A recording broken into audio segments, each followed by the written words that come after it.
The shadow of the end of the world looms, and the scarcity of resources on Blue Planet has caused most people to struggle on the brink of starvation. However, in this desperate world, I seem to be in another dimension.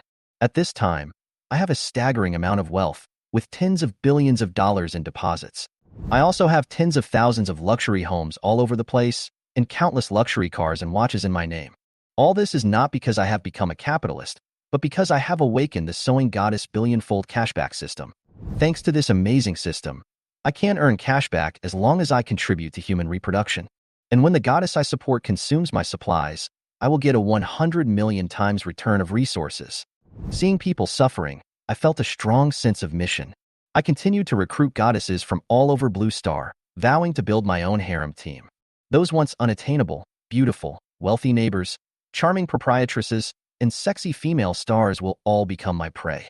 I will provide them with incomparably superior material conditions, keep them by my side, and massage their shoulders and backs for me. Because I know that only in this way can my life become richer and bring new hope to the world. I often wonder why fate arranged this, but now that I have this system, I must enjoy it to the fullest this time. I went to the balcony and raised the loudspeaker in my hand. Attention, neighbors. Building A, room 2104 is looking for beauties. They require fair skin, beautiful looks, and curvaceous figures. Food and lodging are provided. Come quickly if you want one. The originally quiet neighborhood suddenly became lively. A woman opened the window and said, "Shut up, you disgusting man. You are so disgusting." Old Lady Sue from the opposite building poked her head out and said, "You little bastard. You have resources, but you don't share them with others during these difficult times. Instead, you only care about eating for yourself. How can you be so selfish?" One neighbor was not willing to be outdone. "Why are you yelling? As soon as the natural disaster is over, I'll be the first to report you." I turned a deaf ear to them and, facing the disgusted looks of my neighbors, set up a grill on the balcony. On my grill are Australian lobster, Japanese Wagyu beef, premium lamb chops, Yadong salmon, and authentic Lao Ganma. The aroma of roasted meat spread throughout the community, and the eyes of the arrogant people widened. They stared at the abundant food in my hand, swallowed hard, and wanted to rush over to grab it. But when they thought about the many bodyguards I had, they could only stare blankly. I didn't care at all.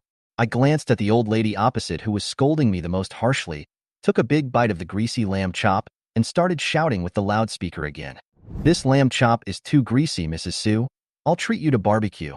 I grabbed a lamb chop and threw it to the balcony of the opposite building. Old Mrs. Sue's eyes sparkled and she stretched out her hand to grab it, but the mutton fell straight down before it even reached the spot. Old Lady Sue missed the target and her veins jumped out of control. You little beast, you are deliberately trying to piss me off." I shook my wrist and said jokingly, "Why are you so angry? Are you here to tickle me?" I picked up another lobster. Only the claws of this Australian lobster are delicious.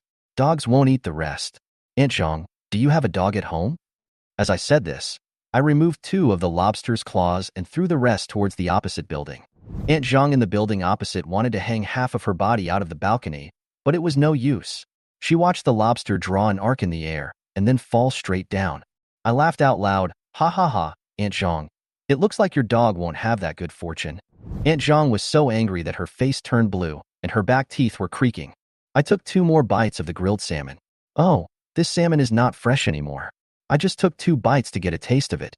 With a flick of my wrist, I threw a whole grilled salmon downstairs. The neighbors who were watching got even angrier when they saw my nouveau riche look. They were so angry that they screamed and glared at me with eyes that were about to burst into sparks. For a moment, the cursing became louder around the community. I pretended not to hear it. I sat on the rattan chair on the balcony, feeling refreshed, crossed my legs, took out a bottle of beer, and drank it, feeling completely relaxed and contented. In fact, I am not the owner of Shenghua Garden. I am the security captain of this community. For the convenience of work, I rented a house and became neighbors with these owners. I once had an ex-girlfriend named Lin Xia, who was identified by the system as a host woman and could provide cashback for materials, but we broke up long ago. So I need to find the next woman as soon as possible. But I am not in a hurry, because I know someone will come to me sooner or later. The residents of Shanghua Garden community are mostly young people, and there are plenty of pretty girls among them, but they don't like to cook and don't have much food stored at home. But now food is in short supply and ordinary people simply can't get food. I looked at the gloomy sky outside. my expression as solemn as the weather. I looked outside and found that the whole city had become blurred. The beige pollen fog had obscured the streets in the distance. In such an environment, it was almost impossible for humans to move. But what is even more terrifying are the mutated plants and animals hiding in the pollen. Although the house I rented was on the 21st floor, I had heard screams coming from the ground more than once. 5 days ago, a global mutation occurred, as if the genes were accelerated and high-rise buildings were swallowed up by green plants. I have glimpsed the madly growing plants below at the best of noondays, when the sun would penetrate the thickets of pollen. Under the cover of pale yellow pollen, the bushes grew to more than 20 meters high overnight, and the leaves of the flowers became as big as wash basins. The zoysia grass in the community lawn has formed a vast green ocean more than half a meter high, spreading on the stone road, like a terrifying reed marsh, densely packed and swaying in the wind. What is even more terrifying are the insects and animals hiding in it. They take over the main attraction, grow bigger and bigger, and look terrifying. It has already caused many tragic attacks on humans, and seems to be on the verge of replacing humans and becoming the new overlord of the city. I was even fortunate enough to witness a mutated bee eating a human being once. I returned to the kitchen to clean my greasy fingers, my eyes grim. The urban society carefully constructed by humans is actually very fragile. Logistics stops, traffic is paralyzed, everyone hides at home and dares not go out. Sooner or later, food will replace currency and become the most precious resource in human society. But sooner or later, the food stored in the family will run out, and then it will be water, electricity, and gas. I am not the kind of person who sits and waits for death. I actively try to save myself as soon as the disaster started. I once went to the corridor on the first floor, and it was like entering a primeval forest. Through the gaps between the plants, I saw the wild cat as big as a tiger. I recognized it. Before the mutation, I had fed this stray cat before. It was white and fluffy and looked very cute. But now, not only has it grown larger, its white fur is covered with barbs, its limbs are thick, its teeth are sharp, and its appearance is as terrifying as a failure that escaped from a crazy laboratory. Fortunately, I retreated in time and returned safely. After that, I gave up the idea of going downstairs to search for supplies. Since the disaster, plants and animals have evolved rapidly. A small number of humans have also awakened superpowers, many of which are different. These people with superpowers are called awakened ones. But I just don't know how they woke up. Suddenly, a prompt appeared on my system panel. Ding! Lin Xia ate a piece of mutton, 100 yuan returned, put into the basic package. Lin Xia's family is in the frozen food business. After the disaster, although they eat very frugally, the quality is indeed much better than that of ordinary families. The 100-fold return I received from Lin Xia was enough for me to live at home for a year. In addition, my package also contains a large amount of instant noodles and sausages, which I bought when I was a security guard in order to fill my stomach during the night shift. In order to save prices, I deliberately chose the largest quantity on sale. I never thought that now that disaster has struck, these inconspicuous junk foods will become valuable life-saving food. At this moment, there was a sound of knocking metal outside.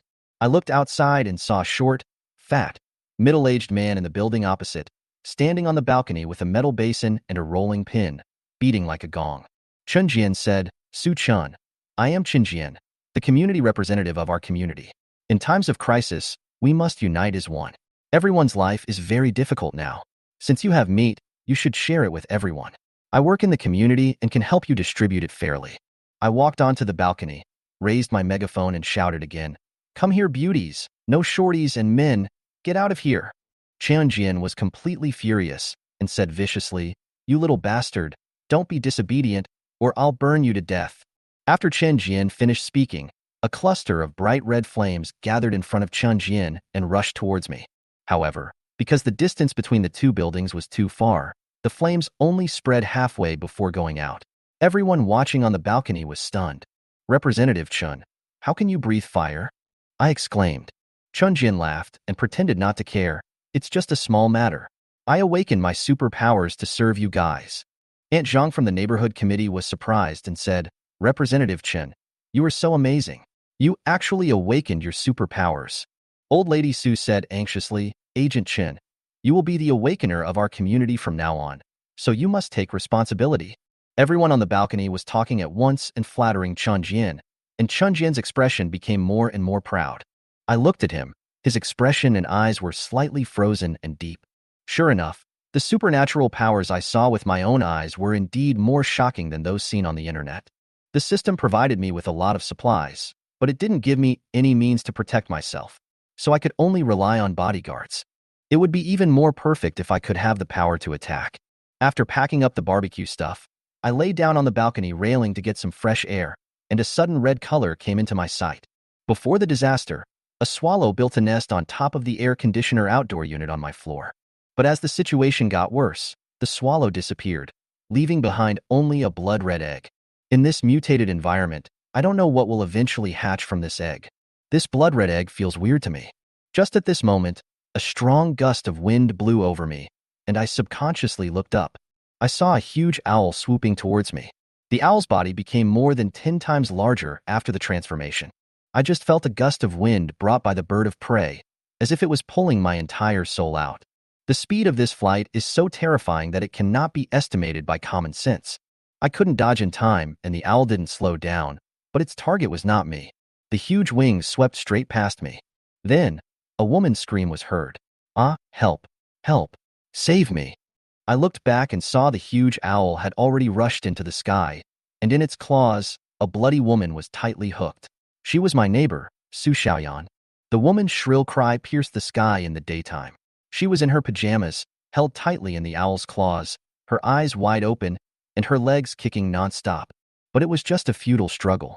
The owl rushed up into the sky like a black lightning. In midair, the owl's claws tightened. The woman's body instantly deformed, and blood spurted out. The flesh and blood fell down, staining my balcony red. I felt my breath stagnate. My brain and scalp went numb. After birds became alienated, have they started to prey on humans?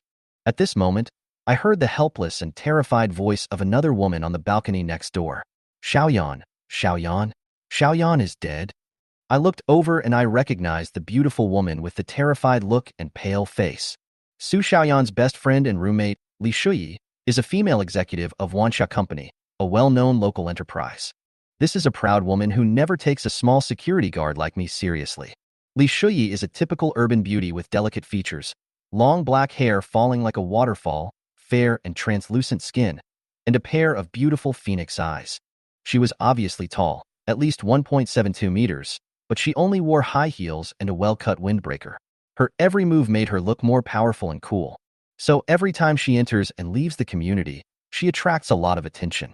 I am no exception, and I especially find the other person's long legs particularly charming. But I don't have any special feelings towards Li Shuyi, because I know clearly that there will be no intersection between us. After a while, my gaze settled, and I suddenly felt that I was very similar to those mutated beasts. I broke free from my original constraints and jumped to the top of the food chain. At the same time, Li Shuyi also recovered from her initial panic. She noticed that I was looking at her, and her face darkened instantly. "Get away from me," Li Shuyi said coldly. She wiped her tears and turned to walk into the room. I saw this and couldn't help but sneer in my heart. I thought to myself, "Don't worry, you will come back to beg me soon anyway."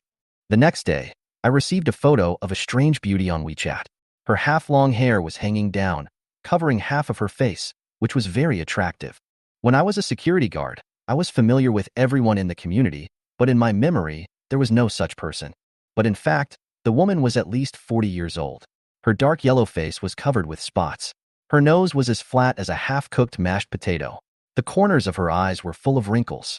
Her small eyes were squeezed into two tiny slits by the smile. She looked almost kind. "Auntie, you are really close friends regardless of age." My mood was like a roller coaster, and it fell to the bottom. For a moment, I felt dizzy. The system prompt sounded immediately. Name, Tian Fuxin. Age, 38. Appearance, 3.3 points. A woman who can only live in a beauty camera. Attribute, an older leftover woman. Final score, 2 points. Final evaluation. Poor appearance, cognitive confusion. Failed the system review. I banged on the door. "Get out." Tian Fuxin outside the door was startled for a moment. Then he realized what I meant. She knocked on the door again without giving up. I couldn't stand it anymore. "Auntie, stay away from my door." The word auntie made Tian Fuxin so angry that his face turned red. She wore a lace suit to go out today, but she didn't expect that she wouldn't even be allowed in the door. You know, every time she posts a photo online, she receives hundreds of likes, and many people call her a goddess in the comments section. When has she ever been humiliated like this? Tian Fuxin was so angry that he kicked the door hard and shouted, 2104. Don't be so ungrateful. Tian Fuxin shouted, don't think I don't know. You are just a community security guard. I just came here to play with you. I'm not hungry at all. Why are you pretending? Seeing that the other party was pestering me, I didn't give in. With a bang, I actually opened the door. Tian Fuxin was stunned, and before she could react, a white light flashed before her eyes. I actually took out my phone and took a photo of her. The next second, the security door slammed shut in front of Tian Fuxin. Then, Tian Fuxin's cell phone vibrated. She opened her phone and saw that there was a new comment on her personal account. Everyone, look carefully. This is the true face of this woman. Tian Fuxin felt a black screen in front of his eyes. Both hands holding the phone were shaking. I actually posted her real photo online. How can she be a goddess on the internet in the future? She knocked on the door frantically, but this time, no one opened it for her. After Tian Fuxin, the security captain Zhang Dazhuang also took the initiative to come to the door. Su Chun, I'm your leader. I'm here to communicate with you on behalf of our community owners. When I saw Wang Dazhuang's fat face through the video doorbell, I just thought it was ridiculous. Wang Dazhuang likes to put on airs and often makes trouble for me over trivial matters. When I first started working, I wanted to argue with him, but I didn't expect the other party didn't care at all. He just wanted the feeling of being superior, and because he liked to bully newcomers, he forced me to work the night shift continuously. How could a narrow-minded person like him care about the interests of the owners? I deliberately asked through the door, I'm giving you supplies. Who are you going to give them to? Wang Dazhuang thought there was a chance and pretended to be selfless. It must be distributed to the owners first. I smiled and said, it must be given to Miss Zhao on the 6th floor first, right? Wang Dazhuang's thoughts were guessed, and he forgot to refute for a moment. Miss Zhao is a flight attendant. Every time she returns to the community, Wang Dazhuang greets her with eager eyes, his saliva almost dripping to the ground. I had already noticed it, but was just too lazy to expose it. I didn't expect that even at the end of the world, Wang Dazhuang is still here trying to please women. I sneered, if you want to be a bootlicker, go ahead and do it yourself, don't take me with you. After hearing this, Wang Dazhuang's face turned red, but he had no way to break into the room, so he could only spit fiercely at the door. After that, I contacted several other women through WeChat. Although their scores were not as low as Tian Fuxin's, they also did not meet the system standards. I was very patient and still showed off my food without wavering. Everyone will have less and less food except me. I believe there will always be a woman who meets the standards. I kept an eye on the bird eggs in the corner of the balcony. Just as I was looking at the bird eggs, Li Shuyi, who had been struggling with an empty stomach all night, covered her hungry stomach, looked pale, and gently knocked on my door. I checked the video doorbell to make sure there was nothing wrong with the corridor before opening the door. I leaned against the door frame and deliberately asked, what's wrong? Is there something wrong? Li Shuyi stood outside the door, breathing lightly, her eyes still full of vigilance. Li Shuyi asked, I have 2 Xiang brand handbags. Can I exchange them for some meat? I said, I don't accept those foolish things. Either you come in or go back. It's your choice. My tone was emotionless, and I looked at Li Shuyi as if she were examining a commodity. She deliberately wore an extremely conservative white shirt today, but because of her great figure, it added a sense of ambiguous charm. The system prompt sounded, name, Li Shuyi, age, 28, appearance, 9 points, cold and beautiful temperament, attributes, beautiful executive, final score, 9 points, final evaluation, cold temperament, hot body, system review passed. I smiled gently. I had known for a long time that with Li Shuyi's conditions, she would definitely meet the system standards. But Li Shuyi still didn't come in. She looked up at me and said, the disaster will eventually pass. I am a senior executive of Wanxia Company. I can help you find a good job in the future. I raised my eyebrows. I really didn't expect that Li Shuyi could still bargain at this time. I don't need it. Either come in or get out. If you keep talking, I'll close the door. I spoke in a firm tone, and Li Shuyi pursed her lips and stopped talking.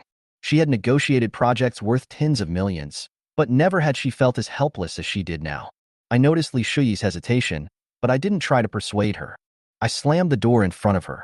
After all, she was not that hungry. She would be obedient after 2 more days of starvation. I returned to the room and started playing games when my phone vibrated. It turned out that the owners group was organizing volunteers to go out and look for supplies. So far, 10 men have signed up. My expression turned serious. In my situation, there is naturally no need for me to go out with others to find supplies, but I need to understand the situation outside through these people.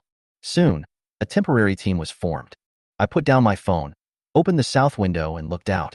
From this angle, the route from the residential building to the community gate can be monitored. 10 men from the building set off, and the awakened Chen Jian was not among them. Their equipment was simple, with 5 people holding camping tools and 5 people holding kitchen knives. They walked towards the gate of the community, mowing the grass as they went.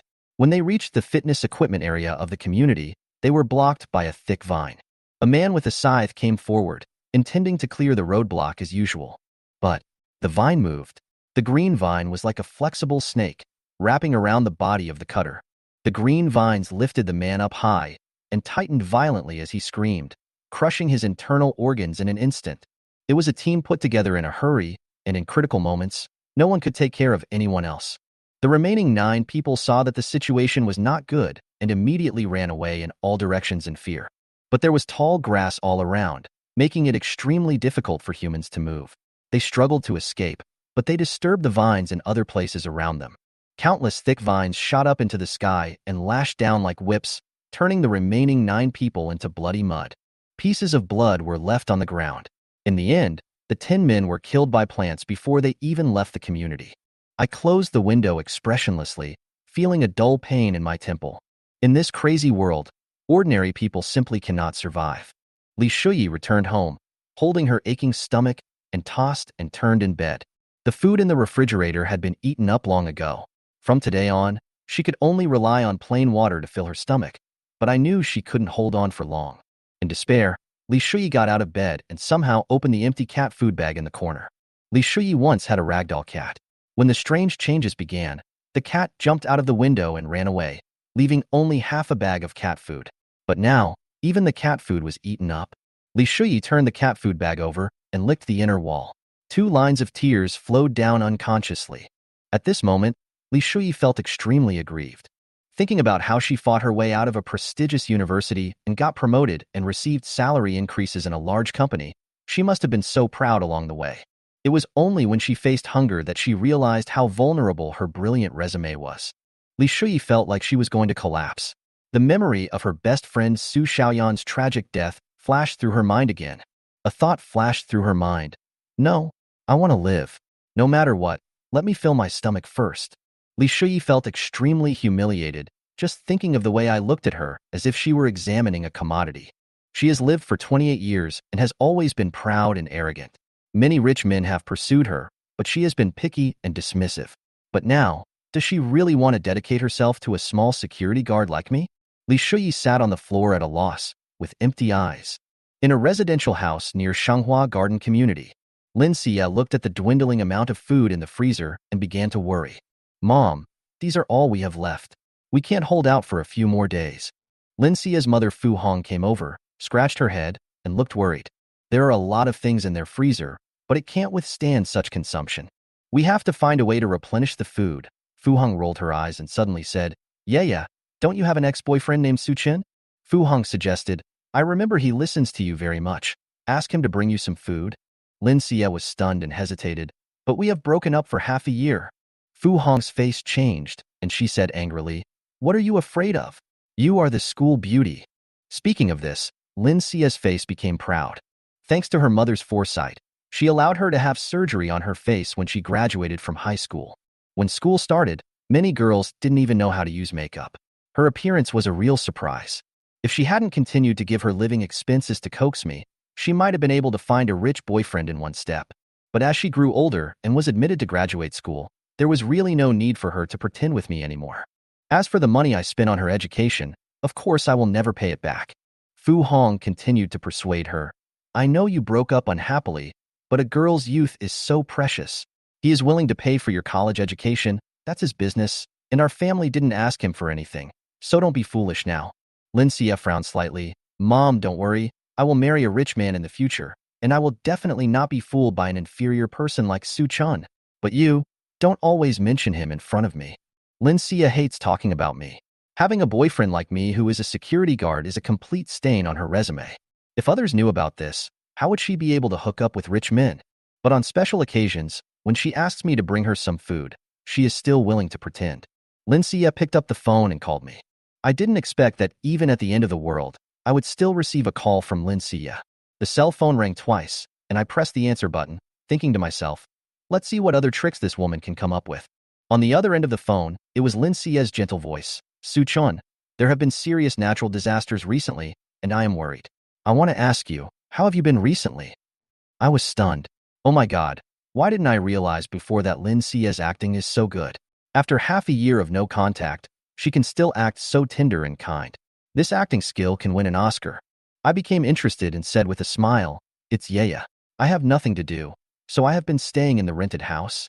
Seeing my gentle tone, Lin Xie felt even more proud. She knew that as long as she made a gesture, I would come over to her eagerly.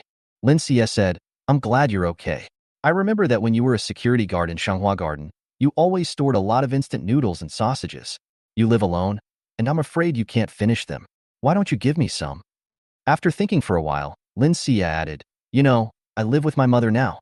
If you behave well, my family will remember your kindness.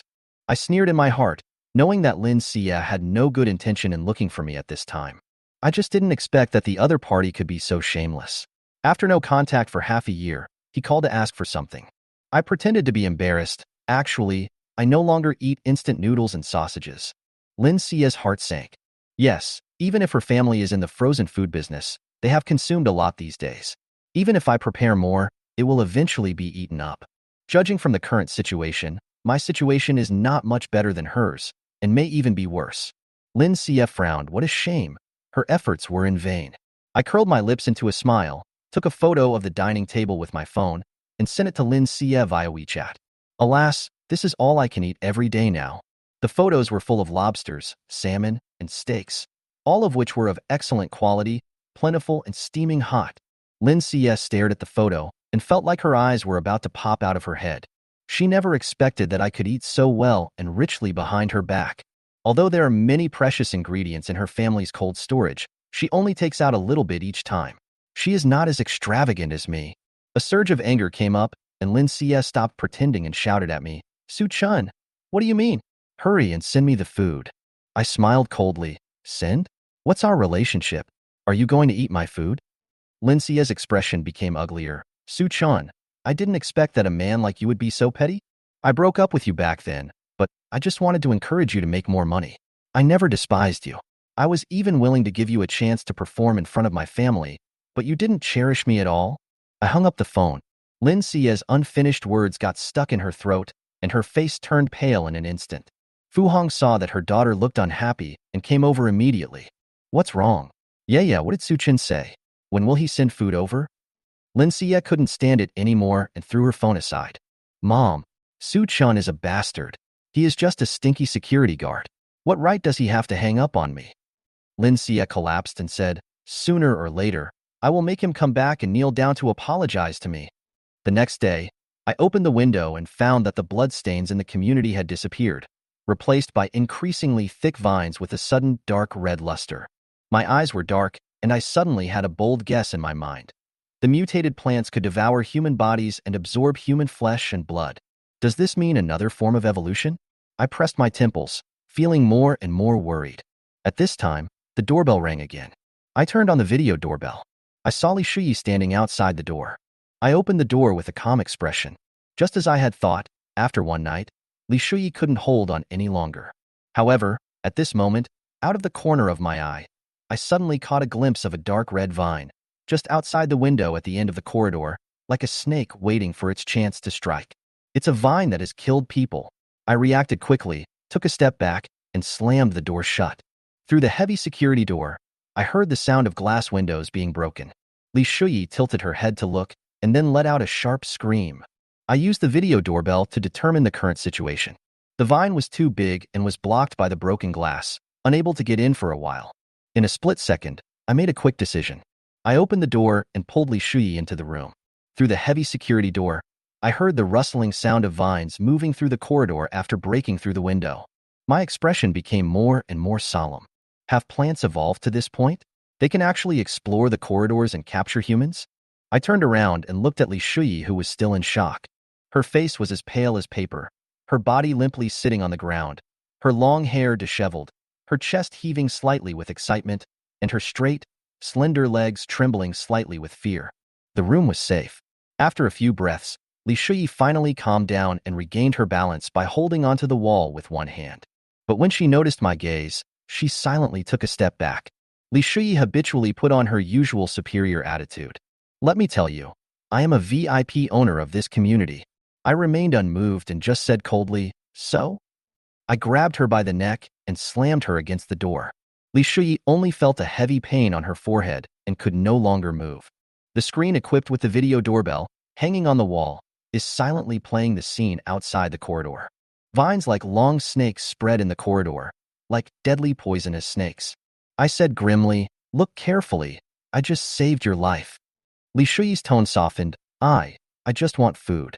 I ordered, you will have to pay the price. Don't play tricks. You are in my house now. You have to do whatever I tell you to do. Li Shuyi panicked. You are breaking the law? I said confidently, in that case, you can ask the police to arrest me. Li Shuyi stopped talking and tears started streaming down her face. From childhood to adulthood, she has never felt so helpless.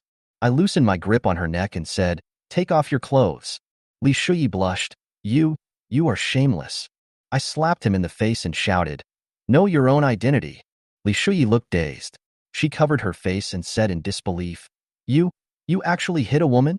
There was mockery in my eyes. At this time, don't you care about gender equality? The room was silent for 2 seconds. Under the absolute suppression of force, Li Shuyi finally realized her situation. The world is no longer the one she is familiar with. She is no longer the high-ranking female executive. Facing my scrutinizing gaze, she tremblingly unbuttoned the first button of her shirt. Li Shuyi's movements were extremely slow, so slow that it made me suspicious. I sensed something was wrong and said coldly, don't move. Li Shuyi didn't dare to move, but just repeated in a low voice, please give me food. Ignoring her request, I stepped forward, pressed down on Li Shuyi's body, and pulled her from the door to the carpet in the living room.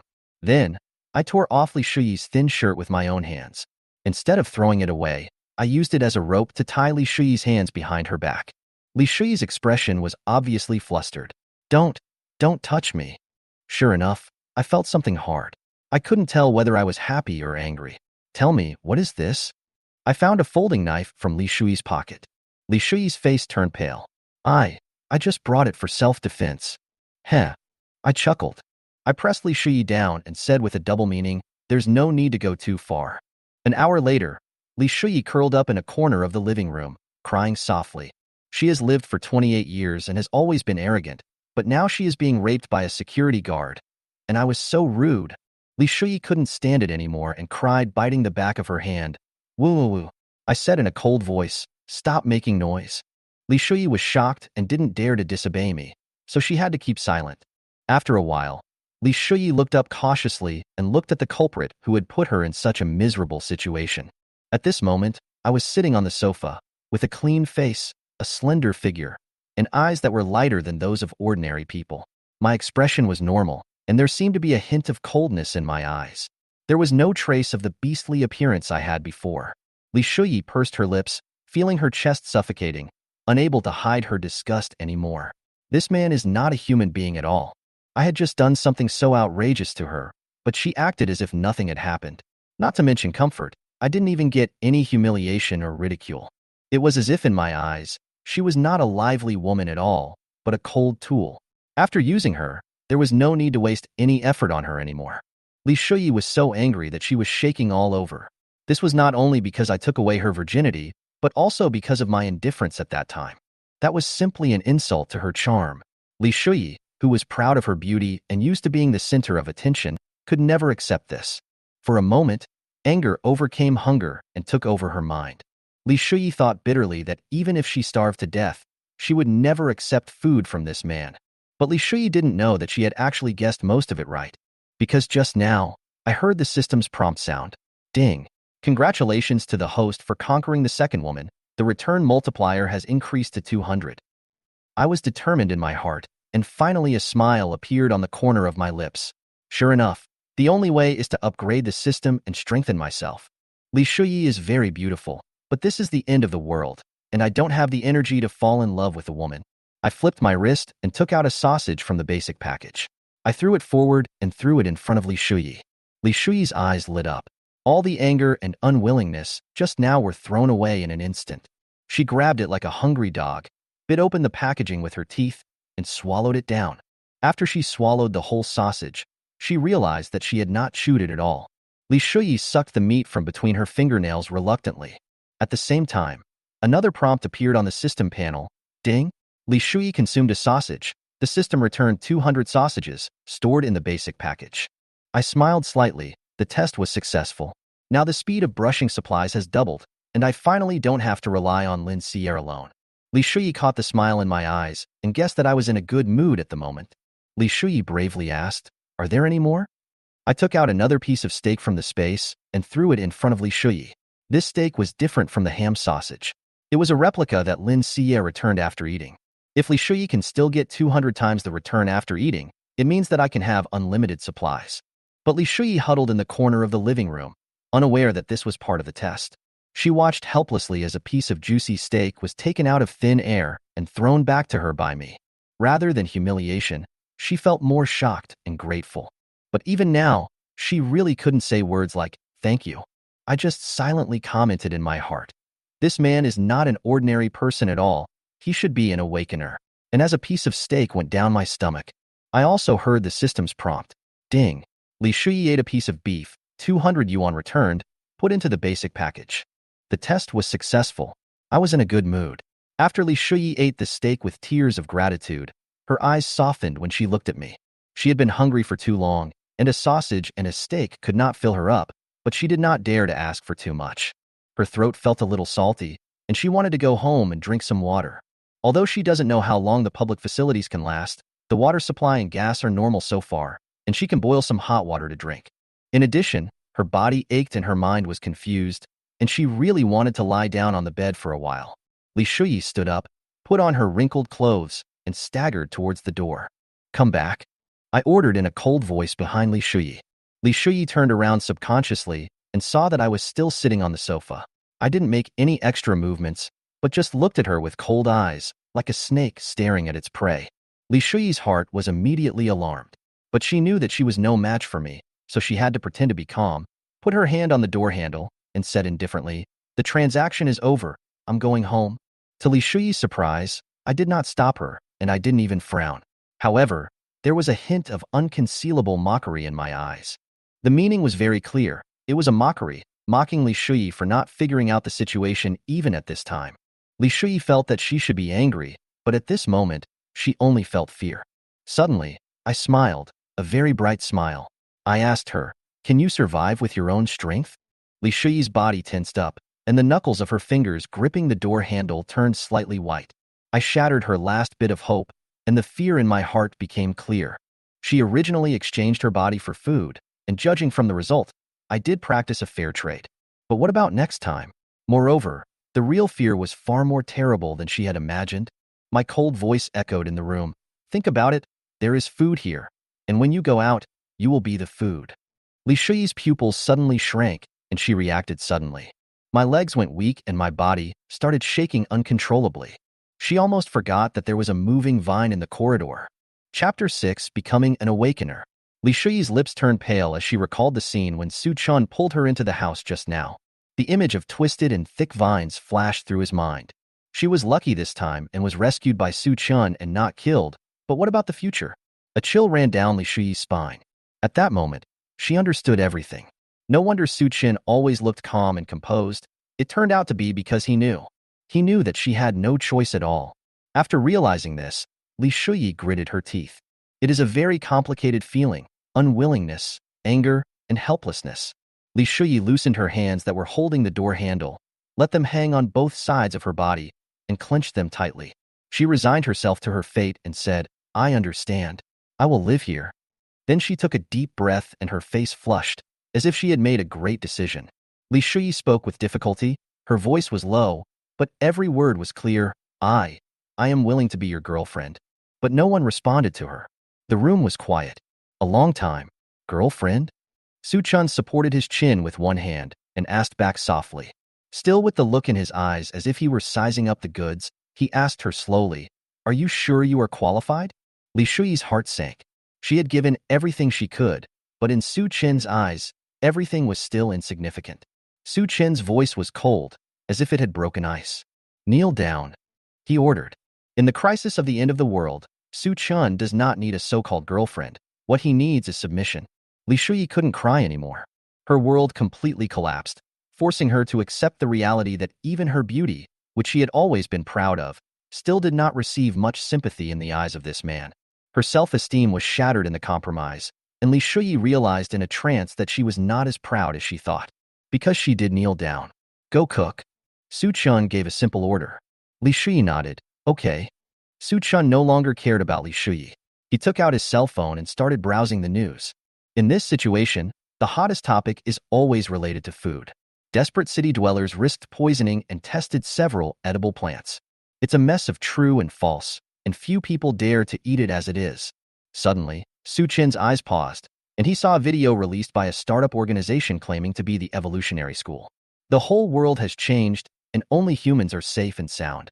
The normality of humans is the biggest abnormality.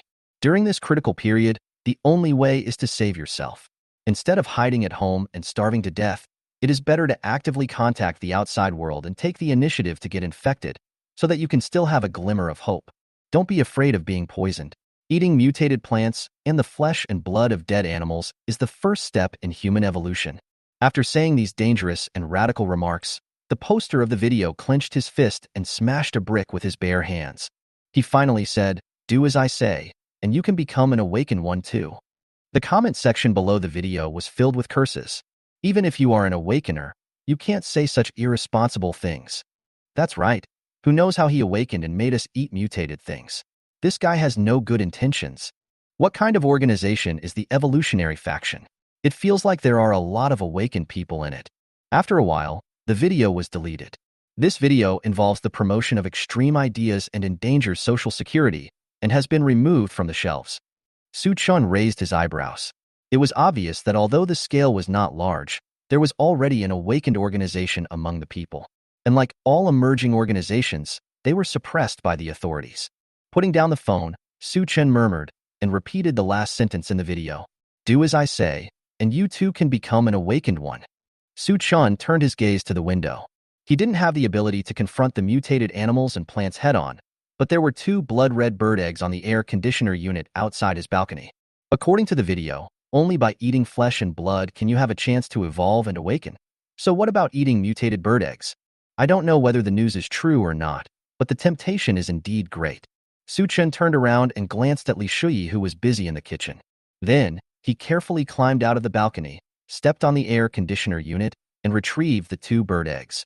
Su Chen handed one of them to Li Shuyi. Su Chen said succinctly, "Eat it." Becoming an awakened one is a great temptation. He cannot risk his life, but Li Shuyi can. But the blood-red bird eggs are really too weird. Li Shuyi frowned, mustered up the courage to refuse. "I don't want it." Su Chen didn't indulge her. He beat the egg liquid into a bowl, then pried open her mouth and forced the liquid into her mouth. A bird egg enters the stomach. Ding! Li Shuyi ate a mutant swallow egg, and 200 eggs were returned and stored in the basic package. Mutated swallow egg. After eating, you can awaken the ability. Seek benefits and avoid harm.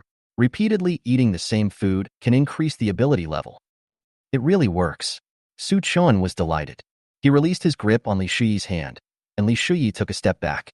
Li Shuyi asked in panic, "What did you just give me to eat?" Su Chun did not hide it and smiled. "The mutant bird egg will make you an awakener." "What?" Li Shuyi was stunned. She never thought that Su Chun would give her such a precious thing. For a moment, she stood there in a daze, almost speechless. Su Chun continued to ask, "Have you felt the changes in yourself?" Li Shuyi shifted her attention to herself, and after a while, she answered with a look of surprise. "I feel my 5 senses have become much sharper. Even with my eyes closed, I can still feel your presence." After a pause, Li Shuyi added, "I can still feel that your attitude towards me is indifferent and without any malice." Su Chun simply responded, "Yeah." Li Shuyi's feeling was not wrong. He was just using her and would not torture her deliberately. She also had no affection or sympathy for him. But at this moment, Li Shuyi's attitude towards Su Chun was completely different. Li Shuyi clenched her fists, unable to hide her excitement. Awakened? She is really awakened. She looked at Su Chun steadily, and for a moment she was not so scared anymore. She couldn't help but think to herself, no matter what, he gave her the ability to awaken. Even if it was a bit excessive before, it was not that difficult to accept. She wanted to express her gratitude to him, but saw that he had already left the kitchen. Su-chun returned to the sofa in the living room, took out the bird eggs from the basic package, and ate them himself. The system prompt sounded. Seek benefits and avoid harm. First level awakening. Enhance intuition and sensory abilities. The host can sense danger signals and goodwill signals within 1 meter. It is true. Su-chun did not stop and took out another bloody bird egg and started eating it. According to the system's prompt, as long as he ate it repeatedly, he could improve his abilities. He wanted to see how many eggs he had to eat before he could evolve, seeking benefits and avoiding harm, to the second level. The bird eggs were eaten one by one. Li Shuyi, who was standing nearby and silently watching Su-chun the whole time, was completely stunned. She finally understood why Su-chun gave her the precious awakening bird eggs to eat. It turned out that Su-chun had plenty of them. I saw Su-chun eat 10 bloody bird eggs in one breath. Li Shuyi's expression had changed from shock to numbness. She was thinking vaguely, could it be that the mutant bird eggs were purchased from Su-chun? Su-chun's luck was really good. When he ate the 11th one, the system prompt sounded again. Ding! Congratulations to the host for upgrading, seeking profits, and avoiding harm, to the second level awakening. The host can sense danger signals and goodwill signals within 20 meters and automatically activate the all-seeing eye. There are no secrets in what you see. Chapter 7 New Powers. Upgraded. Level 2 Awakening. Su-chun was delighted. Su-chun silently said in his heart, "Open the eye of all-seeing." In an instant, the world became clear. With a slight movement of his mind, a hint of blood-red light flashed in Su-chun's pupils, and everything he saw became clear. And everything within a range of 20 meters, whether walls or furniture, could no longer obstruct his vision in the slightest. Su-chun stood up and looked around the wall of the house. The range of the all-seeing eye was within 20 meters, so his observation object was not limited to Li Shuyi. His sight penetrated the wall and extended outwards. Whether it was upstairs, downstairs, or outside the balcony, every detail of the situation in the building opposite fell within Su-chun's observation range. Su-chun kept the conditions of the neighbors around him in mind. The disaster happened during the day on a weekday, and most people were outside. So there were not many people left in the rooms, and most of the rooms were empty. After a round of inspection, Su-chun only found 2 people, the girl living alone downstairs and old lady Su in the building opposite. None of them noticed Su-chun's gaze, and naturally did not show any kindness or malice towards Su-chun. But their every move and various home furnishings all fell into Su-chun's eyes. Su-chun made a comparison and found that there was still a lot of rice, flour, grain, and oil in old lady Su's house, but the home of the girl living alone was almost out of food and ammunition, and she was afraid that she would not last more than 2 days. Su-chun didn't care about other people's situations. In the end times, the most taboo thing was to have an excessive sense of saintliness. Su-chun retracted his gaze, feeling more and more satisfied, and thought to himself, with this ability, no one around me will hide secrets from me. But it's not enough. With a flip of his wrist, another blood-red bird egg appeared in Su-chun's palm. The second-level awakening is so practical. I really wonder how powerful the third-level awakening will be. Su-chun became more and more expectant. As the bird eggs were eaten one by one, the reminder sound rang again. Ding! Congratulations to the host for upgrading, seeking profits, and avoiding harm, to the third-level awakening. And the range of the all-seeing eye has been expanded to 30 meters. Done. Su-chun stood up and felt a dull pain in his stomach. You know, he just ate nearly 40 mutant bird eggs in a row. My body has begun to protest. My muscles are sore and cold sweat is appearing on my forehead. It is obvious that the discomfort is caused by absorbing too much energy at one time. Su-chun closed his eyes for a while, then slowly opened them again. He stepped onto the balcony, opened the window, and looked downstairs. Everywhere you look, there is still a large area of pale yellow pollen that covers the sky. But now, they can no longer have any impact on Su-chun's vision. Everything within a range of 30 meters slowly unfolded like a flat scroll, spreading out before Su-chun's eyes. A total of 32 households were exposed in front of him. Some rooms are empty, some rooms have women browsing their phones, some rooms have a mutated pet dog lying on the ground, and some rooms have half a bag of instant noodles and a box of chocolates hidden in them. At this moment, Su-chun felt that he was extremely close to God. Because as his ability of seeking benefits and avoiding harm awakened to the third level, he could even see the strength of all living beings. Humans are generally weak, but the alienated plants and animals are often terrifyingly strong. Su Chun did not find the mutated owl, but the strength of the vines crawling on the outer wall of the building should not be underestimated.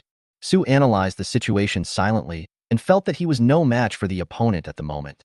At this time, Li Shuyi had already come out of the kitchen with a bowl of noodles. She is not good at cooking, so the taste is not appealing. But it didn't matter, because Su Chun couldn't eat anything now.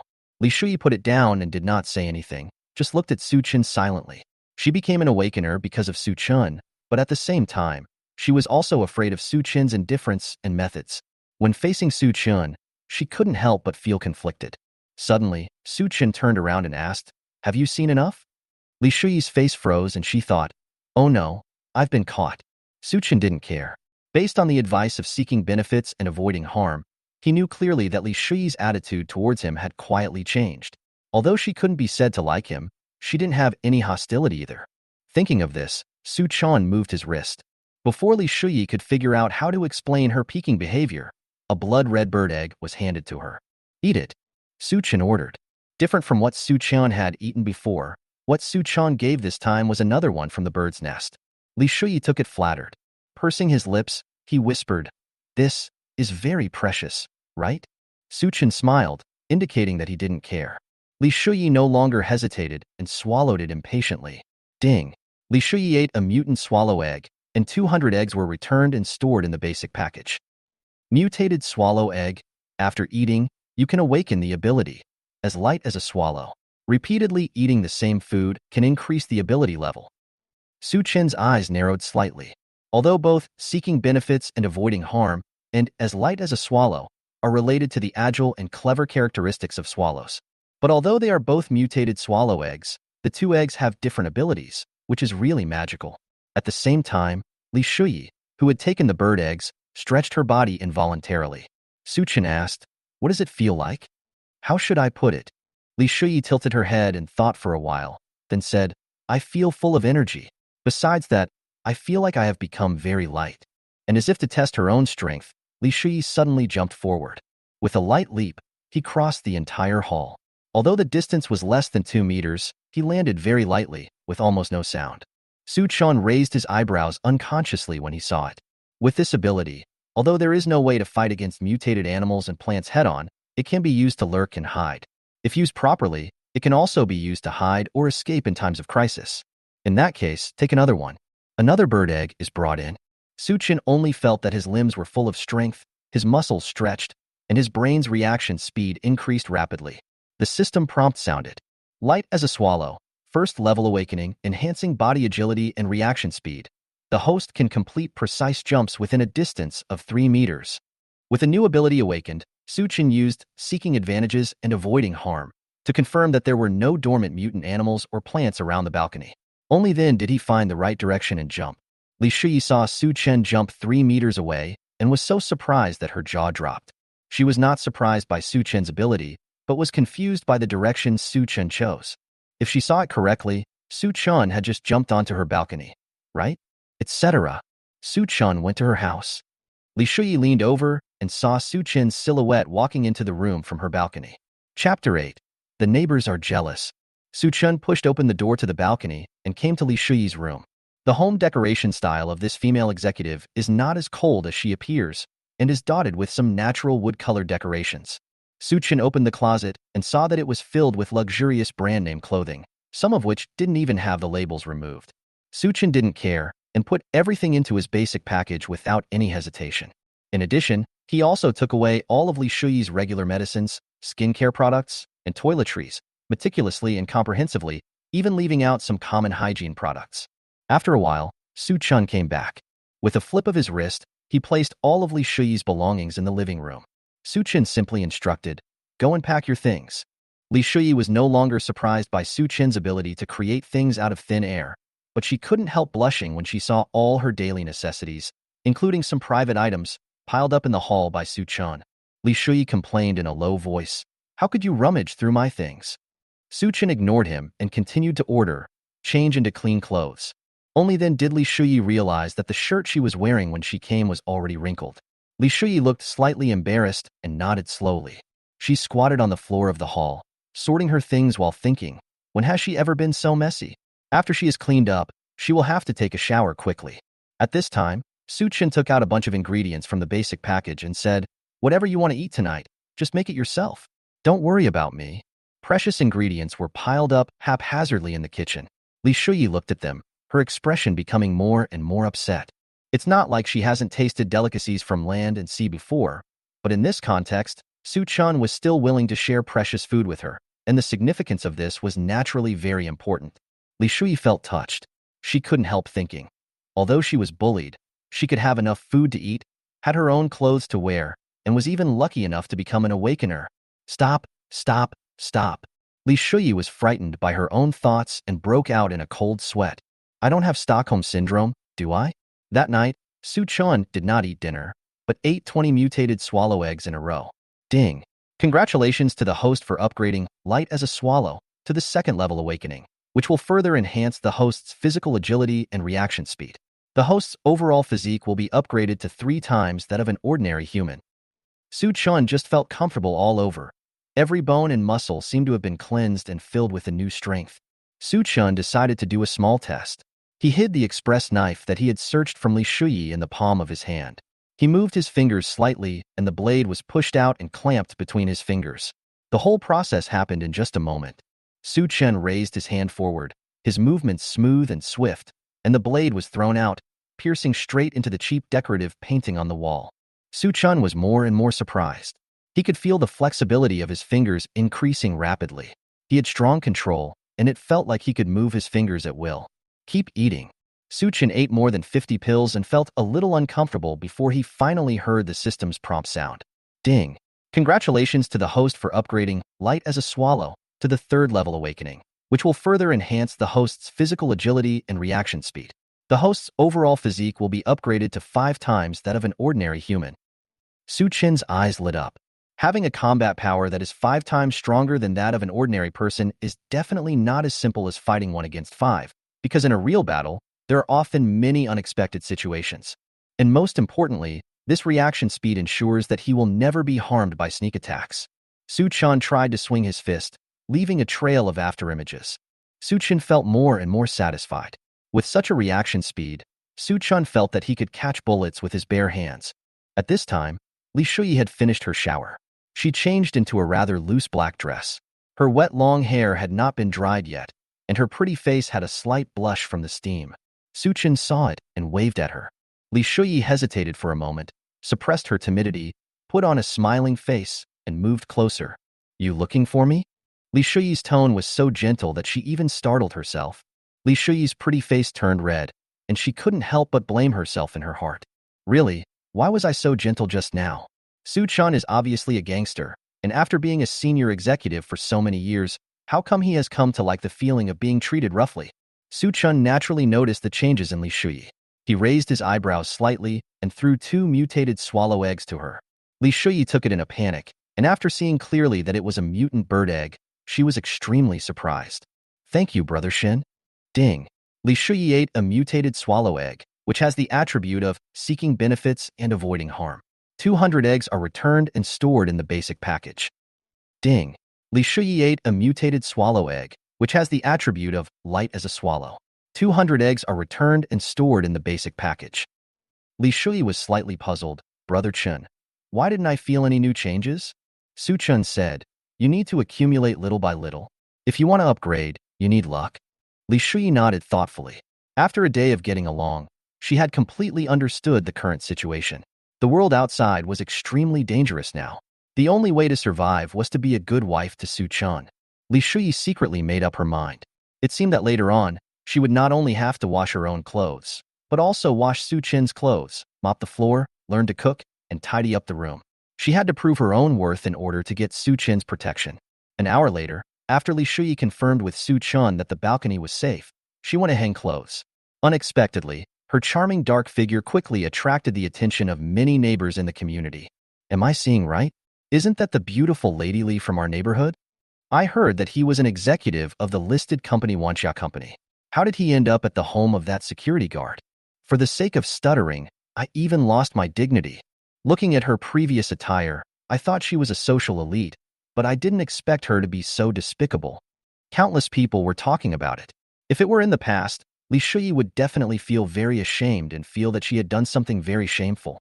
However, after witnessing Su Chen's ability with her own eyes, Li Shuyi no longer had any hesitation in her heart. What's the point of face? Is food important? I am definitely lucky to be able to follow Su Chen and get a share of the mutant bird eggs.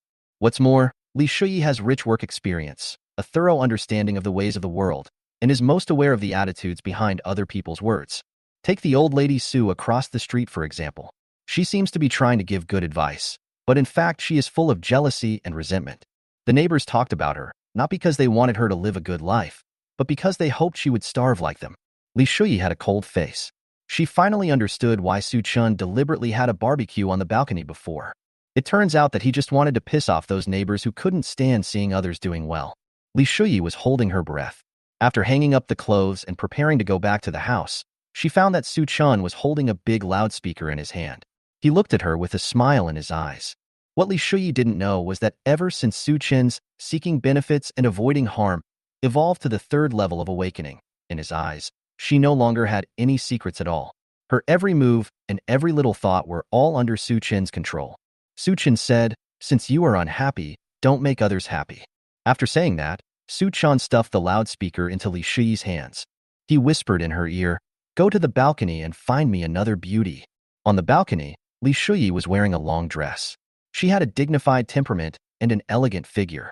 Her voice was crisp, neat, and clear. However, the words she said were very inconsistent with her personal image. Li Shuyi held up the loudspeaker and shouted what Su Chen asked her to say. Collect beauties, fair skin, beautiful face, curvy figure. Food and accommodation are provided. Come quickly if you're interested." Next to Li Shuyi were rows of fresh and delicious ingredients, accompanied by beer, instant noodles, a pile of unopened sausages, and many other packaged foods. This isn't for eating, this is for showing off. At this moment, Su Chen had moved a rattan chair to the balcony. He lay down and enjoyed the cool breeze comfortably. Su Chen instructed, "Hey, little Shuyi, stop shouting and come over here to rub my legs." Yes, that's the strength. Go and look at the meat. Yes. Find a fresh piece and let it cool down a bit. Open another bag of pickles. I'm tired of eating only meat every day. The neighbors were so angry when they saw Su Chen being so arrogant. You little bastard. This is a time of crisis, but you don't care about the people and only care about your own luxury and enjoyment. Do you still have a conscience? We are all hungry, but you are eating and drinking here. If I were you, I would have shared the food long ago. Young man, you will be punished for what you did sooner or later. There are many monsters outside. If you stay here, you will become food sooner or later. Food will eventually run out. How long can you keep being so arrogant?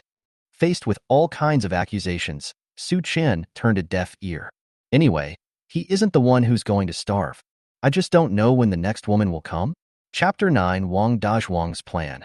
In the southernmost house on the 6th floor, Zhao Shaoqing had a worried face and sighed heavily towards the glass window. The pale yellow pollen floating in the air not only obscured the distant scenery, but also affected the sunlight. Since the disaster, her house had become darker and darker. If it continued to get darker, it would probably be completely darkened. Zhao Shaoqing frowned, feeling more and more uncomfortable. She felt like she was about to collapse. Pollen everywhere. I dare not even open the window these days. Noticing that Zhao Shaoqing was in a bad mood, security team leader Wang Dazhuang quickly came over. Shaoqing, don't worry. There must be a way. Maybe a strong wind will blow and all the pollen will disappear.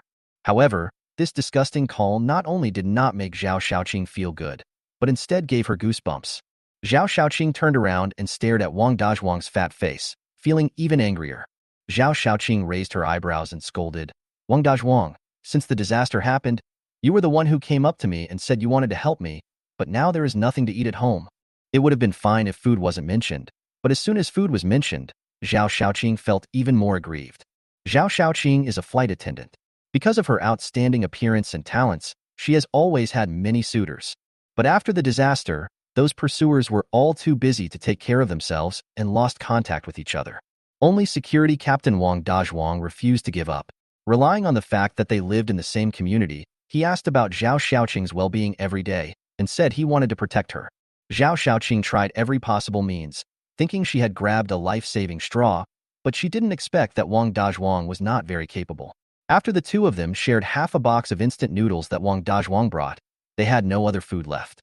The situation was getting worse and worse, and Zhao Xiaoqing felt that she was about to despair. Wang Dazhuang said anxiously, "Xiaoqing, don't worry. I will definitely find a way for you, and I will never let you starve." Zhao Xiaoqing rolled her eyes.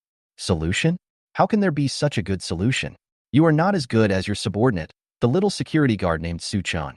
He holds a loudspeaker and shouts every day that he wants beauties, and he provides free food and accommodation. Speaking of Su Chan, Wang Dazhuang's face became more and more embarrassed. You didn't see the owner group, did you? This guy is immoral. Everyone scolds him.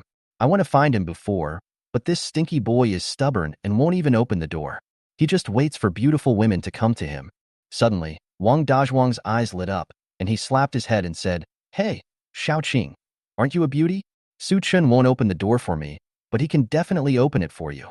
Hearing this, Zhao Xiaoqing's expression changed instantly, and she angrily said, "Wang Dazhuang, what do you mean? Do you want me to exchange my body for food?" Wang Dazhuang laughed. "How is that possible? You are my woman." Wang Dazhuang turned and went to the kitchen.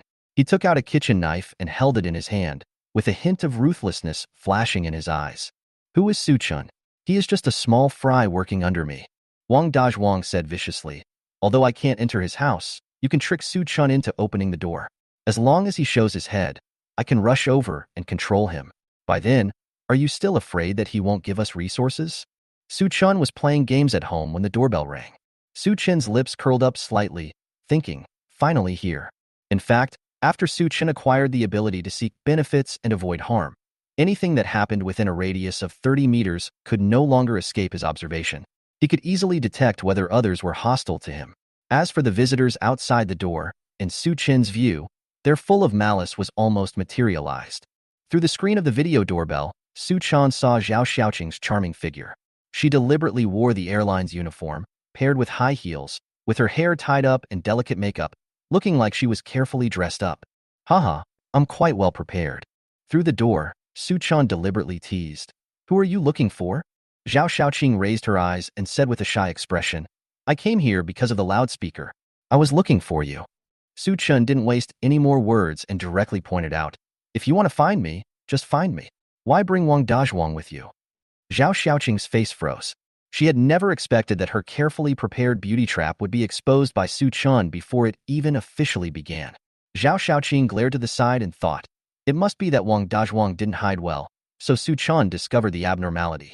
You know, they had originally planned to have Wang Dazhuang rush forward with a kitchen knife when Su Chen opened the door. Wang Dazhuang, who was leaning against the wall, was confused. What was going on? He didn't show his head just now. Seeing that coaxing failed, Wang Dazhuang simply stood up. He hid the kitchen knife behind his back, put on a romantic look, and said, "Su Chen, don't get me wrong. Zhao Xiaoqing is my girlfriend. I came up here just to see her off. As long as you promise to treat her well, I will have no complaints." Wang Dazhuang's acting was poor. Su Chen couldn't help laughing after hearing it. "Oh, Dazhuang, you've made a big sacrifice. You can endure being cuckolded?" Wang Dazhuang's face flushed, and he glared, "Su Chen, you can't be so arrogant. We are all colleagues. Why do we have to tear each other apart? When you were under my command, I took good care of you." After a pause, Wang Dazhuang added, "Don't worry. As long as you share the food with us, I will definitely let you work fewer night shifts in the future, and I promise to return all the night shift subsidies that I didn't give you before." Su Chen really didn't expect that at this time, Wang Dazhuang would dare to mention the immoral things he had done in the past. Su Chen cursed happily, "Shabi, stay away from my house." This time, Wang Dazhuang finally stopped pretending.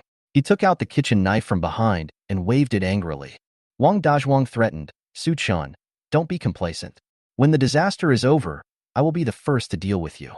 You are your captain, and I can make it impossible for you to survive in the community." Su Chen's eyes flashed with ruthlessness, and he said coldly, "I tell you, you won't live to see the end of this disaster." Chapter 10. Li Shuyi is being spied on. That night, Wang Dazhuang was almost mad with rage. He paced frantically in the room, cursing loudly, accusing Su Chun of being cold-blooded and ruthless with every word. In the end, Zhao Xiaoqing couldn't bear it anymore. She slammed the table, reached out and grabbed Wang Dazhuang. Her cold look didn't show any of her usual pitiful look. We absolutely cannot let Su Qing go, Zhao Xiaoqing suggested. Dezhuang, if you are not allowed to enter through the door, let's take another route. Wang Dazhuang was unable to react. Xiaoqing, what do you mean? Zhao Xiaoqing paused, her pretty face showing a hint of anger. She frowned and said, "You are so stupid. If he doesn't open the door for you, can't you just climb in through the window?" Wang Dazhuang was dumbfounded when he heard this. Xiaoqing, Su Chen lives on the 21st floor. Even if you live on the 6th floor, there are still 15 floors between us. How can we climb through the window? Zhao Xiaoqing patted his head and said, "It won't work from below, let's go from above." She continued to explain, "Su Chen's house is on the second top floor. Let's go directly to the roof, tie a safety rope, land on his balcony, and bring a hammer. I don't believe we can't get into his house." A bright light ignited in Zhao Xiaoqing's eyes, and a cruel smile appeared at the corner of her thin lips. "When that time comes, no matter what food he has at home, it will all be ours." Zhao Xiaoqing said it straightforwardly, but when Wang Dazhuang imagined such a scene, his legs couldn't help but go weak. This is Wang Dazhuang's secret. He is afraid of heights. Wang Dazhuang looked embarrassed and evaded the point. "Xiaoqing, why don't we think of another way? If we do this, it will be like burglary." Zhao Xiaoqing frowned. "How can it be called burglary? This is called the rational redistribution of resources. Besides, it's the end of the world now. Who cares whether it's illegal or not?" When Su Chun used a loudspeaker to show off his food every day, did he ever consider the lives of the two of us?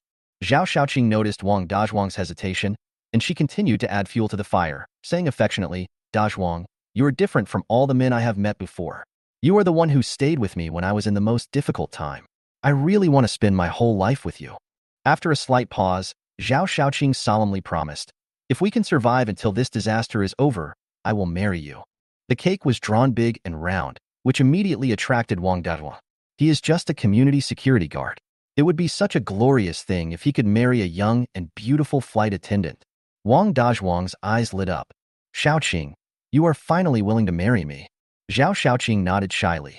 "Ha ha ha ha." Wang Dazhuang was so happy that he hugged Zhao Xiaoqing and spun around, scaring Zhao Xiaoqing so much that she screamed out. Wang Dazhuang put Zhao Xiaoqing down and assured her, "Don't worry, Xiaoqing, I will never let you starve or be bullied. It's just a safety rope, right? Let's go and deal with that kid Su Chun tonight."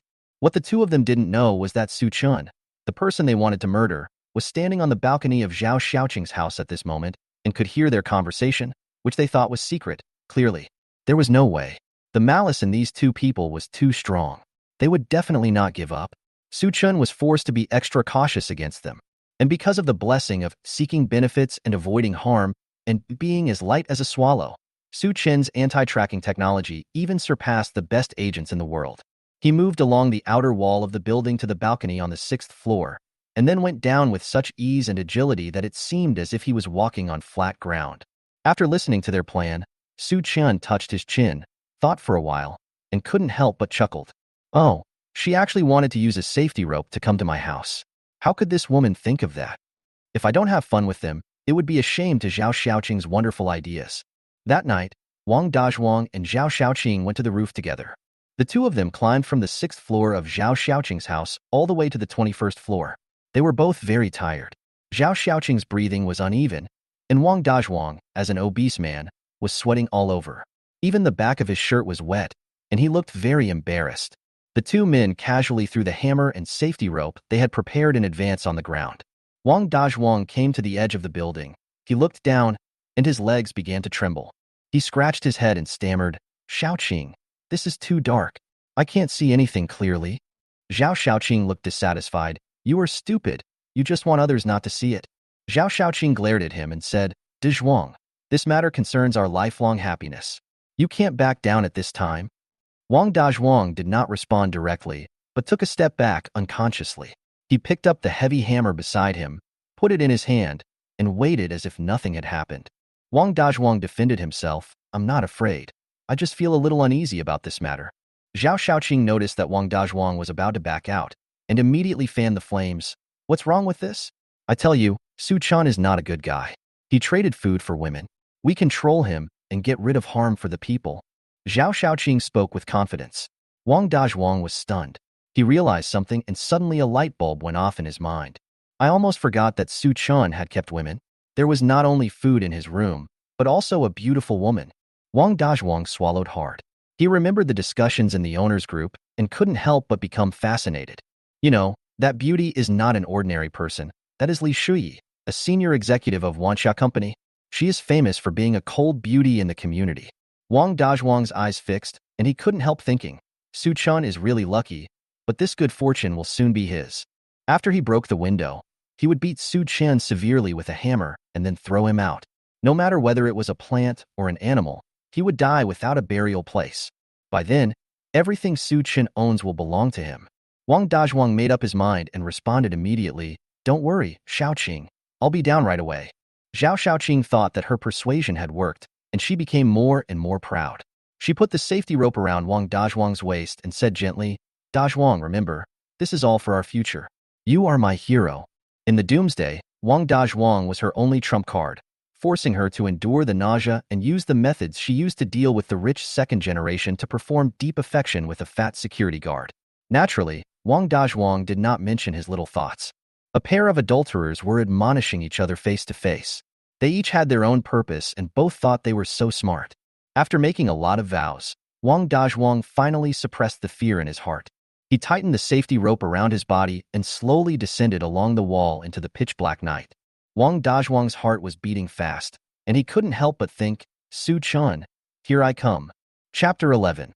Losing both the wife and the army. However, what Zhao Xiaoqing and Wang Dazhuang didn't know was that the plan they thought was perfect was actually all under Su Chen's surveillance.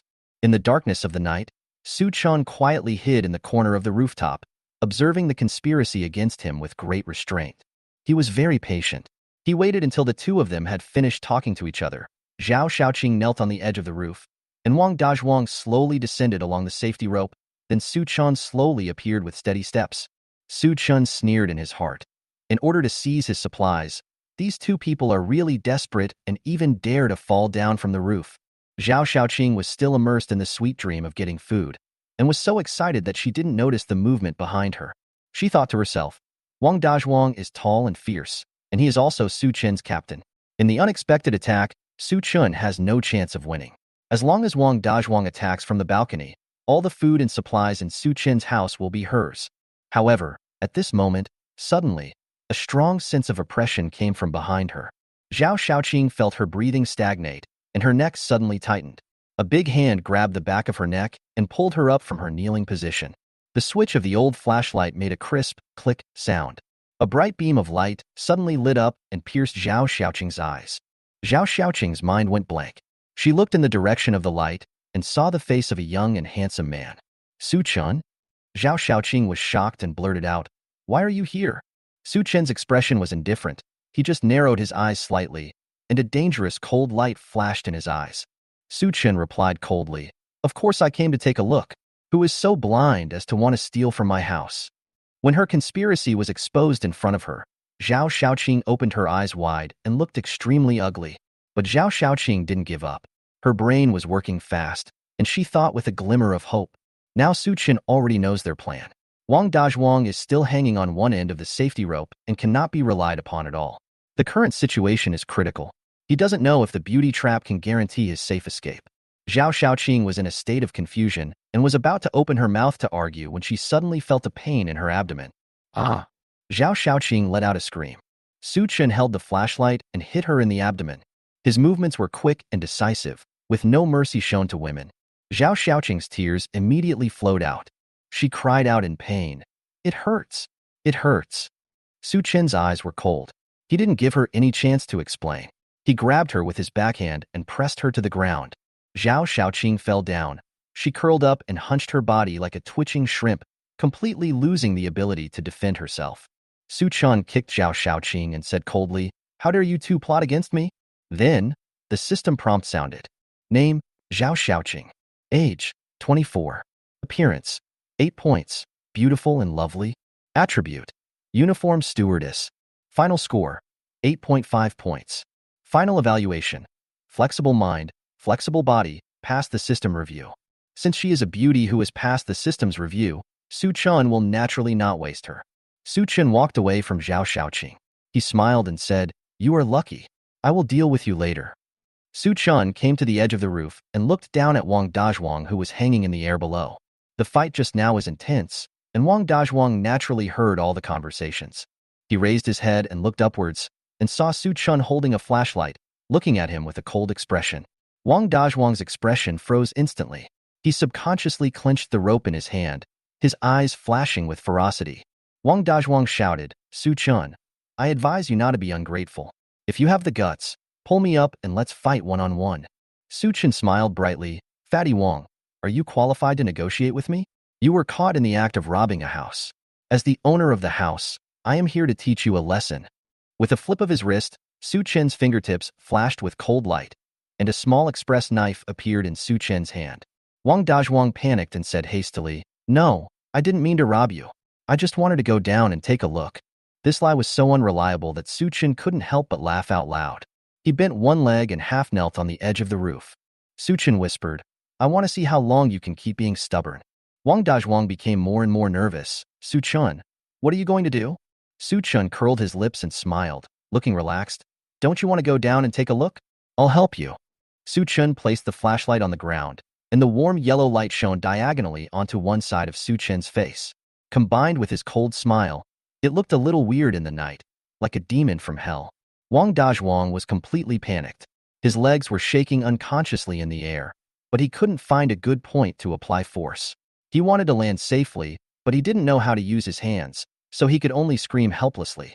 At this time, Zhao Xiaoqing, who had been beaten up by Su Chun, recovered.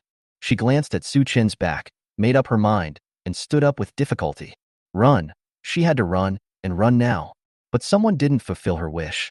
Wang Dazhuang was hanging in the air, wailing in despair, "Xiaoqing, save me." Zhao Xiaoqing's body stiffened. In addition to nervousness, the emotion that surged in her heart was anger. She thought to herself, Wang Dazhuang is such a useless man. He won't behave himself even when he's tied up. Zhao Xiaoqing sneered in her heart. "I am just a weak woman. I can't do anything. At this moment, all I can do is protect myself." Zhao Xiaoqing made up her mind and ignored Wang Dazhuang's request for help. Instead, she retreated to the back, wanting to sneak away while Su Chun was dealing with Wang Dazhuang. But how could her small action escape Su Chen's observation? "You can't run away," Su Chen said indifferently without even turning his head. "I have already locked the door." Zhao Xiaoqing paused, gritted her teeth, and hugged her arms unconsciously. The pain in her abdomen became more pronounced again, and this time, she was really helpless. Su Chen's eyes were still on Wang Dazhuang's twisted face, and his hands kept moving.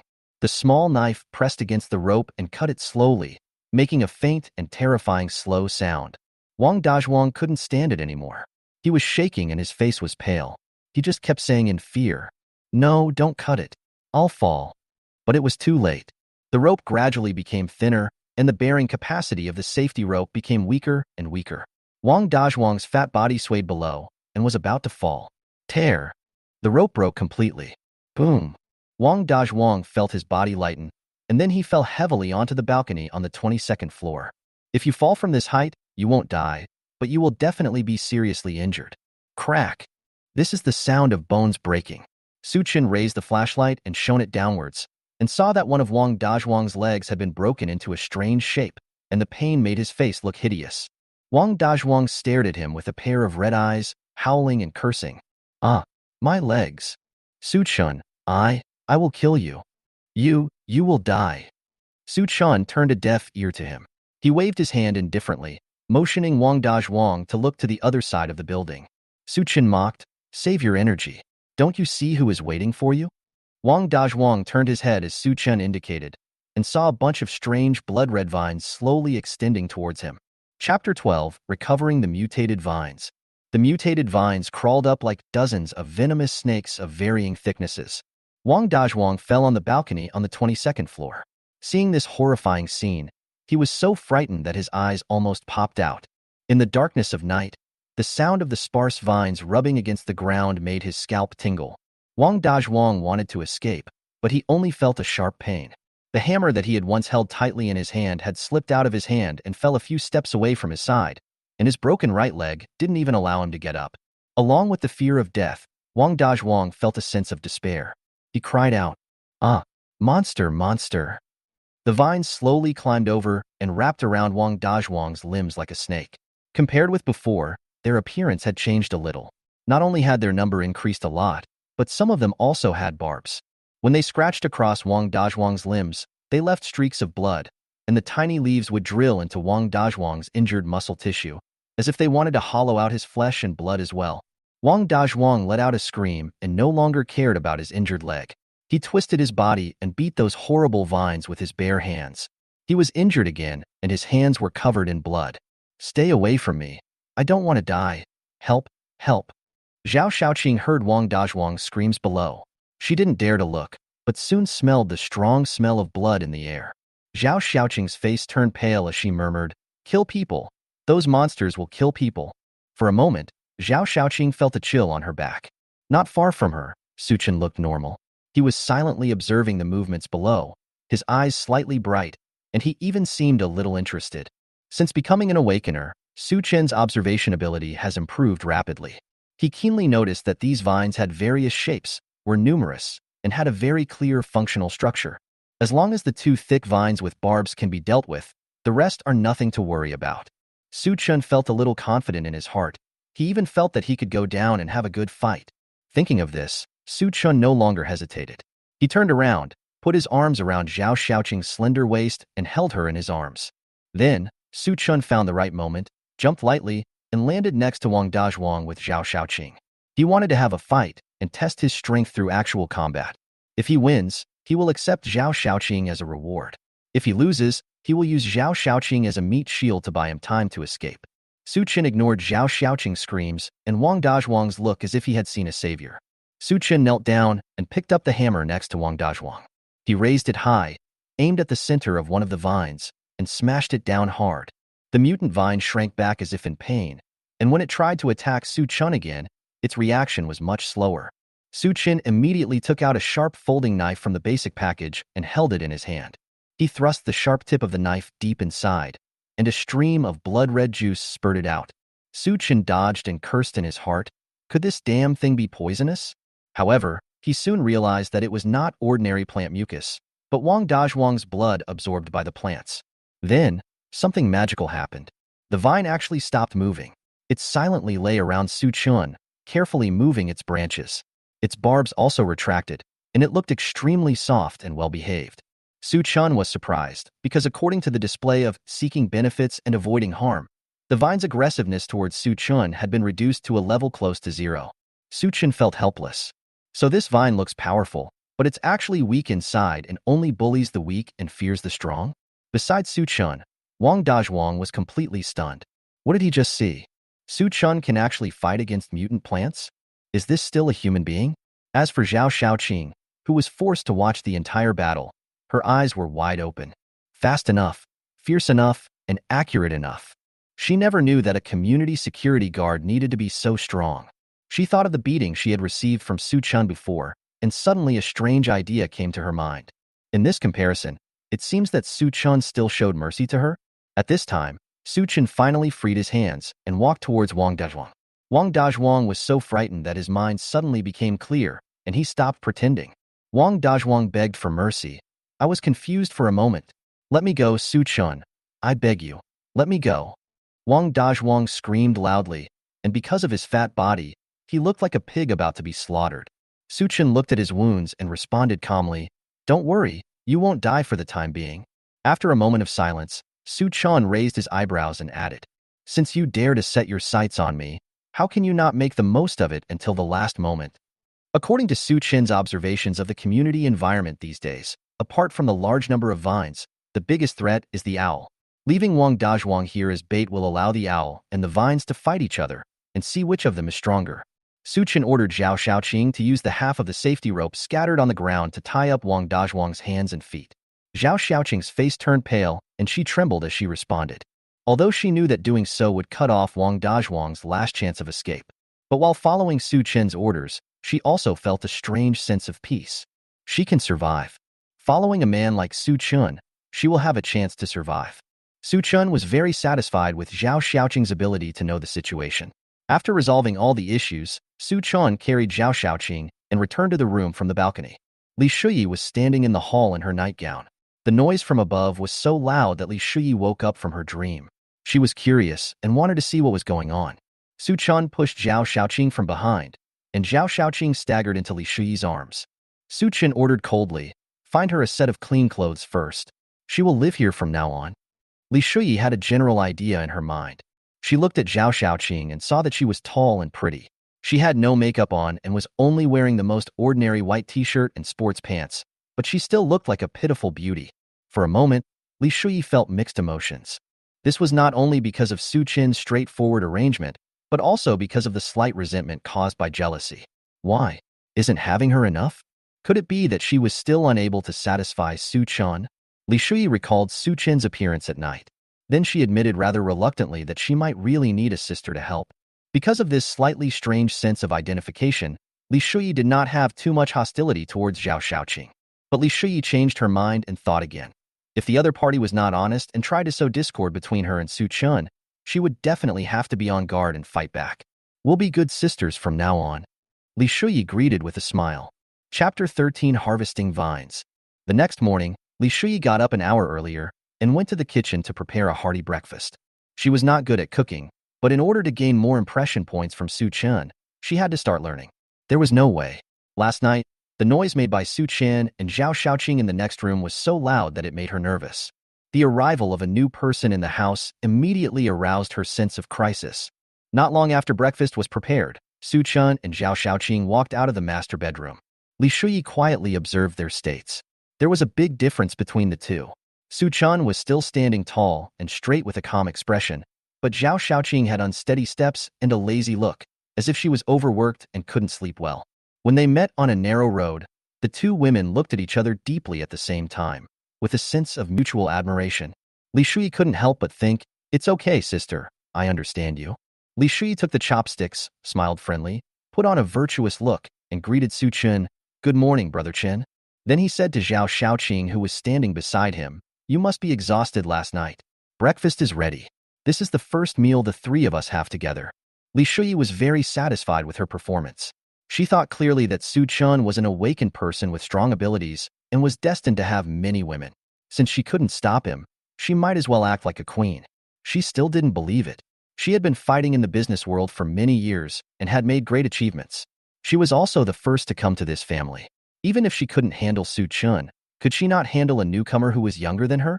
However, Zhao Xiaoqing did not seem to understand Li Shuyi's thoughts.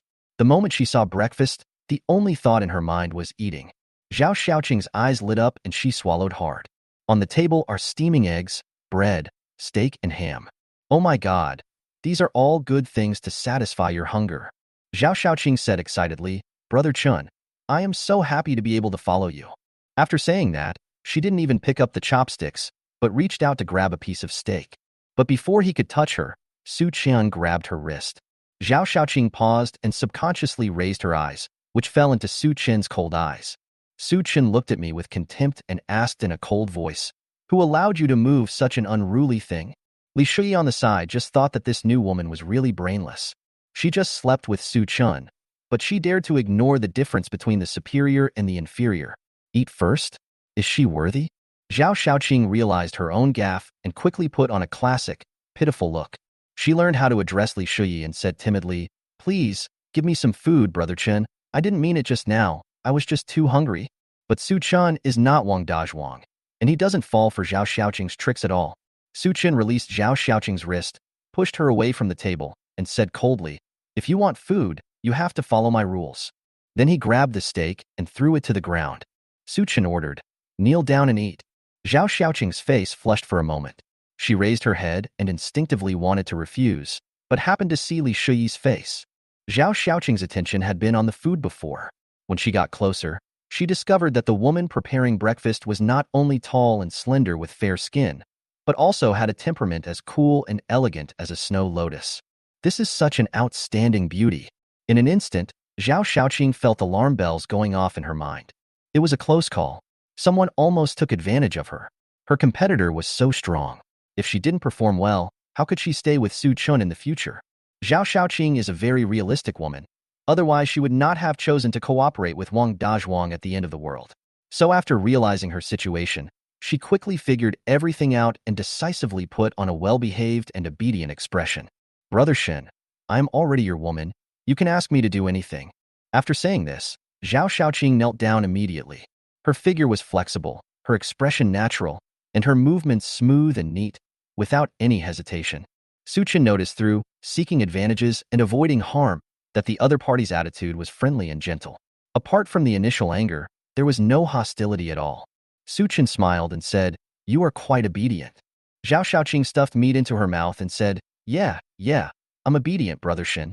Don't worry, Shaoqing, I'm the most obedient." Ding. Zhao Shaoqing ate a piece of steak and returned 200 yuan, which was put into the basic package. Su Chen's lips curled up slightly, looking proud. Li Shuyi, who was standing by, turned pale when she saw this scene. Thinking back to when she first entered Su Chen's house, she was slapped hard in the face. Who would have known that this new woman didn't suffer at all? Li Shuyi felt that she could no longer pretend to be virtuous. She complained in her heart, "Are you throwing away your dignity just for food?" She knelt so easily and licked so thoroughly. How could she compete with her in the future? After the three of them had breakfast, Su Chan went to the balcony to check again. Everywhere you look, there is a deep green. Dozens of vines were crawling on Su Chen's balcony. When they saw Su Chen coming out, they slowly moved towards him, but not too close. They just rubbed and circled around his feet, shaking excitedly, standing up their leaves, and tremblingly greeted him. Ever since this monster vine was subdued by Su Chen, it has often lingered around Su Chen's balcony. At first, Su Chen thought it was looking for revenge, but after a night of observation, Su Chen confirmed that it had no ill intentions. Frequently guarding the entrance to one's balcony is nothing more than a form of worship of a more powerful being. Regarding this point, Su Chen really didn't know whether he should say that they had vision or were stubborn. After all, Su Chen knew clearly that he was a person who used others without mercy, not to mention that these others were some mutated vines. We must make the best use of everything. Having made up his mind, Su Chen took out a small knife from the basic package and walked towards one of the thorny vines. He discovered this when he was fighting yesterday. The main body of the vines is very soft and can be pierced with a sharp knife, but the thorns on the vines are hard and sharp and extremely destructive. They can be removed and used as hidden weapons. Su Chen was proud of his discovery. Ever since I awakened to the state of light as a swallow, my overall quality has improved significantly. There is no need to be afraid of fighting when facing a battle, but there is always a lack of some unexpected means of attack. And these spikes seem to be tailor-made for him. Su Chen found the right direction and focused his eyes. He moved quickly. With a swipe of the knife, he removed the thorns from the vine along with part of the vine itself. The vine was startled and struggled to break free from Su Chen's control. It wanted to escape and retreat, but was caught by Su Chen. "Don't worry, I won't kill you. I just want a few of your thorns." This is not a lie. Su Chen does not intend to exhaust all resources. He also wanted to wait for the vines to rest for a while, and then replenish his hidden weapon resources after they had recovered. The vines seemed to know that they couldn't escape, so they resigned themselves to their fate and behaved themselves. 20 minutes later, Su Chen placed all the collected spikes into his basic package and was very happy that he had one more means of attack. In the bright living room, the two women who had been silently watching Su Chen were stunned with surprise. Wait, what did they see? Su Chen was actually harvesting the thorns from the mutated vines? The most important thing is that the vine didn't dare to resist. So, between Tangman and Su Chen, who was the real monster? Chapter 14 Upgrade. Level 4 Awakening. After harvesting the thorns from the vines, Su Chen went upstairs to check on Wang Dazhuang's condition. Wang Dazhuang was still lying on the ground and had not woken up. His body was tied tightly with a safety rope, his brows were furrowed, his lips were chapped, and the wounds scratched by the sharp thorns of the vines had already festered. In addition, there were some red scars on his skin, which were obviously abrasions caused by the struggle. Su Chen squatted down and patted Wang Dazhuang's face with his palm. "Wake up." Wang Dazhuang woke up in a daze, his eyes confused for a moment, but when he recognized Su Chen's face, despair and fear filled his eyes at the same time. He spoke with difficulty, "Water, water." Su Chen followed suit. He took out a bottle of mineral water from the basic package and poured it on Wang Dazhuang's face. Su Chen said quietly, "Captain Wang, we are colleagues who work together. How could you come up with such a vicious method to harm me? It's really not like your style." These highly suggestive words immediately ignited Wang Dazhuang's hope for life. Wang Dazhuang thought Su Chen still had feelings for him, and immediately began to frantically defend himself as if he had grabbed a life-saving straw. Yes, I never thought of harming you, Su Chen. Please save me. I was bewitched by that bitch." Su Chen smiled and said, I heard you. You can do the rest. Wang Dazhuang was stunned and followed Su Chen's gaze, only to find that Zhao Xiaoqing was standing aside with a bag in her hand. Zhao Xiaoqing looked embarrassed and thought to herself, so Su Chen asked her to come up just to let her see with her own eyes how Wang Dazhuang sold her out? At this moment, Wang Dazhuang also knew that he had been fooled. Su Chen, you bastard, you bitch, you betrayed me too. Zhao Xiaoqing no longer paid attention to Wang Dazhuang's verbal abuse. She followed Su Chen's instructions, pointed the phone at Wang Dazhuang, placed it on the phone stand, randomly selected a song, turned it up loud, and silently turned on the recording function. Su Chen took Zhao Xiaoqing down the stairs. Su Chen seemed to be in a good mood and said with satisfaction, That's all. With Wang Dazhu and the sound as bait, it will probably come soon. Zhao Xiaoqing asked in confusion, Who is it? Su Chen glanced at her and said calmly, That owl. Zhao Xiaoqing's face suddenly turned pale. She knew that there was a man-eating owl in the community. A neighbor had been attacked before, and the screams made her, who lived on the 6th floor, feel terrified. So Su Chen asked her to leave her phone on the roof to record a video just now, just to film the owl? Zhao Xiaoqing felt a chill down her spine. Her steps became unsteady, and she almost fell down the stairs. As if he had sensed Zhao Xiaoqing's fear, Su was silent for a moment, and then, very rarely, he said something to comfort her. Don't worry, it's just a test. What? Zhao Xiaoqing felt like she was hallucinating. Su Chen patiently explained. The plants and animals are evolving madly. We can't just hide from them. We also need to collect information about them and understand their strengths. Su Chen's voice was calm, as if he was talking about something very ordinary. Su Chen said, When the owl came over, it would definitely encounter the vines on the balcony downstairs. They would compete for the common food, and there must be a winner. I left the video on my phone, which can be used for research. Zhao Xiaoqing finally couldn't bear it anymore, and her body was shaking like a sieve. Before today, Zhao Xiaoqing was just afraid of Su Chen, but now, she felt terrified. Oh my god, what kind of devil did she offend? The plants and animals were mutating wildly, and everyone was hiding at home and didn't dare to go out. Hunger, panic, anxiety, the biggest problem people face is how to get food. However, when everyone was struggling to survive, Su Chen not only obtained a large amount of resources without anyone noticing, he even had the mind to study the extent to which the animals and plants in the outside world had mutated. What kind of terrifying man is he? That night, Su Chen did not eat dinner. Instead, he sat on the rattan chair on the balcony, eating the bloody bird eggs one by one. He threw all the fallen shells on the ground. The vines, which had been stripped of a layer of thorns, seemed to like the shells very much and rolled them away as if they were treasures. Su Chen didn't care. He knew these shells were useless. And when the vines gradually crossed the border and began to approach Su Chen's feet, Su Chen would take out a bottle of mineral water from the basic package and pour it on the ground of the balcony. The twisted vines immediately retreated from Su Chen's feet. They swarmed forward, crowding into the small puddle of water, greedily absorbing it, and soon it was all absorbed. Su Chen could feel that the vines had become more friendly. They nestled there, their leaves lazily stretched out, as obedient as if they were drunk. Su Chen looked at their satisfied expressions and found them quite interesting.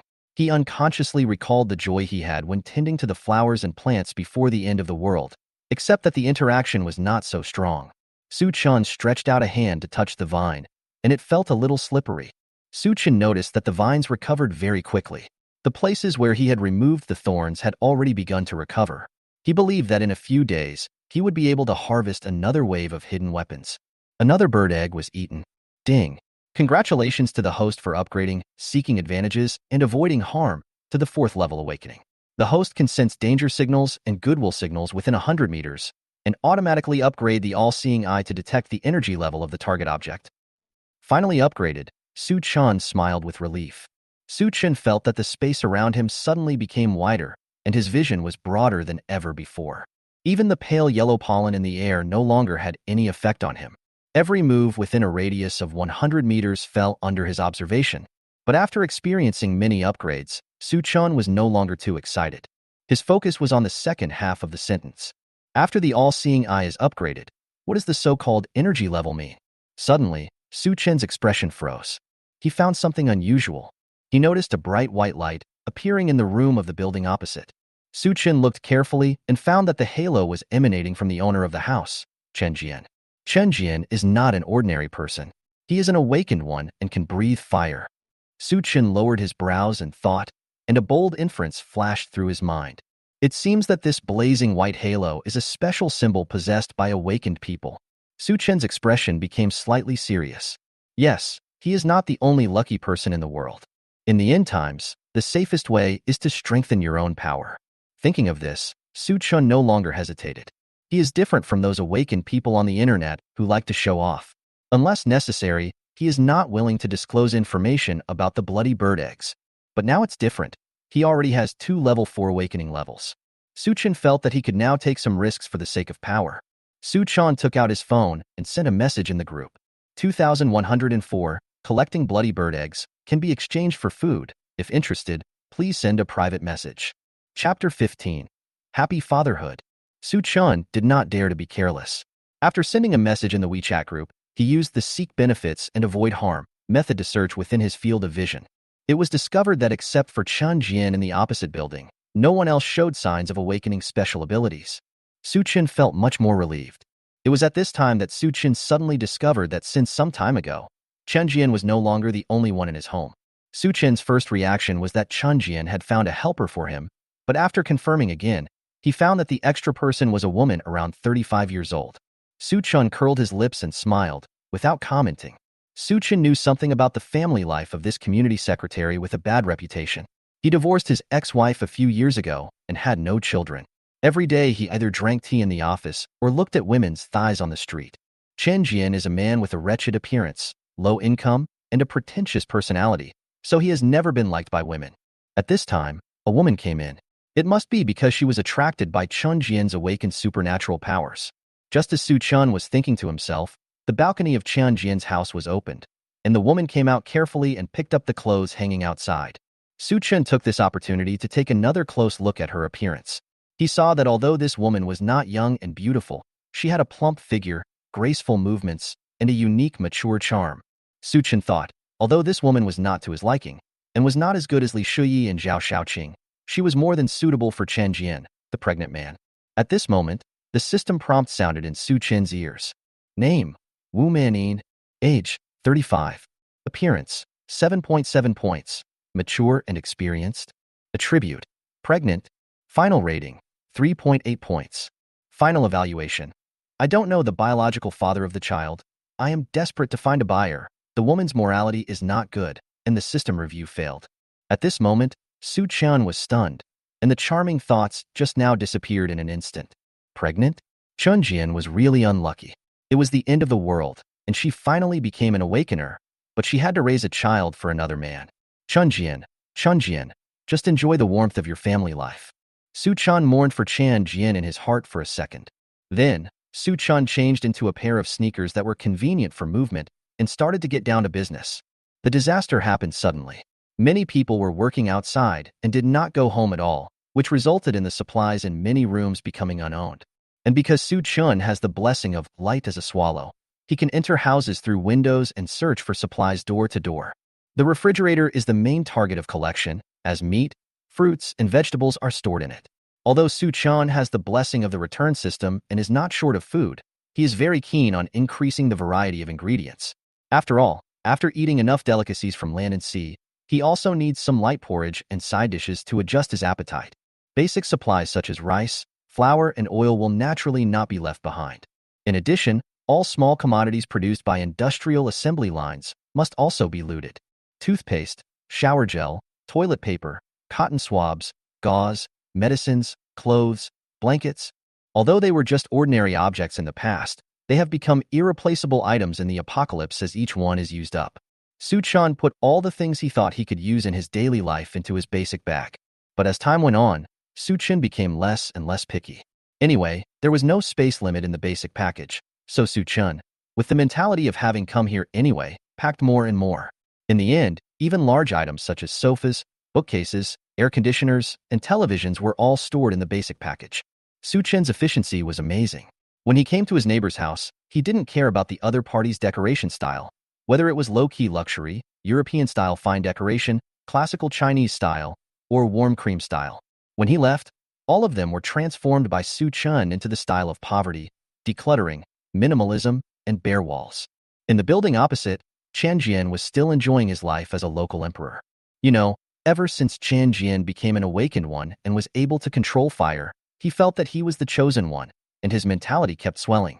His attitude towards Wu Manyin, the woman who came to him on her own initiative, also changed from surprise and cherishment at the beginning to arrogance. So when Wu Manyin yelled at him to read the group messages, his first reaction was not curiosity, but accusation. Jian said impatiently, "What are you arguing about, bitch?" Wu Manyin explained anxiously, "Secretary Chun, this is no small matter. The guy named Su Chun no longer accepts beautiful women. He has started to accept bloody bird eggs." Jian was shocked. Bloody bird eggs? Jian stood up hastily, snatched the phone from Wu Manyin's hand, and said solemnly, "It seems that this kid already knows how to awaken his superpowers." At the beginning, Jian ate the bird eggs on the balcony because he was so hungry that he couldn't stand it anymore. Unexpectedly, it turned out to be a blessing in disguise, and he awakened the ability to control fire. He wanted to show off at that time and was not on guard against Wu Manyin, the woman who came to him. So Wu Manyin found out. After that, he became much braver and had even better luck. He used his new fire control ability to kill a mutant gecko lying on his balcony, thus ensuring their food supply for the next few days. Right now, he is at the peak of his powers, so how can he tolerate others having the opportunity to step on his head? Jian's face was gloomy, and he said viciously, "No, we must not let this kid succeed. He already has the one in the picture. If he eats it again, wouldn't he be even more arrogant?" Wu Manyin's eyes turned and she said softly, "In my opinion, we can bid so that the person who has the bird eggs will give them to us instead of Su Chun." Jian scolded without mercy, "Idiot, didn't you hear the loudspeaker Su Chun played when he was grilling on the balcony? When it comes to food, can we compare with him?" Wu Manyin looked slightly embarrassed and patiently persuaded, "No matter how much food there is, it will eventually run out. In my opinion, Su Chun is desperate. Otherwise, he wouldn't consider eating mutant bird eggs. After all, you know that thing is very strange. If you are not desperate, who would dare to eat it?" After a short silence, Jian came to his senses. A gleam of light flashed in his eyes. "Wu Manyin, you are so keen on letting me take this bird egg. Do you think I will share it with you?" After her thoughts were revealed, Wu Manyin stopped pretending. After all, in her opinion, Jian was really nothing special. He was just luckier. If she could also taste the bloody bird eggs, she might be better than Jian. But you still have to find the right reason. Wu Manyin's eyes turned, she gritted her teeth, and thought to herself, she had originally wanted to keep it as a trump card, but the situation had changed, so she had to use it in advance. Wu Manyin murmured, "I am already your woman. We must consider our future." Wu Manyin looked up, her eyes full of longing and love. "Brother Chen, I'm pregnant with your child." Chapter 16, The Request of Female Stars. Jian felt his mind go blank, and he was suddenly at a loss. To be honest, he did not have any love for Wu Manyin. He enjoyed the happiness of being a local emperor and the feeling of submission to a woman who obeyed him in everything. As for having children, it was not part of his plan. Moreover, in the end times, without adequate medical care, giving birth to a fragile child is definitely not a wise choice. Taking a step back, he couldn't be 100% sure whether Wu Manyin was really pregnant. Wu Manyin saw Jian's hesitation and immediately gave a definition while expressing her loyalty. "It's absolutely correct. I know my own body. My period hasn't come yet, so I must be pregnant. Now that you have a baby, I will follow you wholeheartedly." Jian finally tasted some benefit from this sentence. Yes, this woman is already pregnant, and no other man will want her. At this point, she can no longer run away and can only stay by his side obediently. There is no need to worry about her loyalty. Besides, they have not been together for a long time, and there will be many changes in the future. He still needs this woman, so there is no need to break up with her in advance. Jian calmed down and waved his hand. "Don't worry, I'm not an irresponsible man. Since you're pregnant, I will take good care of you. A little Su Chun can't cause any trouble." Jian said proudly, "When I get another blood-colored bird egg, I will take away Su Chen's supplies. By then, you and your mother will definitely benefit from it." Seeing that she had been fooled, Wu Manyin breathed a sigh of relief. She came close to Jian, touched her belly, and said softly, "Let me make it clear first. I'm not doing this for myself. I'm doing this for our son." Jian laughed loudly. "Then I have to work harder to find some good things for our son." The two heartless people clung to each other tightly, each thinking that the other had already recognized them and would never betray them. After having a general idea, Chun Jiqing sent a message in the owner's group. "Neighbors, The situation is getting more and more dangerous. The entire community is under threat from mutated plants and animals. The areas below the 12th floor are all covered in pollen. The low-rise residents have obstructed vision and limited mobility. As the community secretary, I call on everyone to help each other in times of crisis and overcome the difficulties together. I suggest that people living on the lower floors move to the upper floors and live together with the upper floor owners. As soon as this suggestion came out, the whole community was shocked. The owner who lives on the upper floors was the first to express his displeasure. With resources so scarce and people so anxious, how can we allow others to enter the house? The owners living on the lower floors strongly supported it, saying, "Now is a special period. Resources should be allocated in a unified manner, and we are willing to obey the instructions of the community secretary." The high-rise owner was furious. Of course, the people living downstairs are willing to do that. To put it bluntly, they just want to come upstairs and suck our blood. Some lower-level people reacted and said, "Don't be impulsive. Suddenly asking us to go upstairs is like walking into a tiger's mouth." Everyone was making a fuss, saying all sorts of things. Seeing that everyone was arguing for a while, Sean Jian added, "Don't panic. This move is entirely based on the principle of mutual benefit and complete voluntariness. Residents living on the lower floors who wish to rent a room on the upper floors need to provide a certain amount of food or other valuable materials to the upper floor owner. Only after both parties agree can the rental behavior proceed. As the community secretary, I am willing to guarantee the transaction for everyone." As soon as these words were spoken, the entire owner group immediately gave positive comments. This is a good move and can fully realize the circulation of resources. My home is on the 18th floor. We have run out of food. Welcome the owners downstairs to live with us. All you need to do is provide 2 bags of instant noodles. I'm on the 7th floor, and there's no extra food. I'm willing to trade cigarettes and alcohol for a higher-level position. Looking at the lively group messages, Chen Jian put down his phone and smiled sinisterly. Chen Jian thought, "This is good. I just have to wait and see which low-level owner will contact him first to act as a guarantor." As long as the low-level owners appeared in front of him with food, they were all his prey. On the other hand, Su Chun was still busy and having a great time collecting supplies from door to door. He only entered empty rooms and did not rob houses with people in them. So even when he knew through his ability of seeking benefits and avoiding harm that the weak female resident lying on the bed in the room next to him was Luo Xinghe, he did not deliberately approach her. You know, Luo Xinghe is not only a beauty, but also a female star. However, since the other party had no intention of surrendering to him, Su Chun naturally did not bother to force her. After all, in the end times, beautiful women were worthless, and as for celebrities, they were just insignificant things. However, while Su Chun was looting supplies, his seeking benefits and avoiding harm made him aware of the change in Luo Xinghe's mood in the next room.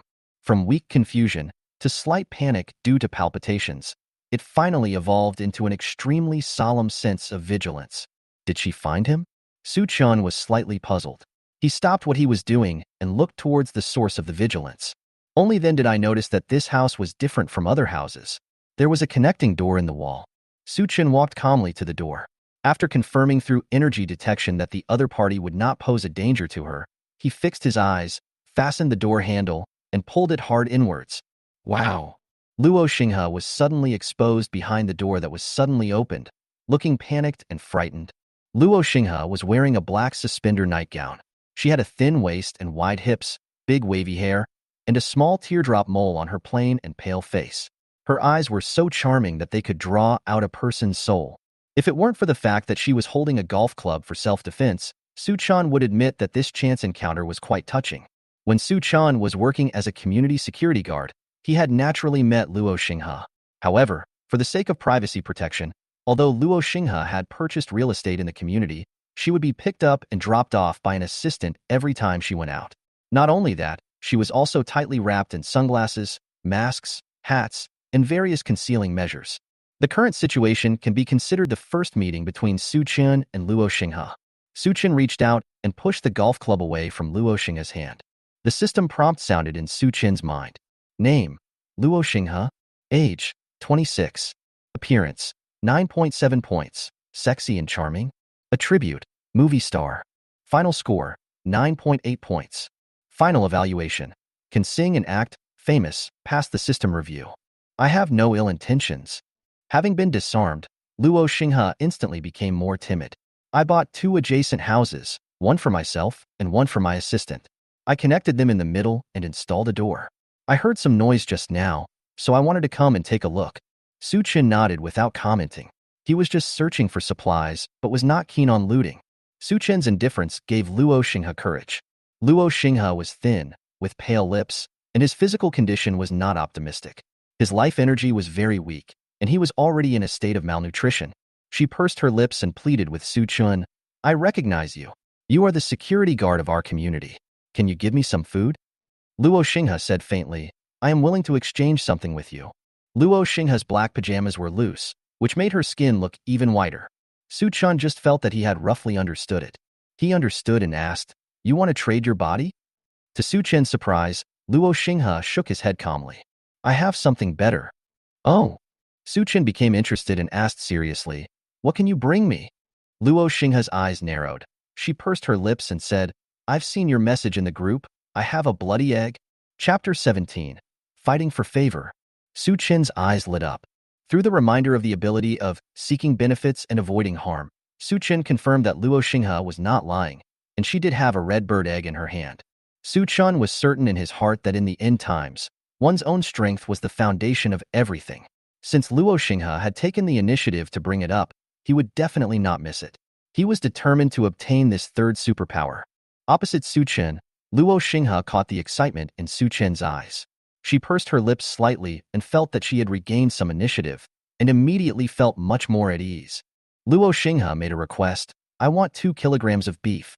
Su Chen noticed Luo Xinghe's little pride, and he bargained expressionlessly, "Half a caddy, forget it if it doesn't work."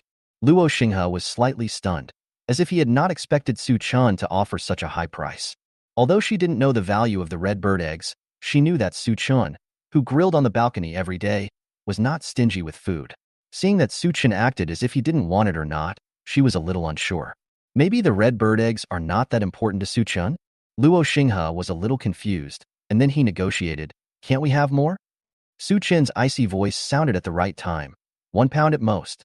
To do business with me, you must have basic sincerity. Luo Xinghe's heart tightened, and he felt that Su Chen's oppression was very overwhelming. Just at this moment, a desperate cry for help interrupted their conversation. "Help! Help!"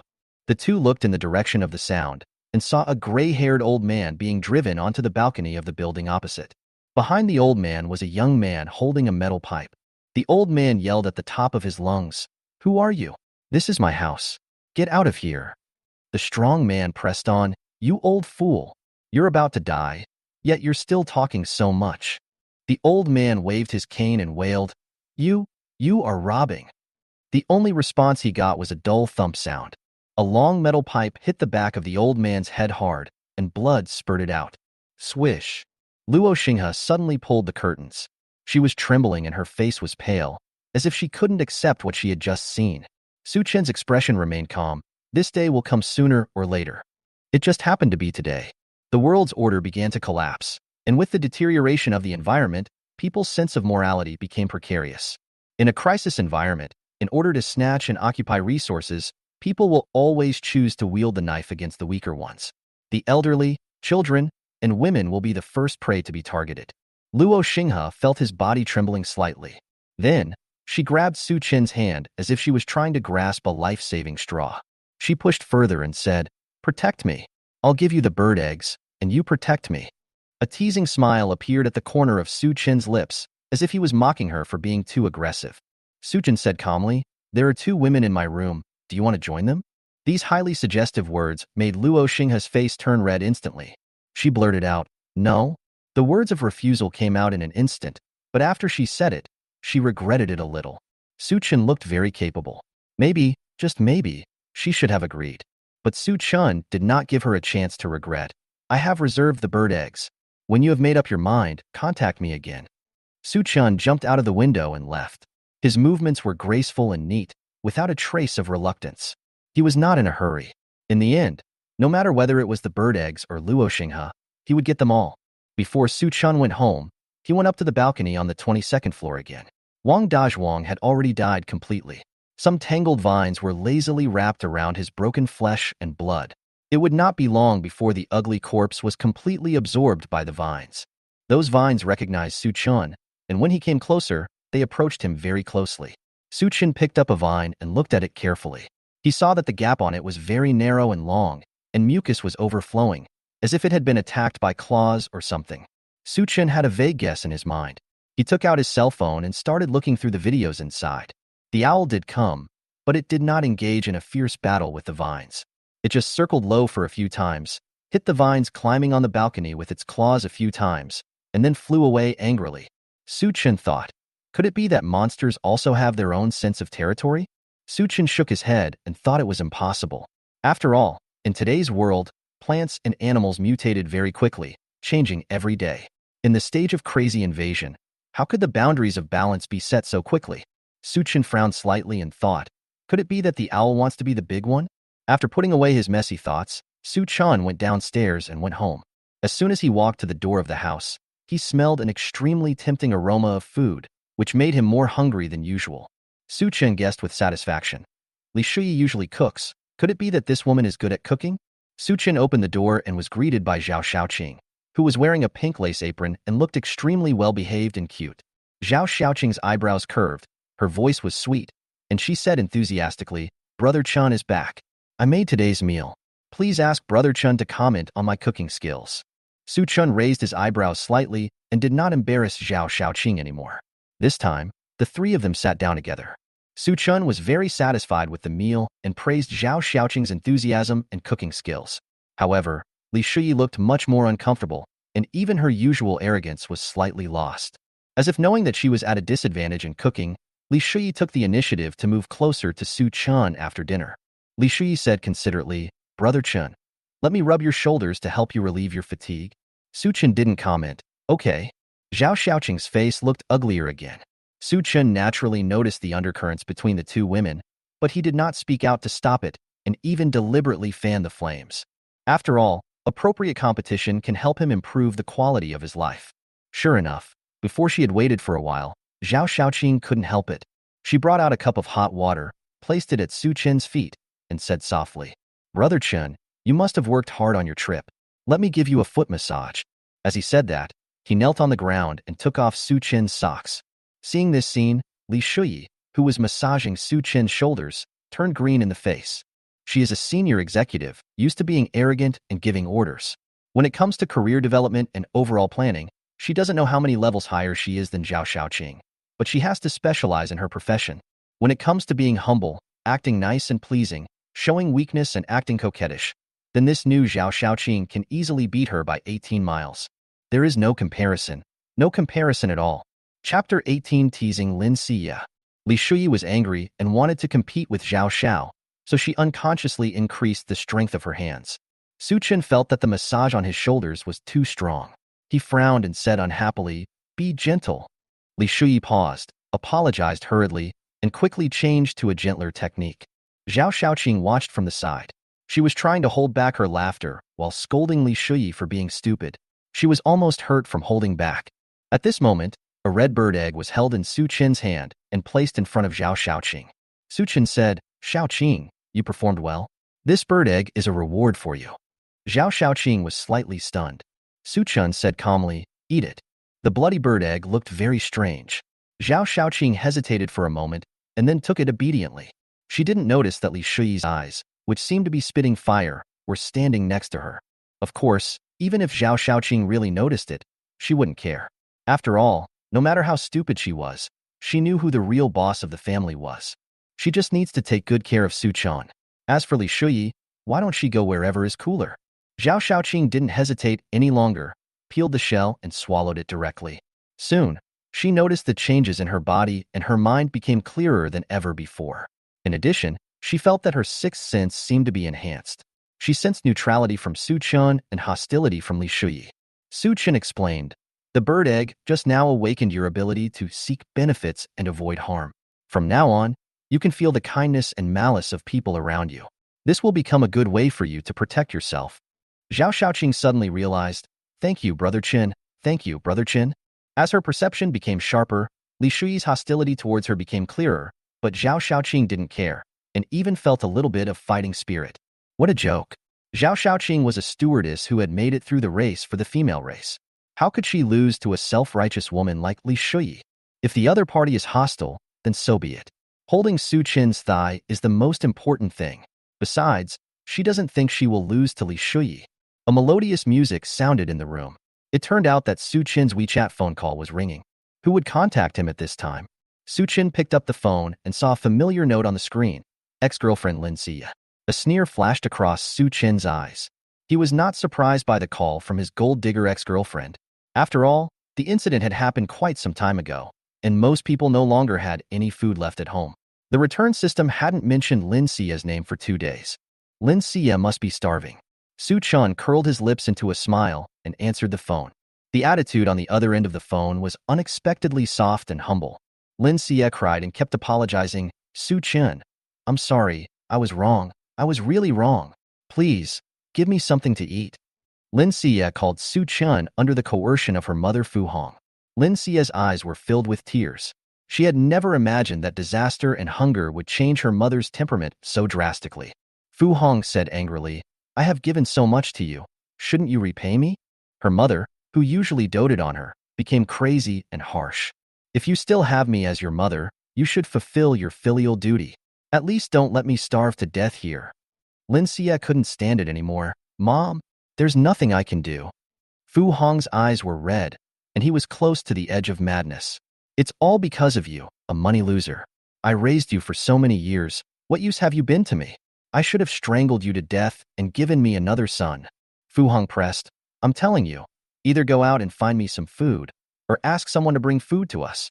Otherwise, I will never acknowledge you as my daughter again. It was under such circumstances that Lin Xia called Su Chun. However, Fu Hong's spirit had collapsed, and she was restless when Lin Xia called. So all the urging and fighting in Fu Hong's mouth fell into Su Chin's ears. Su Chin immediately understood the general idea. He knew this mother and daughter too well.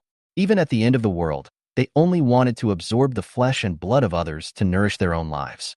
When they were in school, they cheated others of their money. In the end of the world, they coveted others' supplies.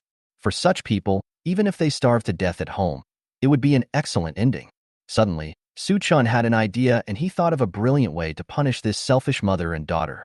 Su Chun changed his tone and pretended to be sad. Yeah, I really liked you in the past, but we can't go back. You know, I can't afford your betrothal gift. Hearing these words, Lin Xia felt shocked. There is hope. Su Chun still has feelings for her. Lin Xia said excitedly, how can I not go back? The betrothal gift is not important at all. As long as you can give me food, the food is the betrothal gift. My mother is very easy to talk to. She will definitely be able to accept you. Su Chin sneered in his heart and then acted, it's too late, yeah. I already have a girlfriend. She treats me very well. I think there is no place for you in my family anymore. These words were like a bolt from the blue. Lin Xia never expected to hear such an answer and immediately accepted it helplessly and said, no, this is impossible. Su Chin smiled in his heart and thought, you can't help but believe it. Then, Su Chan turned on the mute button and turned on the camera on his phone. He pulled Li Shuyi closer to him and instructed, yes, smile sweeter. This is our first photo shoot, so make your movements more sexy. Li Shuyi felt flattered when Su Chun embraced her, but she quickly adjusted herself and showed her most noble and moving side. Su Chun took several photos in a row, picked out the one he was most satisfied with, and sent it to Lin Xia. In the photo, Li Shuyi had a ruddy complexion and elegant temperament. She was leaning on Su Chin's shoulder, revealing a patch of snow-white skin. Her black hair was loose and her face was lightly made up, which made her figure look more plump and charming. In contrast, Lin Xia, who was pale and thin and had no interest in taking care of herself, was simply a fallen woman. In this situation, any man would know what to choose. Faced with the ironclad facts, Lin Xia felt that he had been devastated and had lost all his confidence. Su Chun has a girlfriend? Su Chun really has a girlfriend? By this time, Lin Xia finally regretted it. She couldn't help but wonder, if she hadn't chosen to break up, would her life be different? In this dangerous world where animals and plants mutate, will she be able to hide in a warm and clean house with Su Chun, enjoying rich food? And there will never be a woman more beautiful than her who will appear to replace her position and share the resources that would have belonged to her. My nose felt sore, my eyes were dry, and the hand holding the phone trembled uncontrollably. But on second thought, Lin Xia felt confused again. Did she really do something wrong? She is a graduate student, so young and beautiful, with such a bright future. Just because Su Chun once supported her for a few years, does she have to give her whole life to him? A trace of unwilling anger flashed in Lin Xia's eyes. No, she is not wrong. She was just fighting for a better future for herself. What was wrong with her? But since she did nothing wrong, why did she feel so bad? Lin Xia felt her brain go blank, and she blurted out, Su Chun. I feel so bad. Su Chun was totally unmoved, because he knew that the reason why Lin Xia felt uncomfortable was not because she had a guilty conscience, but because her stomach was empty and she was feeling hungry. Chapter 19. Chen Jian reveals his true colors.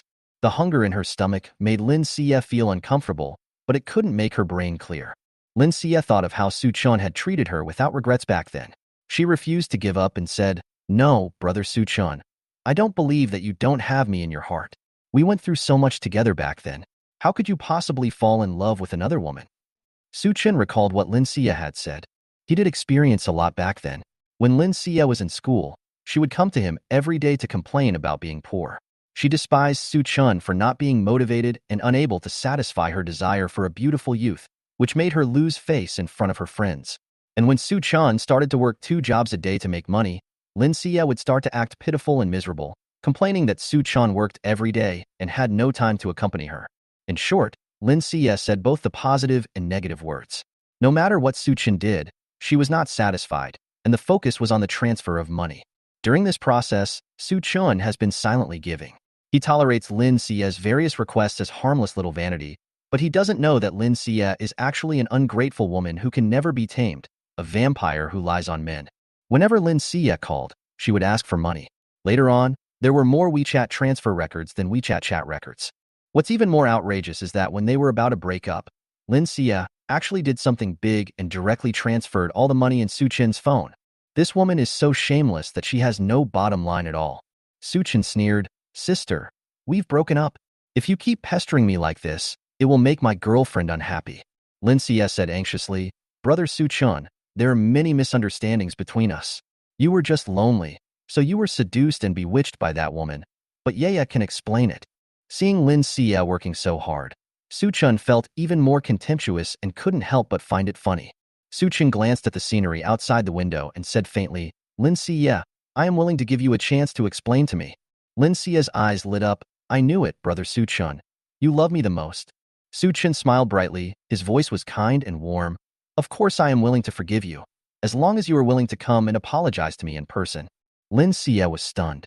She subconsciously looked out the window. The pale yellow pollen was becoming denser and denser. They stuck to the glass, covering the entire city like heavy smoke and blocking any light that might penetrate into the room. The room was gloomy, like a set from a horror movie. However, this is not the most terrifying thing. What is even more creepy are the mutated animals and plants, spiders, lizards, centipedes, and birds hidden in it. These little creatures that used to hide in the corners of the city have now all changed their appearance. They hide their bodies, are ferocious and patient, just waiting for the right time to deliver a fatal blow to the humans who appear by chance. Lin Xia felt a chill on her spine and shivered subconsciously. No, she can't go out. Going out at this time would mean certain death. She either got lost in the pollen or was eaten by monsters hiding in the dark. Lin Xia's voice trembled with faint sobs. Brother Su Chun, please don't scare ye anymore. Su Chun was completely unmoved. His voice was cold and cruel. Why? You don't want to? Lin Xia naturally couldn't answer. Su Chun cut off the call cleanly. From the moment he recognized Lin Xia's true face, Lin Xia died in his heart. In the end times, the environment is harsh, so he would not care about Lin Xia's life or death. But if this woman still refuses to repent and tries to tear a piece of flesh from his body, then he doesn't mind torturing her severely before Lin Xia dies. After all, the painful struggle between hope and despair is far more profound than simply accepting one's fate. Chun Jian's proposal to change rooms received responses from many people in the group. After all, the pollen has spread to the 12th floor, seriously affecting the lives of the residents on the lower floors. Even speaking normally can easily cause itchy noses and sore throats. There are many lower-level users who want to move to higher floors. As time went on, many residents living in high-rise buildings could no longer afford food and wanted to take the opportunity to share rooms to replenish their food rations. When both parties have needs, things will go smoothly, and everyone wants to get together and talk openly. So under Chen Jian's arrangement, at 5 o'clock the next afternoon, on the inter-building corridor on the 13th floor, the community that had been quiet for a long time suddenly became lively. Luo Xinghe also attended the rally. She lived on the 13th floor, and her room was not greatly affected by the pollen. But she knew that sooner or later, the pollen would spread to the upper floors, and relocation was a matter of time. But at least in the next few days, she still wanted to try her luck and see if she could get some extra food. The gradually collapsing moral system frightened her.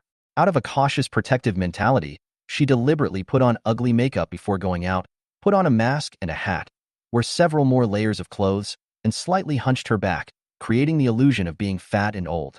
Luo Xinghe couldn't help feeling sad when he thought about how the acting skills he had studied so hard in the acting academy had to be used in such a place. It was only when he opened the door and stepped into the corridor that Luo Xinghe realized that it was even more lively outside than he had imagined. With a quick glance, he saw more than 30 people coming from the upper floors, and slightly fewer people from the lower floors. They were holding simple food in their hands to pay for their rent, mostly packaged food such as sausages and chocolates. Luo Xinghe was still frightened by the previous home robbery, but this gathering on the 13th floor was a collective action. The location was very close to her home, and there were a large number of people, which immediately made her feel at ease. Luo Xinghe touched his empty stomach and thought, just a little bit of food will be fine. Thinking of this, Luo Xinghe thought of Su Chen again. Luo Xinghe felt a little resentful towards this man who suddenly appeared and left. After all, if Su Chen had given her half a pound of beef directly, then she wouldn't have to come to this kind of gathering and share her house with a stranger. Luo Xinghe frowned slightly, thinking, I wonder what Su Chen is waiting for? If she doesn't show up, she might be so hungry that she might have to cook and eat the bird's egg, risking poisoning. Just thinking about the strange color of the bird eggs, Luo Xinghe felt nauseous again. Luo Xinghe comforted herself in her heart. Just hold on a little longer, she didn't want to fall into that situation. At this moment, Luo Xinghe saw Chen Jian appear in front of everyone, dragging a big bag in one hand and holding Wu Manin's arm with the other. Chen Jian said in a loud voice, very good, everyone is here. After seeing the organizer of the event, Luo Xinghe felt a lot more at ease. At this time of panic, a person who is willing to take responsibility can best bring comfort to the confused masses. But what Chen Jian said next made Luo Xinghe's legs go weak. Chen Jian shouted, please put down the food in your hands and put it in the bag in my hand. Chapter 20. Su Chen is targeted. As soon as these words came out, the whole corridor exploded. The people gathered in the corridor now are all owners who listened to Chen Jian's call in the group and gathered together to trade housing space and food. Who would have thought that Chen Jian's real plan was to gather them together and then extort them for food? Everyone was angry and started cursing at Chen Jian. Chen Jian, who the hell are you? How dare you confiscate our food? This food is the rent I want to collect. No one can take it away. Go ahead and dream on. You've deceived your father. Listening to everyone's accusations against him, Chen Jian still stood there holding the big bag, but his eyes were vicious and his face was ferocious. Suddenly, Chen Jian shouted, who among you dares to disobey the organization? Chen Jian's eyes were wide open. His fists were clenched, veins on his hands were bulging, and he shouted loudly. A cluster of hot flames burst out from in front of Chen Jian.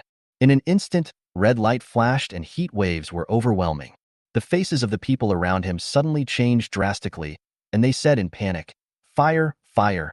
Chen Jian can spit fire. Seeing that the situation was not good, everyone hurriedly moved away from Chen Jian and tried to flee in all directions, but it was too late. Chen Jian had already found his target. He rushed forward and raised his hand to grab the long-haired woman closest to him. Flames instantly shot out from Chen Jian's arm and rushed straight to the woman's face. In just 1 second, all of the woman's hair was on fire. Ah! The woman screamed and rushed into the crowd with her fiery hair. When the people around saw this, they were all shocked. But Chen Jian still felt it was not enough. He pressed on step by step, slapping the woman's back several times with his hands, and the scorching flames wrapped around her. In a flash, the living woman was burned into a black charcoal.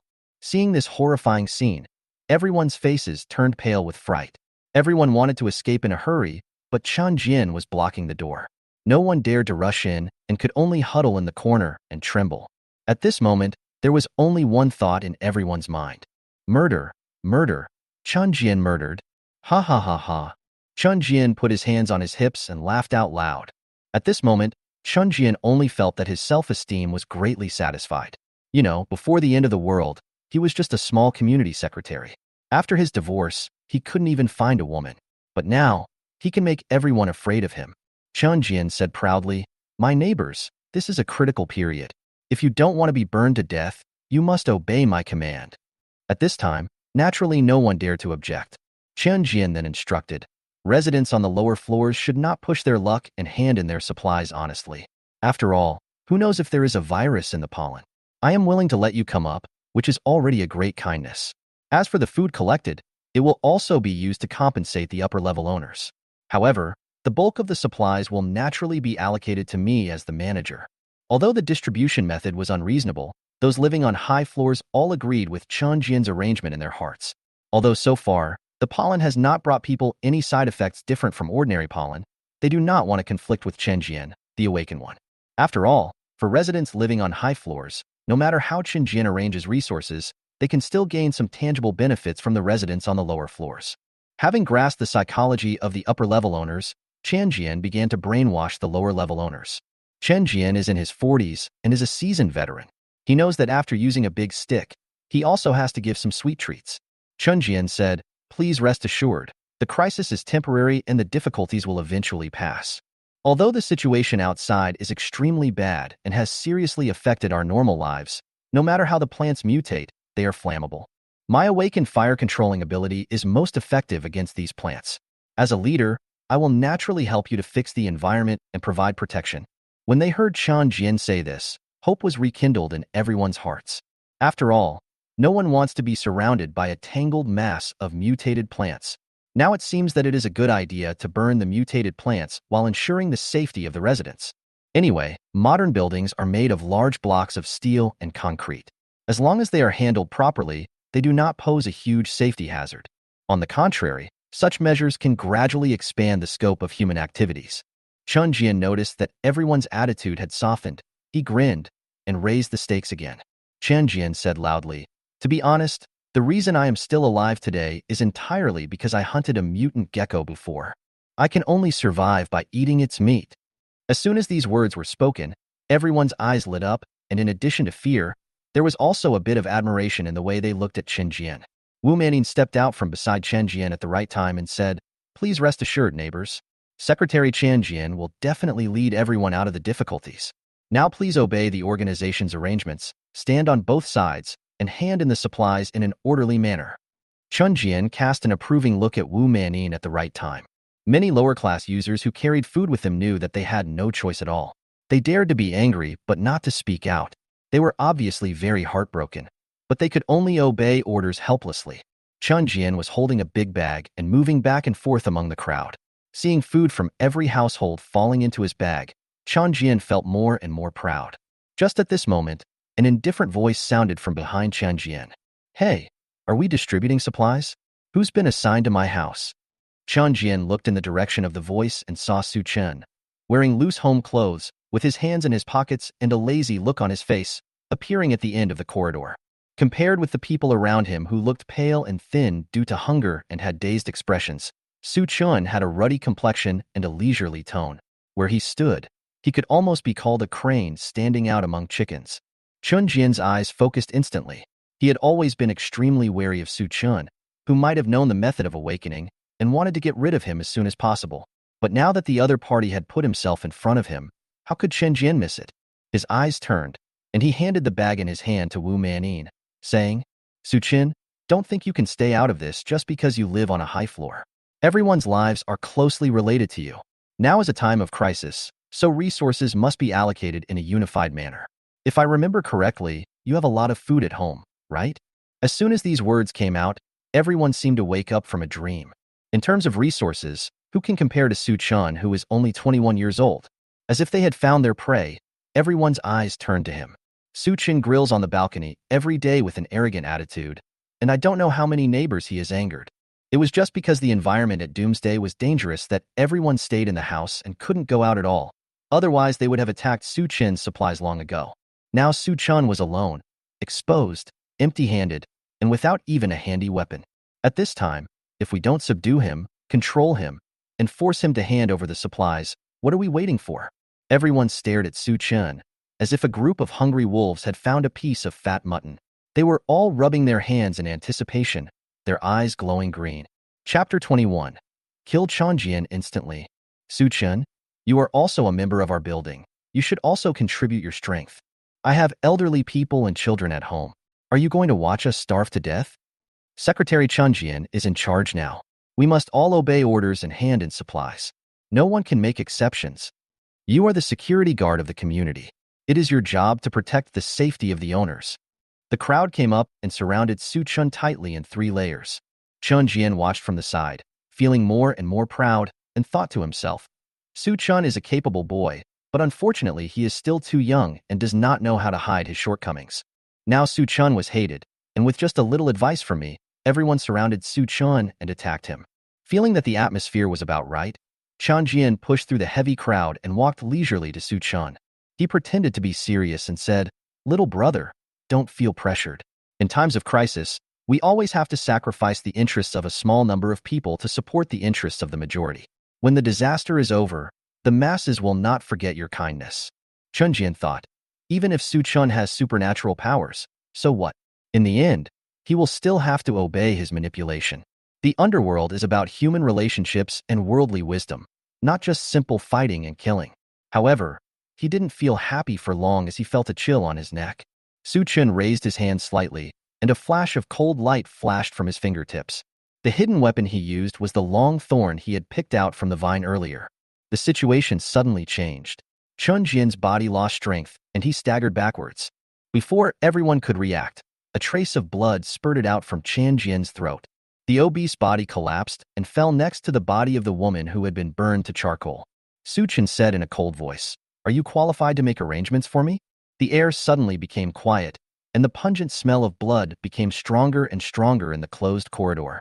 Su Chin's cold gaze swept across the entire audience, and everyone's heart sank.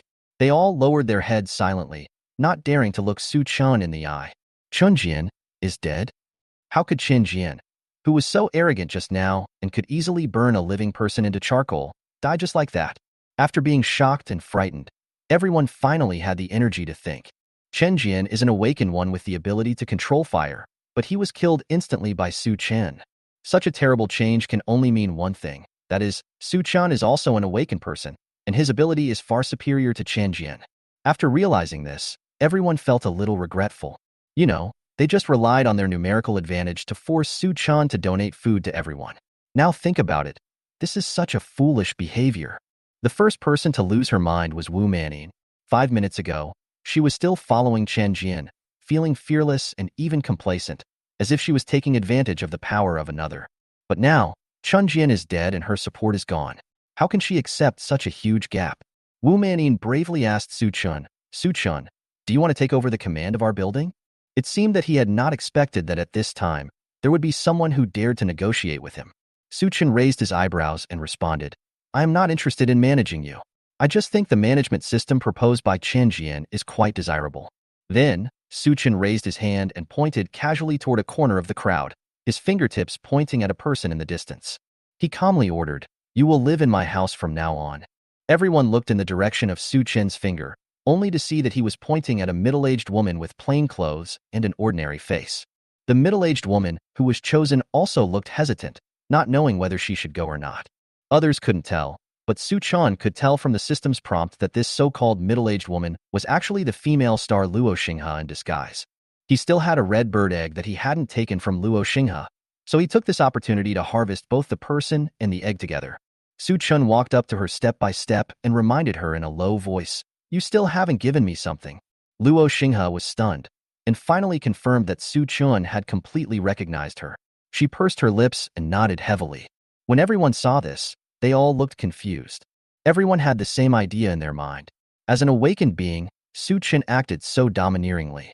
Shouldn't he pick the youngest and most beautiful one to stay with him? Why did he choose such an ordinary-looking woman? Among the crowd, Wu Manin's eyes suddenly lit up. She naturally didn't know that Su Chun had chosen Luo Xinghe in disguise, and only thought that Su Chun was a man with unique taste. Wu Manin couldn't help but think, if we really talk about mature woman's temperament, my figure and appearance are not inferior to the woman Su Chun just ordered. So, doesn't she have a chance? Thinking of the baby in her belly, Wu Manin felt that her chances of winning were greater. She finally figured it out. In such a chaotic and dangerous environment, as a weak person, she could only survive under the protection of the awakened ones. Since she had been able to control Chen Jian with her child, She could naturally use the same method to control Su Chun. Wu Manyin was determined. She came close to Su Chun and said flatteringly, Su Chun, my sister's house is also on the lower floor. Why don't you let me serve you? When these words were spoken, everyone was shocked by Wu Manyin's shamelessness. She appeared with Chen Jian to plot against everyone, and as soon as Chen Jian died, she was able to climb Su Chen's high branch without any psychological burden. She was really shameless. Unfortunately, Su Chen's taste remains a mystery, and no one knows whether he will be interested in Wu Manyin. Everyone cannot see clearly where the situation is headed, so naturally they dare not comment too much. Wu Manyin noticed that the people around her looked down on her, but she didn't care. At this moment, the most important thing was to hold Su Chen's thighs tightly.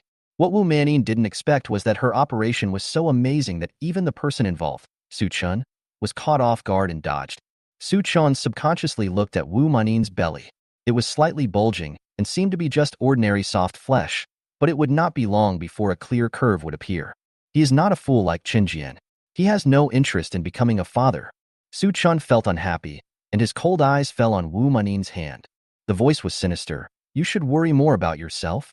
Wu Manyin heard the malice in Su Chen's words. She was slightly stunned and looked down in the direction of his gaze.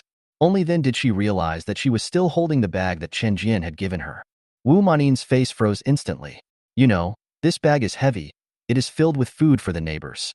When Chen Jian was alive, no one dared to touch her, but now that Chen Jian is dead, the neighbors will naturally want to snatch the food back. No, it could be even worse. Wu Manyin looked back and saw that those who had been forced to hand over food before all had hatred on their faces and were staring at her with murderous eyes. Chapter 22 End of Transaction. Su Chen naturally would not show mercy to Wu Manyin. He smiled coldly and reached out to push the woman on the back.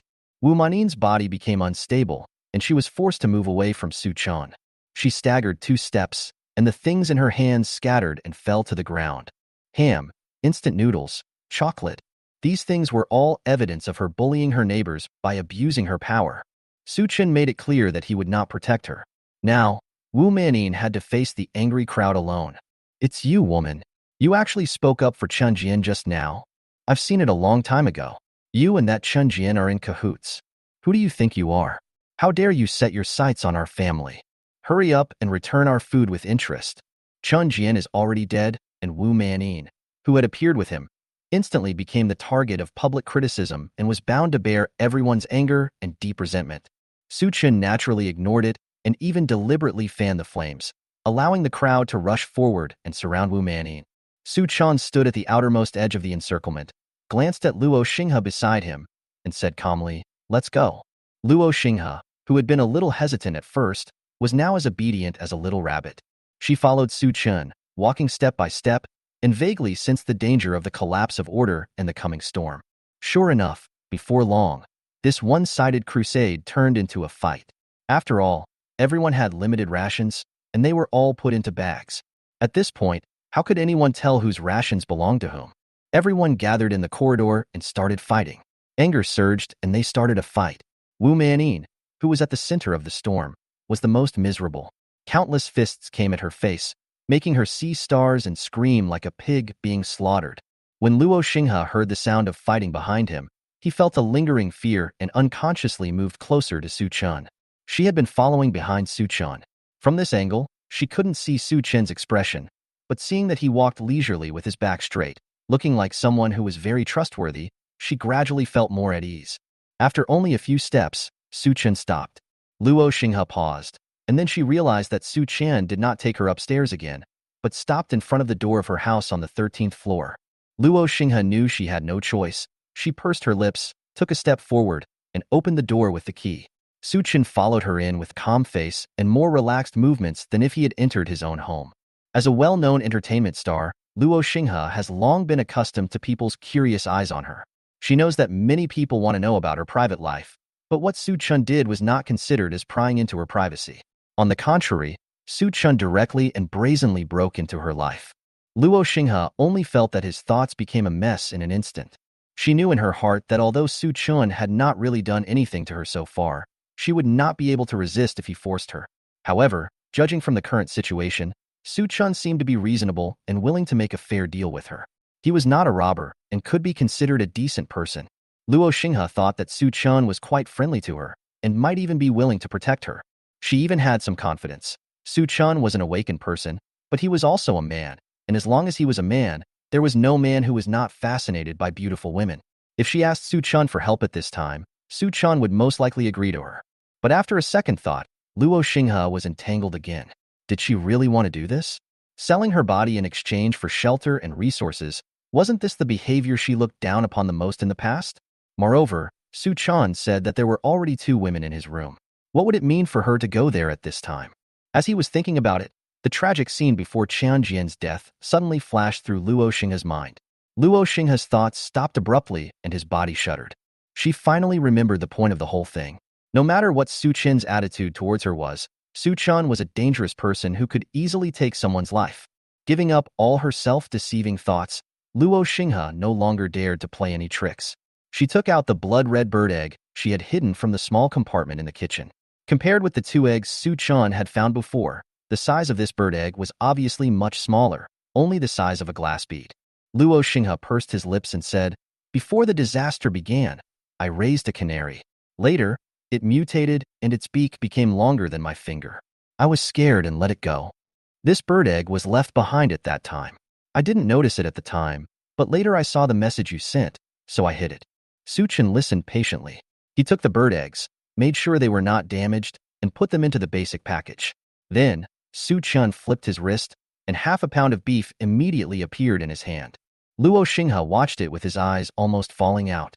She was dumbfounded and stammered, "Su Chun, how did you do it?"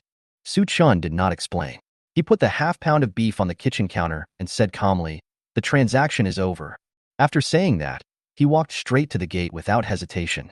Luo Xinghe was slightly stunned, as if she didn't expect Su Chun to let her go so easily. For a moment, she felt mixed emotions and didn't know whether she should feel relieved or disappointed. But in a hurry, she still followed the human instinct to admire the strong and shouted behind Su Chun, "Can I go up with you?" Su Chun glanced at her, his eyes dark and unclear. Luo Xinghe waved his hands hurriedly and said, "Don't get me wrong. I just want to go up and take a look, just take a look." Su Chun saw Luo Xinghe's hesitation, and he said without comment, "It's up to you." He was not in a hurry. The bird eggs were already in his hands, and half a pound of beef would be eaten soon. It wouldn't be long before Luo Xinghe would cry and beg to surrender at his feet. The more hesitant Luo Xinghe was at this time, the more he would have to pay later. He had plenty of time to see this woman regret it. Luo Xinghe was delighted and put the beef in the refrigerator. The cleverness in his heart surged up again. She thought to herself, "Su Chun has a lot of supplies, but I don't know exactly how much. This time I go up there, I can just test it out." By the time the 2 of them came out together, everyone in the corridor outside had left. The smell of blood was much stronger in the air. The big bag of food that people were most concerned about had been completely snatched up. The bodies of Chen Jian and the woman who was burned to death were lying on the ground, and no one had collected their bodies. Wu Manyin, who had been severely beaten by the angry crowd, was curled up on the ground with disheveled hair, holding her head with both hands and screaming in pain. The sound of Luo Xinghe opening and closing the door startled her. Wu Manyin suddenly opened her eyes wide. She saw Su Chun and a resentful light flashed in her eyes. She said viciously, It's you who pushed me." Su Chun ignored him, but Wu Manyin had been beaten into a trance. When Su Chun walked past her, she actually reached out to grab Su Chun's ankle. This time, Su Chun did not indulge her. He raised his long legs and stepped hard on the back of her hand. Wu Manyin let out a scream at the right time. Ah! This shrill sound seemed even more terrifying and horrifying in the silent corridor. Luo Xinghe was so frightened by the horrible scream that his legs almost went limp. Chapter 23 Luo Xinghe goes upstairs. Luo Xinghe followed Su Chun and walked up the stairs to the 21st floor. When she arrived, she was already sweating slightly, and the ugly makeup on her face was about to be smudged. After the door opened, Li Shuyi and Zhao Shaoqing, who had already heard the noise, hurried out to greet them. Luo Xinghe met their gazes, and for a moment, he felt quite at a loss. Although she knew that Su Chun had no need to lie to her, and that there were indeed 2 women in his family, the shock of seeing it with her own eyes was different. Luo Xinghe herself is a beauty. Although she has been a big shot in the entertainment industry, she has never felt inferior to the amateur circle. But when she saw the 2 girls with well-proportioned figures, decent clothes, and delicate and simple makeup, they were able to maintain their spirits even in the doomsday environment. They could be called radiant. The comparison made her feel a little uncomfortable. As for the two women in the room, they were slightly surprised when they saw Luo Xinghe. They didn't know that Luo Xinghe was deliberately making himself ugly. They just thought that Su Chan had brought in a woman of mediocre appearance. For a moment, they didn't know whether to lament first that they had gained another competitor, or to lament that Su Chin's aesthetic taste had been degraded so seriously in just a few days. But the time they spent looking at each other didn't last too long. Li Shuyi was the first to react. She welcomed Luo Xinghe in with a bright smile and said in a friendly tone, "A new sister is here. Welcome, welcome." Seeing this, Zhao Xiaoqing had no choice but to put on a friendly look and hold Luo Xinghe's hand. She also did not see through Luo Xinghe's makeup skills. She just comforted herself in her heart. It doesn't matter. It doesn't matter. This new woman is mediocre in appearance and old. She is no match for me at all. No matter how undercurrents were surging inside, on the surface, the atmosphere between the three women was unusually harmonious and friendly during this first meeting. Luo Xinghe was welcomed into the house by the two girls. Looking at the two warm, smiling faces in front of her, she thought anxiously that it seemed that staying here was indeed a good choice. Zhao Xiaoqing, who was better at cooking, also needed to prepare dinner in the kitchen. So Li Shui volunteered to take on the responsibility of taking care of the newcomers. She found a slightly loose suspender dress from her clothes and said with a smile, "We're already home. Why are you still wearing outer clothes? Go wash your face first. We still have to eat together later." Luo Xinghe blushed, and for a moment, she didn't know how to explain. She had only wanted to come up and take a look, but if she said that she had no intention of staying, she would be lying. Seeing that Luo Xinghe didn't say anything, Li Shui thought that she was just shy and didn't care. She was also considerate enough to prepare pillows, bedding, and other sleeping supplies for her. Before the apocalypse, Su Chan was just a security guard, so he naturally would not rent a whole 3-bedroom, 1-living-room house in such a high-end community. However, Su Chin's previous roommates were working outside when the disaster occurred, and they have not returned yet. I guess they have lost their lives. So within 2 days of the disaster, Su Chan moved to the master bedroom. As for the remaining 2 rooms, Li Shuyi and Zhao Qing are each occupied one. Now that Luo Xinghe was here, he would have to squeeze in with one of them. Seeing that Zhao Xiaoqing had the advantage in cooking, Li Shuyi was of course unwilling to let go of Luo Xinghe, her new teammate, so she was extra considerate and attentive to her. After preparing the bed, Li Shuyi deliberately found small items, such as towels for her to facilitate cleaning. Luo Xinghe was being arranged by Li Shuyi, and he felt dizzy in his head, but he also relaxed a lot unconsciously. It was not until she closed the bathroom door, looked in the mirror, and saw her face after putting on makeup that she became slightly alert. It's the end of the world now. There aren't so many people who hit it off at first sight. It's just the weak relying on the strong and sticking together. But what about her? Does she want to be one of them? 10 minutes later, when Luo Xinghe took off her makeup and came out of the bathroom, Zhao Xiaoqing's meal was ready. On the table was a roasted crispy sea base, golden and crispy, and the crystal clear and plump rice was dotted with black sesame seeds. There were also 2 refreshing vegetarian stir-fried side dishes. Such food would have made people salivate even before the end of the world, let alone now when resources are so tight. Just because Su Chan didn't come to the table, the 2 girls didn't pick up their chopsticks first.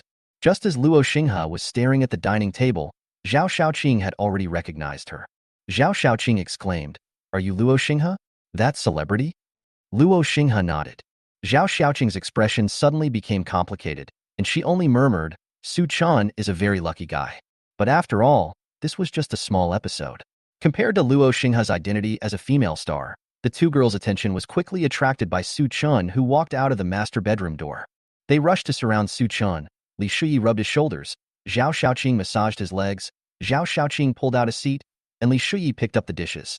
The 2 fair-skinned and beautiful women surrounded Su Chan like 2 maids vying for the favor of an ancient emperor, with bright smiles and extremely flattering looks. But Su Chan also looked as if it was a matter of course. Luo Xinghe watched from the side and felt quite uncomfortable. Su Chan did not deliberately invite Luo Xinghe to sit down and eat together. In fact, he did not even give him a glance. Luo Xinghe stood alone beside the dining table for a while. In the end, she didn't have the nerve to beg for food. It wasn't that she couldn't accept bowing to a powerful man, but she felt uncomfortable when she thought about being with 2 strange women. After a moment of silence, Luo Xinghe lowered his eyes, gritted his teeth, and said with difficulty, "You guys eat slowly. I'm going home first." Luo Xinghe comforted herself by saying that she was different from the 2 women in front of her. She had just made a deal with Su Chan for the redbird eggs, and there was still half a pound of beef in the refrigerator. If she ate it sparingly, she might be able to hold on until the disaster was over. Su Chun saw what Luo Xinghe was thinking, but did not point it out. People are like this anyway. They will never give up their fantasies until the last moment. But when Luo Xinghe said this, the two girls surrounding Su Chun were a little overwhelmed. After all, in their opinion, Luo Xinghe was handsome and a star, and Su Chun, as a man, would definitely be fascinated by him. The two of them had already made preparations for the four of them to live together in the future. So how could they have expected that Luo Xinghe would suddenly change his mind? It was just that the two girls felt an inexplicable sense of peace. After all, although Luo Xinghe was a little depressed due to hunger, she was a female star with a sexy and charming style. If they really competed for the job, the pressure on them would be too great. But the other party's blatant rejection was too sudden. Wouldn't it anger Su Chun? Li Shuyi looked at Luo Xinghe with a hint of worry in her eyes, while Zhao Xiaoqing looked as if she was secretly gloating. But Su Chen's reaction was very calm. It doesn't matter. Of course you can leave. A cold light flashed across Su Chen's light-colored eyes, and he slowly added, "It's just that my resources are limited, and I will only leave them to those who submit to me." Then, Su Chen turned his wrist, and the blood-red bird egg that originally belonged to Luo Xinghe appeared in Su Chen's hand. Then, in front of Luo Xinghe, Su Chen gave the blood-red bird egg to Li Shuyi, who was standing beside him. Chapter 24: The Ability to Distort Space. Li Shuyi took it with great joy and looked at Su Chen with eyes full of gratitude. These days, Zhao Xiaoqing had taken over her cooking job, and she was very worried that her status in Su Chen's heart would decline. Now that she saw that Su Chen was actually willing to give her the mutant bird eggs, she felt a lot more relieved. Li Shuyi swallowed, her eyes sparkling. "Thank you, Brother Chen. Thank you, Brother Chen." Su Chen smiled slightly and raised his hand to rub Li Shuyi's head as if he was treating an obedient little animal. Su Chen said casually, "Eat quickly, little greedy cat." Li Shuyi didn't delay any longer and swallowed it in one gulp. But it was not enough to finish eating. Li Shuyi smiled sweetly and even leaned in Su Chen's arms, clamping her throat and imitating the soft meow of a cat. "Thank you, Master Meow." Zhao Xiaoqing was watching from the side and was so angry that she almost exploded.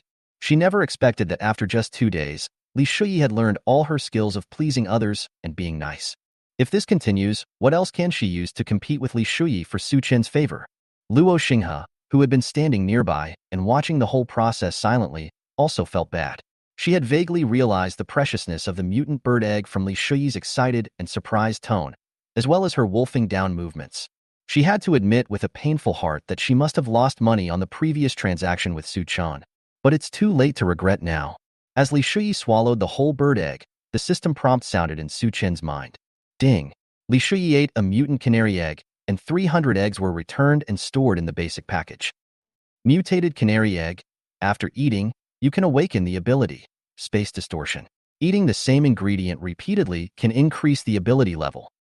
Su Chen smiled with satisfaction. After confirming the safety and efficacy of the mutant bird eggs, Su Chen immediately took one out of the basic package. After swallowing it, the system prompt sounded again. Space distortion. First level awakening. The host can distort the space within 1 meter, and the host can pass through the small space hole after distortion. Su Chen's eyes focused, and he placed one hand on a solid wall, imagining that it was a curtain that could be twisted at will as he wished. The next moment, the wall in front of Su Chen deformed like a whirlpool, revealing the structure behind the room. Different from the warm and bright decoration style of Su Chen's home, the style of the room behind the wall is mainly black, white, and gray. The simplicity reveals a sense of luxury that is out of touch with the world. That's Li Shuyi's home. The vortex grew bigger and bigger, and it had expanded to a point where one person could pass through. Su Chen gradually mastered the key points. He put down his arms, and the hole in the wall did not disappear. Su Chen raised his long legs and stepped in. When he completely stepped into the next room, the wall behind him also recovered. Luo Xinghe, Li Shuyi, and Zhao Xiaoqing. The 3 girls looked at everything in front of them and were almost stunned. They touched the wall that Su Chen had just passed through. The touch of their palms was smooth and solid, and there was nothing special about it. But Su Chen clearly passed through this wall just now. Li Shuyi was the most excited. After watching Su Chen's demonstration, she immediately understood how to use the strange energy that suddenly appeared in her body after taking the bird eggs.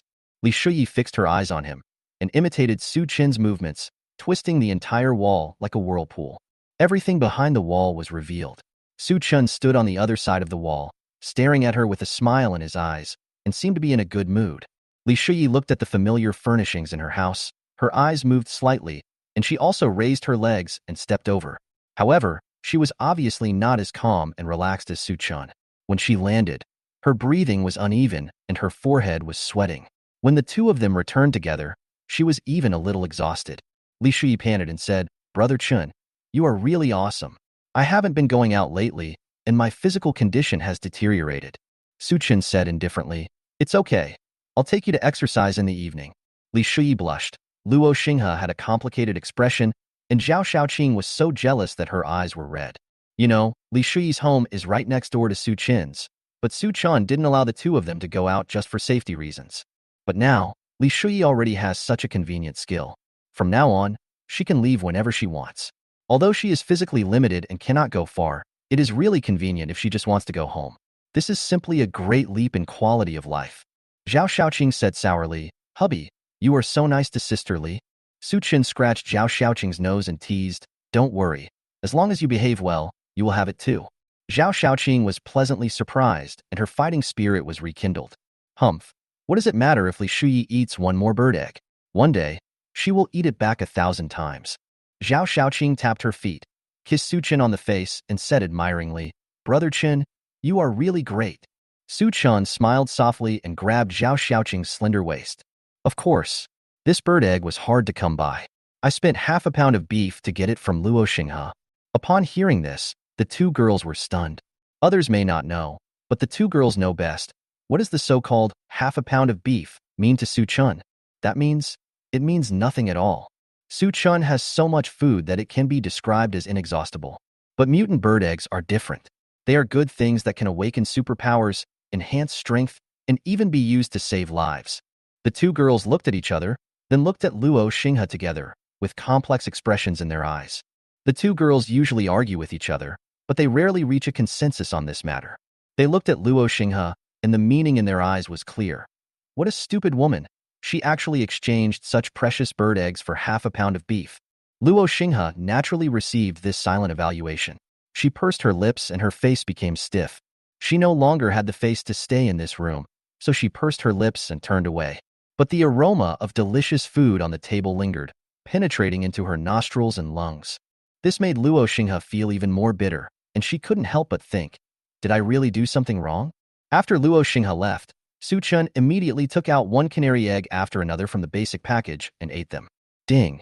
Congratulations to the host for upgrading Space Distortion to the second level awakening. The host can distort the space within 5 meters. Su Chun continued to eat. Ding!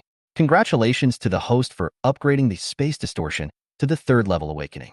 The area of the space hole after distortion has increased. Not enough. Ding! Congratulations to the host for upgrading Space Distortion to the fourth level awakening. The range of space distortion objects has been expanded to include liquids. Su Chun stopped moving and thought. Since the ability to distort space can be used not only in solids but also in liquids, then his range of activities is much larger than that of ordinary people. Maybe he can even set some underwater traps. Keep eating. Ding! Congratulations to the host for upgrading the Space Distortion to level 5 awakening. The host can stay in the target space for a short time. Su Chin's eyes lit up. If I could hide in the wall, wouldn't that be equivalent to being temporarily invisible? Chapter 25, Bailey's Supermarket. Su Chin made a judgment on his new ability. In addition to short-term hiding, the greatest function of Space Distortion is that it can help him reach many secret places that are heavily guarded or surrounded by iron walls. But that's for later. So far, Su Chin's top priority is to collect enough supplies and gradually expand the new search range. In practical terms, he temporarily does not need to go to the balcony to collect supplies for himself. After all, although walking on the balcony is convenient and fast, it is too conspicuous. In some emergency situations, hiding inside the room is the safest and most effective method. From this perspective, the ability of Space Distortion is simply tailor-made for him to collect supplies. Su Chun fell down floor by floor, and before he knew it, he had landed back in the house next to Luo Xinghe's assistant. There was a clear sobbing sound coming from next door. It turned out that Luo Xinghe was lying on the bed crying. Woo woo woo. Did I do something wrong?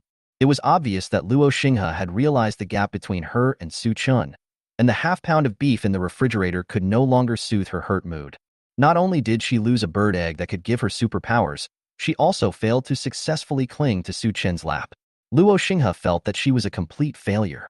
At this moment, Luo Xinghe only felt that he had missed out on 100 million. But it's too late to regret now.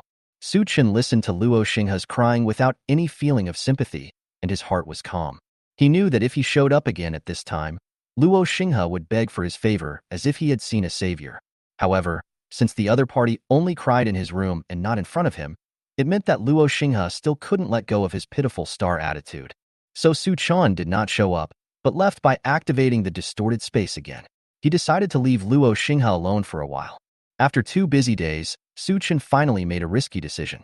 The supplies in the community have been almost collected, and next, he needs to go outside for a walk. After careful consideration, Su Chen decided that his first destination was a large supermarket 10 kilometers away from the community. For safety reasons, Su Chen prepared a full set of equipment for himself. Although the spring atmosphere was not hot, it was somewhat stuffy. However, Su Chen still carefully changed into a windbreaker, put on a pair of gloves, and put on a safety helmet that he would only use when riding an electric bike. Before going out, he deliberately changed into a pair of thick-soled and sturdy hiking shoes. Although this outfit is somewhat incongruous from the perspective of styling, it has first-class practical value and is the best equipment Su Chen can get under the current circumstances. When Zhao Shaoqing saw Su Chen dressed like this, she knew that Su Chen must be going to a far place this time. She admired him but also felt a little worried. Seeing that Su Chen had no weapon in his hand, she went to the kitchen to get a boning knife and brought it to him. Zhao Shaoqing said with concern, "With this, at least you can scare people." Su Chen was in a state of confusion. Although he did not bring any large tools such as knives or hammers, his basic package contained more than 200 long vine thorns as hidden weapons. With his current agility and accuracy, as long as he did not encounter any hot weapons, he would not be afraid of fighting even if he was surrounded. What's more, he has the newly awakened ability to distort space. If he really can't win, it won't be difficult for him to retreat safely. Su Chen used his ability to seek benefits and avoid harm to re-examine Zhao Shaoqing, but found that her kindness was so strong that it seemed that she really relied on Su Chen. Su Chen understood everything in his mind. Zhao Shaoqing was different from Li Shuyi. Although she had a good appearance, she did not have outstanding personal abilities. So in a harsh environment, her good appearance was her ability, forcing her to rely on Su Chen wholeheartedly. Su Chen curled his lips and smiled. "Don't worry, but you, be careful and don't open the door." These words sounded like those given to a child, but Zhao Shaoqing felt particularly happy after hearing them. After all, being able to receive Su Chen's care and concern made her feel happy, regardless of whether it was true or false. And this is indeed not a lie. After all, Su Chen is reluctant to part with these 2 material replicators. If they died, Su Chen would have to find them again, which would be so troublesome. Su Chen activated his skill of being as light as a swallow and moved back and forth in the city. Although the distance was quite far, he moved between the major buildings and almost walked in a straight line, so it didn't take too long. But when he got there, he could hardly recognize it. Jinli Supermarket used to be one of the most prosperous areas in the city, with lights on and a lot of traffic, but now it just looked dark and scary. Su Chen stood on a large amusement facility near Jinli Supermarket and looked down, but it seemed as if he was looking at a bare round tombstone. Perhaps because a large area of floor tiles were laid near the supermarket, the area was not severely invaded by plants, and there were no terrifying vines like those in Su Chen's community. After sensing the surrounding situation through, seeking benefits and avoiding harm, and confirming that no large mutant animals were found, Su Chen jumped to the top floor of Jinli Supermarket. Instead of going through the main door, Su Chen used a half-open glass window as an entrance and went into the supermarket. The stench that came from the air almost choked him. Su Chen then realized that he had come to the fresh food area by chance. Turning on the flashlight I carried with me, I saw shelves full of rotten fruits and vegetables, covered with mold and crawling with maggots. Su Chen felt like he was going to vomit. Su Chen suppressed the nausea in his stomach and managed to identify the direction, then walked towards the packaged food area downstairs. What surprised Su Chen was that he had been walking for a long time but had not seen any human corpses.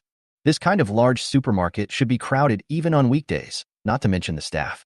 Su Chen thought for a while and then concluded that when the disaster occurred, the person in charge of the supermarket must have noticed something was wrong and organized the evacuation of personnel at the first opportunity, so that no one was trapped inside the supermarket.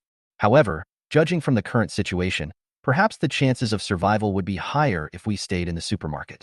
After all, there were so many supplies. Su Chen stopped in front of rows of large shelves.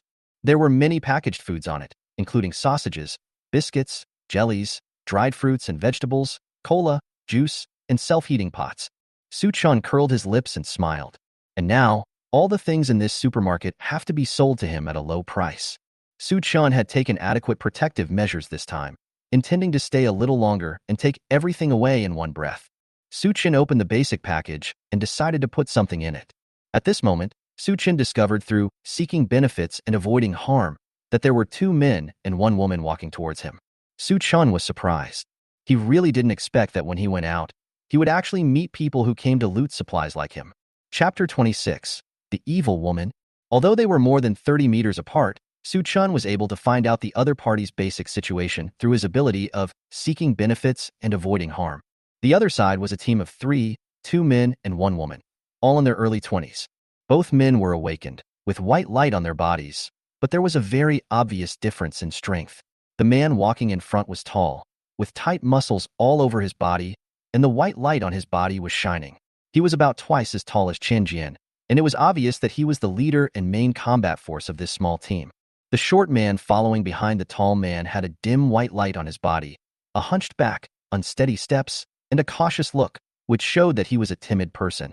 As for the tall woman next to the 2 men, she was wearing a mask and a hat, covering her face tightly, and she did not have the slightest supernatural power. Suchun saw it and silently estimated the combat power in his mind. Regardless of getting rid of the woman without superpowers, the enemy is in the dark and he is in the light. 1 against 2, his chances of winning are still very high. The supermarket was very quiet. The team of 3 people gradually got closer to Suchun, and Suchun heard their conversation. The short man spoke first. "Brother Chun, this place is too weird. There is no one here. Let's just gather some supplies and leave quickly." Chun Tianhua said angrily in a low voice. "Nonsense. If anyone still wants to take our turn to pick up the missed supplies, hurry up and do your job honestly." The tall woman glanced at the short man and said, "Sun Chao, listen to Brother Chen. We can survive only because of his strength. Hurry up and fill your backpack, or else you will make Brother Chen unhappy." Sun Chao agreed meekly, but he felt unhappy in his heart. Why? Why? He, Chen Tianhua and Qian Fenger were all junior students at Beihai Sports University. When the disaster occurred, the 3 of them were trapped together in the school gymnasium. Because they both liked Qian Fenger, when the disaster happened, they both contributed their food to Qian Fenger, and the 2 of them went to take bird eggs outside the window to eat. Unexpectedly, it turned out to be a blessing in disguise. Both of them awakened their special powers and had the resources to go out and look for supplies. But Chun Tianhua's special ability is infinite strength, which allows him to charge into battle and fight others head-on. But his special ability can only play a supporting role, and he can't even hold the hand of a beautiful woman. To be honest, he liked Qian Fenger before the disaster, which was half a year earlier than Chen Tianhua, whom he met later. While taking food from the shelf, Sun Chao daydreamed and thought, if Chen Tianhua hadn't interfered, he might have already been getting along with Qian Fenger by now with his identity as an awakened person. But at this time, he naturally would not complain. It was the end of the world, and it was good enough to have something to eat. What's more, he did benefit from Chen Tianhua. The full backpack of food on his back was the best evidence. Su Chun, who was standing not far away, had a clear view of the 3 people's thoughts. In the end times, it is very common for people to work together but have their own thoughts. Su Chun lost interest and turned to leave. Suddenly, Sun Chao, the shortest of the 3 people, spoke. Who's there?" Su Chun turned around and stopped. Discovered? Both men are psychics, but the white light on Chen Tianhua is obviously much brighter than that of Sun Chao. From their conversation, it can be inferred that Chen Tianhua is the core of this team. Therefore, Su Chun really didn't expect that the first person to discover him was Sun Chao, who looked harmless and even weaker. When Chen Tianhua heard Sun Chao's reminder, his eyes tightened. He took out the hammer behind him and said in a low voice, "Sun Chao, are you sure you heard it clearly?" The short man named Sun Chao nodded frantically, then he skillfully hid behind Chen Tianhua and raised his hand to point in the direction where Su Chun was standing. "That's it. There's someone walking in the hallway. I heard the sound." Su Chun raised his eyebrows slightly. He had intended to leave quietly, so he would not deliberately make any sound. And even at such a distance, Sun Chao could hear his footsteps, which could only mean that Sun Chao was an awakened person and must have awakened the ability of extraordinary hearing. Now that he was discovered, Su Chen's advantage of being in the dark was gone. Su Chun flipped his wrist and put a long vine thorn between his fingers. Once he had made up his mind, he showed up openly. When the two met, all four of them looked at each other with vigilance. On the side of the three-person team, Qin Tianhua stood at the front, and Sun Chao hid behind him. He tilted his head to glance at Qian Fenger beside him, gritted his teeth, and bravely took a step forward. Suddenly, a system notification sounded in Su Qin's mind. Name: Qian Fenger. Age: 22. Appearance: 8.6 points, vibrant and sunny. Attribute: gymnastics specialty student. Final score: 8.8 points. Final evaluation: youthful and energetic, passed the system review. Su Qin didn't expect that there would be an unexpected surprise at this time. The look he gave Qian Fenger suddenly became more scrutinizing. Qian Fenger was dressed as thickly as Su Qin, revealing only a pair of alluring almond-shaped eyes. However, she was tall and had an upright posture, and just standing there she had a unique charm. Qian Fenger is not the traditional fragile beauty, she even has a big frame, but her body is well proportioned, her muscles are firm, and her lines are smooth. She looks very energetic, full of passion and strength. If it were normal, Su Qin wouldn't mind taking one extra to raise as a food replicator. As soon as Su Qin saw the malice in Qian Fenger that was almost materializing, he instantly lost interest. Su Qin's ability to seek benefits and avoid harm has almost reached the level of perfection. So he knew that Qian Fenger's malice was so strong that it was not only directed at himself, but also at everything around her, and even at his teammates. Su Qin laughed secretly in his heart. Qian Fenger has a simple, enthusiastic, and energetic appearance, but she is actually a real femme fatale. It's just a pity for the two awakened people who served her so well. They were sold out and had to help her count the money. Just as the two sides were confronting each other, Qian Fenger, who had been standing behind, spoke. In the serious and tense atmosphere, she looked quite calm. She said to Su Qin, "Brother, we are all here to search for supplies.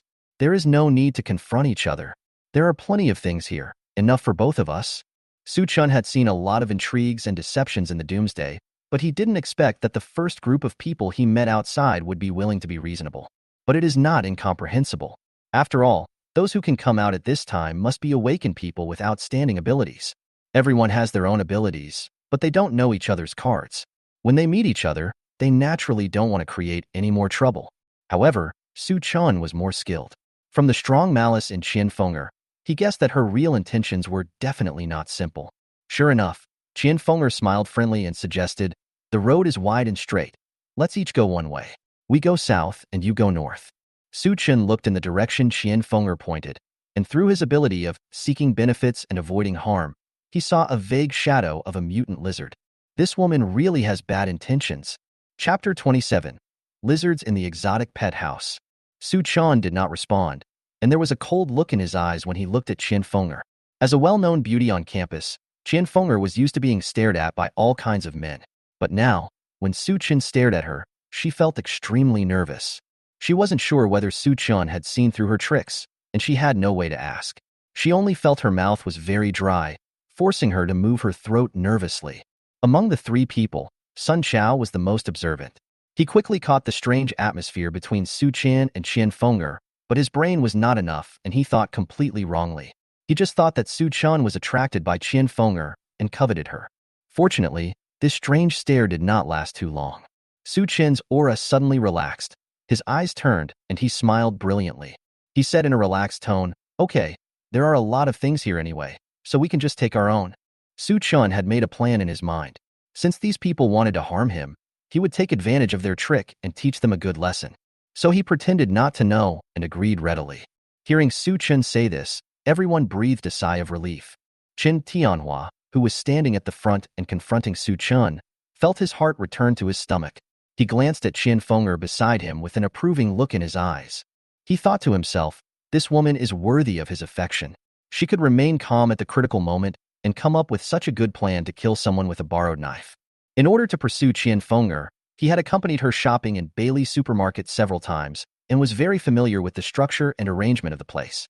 The north that Qian Fenger pointed to Su Qin just now was none other than the newly opened exotic pet pavilion in Bailey's supermarket.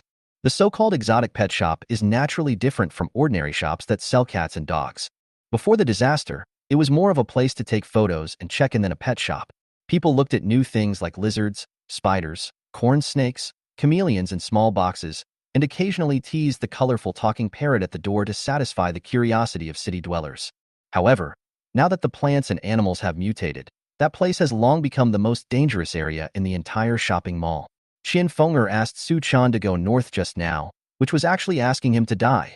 Among the three people, Sun Chao was the only one who didn't know the information about the exotic pet house. He just thought it was an ordinary negotiation.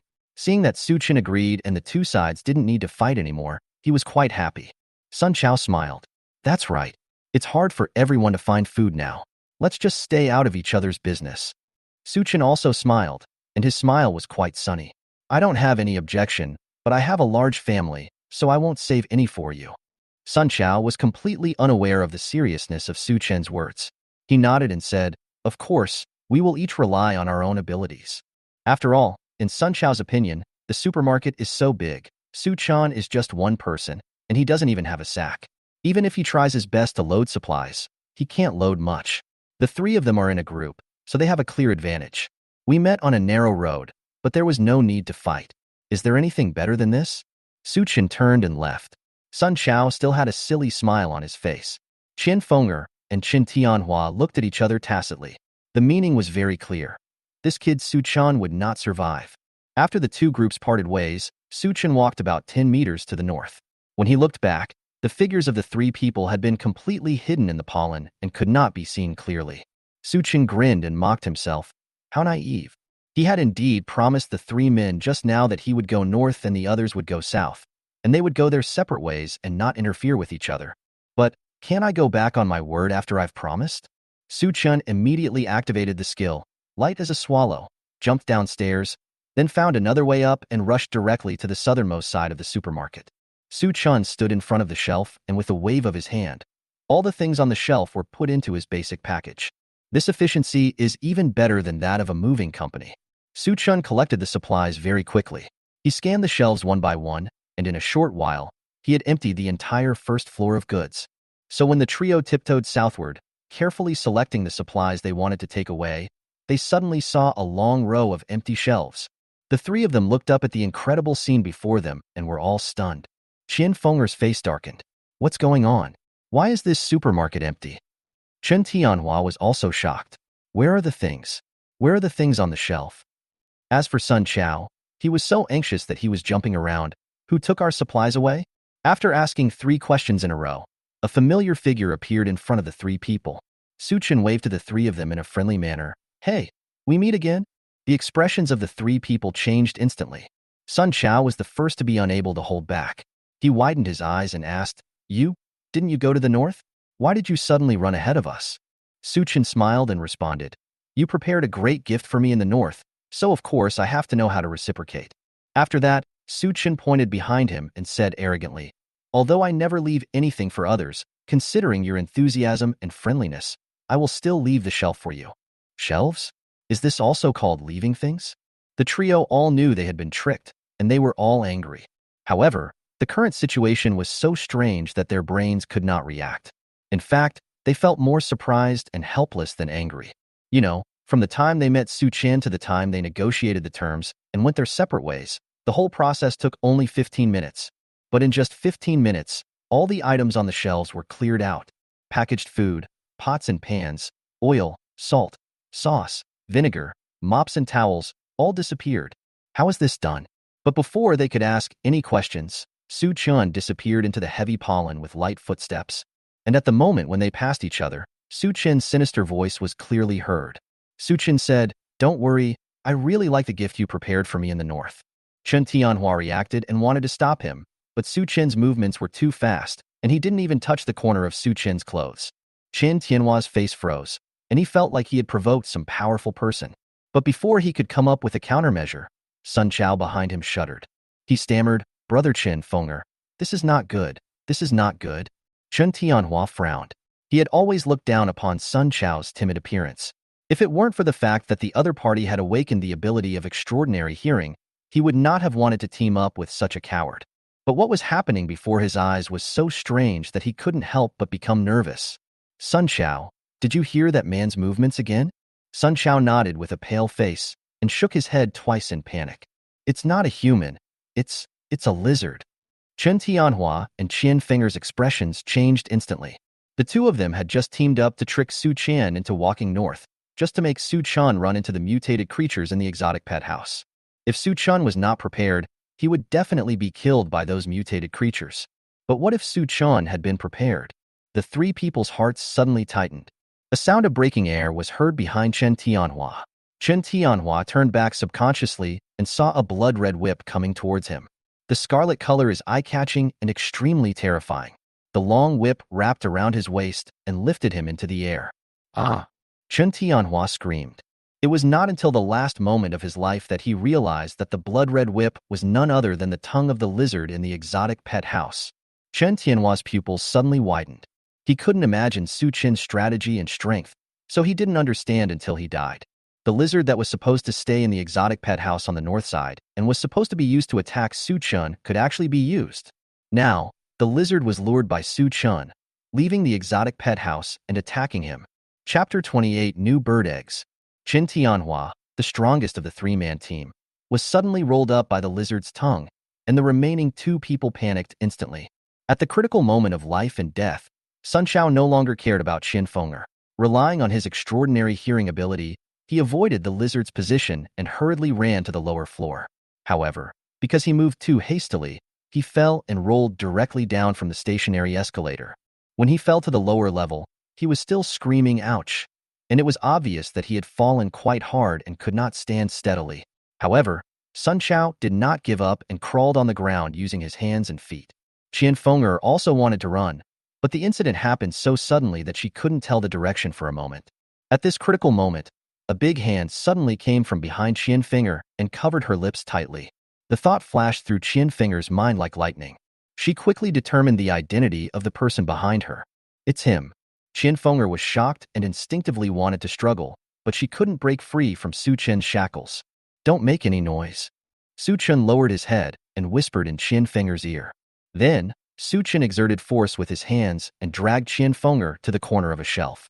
Not far from them, a huge mutant lizard dragged its heavy steps, passing by the shelves diagonally to their side step by step. Qian Fenger's pupils contracted slightly. With the sunlight from the window, even through a thick layer of pollen, she could still see the terrifying and heavy shadow cast by the huge lizard on the ground. She was trembling all over, and her pretty face was covered with tears. Her frightened and panicked expression completely destroyed her warm and sunny beauty. Su Qian felt the tears dripping on the back of his hand, frowned slightly, and thought to himself, "What a trouble. If it weren't for the fact that you passed the system review, I wouldn't have saved you." Only when the mutant lizard finally walked away did Su Qian let go of the hand that was covering Qian Fenger. She was breathing deeply and her face was as pale as paper. She glanced at Su Qian and said with difficulty, "Why did you save me?" "Heh," Su Qian smiled softly. "I want to ask you, why do you want to hurt me?" Qian Fenger's face changed, and she hurriedly explained, "No, I didn't." Su Qian stared at her, his tone cold. "You asked me to go north just now. Didn't you want me to die at the hands of that mutant lizard? Now that I brought the lizard out, why don't you admit it?" A trace of despair flashed in Qian Fenger's eyes. She finally understood that Su Qian knew everything. What he did just now was not to save her, but because he didn't want to let him go so easily. She was nervous and spoke incoherently. I just wanted to protect myself." Su Qian turned a deaf ear to him. He showed no mercy to this vicious woman who was trying to harm him. Su Qian's eyes fixed, and he actually grabbed Qian Fenger's hair and dragged her to this floor of the warehouse. The door of the warehouse was wide open, and Su Qian pushed Qian Fenger in without any hesitation. "Seal the door and keep the key." Through the door, Su Qian coldly ordered, "Wait obediently and reflect on it carefully." Ignoring Qian Fenger's pleading, Su Qian walked downstairs. Bailey Supermarket has 7 floors. He has just searched 1 floor, and there are still 6 floors left to explore. There is no space limit in the basic package. Since he is here, he must search it thoroughly. Interestingly, he did not see Sun Shao, who fell down the stairs in panic.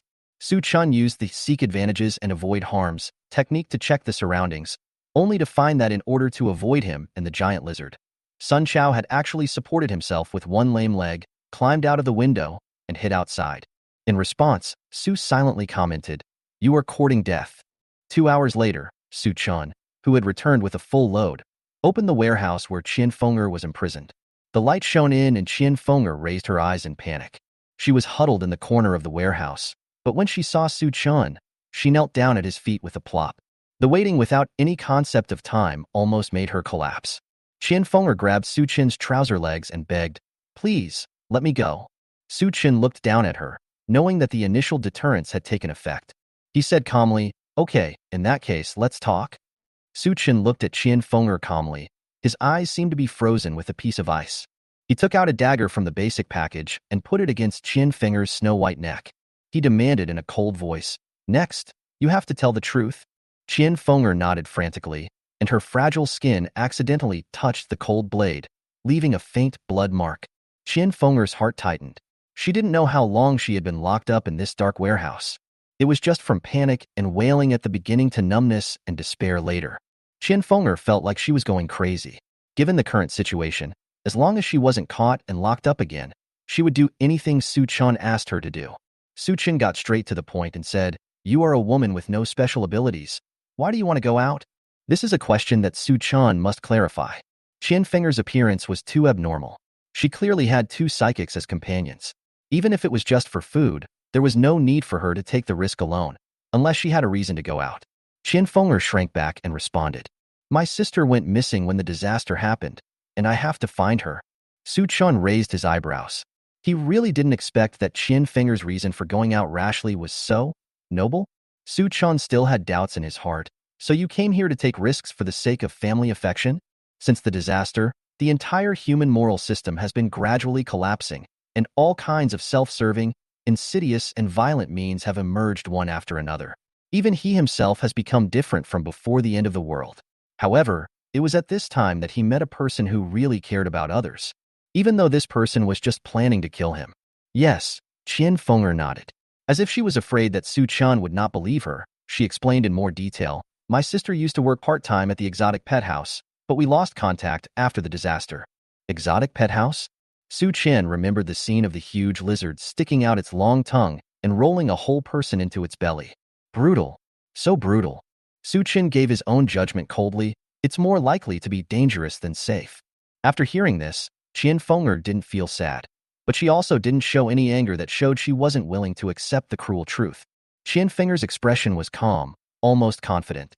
"No, she's still alive." Qian Fenger tapped her heart and explained, "Although it sounds incredible, we are twin sisters, and there is telepathy between her and me." Qian Fenger's eyes became firm. "So, she is definitely not dead. I will go find her." "Stupid." Su Chun gave a straightforward evaluation. Su Chun put away the dagger in his hand. He rubbed his temple and said with disdain, "The disaster has been over for a long time. It will be very difficult to find clues even if you go back to the exotic pet house. You don't have any special abilities. If you go out rashly, you will be like a sheep walking into a tiger's mouth." Qian Fenger shook her head gently. She pursed her lips, seemed to hesitate for a moment, and finally said, "No. My sister left me a message when she contacted me for the last time.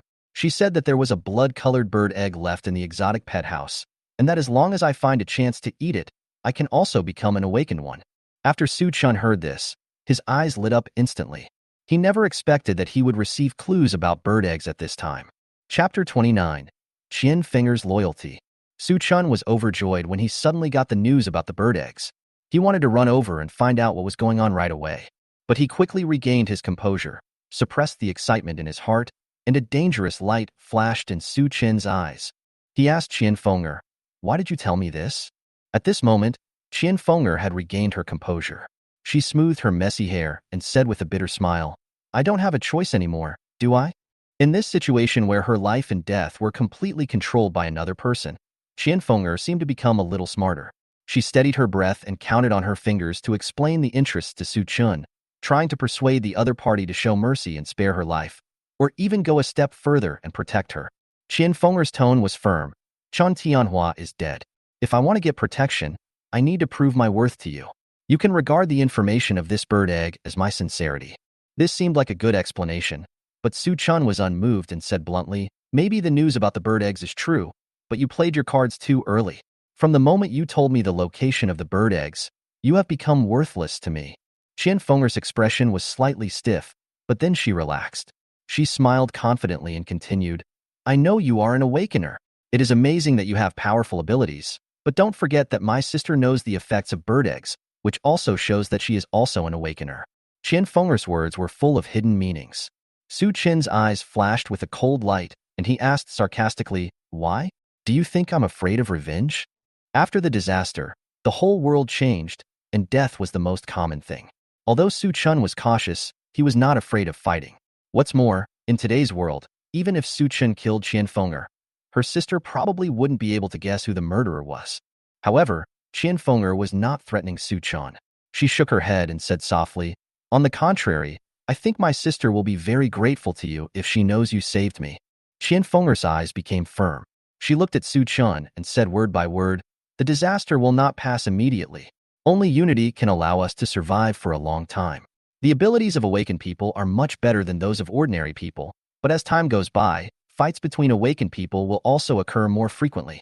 I believe that you also need companions."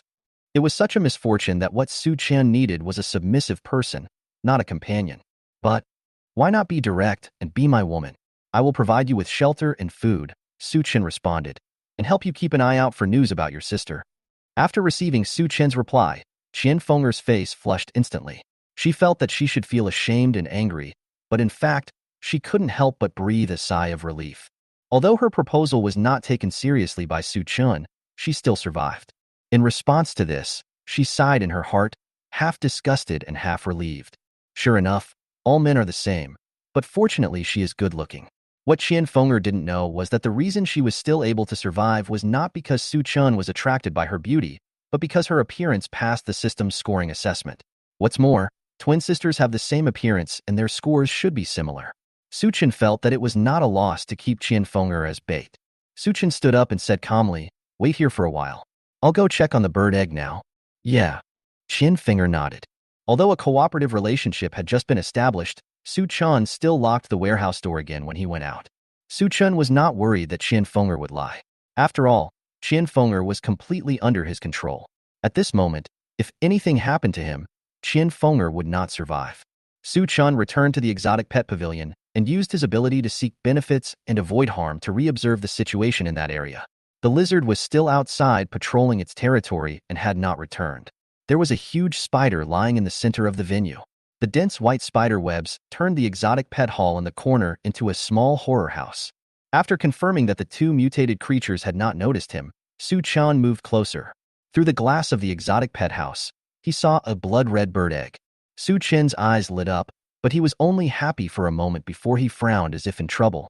The lizard's long tongue can be used for long-range attacks, and the spider web as an obstacle is even more troublesome. If you are not careful, you will be trapped in it. The bird eggs are protected by two monsters. Given this position, it is really difficult to get them. Su Qin imagined the scene when Qian Fenger's sister discovered the red bird egg and tasted the weirdness in it. The location of this mutant bird egg is dangerous. Qian Fenger's sister is an awakener and can't get it, but she wants to leak the news to her sister. Could it be that Qian Fenger, as an ordinary person, is more powerful than an awakener? Su Qin thought of the two men in Qian Fenger's team, Chen Tianhua and Sun Chao.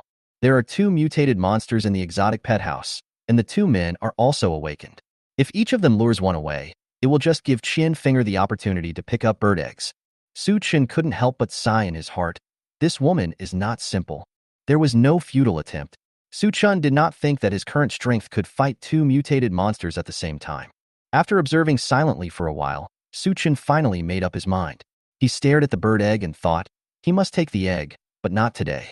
When opening the warehouse door again, Qian Fenger was much more proactive. She came up to him with a concerned look on her face and asked, "How is it? Are you sure you can get the mutant bird egg?" Su Chun was a little surprised by Qian Fenger's sudden change.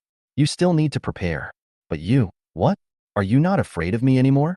Qian Fenger said calmly, "It's already this time. Of course I'll have a better chance of winning if I follow you." Su Chun nodded with satisfaction. "You are very smart."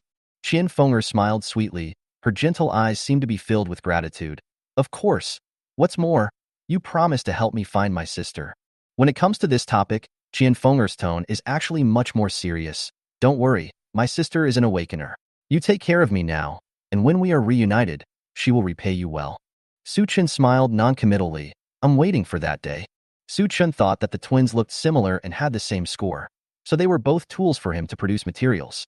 It would be more pleasing to the eye to have a pair of sisters. Qian Fenger had no idea what Su Chun was thinking. She just felt her body lighten, and Su Chun held her in his arms. Qian Fenger cried out subconsciously, "Ah, what are you doing?" Su Chun replied calmly, "Take you home." Walking back along the same route, Su Qian, holding Qian Fenger, jumped out of the window of Bailey's supermarket, walked across the terraces and rooftops of high-rise buildings, and ran straight back to the community where he lived. Chapter 30. A Mahjong Table. When Qian Fenger, Chen Tianhua, and Sun Chao came out, they walked on land. Not only was the thick pollen blocking their vision, but they also had to be careful of mutated plants and animals. They felt extremely cautious and faced numerous dangers. And now, with the ability of light as a swallow, Qian Fenger was held by Su Chun and moved with him among the high-rise buildings in the city. The warm wind blew across her cheeks. Although she was nervous, she felt a sense of unreality as if in a dream. The deserted city invaded by plants quickly receded from Qian Fenger's sight. Qian Fenger felt her defenses loosen a little bit, and the instinctive admiration for the strong surged up, making her unable to help but rely more on Su Chun. She couldn't help but think, it seems not bad to be protected by such a person. Because of her competitive sports training, Qian Fenger's temperament is tougher than that of ordinary women, but she knows in her heart that she is not that kind of careless and silly woman. On the contrary, she is very smart. In order to obtain the mutant bird eggs, she could even cleverly use Chen Tianhua and Sun Chao as stepping stones. If she hadn't run into Su Chen halfway, according to her original plan, Chen Tianhua would deal with the mutant lizards and Sun Chao would attract the mutant spiders. Without having to worry about the lives of those two people, she could easily get the bird eggs and become a true awakener. Only now, she seemed to have a better choice. Qian Fenger secretly glanced at Su Chen's handsome features and thought to herself, "You are so lucky. I will have to trouble myself to please you in the future." However, she never expected that the situation would arise just as she made up her mind. In front of the gate of Su Chen's house, the high-spirited Qian Fenger and the hesitant Luo Xinghe met each other. Both of them are beauties. Luo Xinghe is more outstanding as a female star, but if we only talk about aura, neither of them is inferior to the other. Luo Xinghe spoke first, pretending not to see Qian Fenger. With tears in her eyes, she stared at Su Chun and said softly, "Brother Chen, I'm here to see you." In an instant, alarm bells rang in Qian Fenger's mind. Acting pitiful, pretending to be weak, calling me brother. This tea tastes so good. There was hostility in Qian Fenger's eyes as she looked at Luo Xinghe. In addition, Qian Fenger was also furious, specifically directed at Su Chun. "Haha, no wonder you spoke so skillfully when you put forward the conditions. It turns out that you already have a woman, right?" Qian Fenger couldn't help but glared at Su Chun unconsciously. But objectively speaking, Su Chun felt a little unfairly treated with such a glare from Qian Fenger. Su Chun has a woman, but she is not the one next door. In fact, when Su Chun saw Luo Xinghe at his doorstep, he himself was a little surprised. Although he knew that Luo Xinghe would definitely regret it, he really didn't expect that Luo Xinghe would regret it so quickly. A hint of doubt flashed across Su Chen's eyes. "It's the end of the world. Why haven't you learned to be thrifty?" Half a pound of beef was finished so quickly. Luo Xinghe noticed Su Chen's doubts, and his face flushed red for a moment. The reason she came again was not because her self-esteem suddenly dropped. However, of all things in this world, the word comparison is the most feared. After Luo Xinghe witnessed the rich food in Su Chen's house and watched Su Chun share the precious bird eggs with his woman, how could she be willing to stay in her home? In fact, Luo Xinghe had arrived a long time ago, but the two women in the room told her through the door that Su Chun was not there and they did not have the authority to open the door, so they asked her to wait outside. Luo Xinghe has already made a great decision, but he still needs to wait for Su Chen's attitude. Su Chun said coldly, "My home is not a place where you can come and go as you please." Luo Xinghe was well prepared. With red eyes, she swore, "I know. I will prove my worth." Su Chun smiled lightly and said indifferently, "What is your value?" Luo Xinghe blushed and said with difficulty, "I can dance, act, and do the splits." Su Chun raised his eyebrows slightly, expressing his satisfaction with Luo Xinghe's advice. Qian Fenger was watching from the side. Seeing that the atmosphere between the two was easing and was about to move towards a happy ending, she finally couldn't help it. Qian Fenger gritted her teeth and cursed in her heart. "Bitch, you actually want to steal my man? I am a student with a specialty in aerobics, the most beautiful girl in the university voted by the whole school. How can I lose to you, a traffic star?" Qian Fenger was not convinced, so she used her professional expertise to perform a high kick. which passed directly in front of Luo Xinghe's eyes. Qian Fenger smiled and said, "You can do the splits, right? It's just a split. Is it that difficult?" Luo Xinghe took a step back after being startled by Qian Fenger's move. Qian Fenger was very proud, and she took Su Qian's arm and said, "Brother Chen, I am a sports student, and I have very good physical fitness." Luo Xinghe was watching from the opposite side, and his face turned green. She had always deliberately ignored the women around Su Chen, but the fact was the fact. In the blink of an eye, Su Chen brought back another beautiful woman. Luo Xinghe regretted it so much that her intestines turned green. She didn't have much feelings for Su Chen. Although she couldn't say that she was in love with him, she did have some admiration and worship for him. But I didn't expect that after missing the first time, I would have to start competing if I wanted to enter Su Chen's house again. Li Shuyi and Zhao Xiaoqing in the room heard the noise outside. After confirming that it was Su Chen who came back, they silently opened the door. And the moment the door opened, Su Chen didn't waste any time and pushed Luo Xinghe and Qian Fenger on their slender waists. The two women stumbled into the door at the same time and fell into the arms of Li Shuyi and Zhao Xiaoqing respectively. Su Chen looked indifferent. Jealousy among women was none of his business, but his sewing return system should be upgraded. Now the return is 300 times, and after tonight, it will be 500 times. Li Shuyi and Zhao Xiaoqing, who had been in the room, looked at each other. This time, they acted quite calmly. After all, they have figured it out. A man as powerful as Su Chen will definitely be followed by many women at the end of the world. They cannot stop him, and they are lucky enough to be the first group of women to be blessed. There were suddenly 2 more women in the house, so at dinner time the originally small table seemed even more crowded. Su Chen sat down in the main seat. He was in a particularly good mood today. He led 2 women into the house at once and collected a large amount of supplies. Most importantly, he even found out the location of the next mutant bird egg. Compared with before, today was a fruitful day. After such a long time since the disaster, he rarely felt like relaxing. Looking at the 4 beautiful women around him, Su Chen suddenly said teasingly, "Yes, you 4 women can just make a good mahjong table." Zhao Xiaoqing noticed Su Chen's good mood. She frowned slightly and seemed to think seriously for a while before saying, "What's the point of just playing? It's fun to win something." Luo Xinghe wanted to integrate into this family, so he followed Zhao Xiaoqing's words and said, "Yes, we have to win something valuable." Li Shuyi, the most mature of the 4 girls, smiled helplessly. "That's what I said, but now I can't spend the money, so I really don't have any bargaining chips." Qian Fenger, who had just arrived, rolled her eyes. She was a good mahjong player. How could she not take the opportunity to get some benefits for herself at this time? Qian Fenger glanced at Su Chen, waved her jade hand, and suggested with a bright smile, "If you ask me, a man's love is the most precious. Why don't we play mahjong to win the right to use the master bedroom?" As soon as these words came out, the faces of the girls all became slightly subtle, and they all looked at Su Chen with curiosity, passion, shyness, or teasing.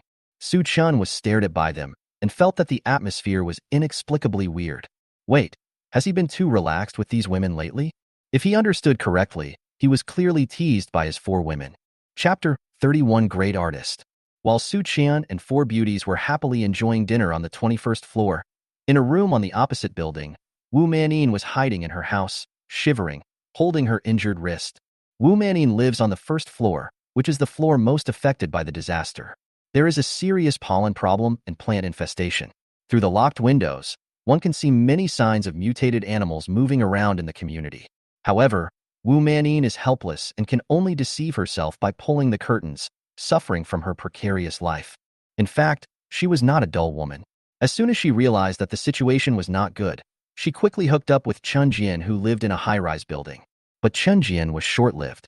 After he finally awakened his special powers, he didn't even get to give her a few days of good life and died early.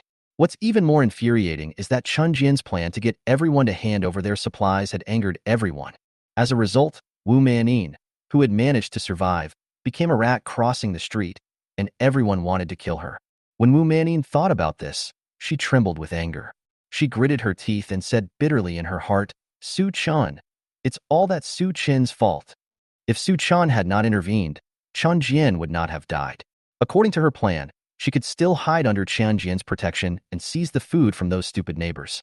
She can live in a high-rise building, free from the intrusion of pollen, give birth to a child smoothly, and live a fairy-like life in this resource-scarce doomsday. But now, she has nothing. She could only return to her house on the first floor and face death in fear and hunger.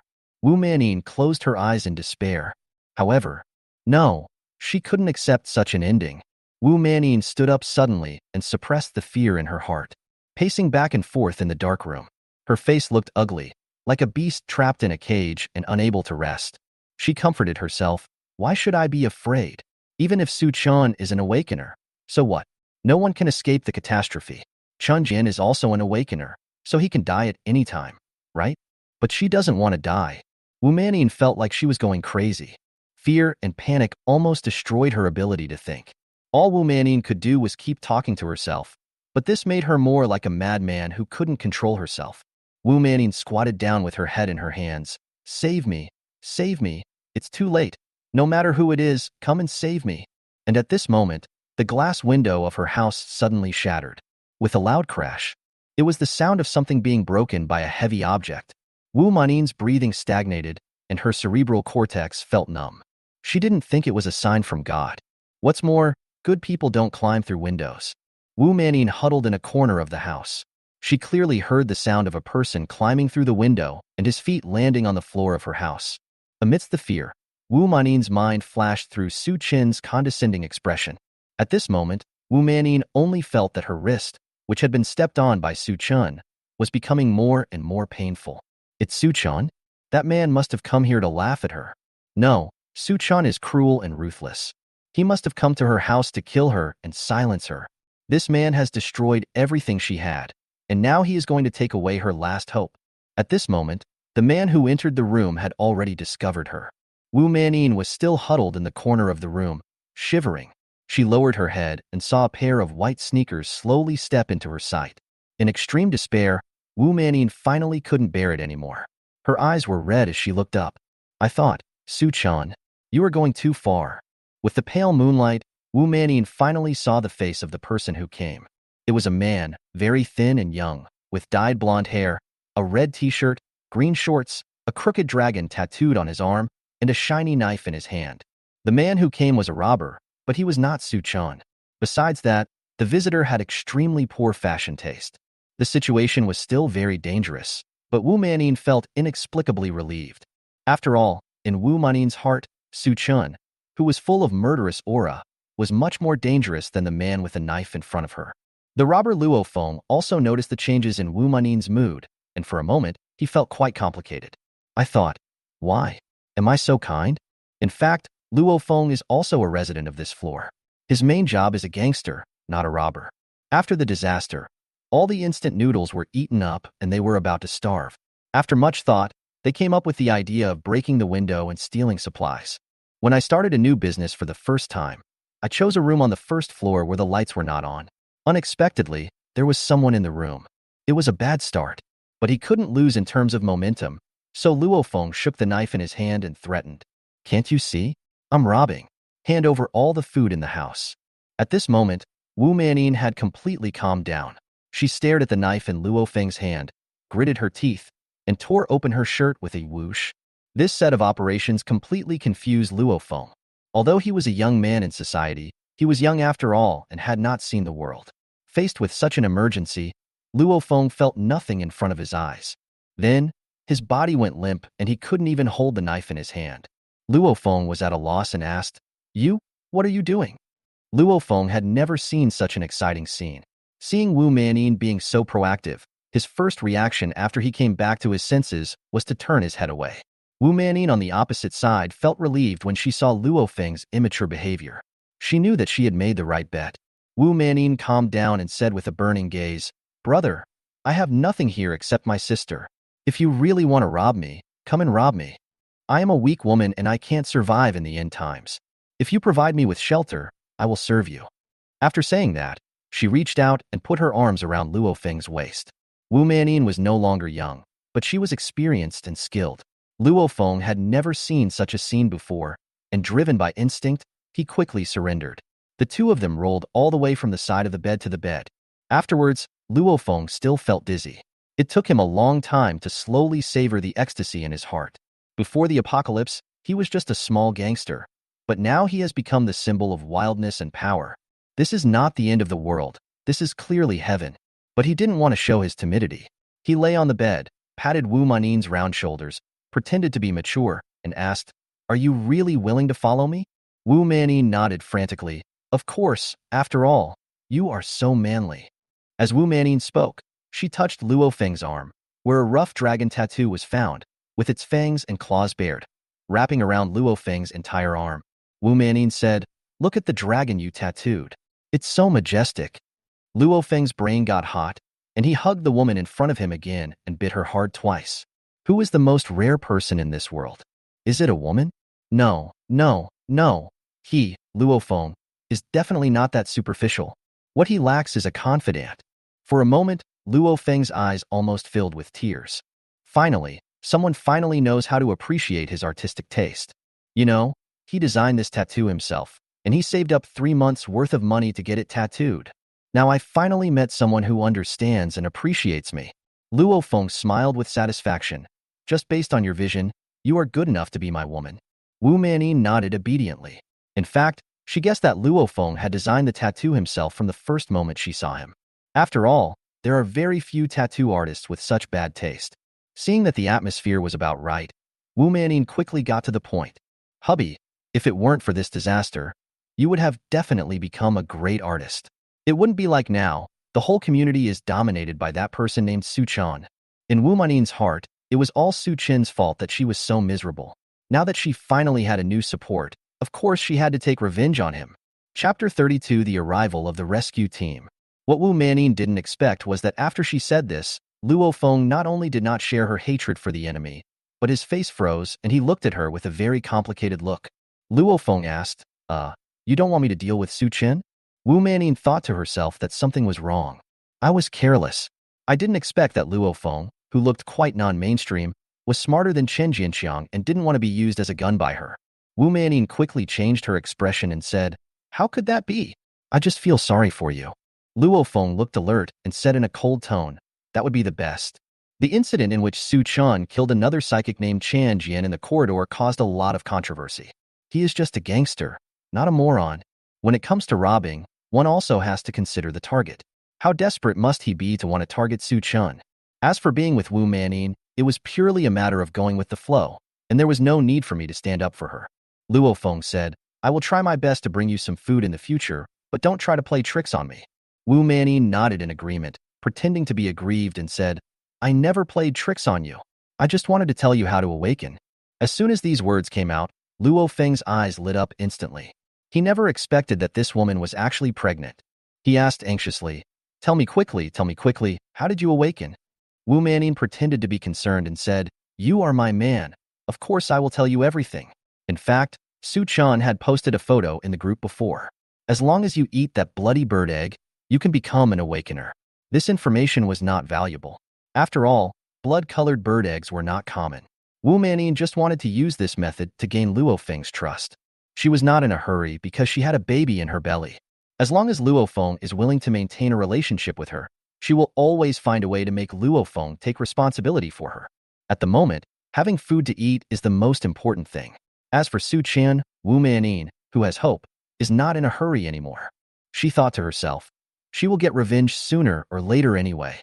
The night in the community gradually darkened. At this time, no one could have expected that not long after, a group of outsiders would drive modified cars and drive into the gate of Shenghua Garden Community in a mighty manner. It was the early morning of 3 days later. When the sky was just beginning to turn pale, the roar of a car engine broke the tranquility that had been building in Shenghua Garden Community in recent days. The outsiders were very powerful. They drove modified cars, wore specific combat uniforms, and used flamethrowers to burn a large open space in the center of the community. The sound coming from the loudspeaker was harsh and loud, but at this moment, the content inside sounded like the sound of nature. Please rest assured, we are a rescue team sent by the state. We have received clear orders to carry out a plan to burn and clean up the mutated environment. This measure has been successfully tested in a small pilot. Please go downstairs under the guidance of staff to avoid accidental injuries from the fire. During these difficult times, please unite as one, do not panic, and listen carefully to our instructions. When they suddenly heard this news, everyone hiding in the room almost cried for joy. After a long and difficult wait, the state apparatus finally took action. The thick pollen blocked everyone's vision, But at this moment, they were not so scared because they saw hope. Many people knelt down at home and cried the moment they heard the news. Woo woo woo, we're saved. I knew the country would not ignore us. The rescue team is finally here. Finally, we can go back to the old days. Naturally, everyone in Su Chin's house also knew the noise outside. Because they had not suffered much, the reactions of these four women were not so exaggerated. But they also felt excited and thrilled. Human desires are endless. When they were hungry, they just hoped for a hot meal. But when they really received Su Chin's protection, they began to yearn for freedom and more things. In the room, Zhao Xiaoqing was very optimistic. She said excitedly, "That's great. We don't need to worry anymore. I believe it won't be long before we can go back to our old days." Li Shuyi was infected by Zhao Xiaoqing's emotions, and a smile appeared on the corner of her lips. "Yes, I can go out normally from now on, go shopping, buy clothes, and work normally. By the way, I haven't taken care of my hair for a long time." Luo Xinghe also thought of her acting career. "I had just finished filming half of my movie, but then I lost contact with the director team. I don't know if my fans are still waiting." Luo Xinghe couldn't continue speaking halfway through. She was a person who was favored by the times before the disaster, so she was particularly eager to return to her original life. But the choice she made in this disaster could completely destroy her brilliant star path. Even though she never played innocent roles and her image on screen was always charming and sexy, it was too shameful for one man and four women to live under the same roof. Luo Xinghe was a public figure. Among all the girls, Qian Fenger was the calmest. Unlike the group of women who had been hiding in the community, Qian Fenger had gone outside to investigate in person, and even had a plan to use her own strategies to become an awakened person.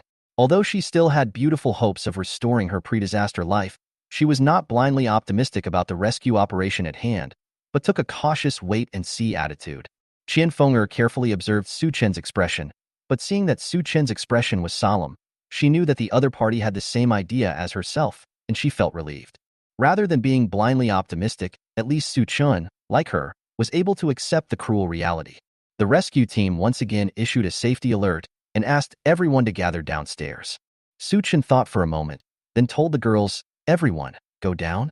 The girls hurried to their rooms to change clothes and went downstairs. Qian Fenger was the fastest. When she came out, she deliberately touched her long hair. She came close to Su Chen and said in a teasing tone, "Don't worry, even if the disaster is over, I will follow you." In fact, Qian Fenger didn't believe that the disaster would end there. This promise was just some sweet talk for free. Su Chen noticed the other party's little thoughts and smiled in his heart. "I thought to myself, since the other party is so proactive, I must give her a chance to show my loyalty in the future." Through his ability of seeking benefits and avoiding harm, Su Chen discovered that the rescue team had already brought out things like flamethrowers, fire extinguishers, and ordnance shovels. The rescue team was true to their word, and they were indeed going to start setting the fire. Chapter 33. The World After the Fire. The open space in the center of the community that was cleared by the rescue team became lively. The residents of the community who had been stuck in their rooms for a long time, with the company of their families, suppressed their tension, stepped out of their homes, and stood in their respective positions. After simple preparation, the members of the rescue team began their cleanup work. 20 minutes later, the residents watched as tongues of fire rolled up the outer walls of the buildings. Soon, the entire sky was dyed red. This scene is so spectacular and so terrifying. Someone was worried and asked, "They actually set a fire. Will the whole city be burned down?" Someone consoled him, "Don't worry. These people are professionally trained and they must have dug a quarantine zone." That's good, that's good. Just don't destroy my house." Someone said disdainfully, "How much is a house worth now? It's just a cage. Things that can get us out of the house are valuable. Freedom is the most valuable thing." In the most difficult times, surviving humans always need to make a choice between complete despair and embracing fantasy. Obviously, everyone in Shanghua Garden community chose to believe in a miracle. So they gathered together, looked at the blazing fire, and sighed with relief, feeling that freedom and civilization were finally coming back to them after a brief period of loss. But at this moment, an accident happened. A plant that was completely on fire seemed to be enraged by the scorching flames. It moved suddenly, swung out its vines fiercely, and attacked the gathered crowd like crazy. Everything happened so fast that there was no time to react. The mad vines were like an angry python, with flames burning all over its body. It twisted and tumbled, and then accurately attacked the nearest modified armored vehicle. The people standing around the armored vehicle failed to dodge in time, and lost their lives on the spot. Several people were hit by the flames and screamed, rolling around on the ground frantically. Seeing this, the people around them turned pale and retreated away. Then, there was a loud whoosh sound. The vines actually rolled a modified car into the air. This movement was so huge that even people who were far away were shocked. They tilted their heads, staring in amazement at the horrifying scene before them, forgetting even to scream. For a moment, the optimistic atmosphere of everyone in the community disappeared instantly. The vine did not hold out for long as the flames ignited its entire body. It moved a few more times before it fell down along with the modified car it had lifted up. There was a loud boom, sparks flew, and dust rose. Everyone in the community witnessed this horrifying scene and felt their legs go weak. Fortunately, the people in the rescue team were well trained, and with their encouragement, the frightened people gradually calmed down. Su-chun stood in the crowd.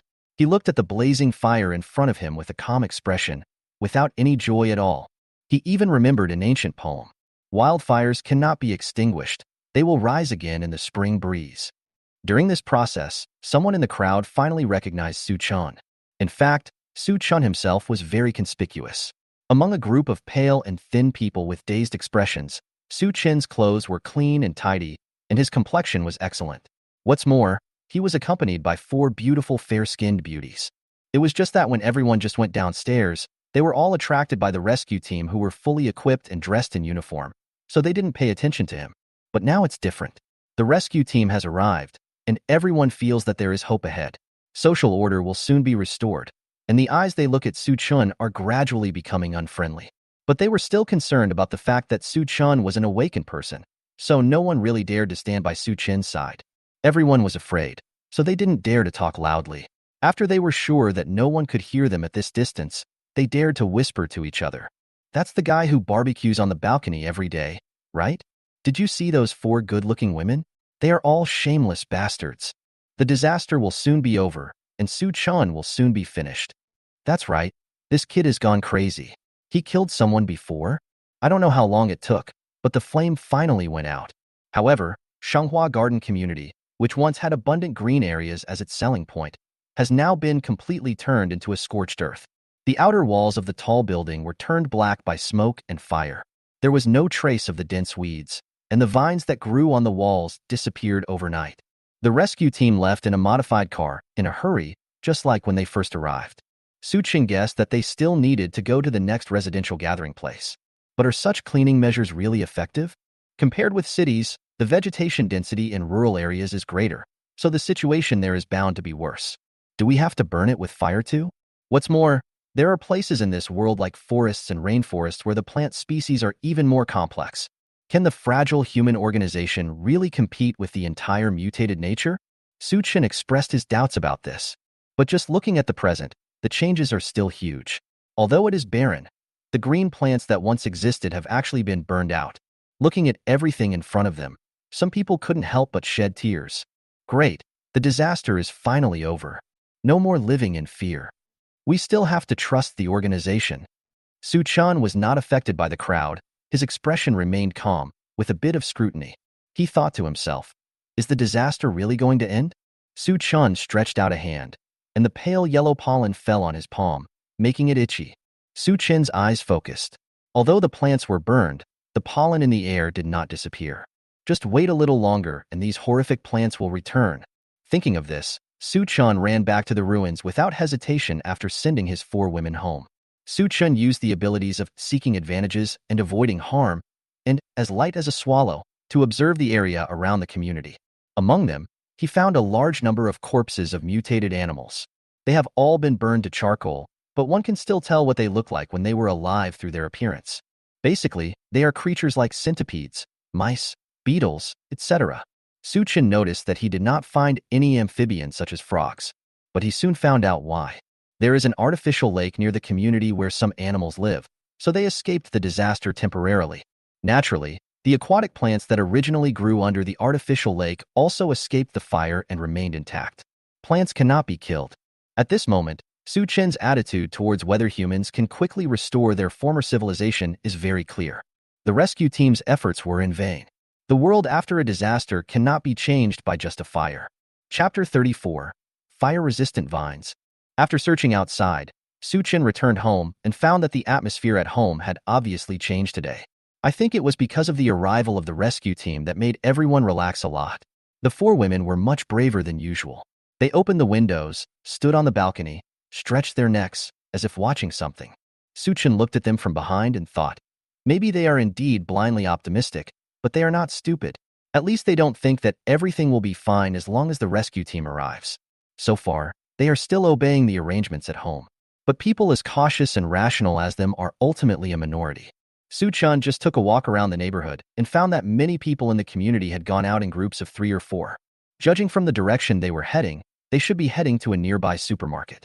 It's just a pity that they are destined to be disappointed, because the Bailey supermarket closest to the community has long been emptied by Suchan. What's more, it's not safe outside. Thinking of the situation he had just surveyed around him, Suchan frowned slightly. He never hesitated to imagine the worst outcome for the future. Suchin recalled what happened when the disaster first occurred. After the pale yellow pollen enveloped the entire world, only a few hours later, creatures all over the world began to evolve madly, and the speed was so fast that the entire human society was caught off guard.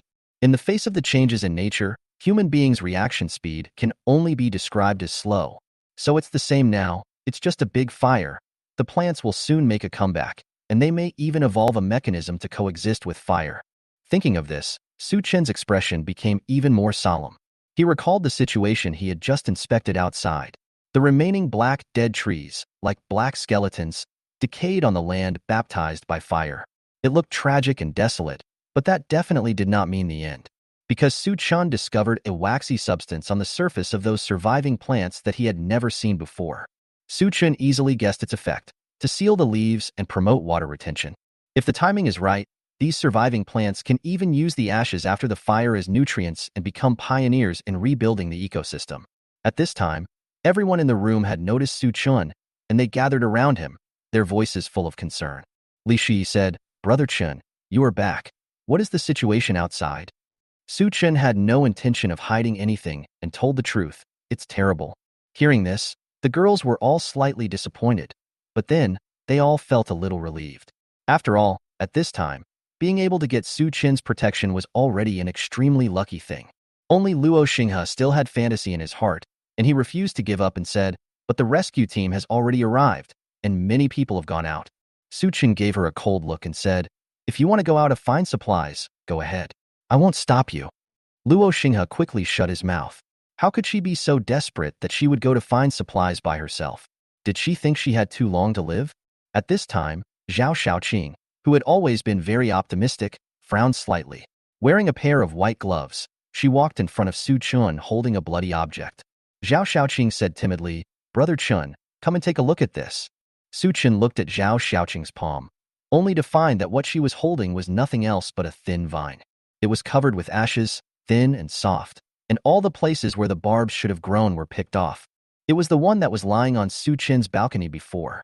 However, after the previous fire, only a short section of the originally lush vines remained. And even stranger was that even the color had changed. This vine actually turned red.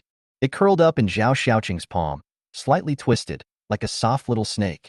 Through his ability to seek benefits and avoid harm, Suchin determined that the vine had no ill intentions. After thinking about it, Suchan took out a bottle of mineral water from the basic package and poured it on the poor vine as before. After a while, it was all absorbed happily.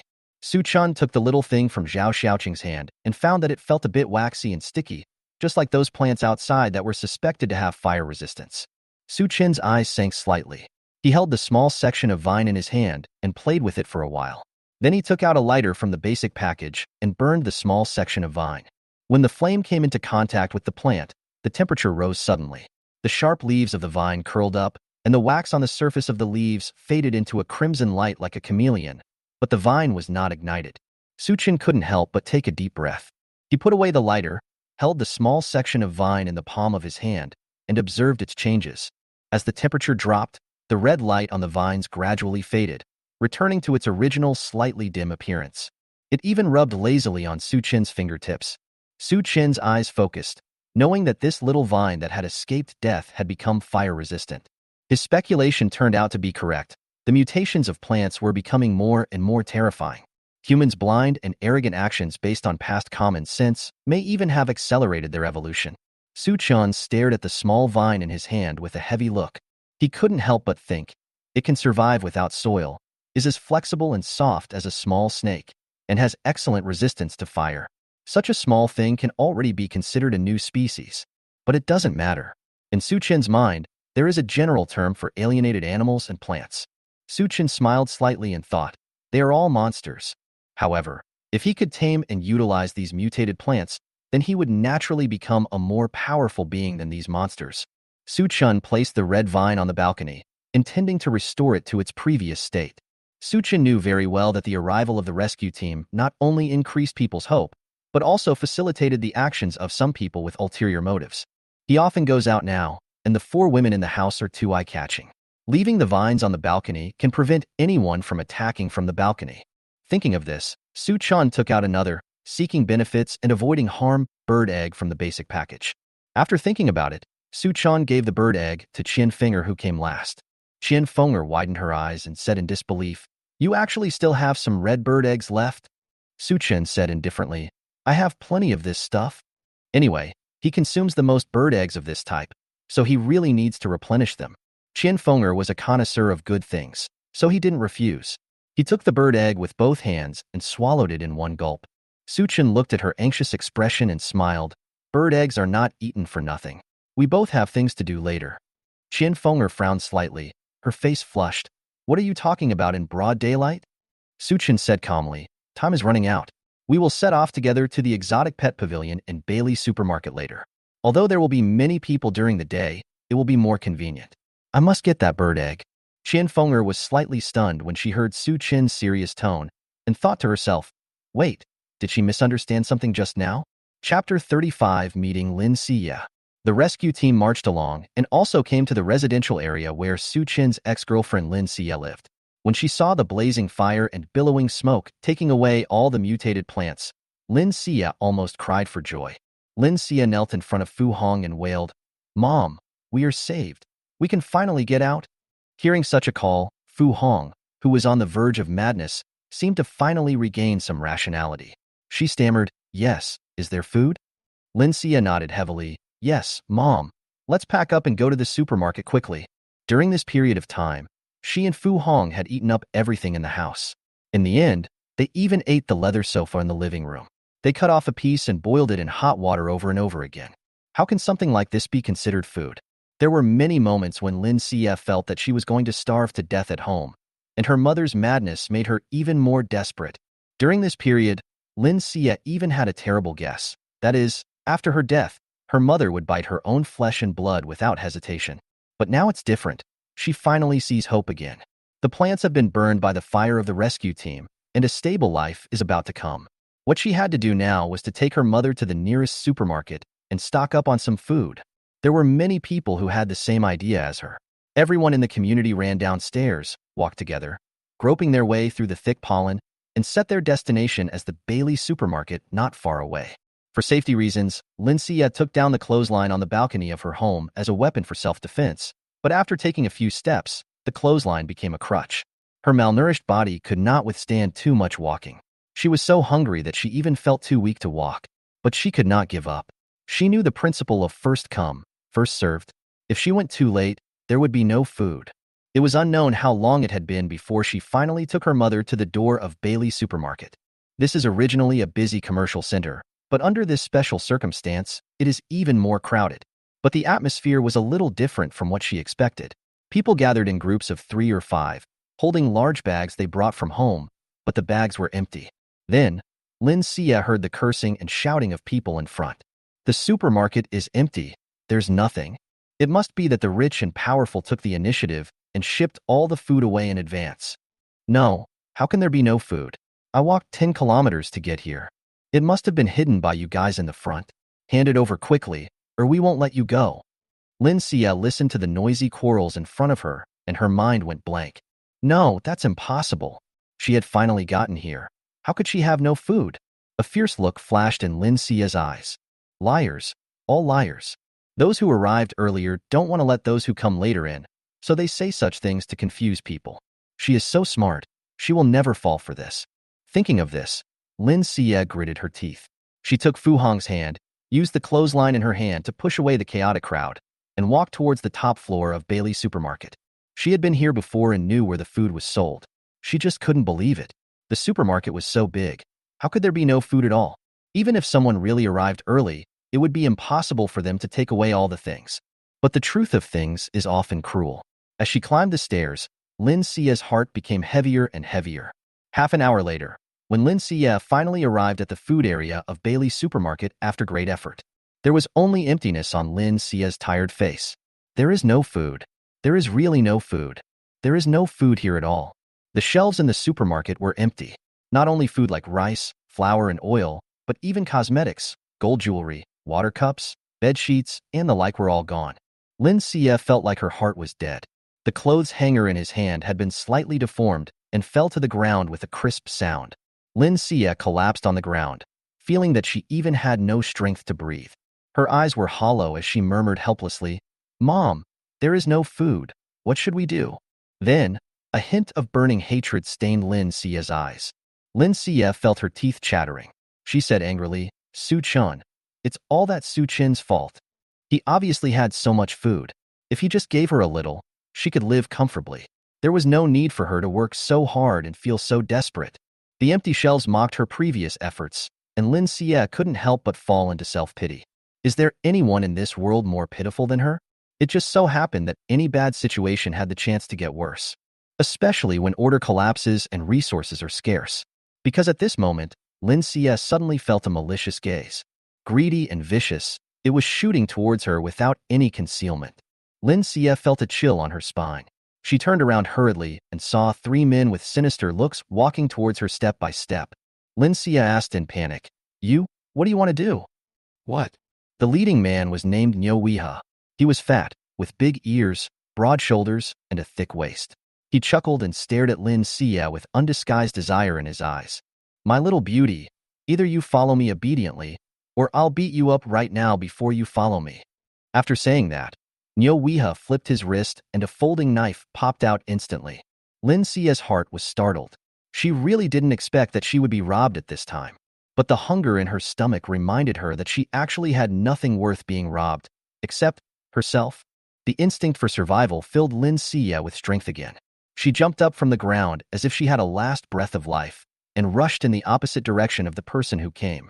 No, the disaster was about to pass, and she absolutely could not fail and let herself fall into the hands of these people. Just at this moment, a familiar figure caught her eye at the corner of the shelf. Lin Xie quickly recognized the identity of the person passing by. Su Chun, her ex-boyfriend. Lin Xie's eyes lit up, and she rushed towards Su Chun as if she had found a life-saving straw. She shouted, "Help! Su Chun, I'm Ye, come and save me." Until this time, Lin Xie still had fantasies in her heart. She is Su Chun's ex-girlfriend. Su Chun will definitely not ignore her. As long as Su Chun sees her, he will definitely be fascinated by her as before. As long as Su Chun fights hard with those three men, she will have a chance to escape. But soon, Lin Xie's cry for help was stuck in her throat. Because she noticed that Su Chun was not alone, there was a woman beside him. Chapter 36. The Thug Seeking Death. Lin Xie's expression froze, and for a moment she didn't know what to do. Qian Fenger, who was following behind Su Chun, also noticed the panicked woman. She glanced at Su Chun, feeling a little undecided, and asked softly, "Brother Qian, does she know you?" Su Chun didn't expect to meet Lin Xie in this place. He was slightly stunned, but he reacted immediately. Su Chun smiled calmly and responded to Qian Fenger beside him, "I know him, but it doesn't matter anymore." During this pause, the three men behind caught up. Lin Xie was embarrassed when she heard what Su Chun said, but the situation was critical and she didn't care about her face anymore. She could only continue to pretend to be pitiful and hurriedly hide behind Su Chun. But Su Chun did not do as she wished. He glanced at the three men who were chasing after him and knew that Lin Xie was in trouble. As for this ex-girlfriend who was trying to drag him into trouble, Su Chun had no intention of helping her.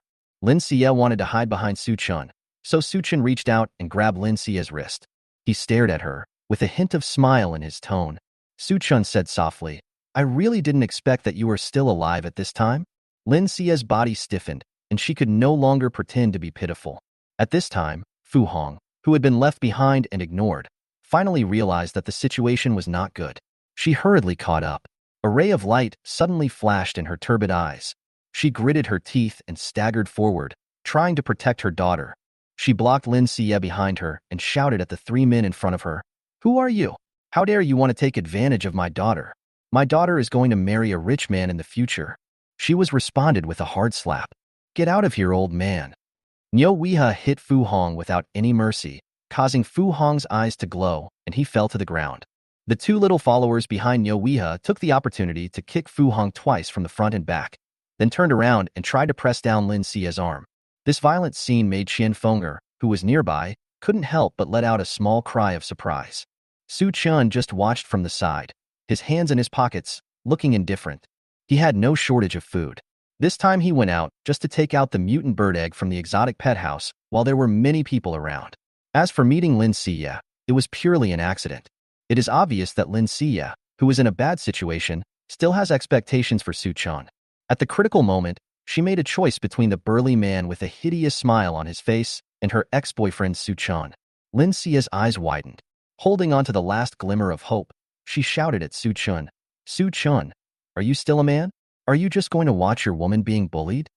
As soon as she finished speaking, Qian Fenger became unhappy. Who the hell is this woman? Su Chun has said that he has nothing to do with her anymore, but she still wants to hold on to Su Chun. Woman? She is Su Chin's woman, right? A cold smile appeared at the corner of Su Chin's mouth. Lin Xie, let me tell you again. We have broken up, and your life or death now has nothing to do with me. Lin Xie was in despair, tears welling up in her eyes. She really didn't expect that Su Chun would be so heartless. You know, Su Chun used to be very obedient to her. No matter whether she wanted a red envelope or jewelry, Su Chun would do his best to satisfy her. But since they broke up, everything has changed.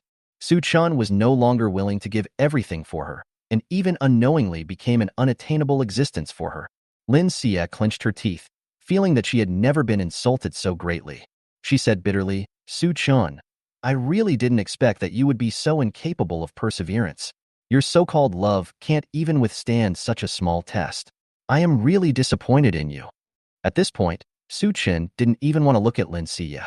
This woman is hopelessly stupid. Even though it's the end of the world, she still thinks she is a fairy.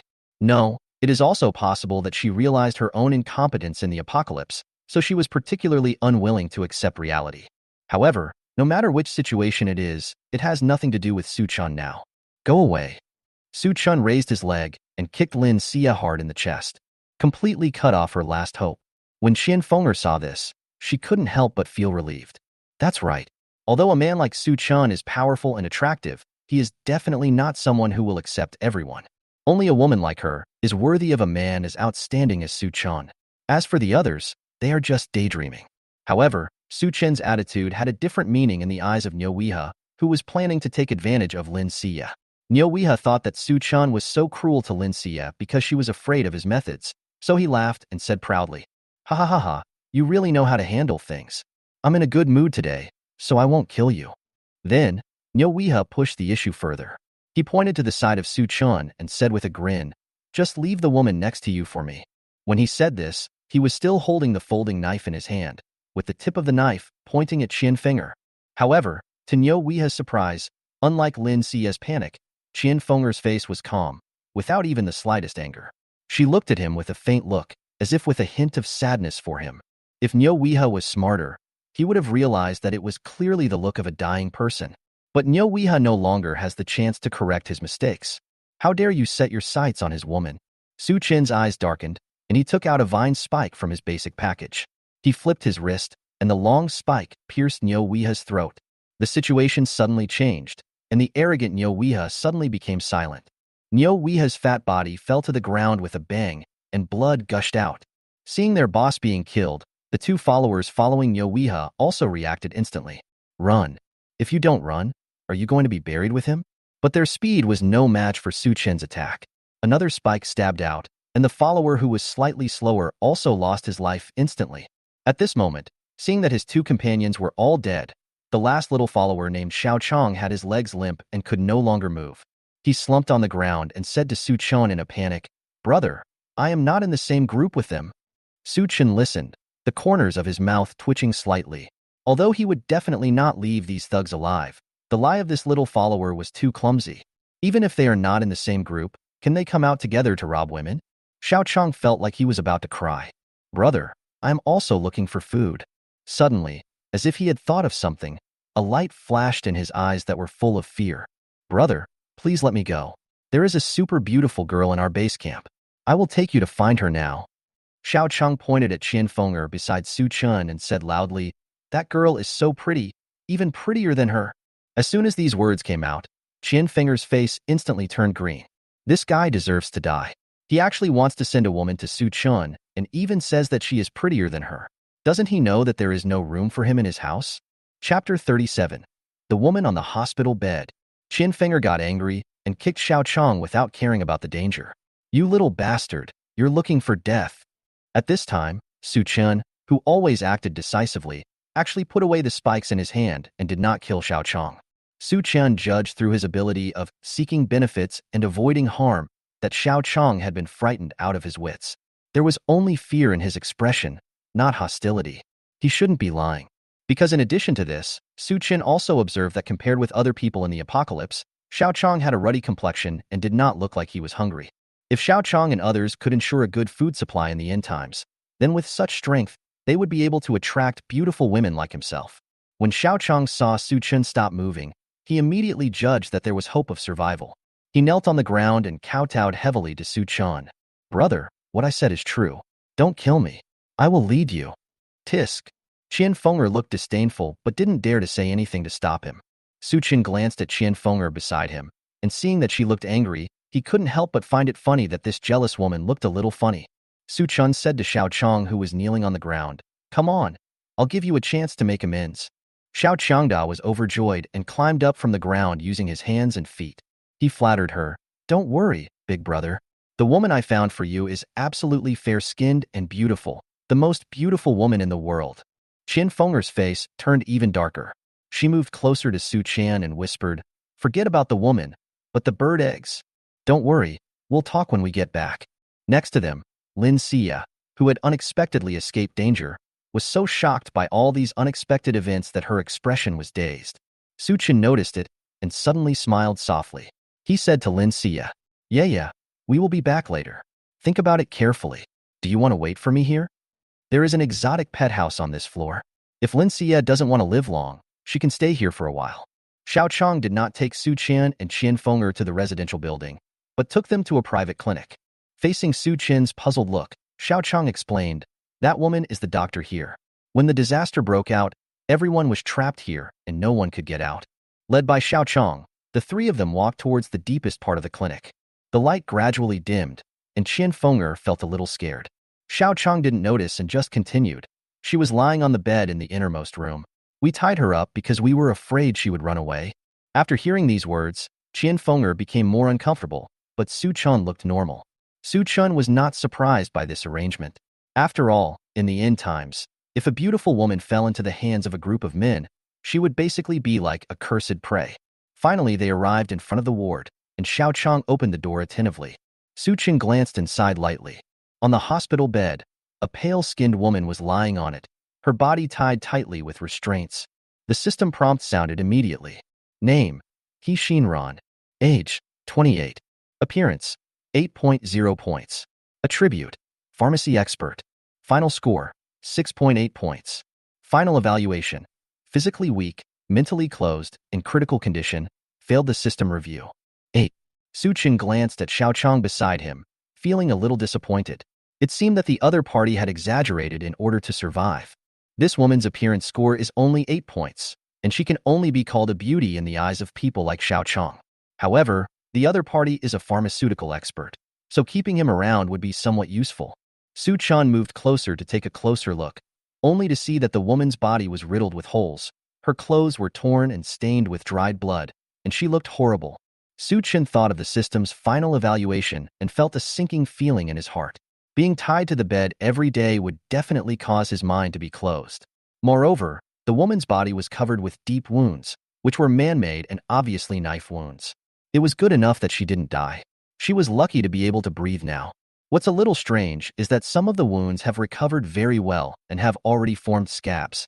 Su Chen looked away and found a blood-stained knife on the table next to the bed. Su Chen felt his heart go empty, and he instantly understood why Xiao Chong and the others had rosy complexions and plenty of food. You're cutting her flesh. Xiao Chong hurriedly explained. No, no, we just wanted to survive. There was no food in the hospital, so we had no choice. That woman is an awakened one. She has a strong ability to heal herself. No matter how much flesh is cut off, it will grow back. She will not die. Su Chen's eyes turned slightly cold. Even though he was not a compassionate person, at this moment, he realized the cruelty of the matter. Qian Fenger, who was standing next to her, reacted even more obviously. She started shaking and her face turned pale instantly. Through Xiao Chong's two simple sentences, she was able to imagine the tragic experience, endless torture, and life worse than death of this woman tied to the bed during the disaster. After a moment, Su Chun picked up the blood-stained knife on the bedside with a serious expression. When Xiao Chong saw this, his face changed instantly. Brother, we agreed at the beginning that I would lead the way for you, and you would not kill me. Su Chun didn't even glance at him and said indifferently, Don't worry, I won't kill you. Xiao Chong let out a breath and relaxed slightly. In front of his eyes, Su Chun untied the woman's restraints and handed the knife in his hand to the woman's palm. You can go and take revenge now, Su Chun said to the woman.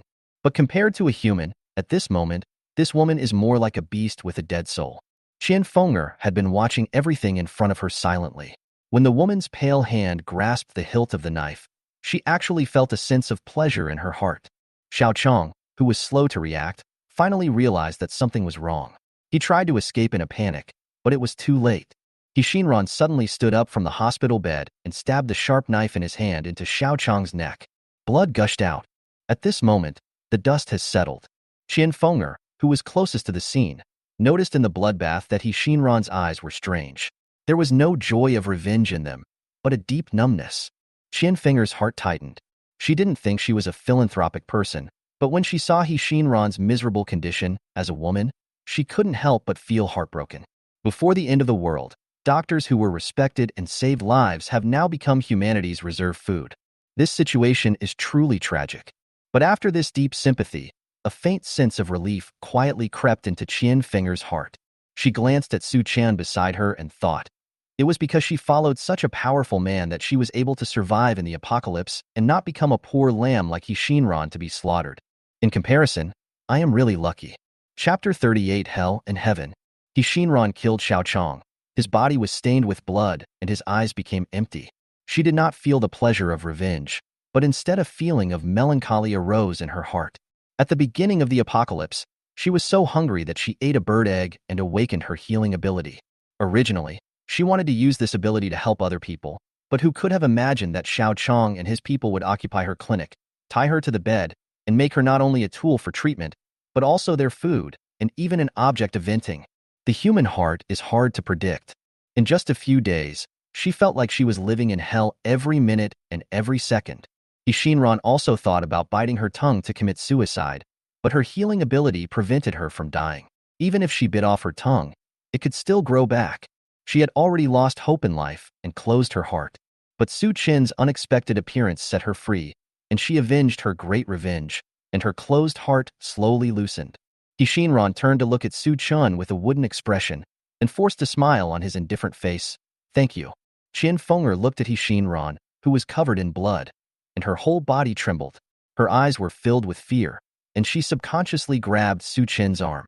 Su Chen glanced at Qian Fenger, then turned to look at Shinran and said indifferently, Your healing ability is useful to me. Follow me in the future. Shinran's expression tightened, and he gripped the knife tightly in his hand, like a wild beast about to go crazy. Do you want to tie me up and bully me too? Qian Fenger felt the threat from Shinran, and she held Su Chen even tighter. Su Chen raised his eyebrows, turned his head and said, Let go. I'm here. What are you afraid of? Qian Fenger pursed her lips and slowly loosened her hand. However, her eyes were full of worry when she looked at Su Chen. Su Chen didn't care at all. He turned to look at Shinran and said coldly, I will give you a spacious room and let you live your life before the end of the world. Don't say I'm bullying you. If you don't want to, I'll turn around and leave. He said so, but if Shinran changed her mind, he would kill her without hesitation. What is most lacking in the apocalypse is not people, but resources. Food, medicine, water, and other things that were commonplace before the apocalypse are all treasures in the apocalypse, and are even 10,000 times more precious than gold. Shinran's healing ability is so strong that not only will he not die if injured, his wounds will heal quickly, and even his flesh and blood can heal other people. It's because people like Xiao Chong are short-sighted. Otherwise, people like Shinran would definitely be highly valued. Su Chun certainly didn't want to face an awakened person who could quickly heal the wounded in the future. So Shinran had only two choices. One was to follow him, and the other was to die. Shinran was silent for a while, then a light flashed in his eyes. I want to see the conditions you mentioned first. Okay. Su Chen responded. Qian Fenger thought of something and quickly leaned over to whisper in Su Chen's ear. Are you not looking for the bird eggs anymore? Su Chen responded in a low voice. The bird eggs are protected by lizards and spiders. No one can get them for a while. Shinran's matter is more important. Qian Fenger looked at Su Chen in confusion. Seeing that Su Chen had made up his mind, she did not continue to stop him. Soon, Su Chen brought Qian Fenger and Shinran back home. As soon as Shinran entered the door, he saw the warm and spacious living room. There were 3 beautiful women in home clothes in the house. Her appearance was originally quite outstanding, but compared with these women, there was a world of difference. What's more, she was now wearing bloody clothes and holding a knife in her hand, which was out of place with the atmosphere here. When Li Shuyi and the others saw Su Chun coming back, they stood up happily. But when they saw Shinran, fear appeared on their faces. If Su Chen hadn't been there, they would have screamed. Seeing that the atmosphere in the room had become awkward, Su Chen introduced Shinran and Li Shuyi to the others. After Li Shuyi and the others heard about what happened to Shinran, the fear in their eyes disappeared and pity gradually rose in their hearts. Shinran is so pitiful. How could a good woman become so miserable in the apocalypse? Fortunately, they met Su Chun. Otherwise, their fate would definitely not be much better than Shinran's. Li Shuyi and the others quickly welcomed Shinran into the house and kept chatting with him. Shinran looked at Li Shuyi and the others blankly. She felt as if she had returned to the time before the end of the world. Although the end of the world has just arrived, people's hearts are expanding wildly in such an undisciplined situation, and anything can happen. However, no one here has to worry about food. There is no intrigue and no evil in human nature. Compared to the clinic she was in, this place was like heaven. Maybe following Su Chun is a good choice. Shinran felt that there was gradually a crack in her closed heart, and there was light in her eyes. She looked at the clean and tidy environment around her, and then looked at her own tattered clothes with blood stains on them, and she felt that she was out of place here. Luo Xinghe was thoughtful and noticed that Shinran was a little reserved. She smiled and said, Shinran, you've suffered so much outside. Go and take a shower. Li Shuyi followed up by saying, it just so happens that our bodies are similar, and you can wear my clothes. I'll change into your clean clothes. Shinran felt a little embarrassed. This is too much trouble for you. Li Shuyi laughed heartily and said, what's the problem? You join this big family and we will be sisters in the future. She naturally thought that Su Chun wanted to take Shinran in. Although Shinran is not very good looking, she has a pretty good figure. Luo Xinghe and the others all had the same idea and secretly glanced at Su Chun, wanting to see his reaction. Su Chun didn't care what they thought. Shinran was just his personal physician and couldn't increase his return multiplier.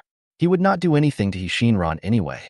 Li Shuyi and the others secretly saw that Su Chun neither admitted nor refused, so they took it as Su Chen's tacit consent and treated Shinran very well. They immediately prepared Shinran's toiletries and new clothes, and pulled Shinran into the bathroom. Shinran felt the warm family atmosphere. She felt as if she was in another world, as if she was dreaming. There is such a paradise in the end times. It is so happy to live here. She also knew that everything here was the result of Su Chen's hard work. If she wanted to live here, she would have to listen to Su Chen in everything. But if Su Chun wants to live together, that's not impossible. It's better than being tied to the bed in the clinic and being bullied. After a while, Shinran came out of the shower. Su Chun, Li Shuyi and others were waiting for her in the living room. As soon as they saw Shinran, their eyes lit up. After taking a shower, Shinran's hair is smooth. Her face is fair, and she looks fresh and refined. It looks so much better than when it was covered in blood. It's like a different person. Su Chun was also slightly stunned. He never thought that the end of the world could ruin a person like that. It's only because Shinran is awakened that he can be useful to the people in the clinic. Otherwise, the situation would only be worse. When Shinran was looked at like this by everyone, she felt a little shy and walked over slowly with her head down.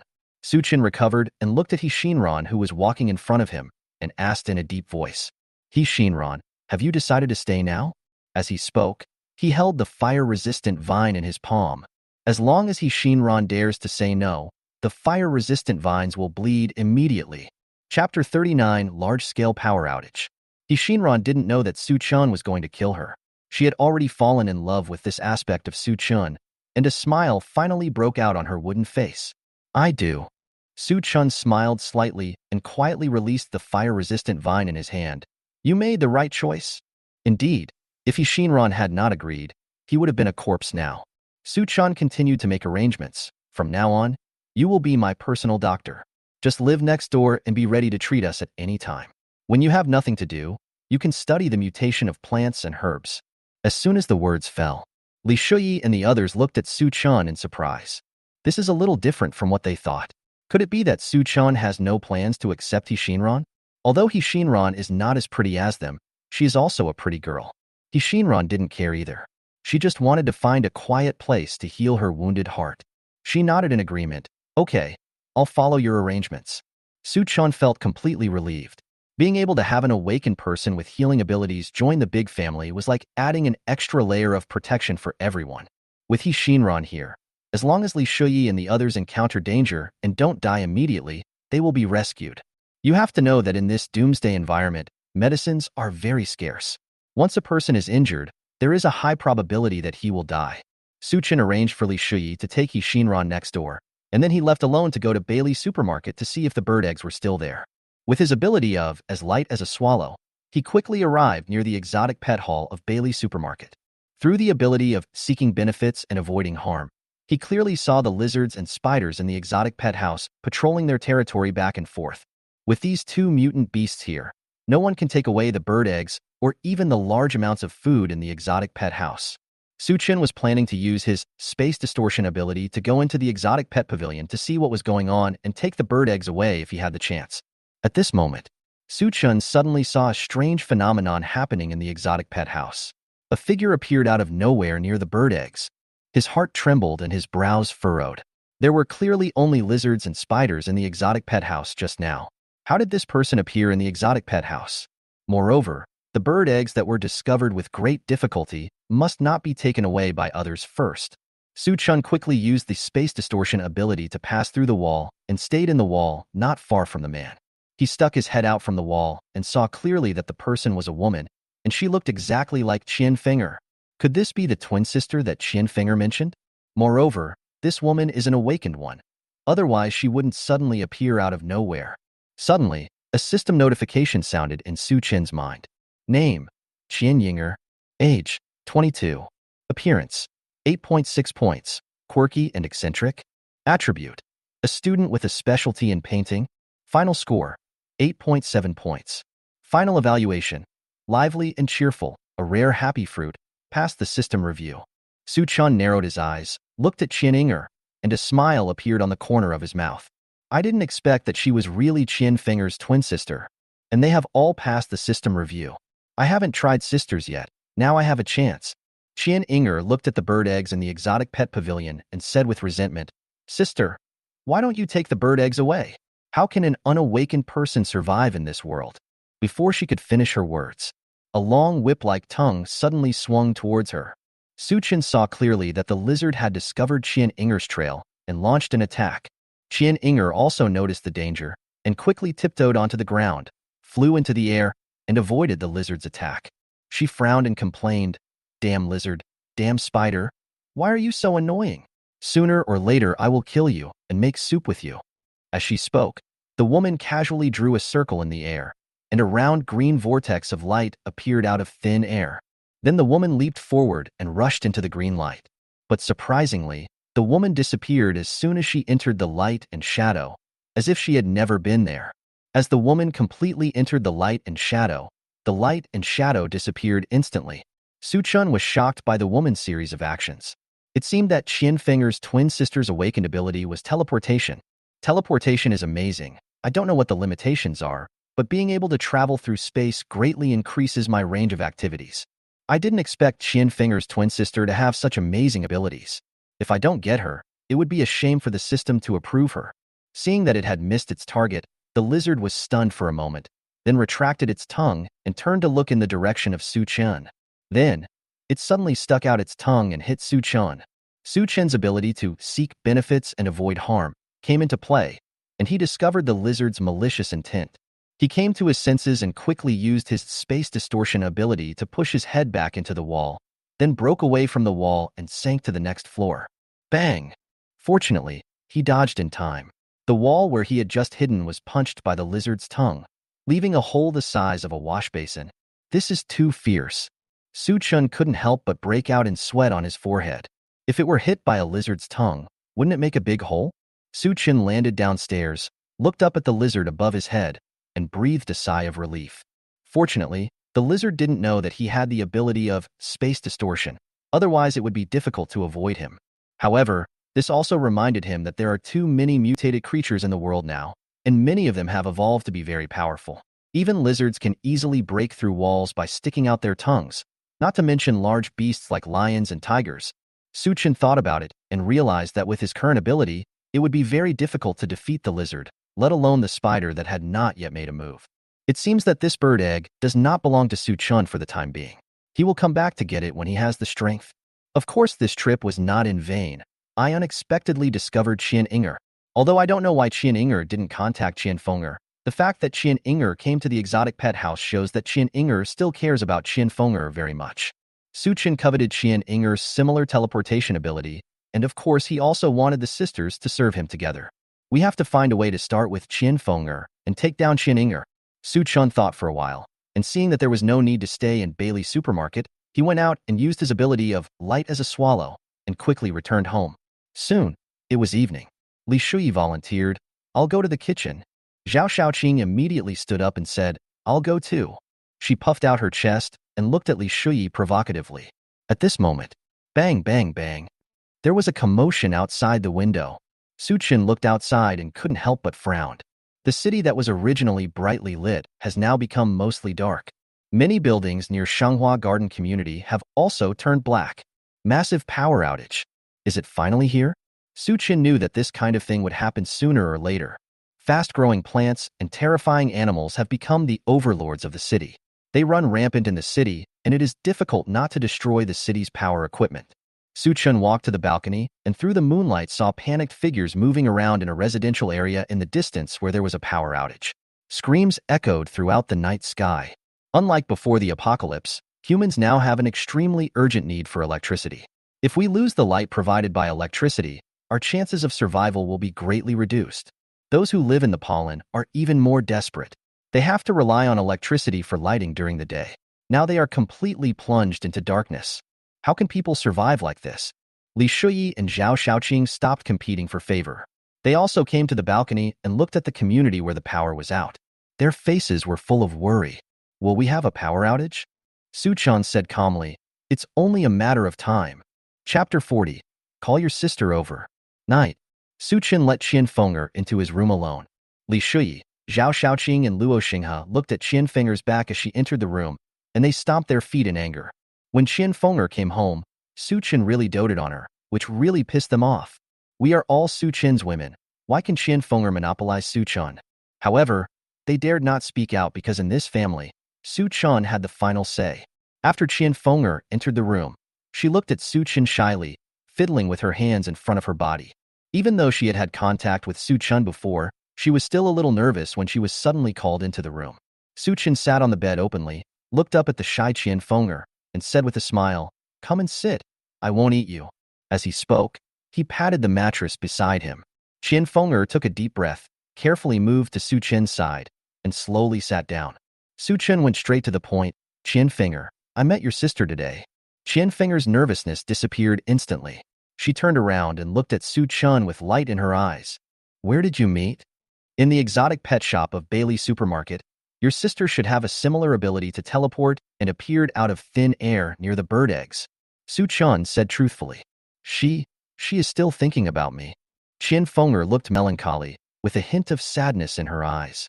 "I'm telling you this mainly because I want you to be reunited with your sister."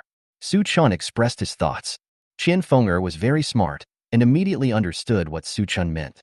This is an attempt to take advantage of all sisters. But now is the end of the world. Everyone has today but no tomorrow, and being able to lean on a big tree is also a good choice. And Su Chun is a thriving tree. Maybe it would be nice if her sister could come and join her. After this period of contact with Su Chun, Qian Feng'er gradually became dependent on Su Chun. This is the admiration for the strong in human nature, especially in an environment without order like the end of the world. The strong should be admired. Of course you can, but I can't get in touch with my sister. How can I get her to come over?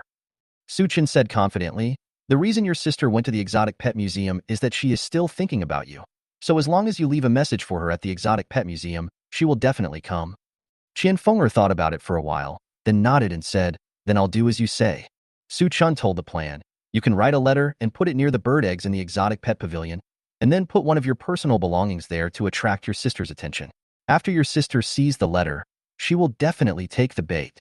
Qian Feng'er did not refuse. No problem. I'll write it now. Su Chun smiled slightly, took out the paper and pen that he had prepared long ago and placed them in front of Qian Feng'er. Right? Qian Feng'er blinked her eyes and looked at Su Chun in disbelief. You've been ready for this for a long time? Su Chun smiled and said nothing. Qian Feng'er felt that Su Chun had grasped all her little tricks, and everything went according to Su Chun's plan. Anyway, she is Su Chun's person now, so there is nothing wrong with asking her sister to come over. Thinking of this, Qian Feng'er picked up a pen and started writing quickly.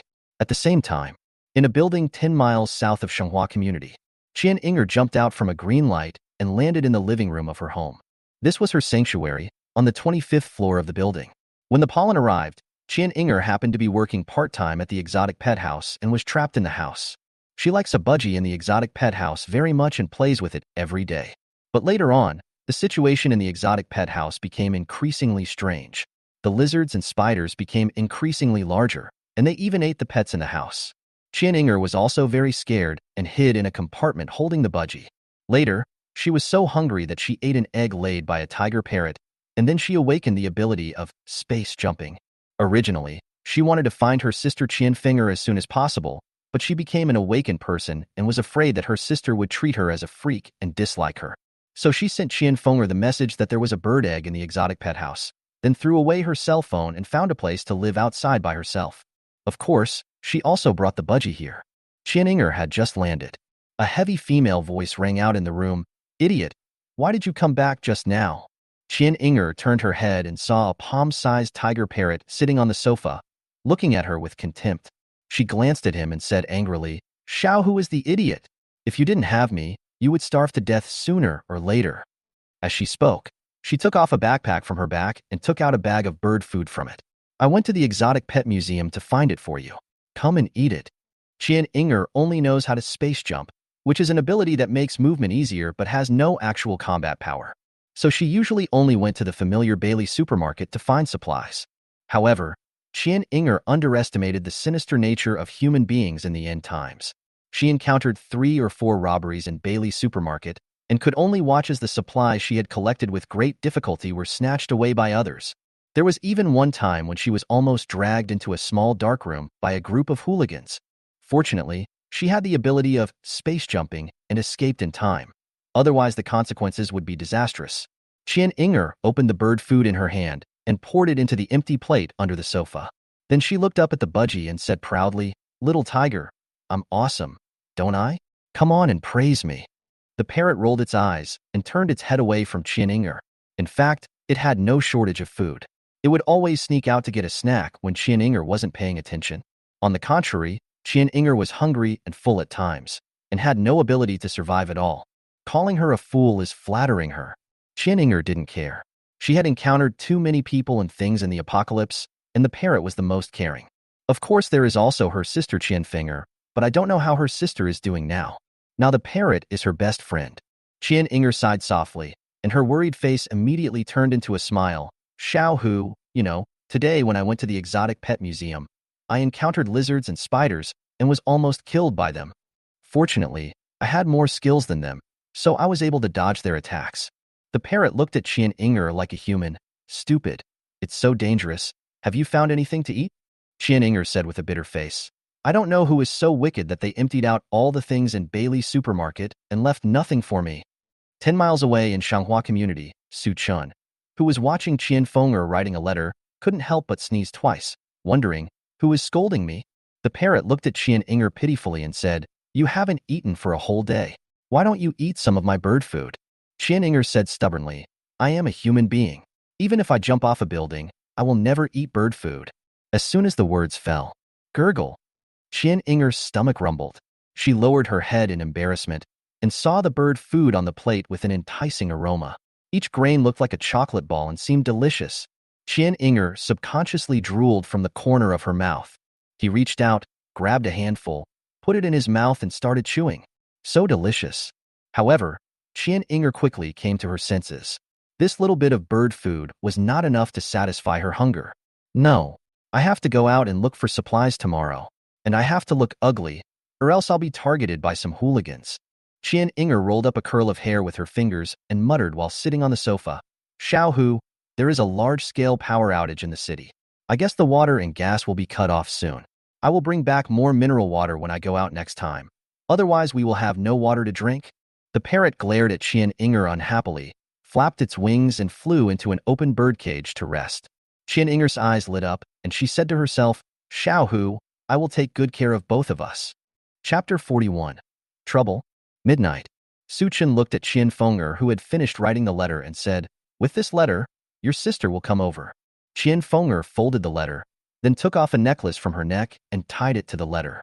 When my sister sees the necklace, she will know it is my letter. Then, he handed the letter to Su Chen. I did everything you said, but why did you put the letter in the exotic pet pavilion? Su Chen took the letter and put it into the space of the basic package. Leave this to me, and wait to serve me with your sister.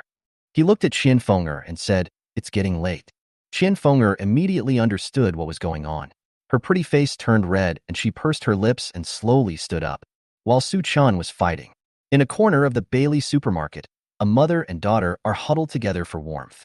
It was Fu Hong and Lin Xia who were injured. They slowly woke up half a day after Su Chen left Bailey supermarket. When they saw the dead Niu Weihe, they couldn't help but feel a chill down their spines. Niu Weihe almost killed them. He was so arrogant and terrifying. But even such a person died in Bailey supermarket. Didn't they say that once the rescue team arrived, order should be restored in the city? How come things are getting more and more chaotic? Murder and arson seem to have become commonplace, but no one is stepping forward to stop it. Fu Hong and Lin Xia were seriously injured, and having been hungry for such a long time, they no longer had the strength to go home, so they could only stay in the Bailey supermarket to rest. When Lin Xia thought of Su Chen's attitude towards her, she was so angry that she gritted her teeth and said, Su Chen is a scumbag. It's just a little betrothal gift. How could he fall in love with someone else so quickly? Now you are being cruel to me. You are a completely different person. Fu Hong complained. I always told you not to break up with Su Chen, but you never listened. Now that Su Chen has become rich, you must be regretting it. Humph. Lin Xia said angrily. I don't care about him. Three-legged lizards are hard to find, but two-legged men are everywhere. As soon as the words fell, thump, a figure climbed through the window and came to Bailey supermarket. Fu Hong and Lin Xia were startled and quickly hugged each other, looking at the black figure not far away in horror. The visitor also noticed them and walked over slowly, limping on one leg. Do you have any water? I haven't had any water for a whole day. When Fu Hong and Lin Xia saw that the person coming was a short man with a limp in one leg, they relaxed their vigilance a lot. However, they have experienced so many dangers of human nature and understand that they should always be on guard against others. So they still maintained a defensive posture. If the short, lame man dared to do something bad, they would not let the short, lame man succeed even if they used up their last bit of strength.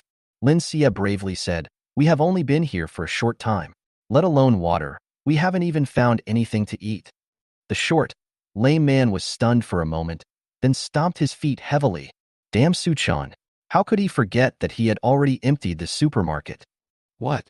Fu Hong and Lin Xia sat up suddenly, looking at the short, lame man in disbelief. You said Su Chen emptied the supermarket? How is that possible? The short, lame man was none other than Sun Chao, who followed Qian Fenger. Last time, in order to avoid the lizard's pursuit, he climbed out the window to escape, but fell to the ground and fainted. After waking up, he searched for supplies nearby but found nothing. Finally, he returned to Bailey supermarket, hoping to try his luck. Unexpectedly, he met Fu Hong and Lin Xia. Sun Chao's back teeth were almost broken as he shouted angrily, "How could it be fake? That bastard tricked us into coming to the supermarket, but used his awakened ability to come to the supermarket early to move things, and then lured the lizards from the exotic pet pavilion to eat us. He is guilty of a heinous crime. Once this pollen passes, I will call the police and have him arrested." Lin Xie seemed to have found a soulmate. "I also know Su Chun. I know Su Chun killed someone. I can help you testify and send Su Chun to prison."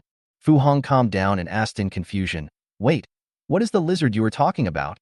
Sun Chao explained, "The world has changed now. The city is no longer a place for people to live. The most powerful thing in the supermarket is a mutant lizard half a person's height. Its tongue is so long that it can spit out 10 meters and sweep people away." He became more and more excited as he spoke, and his voice almost spread to every corner of the supermarket. Lin Xie also reacted and said in panic, "Speak softly. What if the lizard hears us talking and comes over?" Sun Chao curled his lips and said, "The lizards are usually in the exotic pet pavilion. This place is quite far from the exotic pet pavilion, so the lizards won't come here." He hasn't finished speaking yet. Lin Xie and Fu Hong saw a horrifying scene. Suddenly, a long whip flew to Sun Chao and quickly wrapped around his waist 3 times. Before Sun Chao could react, he was pulled away by a long whip. Lin Xie and Fu Hong looked in the direction where the whip had gone, only to see a half-human high lizard slowly walking towards them, chewing something in its mouth. They reacted immediately, their whole bodies trembling, and they ran away from the mutant lizard as if they were risking their lives. The world has really changed. Even the lizards have become more than half a person's height. They even treat people as food. They quickly found a shop with its door open and hid inside. Maybe the lizard thought Sun Chao was too noisy, so it just dealt with Sun Chao and slowly returned to the exotic pet house. But Fu Hong and Lin Xie didn't know that they were so scared that they dared not move, and they even dared not breathe. In this way, they spent the night in the shop in fear. Early the next morning, Su Chen arrived at Bailey's supermarket early, used his space distortion ability to pass through the wall to the location of the bird eggs in the exotic pet pavilion, placed Qian Finger's letter next to the bird eggs and left. But he was still discovered by the mutant lizard, just at the moment when Su Chen passed through the wall and left. Bang! A long whip smashed through the wall. If Su Chen hadn't acted quickly, the wall would have been Su Chen's fate. Su Chen sucked in a breath of cold air and looked at the mutant lizard through his ability of seeking benefits and avoiding harm. He saw that the lizard was emitting a red and black light, and its malicious intent towards him was very obvious. Fortunately, the mutant lizard was not interested in the letter. When it saw that it failed to hit Su Chen, it walked away slowly. Su Chen breathed a sigh of relief. He had already left a letter for Qian Inger and was just waiting for Qian Inger to take the bait. He used his ability of seeking benefits and avoiding harm to look at the people inside Bailey's supermarket, and suddenly found that Fu Hong and Lin Xie were still in the supermarket. But Su Chen won't care about them and let them fend for themselves. Seeing that there were no supplies worth collecting in Bailey's supermarket, he used his ability of light as a swallow to quickly return to Shanghua community. When Su Chen just returned to the corridor of the community, from upstairs came the noisy sounds of residents. Everywhere else has a power outage, and our neighborhood will soon be one too. The downstairs is already uninhabitable, and it will be even worse if the power goes out. Why don't we move upstairs? There's an empty room upstairs anyway. No, there's simply not enough empty rooms upstairs for you people downstairs. We are all neighbors. How about we live in the house of the person above you? Get lost. We upstairs don't allow you to live here. Su Chen frowned slightly when he heard the noise from these people. It finally started. The residents of the community were previously managed by Chunjian and were more obedient. Now that Chunjian is gone, coupled with hunger and power outage crises, there will only be more and more troublemakers. The conflict between residents and the community is about to break out. After all, no one wants to live in dire straits. Chapter 42, Complete Power Outage. Su Chen did not intervene in the residents' conversation. He just wanted to live his own life. He used his 2 abilities, space distortion and as light as a swallow, to rush home along the floors. He passed by an empty room on the way and put all the useful supplies in the room into his basic bag. Anyway, his basic bag has unlimited space and can store items permanently, so he can collect more supplies, as they may come in handy someday. Soon, Su Chen returned home. Li Shuyi and her friends were eating potato chips and drinking Coke in the living room. Suddenly, Su Chen emerged from the floor, scaring them so much that they almost choked. However, they all knew Su Chen's abilities. so they reacted quickly and breathed a sigh of relief. Zhao Shaoqing was the most scheming. She rolled her eyes, quickly stood up and came to Su Chun, saying in a charming voice, "Su Chun, you scared me so much that my heart is still pounding. If you don't believe me, just stay silent." Seeing this, how could Li Shuyi admit defeat? She immediately rushed over and clamped Su Chin's arm with both hands. "I'm also very scared. Please comfort me." Luo Xinghe and Qian Feng'er were stunned. How could they make Su Chin happy like this? It truly is a pioneer, having arrived early and bringing about radical changes. Luo Xinghe and Qian Feng'er also reacted immediately. Su Chun was the master of this family, and the peaceful life they were leading now all depended on Su Chun. As long as they stay in this apocalyptic world, they will not be able to leave. But will the apocalypse ever really end? Su Chun finally chose Zhao Shaoqing's service. He walked out of the room, came to the balcony, and looked outside in deep thought. Only 3 days after the fire, the plants downstairs grew back quickly, even more lush than before. The bushes have grown to about 30 meters, the zoysia grass in the community lawn is 1 meter high, and the light yellow pollen has become more intense. Even during the day, residents living on floors covered in pollen cannot live a normal life without turning on the lights. It is no wonder that the lower-level residents are trying to move to the upper levels. It is really inconvenient. Su Chun used his ability of seeking benefits and avoiding harm to observe the situation of the nearby residents. Because of the appearance of the rescue team before, the residents had hope and boldly went out to look for supplies. However, most of them did not come back, and only half of the residents were left. Of course, there were also a small number of people who returned with a full load, taking away many daily necessities, so they could live a little longer. At this moment, bang, bang, bang, a deafening sound suddenly came from the northwest suburbs. Su Chun was startled and immediately looked up. All I saw was flames flying everywhere at the power plant on the outskirts of the city, and thick smoke slowly rising. At the same time, Su Chun felt the building shake violently, as if a magnitude 7 earthquake had occurred. Li Shuyi and the others ran to the balcony in panic and stuck their heads out to look outside. What happened? Is there an earthquake? Why is the building shaking so violently? It looks like the power plant is on fire. Qian Feng'er quickly ran into the house and turned on the light switch. But the light didn't respond at all. Li Shuyi and Luo Xinghe's faces turned ugly when they saw this. "It's over. We'll have to grope in the dark at night. What should I do? I'm afraid of the dark." Su Chun saw this and frowned. "It's not even night yet. Why are you panicking?" His words worked. The women immediately quieted down and quickly leaned against Su Chun. Li Shuyi subconsciously hugged Su Chin's arm. Only Su Chin's strong arms could make her feel at ease. Su Chin looked downstairs again. The lights that were originally on for the residents downstairs were now dark. The city has a complete power outage. The electricity age, which mankind is proud of, has come to a successful conclusion at this time. Soon, the sky gradually darkened. Su Chun emptied out the supplies from Bailey's supermarket and collected things from the empty houses in the building. His basic package contained more than 300 candles. He directly took out 100 candles from the package and said, "Li Shuyi, we will use candles for lighting from now on." Li Shuyi's eyes lit up and she said happily, "Okay." As she spoke, she found a lighter in the house, lit a candle and placed it in the living room. The originally dark living room suddenly became brighter, but it was still not as bright as the electric lights. However, the faint candlelight still made Li Shuyi and the others feel more at ease. But a candle can't last long. 2 hours later, a candle is almost burned out. Li Shuyi took out another candle and lit it reluctantly.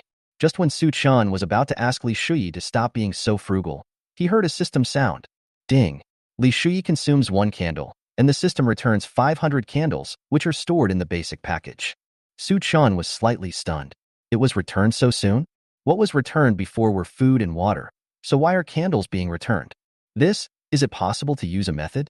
Thinking of this, Su Chun immediately took out a paper cup from the basic package and walked to Li Shuyi. "Burn this." As he spoke, he handed the paper cup in his hand to Li Shuyi. Li Shuyi took the paper cup in confusion. "Why did you ask me to burn this?" "Just burn it when I tell you to. Why are you talking so much nonsense?" Su Chun said calmly. Li Shuyi didn't dare to ask anymore. She lowered her head obediently and burned the paper cup. Really? At the moment when the paper cup completely turned into ash, Su Chun received a system sound. Ding! Li Shuyi consumes 1 paper cup, and the system returns 500 of them, which are stored in the basic package. Su Chun suddenly became excited. The return was indeed related to the method of use. but he still had doubts in his mind. The toothpaste, toothbrushes, towels, and paper towels that Li Shuyi and the others used were all his. Why didn't he return them? Wouldn't it be necessary to completely change the material in order to trigger the system's return?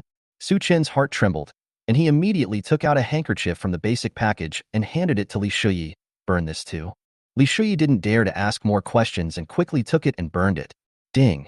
Li Shuyi consumes a handkerchief, and the system returns 500 yuan, which is stored in the basic package. Su Chen was overjoyed. As expected, to return it, the properties of the substance must be completely changed. To verify this idea, Su Chen asked Li Shuyi to burn other things. Toy cars will not be returned. Cotton skirt, returnable. Air basketball shoes will not be returned. Tight yoga clothes can be returned. The four girls were all stunned. They had no idea what Su Chen was going to do, or why he burned so many things in one breath. Su Chen was indeed understanding the truth more and more.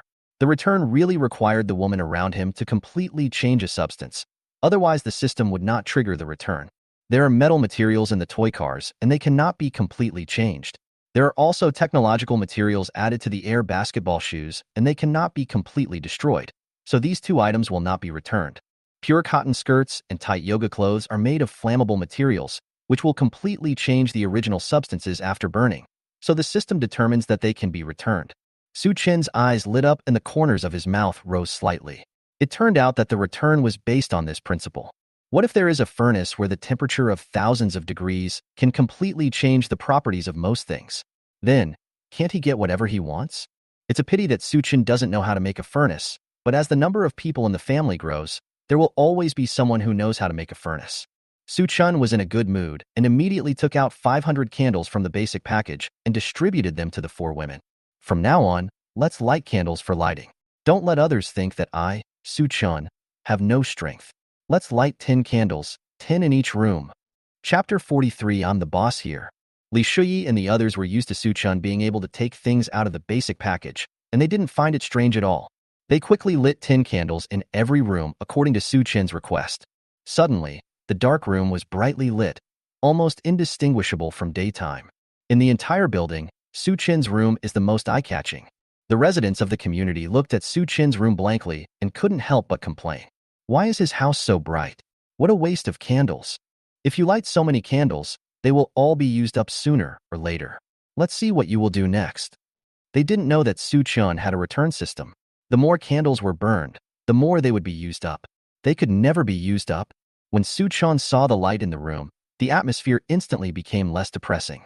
It turned out that light could give people hope. Li Shuyi and her friends were bathed in candlelight. Although candlelight was not as bright as lanterns or sunlight, it made them happier. The residents of the community were groping their way forward in the dark room. But when they saw that Su Chen's room was still glowing, they were so angry that their teeth were itching. Whose house is this? Why are there so many candles? The night is getting darker and darker. Residents on higher floors who were not affected by pollen were living more comfortably, but residents on lower floors could not stand it. Before the power outage, residents on the lower floors could still rely on lights to barely survive in the apocalypse. Although the sunlight was blocked by pollen, it did not affect their normal life. But after the power outage, the house was in darkness all the time, and no one kept candles at home. Even if they did, they were not enough for consumption, and lighting devices such as flashlights and mobile phones quickly ran out of power. The house was completely plunged into darkness. I had to grope in the dark even to go to the toilet, and I couldn't even find where the toilet was.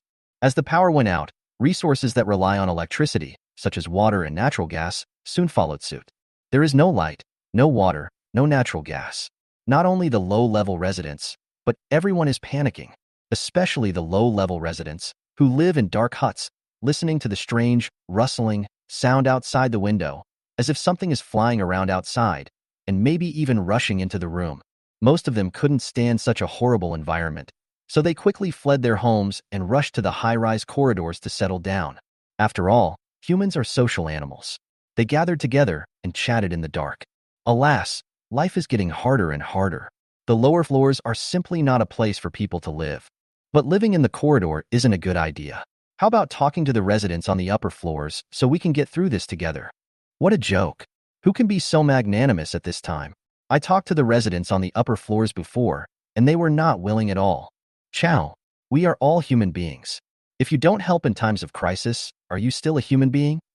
There's no point in scolding. They won't open the door. There's nothing we can do. If it doesn't work, wait until they open the door and come out, then we'll rush in. Wouldn't that be robbery? Let's find an empty house to live in. Some residents have gone out these past 2 days and haven't come back yet. There are many empty houses on the upper floors. Don't even think about it. These are all security doors now. Who can unlock them? The people around suddenly fell silent. Well, there's no one from the locksmith company. One of the tall and strong men suggested, I'm very strong. I can try to break the door open. As he said that, he slammed the door of a room twice. But he almost broke his arm, and the door was not damaged at all. However, the room he bumped into was not empty. There was an old lady living in the room. She was so scared that she didn't dare to open the door or say a word. The strong man gave up after trying twice and said helplessly, No, this door is harder than stone. Some people began to spread discontent. I'm speechless.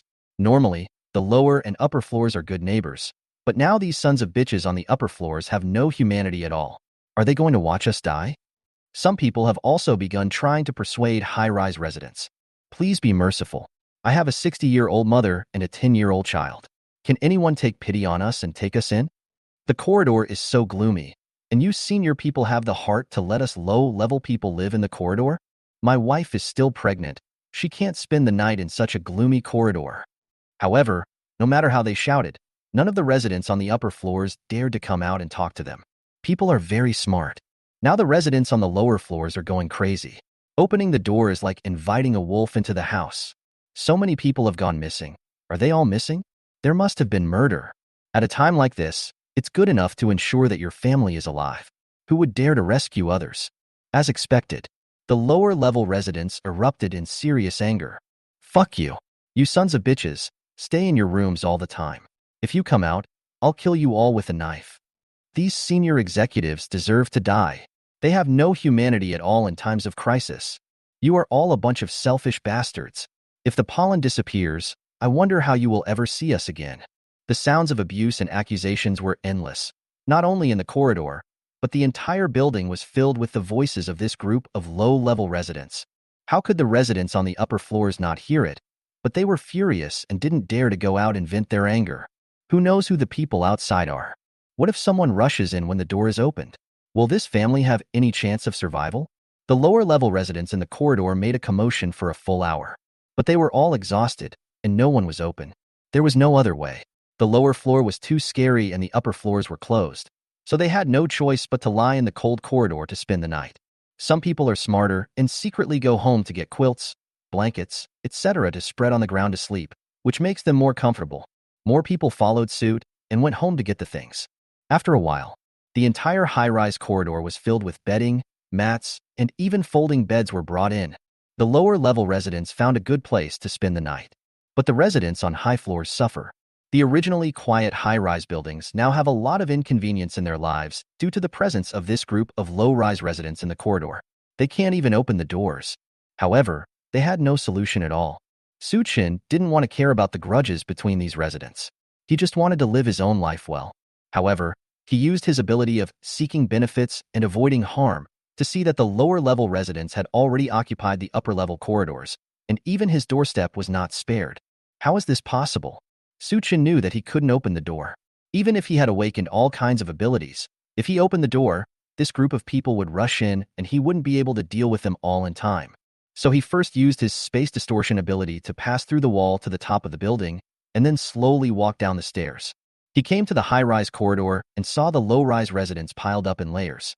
He frowned, stretched out his fist, and smashed the fire extinguisher box in the corridor 3 times. Boom, boom, boom. A moment. The lower-level residents who had just fallen asleep were suddenly woken up. Who's the one who's not quiet? Why are you knocking? Are you annoying? When Su-chun saw that most of the residents on the lower floors had woken up, he shouted in a deep voice, I'm Su-chun. I was the one who knocked on the firebox. Does anyone have any objections? When the residents on the lower floors heard that it was Su-chun, they all fell silent. In order to confirm whether it was true, some people took out their mobile phones, turned on the flashlight with only 1 bar of power left, and shone it on Su-chun. When they saw that it was really Su-chun, their faces turned extremely ugly. Chun Jin died at the hands of Su-chun, who among them dared to say a word.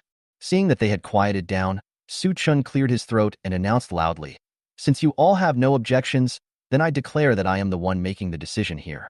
Do any of you have any objections?" Chapter 44. Are you dissatisfied?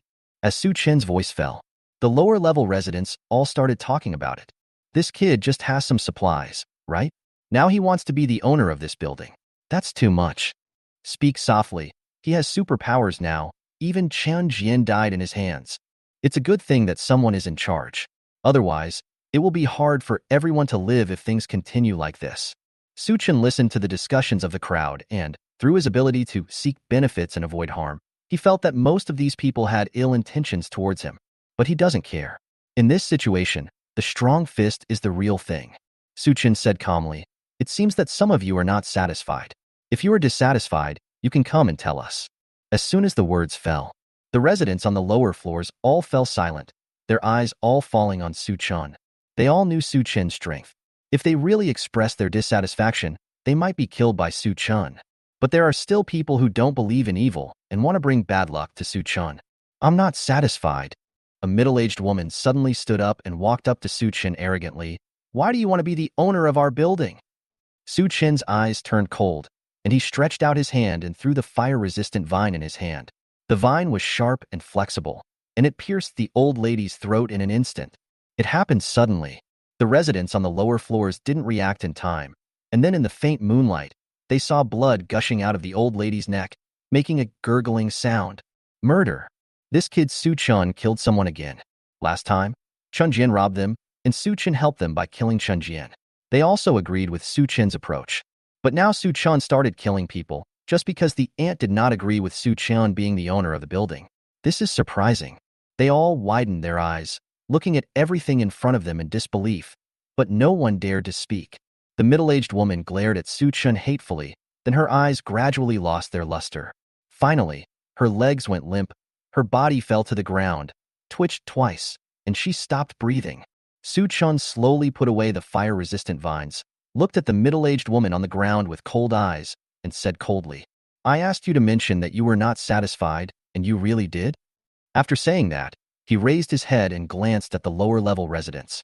Through his ability of seeking benefits and avoiding harm, he found that very few of them had any ill will towards him, and most of them were afraid of him.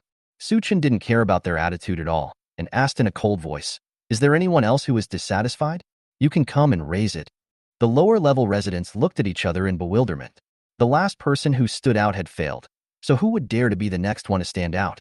They showed no resistance and immediately loudly supported Su Chen. "I think you are a good kid. There will be no problem for you to be the owner of this building. We all listen to you. We will do whatever you tell us to do. As long as you give us food and shelter, we will definitely support you." Through his ability to seek benefits and avoid harm, Su Chen knew that these people did not truly support him, but were just afraid of his abilities. But it doesn't matter. As long as these people don't disturb his life, he won't do anything to them. Su Chen cleared his throat and said loudly, "Okay, since no one is dissatisfied with me being the owner of this building, I will take office immediately." He announced, "From today on, no matter you are living on the upper floors or the lower floors, all of you must move to floors below 20. All the rooms above are mine." Isn't this bad?" a tall young man said somewhat dissatisfiedly. Su Chen narrowed his eyes. "Why? Are you dissatisfied?" The tall young man looked at the middle-aged woman on the ground and shook his head like a rattle. No, I was just saying it casually." Su Chen hugged his shoulders and said calmly, "I am a fair person. If anyone is dissatisfied with me, you can tell me in person. Don't hide it." The tall young man was so frightened that he almost knelt down before Su Chen. He stepped back repeatedly and waved his hands, saying, No, I'm really not dissatisfied." The residents on the lower floors looked at the tall young man, and they all gloated over his misfortune. "You've been provoked by Su Chen, the living devil. Now you know you're in the wrong." They are smart and listen to Su Chen in everything, so they definitely don't suffer any loss. Su Chen did not argue with the tall young man. He continued to announce, "Also, from today on, you all have to go down and catch bugs. 5 bugs can be exchanged for a bucket of instant noodles, and 10 bugs can be exchanged for a bottle of water. Do you have any questions?" In fact, he did this mainly to use insects to attract mutant birds, and then catch and adopt them. Mutated birds might lay eggs, which are things that can awaken abilities. Catch more birds, and you can gain more abilities. In the end times, materials are just the foundation, and abilities are the hardware requirements for survival. The more abilities he has, the better he can survive in this apocalypse. After hearing Su Chen's arrangements, the residents on the lower floors were all stunned. Why are you catching bugs for no reason? Those bugs are all mutated. Even bees can eat people. Isn't this sending them to their deaths? But Su Chen opened their mouth and gave them away to exchange for food and water. Instead of feeling resentment, a large number of them expressed goodwill towards Su Chen. Su Chen saw this and couldn't help but raise his brows. He didn't expect that he could win their favor by exchanging insects for supplies. As expected, in the end times, whoever can provide everyone with food is the real parent. Su Chen cleared his throat and said coldly, "You guys move down quickly and then talk to the residents on the upper floors. If anyone is dissatisfied, you can ask me to come and help." After saying that, he went up the stairs to the rooftop and then used his two abilities, as light as a swallow and space distortion, to return to his home. As Su Chen left, the low-level residents living in the corridor were furious. All floors above the 20th floor of our building belong to Su Chen. So doesn't that mean Su Chen is the local tyrant here? What's the point of you being dissatisfied now? Why didn't you mention it to Su Chen just now? How dare I? What if Su Chen tries to kill me? What are you talking about now? Hurry up and call the people from the upper floors out. Not only can we not live in the upper floors, but even the people from the upper floors have to move down. These low-level residents only dared to complain behind Su Chen's back, and then they would immediately knock on the doors of the high-level residents and tell them Su Chen's orders. The upper-floor residents were now panicking and not only refused to open the door for the lower-floor residents, they also used the security door to prevent them from entering the house. But Su Chen is an awakened one, and even the awakened one Xinjian was killed easily. How could they be Su Chen's opponent? The residents on the upper floors hesitated for only a moment, but most of them chose to open the door and move with their families to the floors below the 20th floor as Su Chen requested. In fact, if they had opened the door to the low-level residents early, Su Chen would not have been woken up by this group of low-level residents and would not have been in a bad mood, so he would not have come out to do these things. In other words, it is the high-rise residents themselves who drive away the high-rise residents. However, there are also people who are reluctant to leave after opening the door.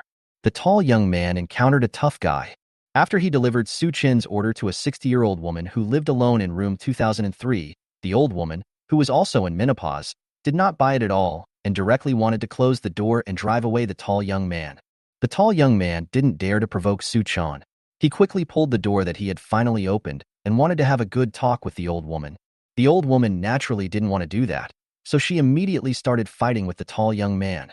The tall young man still had some conscience, so he didn't take any action and defended himself the whole time.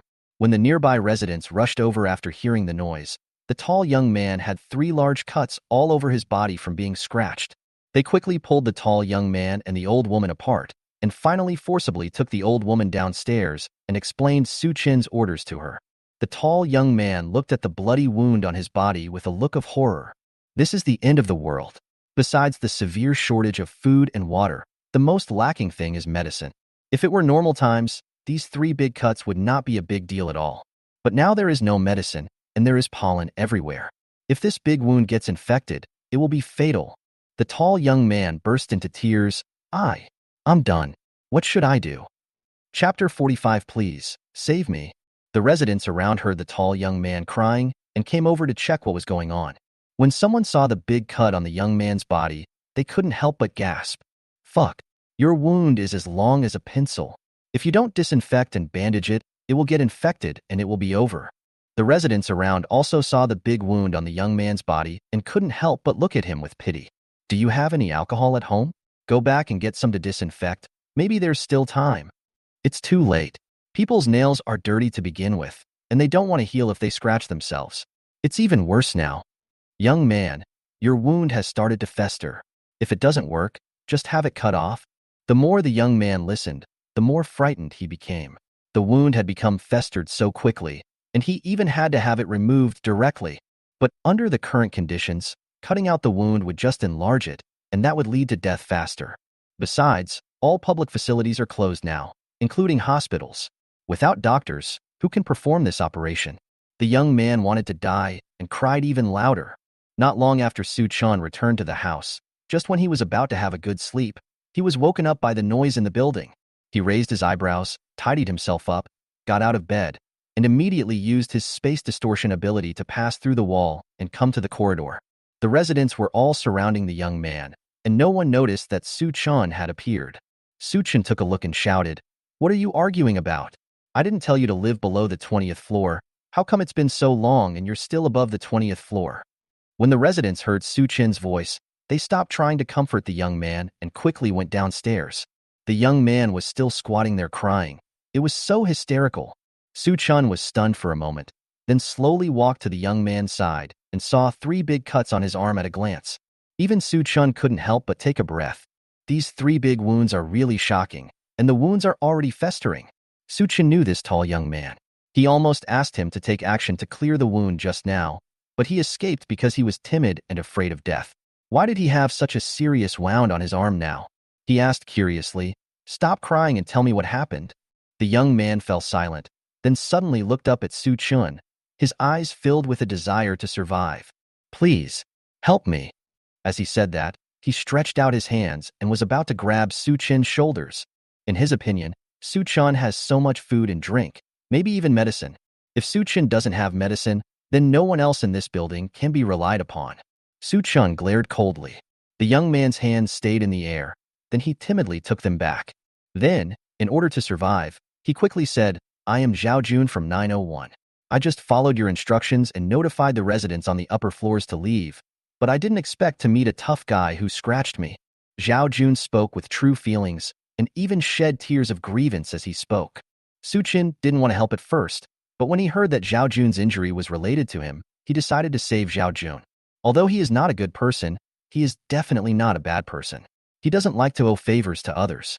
And it just so happened that he had just hired a personal physician, Shinran, so he could take a chance to test out Shinran's medical skills. Su-chan didn't want others to know that Shinran had healing abilities, but Shinran was a pharmacist and also ran a small clinic.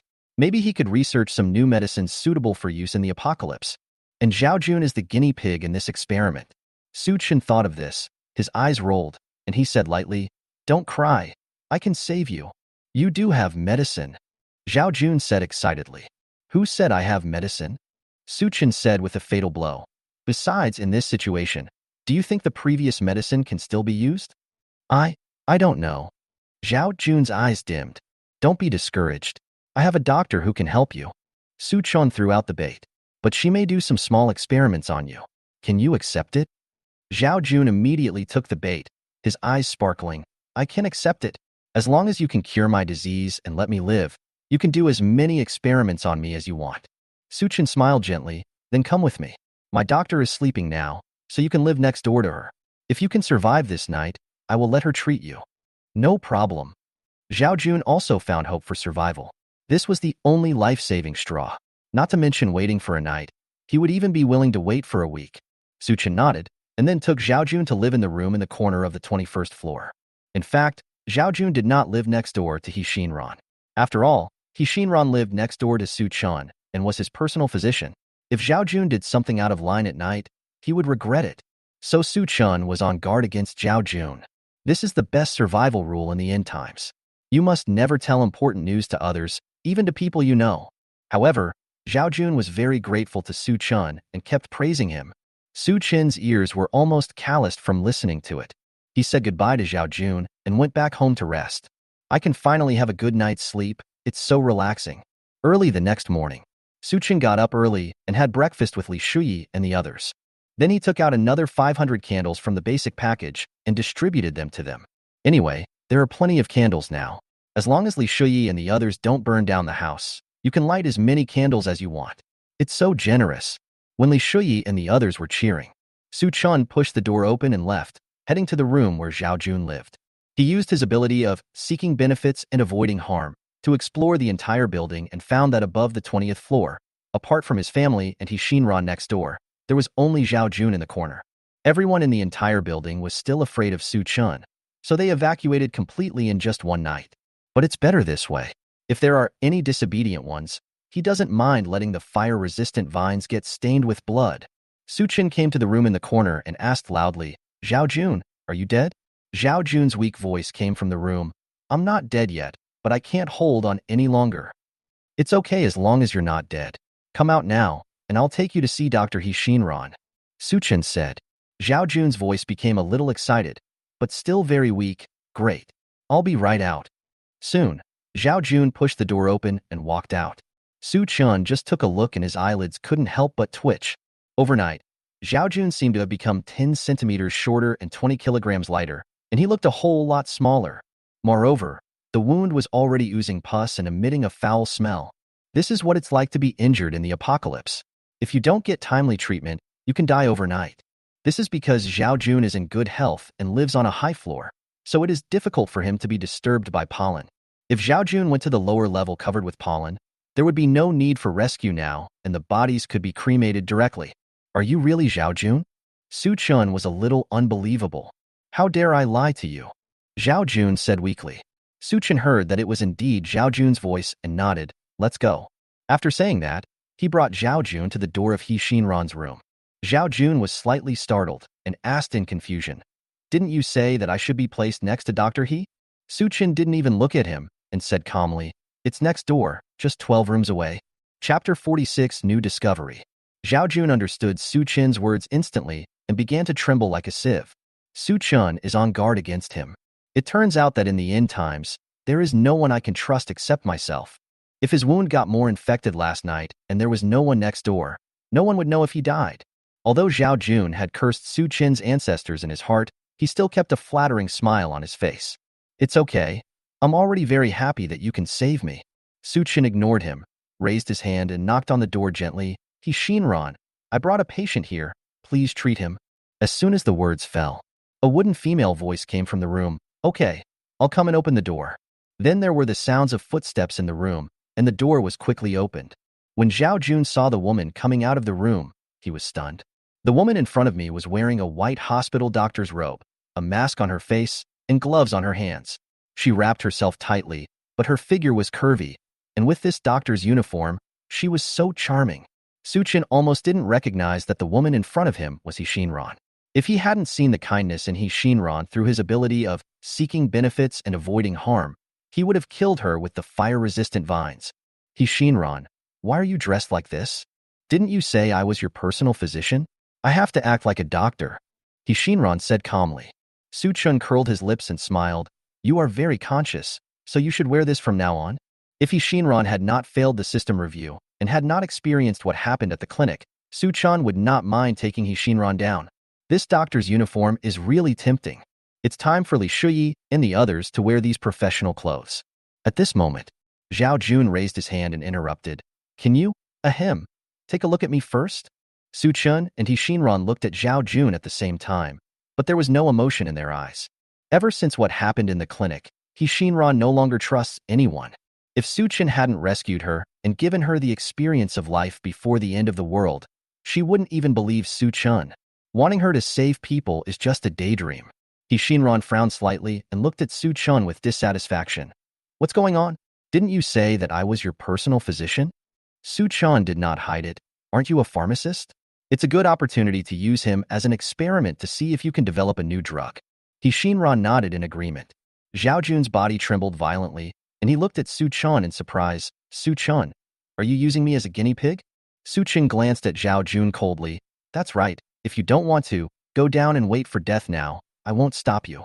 Zhao Jun opened his mouth, but finally swallowed his words. There are only two choices before him now. One is to die with dignity, the other is to live in humiliation. After a little thought, Zhao Jun immediately chose the latter. Better to live a miserable life than to die. As long as you are alive, there is hope. I'll be the guinea pig. After Zhao Jun finished speaking, he seemed to have used up all his strength and looked dejected. Su Chun smiled faintly, knowing this would be the result. "Let's go in then." Afterwards, Su Chun and He Xinran walked into the house. Zhao Jun looked up at the wide-open door, gritted his teeth, and followed in. Everyone entered the house. Su Chun was shocked to find that He Xinran had only lived in the house for one day, but the place had already changed drastically. The previously cozy little house was turned by He Xinran into a clinic laboratory. A table was placed in the middle of the living room, filled with bottles and jars, and each of them had a label. All other common living room items such as sofas, coffee tables, TV cabinets, etc. were cleared out. He Xinran, did you make all this yesterday? Well, since I have agreed to be your personal physician, I have to shoulder my responsibilities. So I went out to find a pharmacy yesterday, moved some experimental equipment, and changed the layout of the living room of this house. Hishinran said calmly. Su-chun was slightly startled when he saw that Hishinran's kindness had exceeded the limit through his ability of seeking benefits and avoiding harm. I didn't expect Hishinran to get into the role so quickly and be so loyal to him, Su-chun. This Hishinran's rescue was not in vain. Su-chun smiled faintly. Well done. Hishinran nodded seriously, then his eyes fell on Zhao Jun, whose arm was already oozing pus. Come and sit down. I'll clean your wound. Zhao Jun nodded blankly, followed Hishinran tremblingly to the laboratory table, and sat down obediently. Hishinran checked Zhao Jun's wound, then turned around and started preparing the medicine with the bottles and jars on the laboratory table. Su-chun saw this and walked forward in confusion. What are you doing? Shouldn't such a wound be disinfected with alcohol first, then anti-inflammatory drugs, and finally wrapped with gauze to prevent infection? That was in the past. Hishinran said calmly, the situation is different now. Because of the presence of pollen, the wound deteriorates quickly. Alcohol disinfection and anti-inflammatory drugs are not very effective. We need to use a new potion. Su-chun seemed to have discovered a new world. It was the first time he heard of this. In other words, being injured outside now is no different from being dead? Hishinran nodded and said, that's right. After Su-chun heard this, his heart trembled and his eyes gradually focused. He felt the horror of the pollen world, but he didn't expect it to be so dangerous. In the end times, even a minor injury could lead to death. Zhao Jun heard the entire conversation between Su-chun and Hishinran, and his heart skipped a beat. No wonder he was injured last night, and his condition became so serious overnight. It turned out to be the pollen outside that caused the problem. Fortunately, he asked Su-chun for help and gritted his teeth and agreed to be Hishinran's guinea pig. Otherwise, he would have died soon. Compared with nature, human beings are too fragile and insignificant. At the same time, in Bailey's supermarket, in order to avoid the attack of mutant lizards, Fu Hong and Lin Xia spent a day and a night in a shop in a supermarket. They hadn't eaten for 5 days and were so hungry that their eyes were dizzy and they were too weak to even move. They had lost more than 20 pounds and were just skin and bones. Even people who knew them wouldn't be able to recognize them unless they looked closely. Fu Hong complained to Lin Xia angrily, you useless thing. I have raised you for more than 20 years, and now you are almost starving your mother to death. Lin Xia's eyes were red, and she felt countless grievances in her heart. She is a top student who graduated from a prestigious university. She has countless suitors and numerous high-paying jobs waiting for her. It can be said that her future is limitless. I didn't expect that I would end up starving for 5 days. It's all Su-chen's fault. If Su-chen hadn't appeared in Bailey's supermarket, she might have found supplies and returned home and was lying in the house resting. Mom, it's my daughter's fault. I also want to go out and find supplies now, but that mutant lizard is too scary. I will definitely die if I go out. You are such a heartless little thing. Fu Hong also lost her previous motherly image and started to act like a spoiled brat. Your mother is almost starving to death now. Can't you go out and find her something to eat? Isn't it just a mutant lizard? If you don't make any noise, that lizard will never hurt you. If you still have any filial piety, get out now. Chapter 47 The Wind Rises. Ah, it hurts, it hurts. Dr. He, can you be gentler? I feel like I'm going to die. In Hishinran's room, Zhao Jun kept howling in pain. Su-chen's heart trembled as he watched Hishinran use a red-hot needle to pierce Zhao Jun's wound. Although the needle didn't prick him, he seemed to feel the pain. Hishinran used a needle to prick Zhao Jun's wound with a wooden face, and there was no emotion in his eyes. Keep your voice down. Don't you know you have to keep quiet during surgery? Zhao Jun grimaced in pain, but in order to save his life, he did not move Hishinran. Surgery requires an anesthetic injection, and you didn't give me one. This is the condition. If you don't want to be treated, I will stop now. Hishinran said calmly. Zhao Jun immediately shut his mouth. Even though he was in excruciating pain, he clenched his teeth and remained silent. When it comes to pain, being able to survive is the most important thing. It is said that after all hardship comes happiness. When his body recovers, he may become a powerful awakener. At that time, he will first kill Su-chan who exploited him, and Li Shuyi and the others. No one will be able to escape. As for the female doctor who saved his life, he would tie her to the bed and ravage her. This pain must be returned no matter what. Hishinran didn't care about what Zhao Jun thought. She was Su-chen's personal physician now, so she would do whatever Su-chen asked her to do. But Su Chun saw the growing malice in Zhao Jun. His heart sank and his eyes turned cold. I saved your life with great kindness, but you still hold a grudge against me. What an ungrateful person. This is also the reason why Su Qian did not choose to rescue the residents of the community when facing the end of the world. In peacetime, everyone gets along politely with each other. But when disaster strikes, almost everyone will persecute others for their own benefit.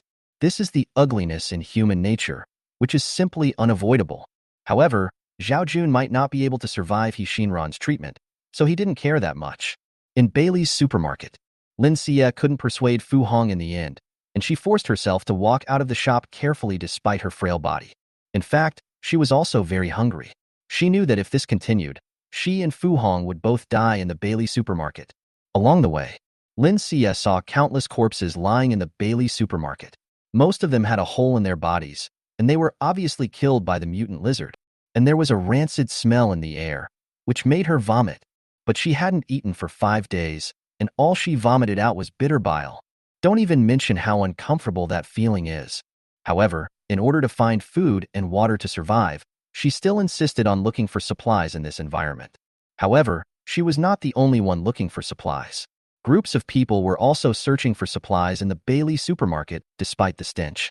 Lin Xie cautiously avoided them and acted alone.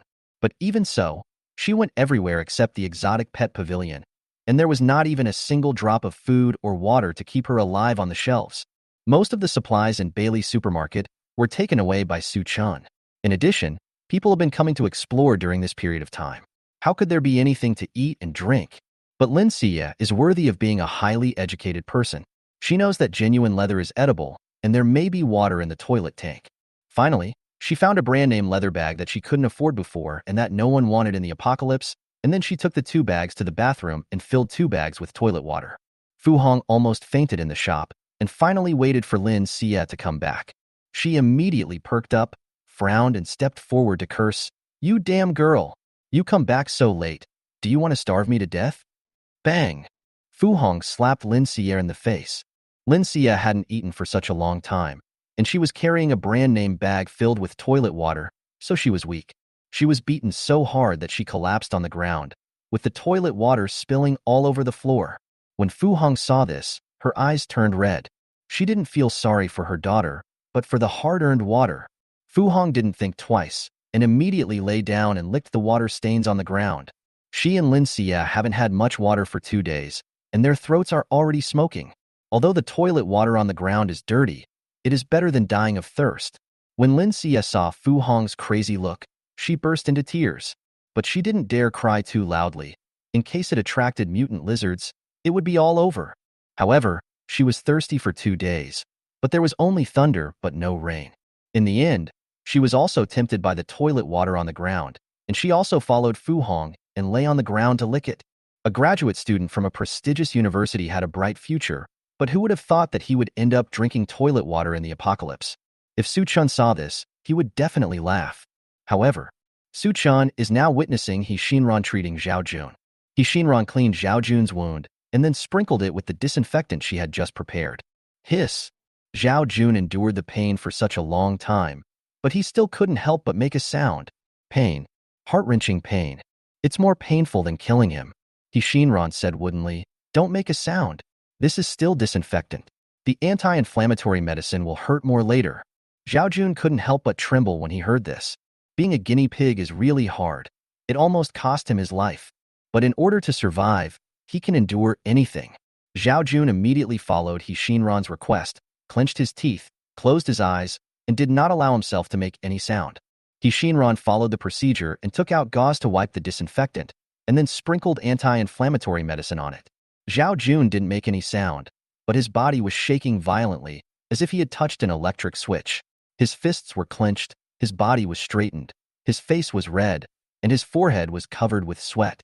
Su Qian just watched, and his hands unconsciously exerted force. He Shinran ignored Zhao Jun's reaction completely, as if in her eyes, Zhao Jun was just a wooden man.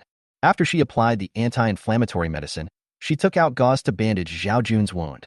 "Okay, go back and rest for 2 days. Don't remove the gauze during this time. Come back for a checkup in 2 days."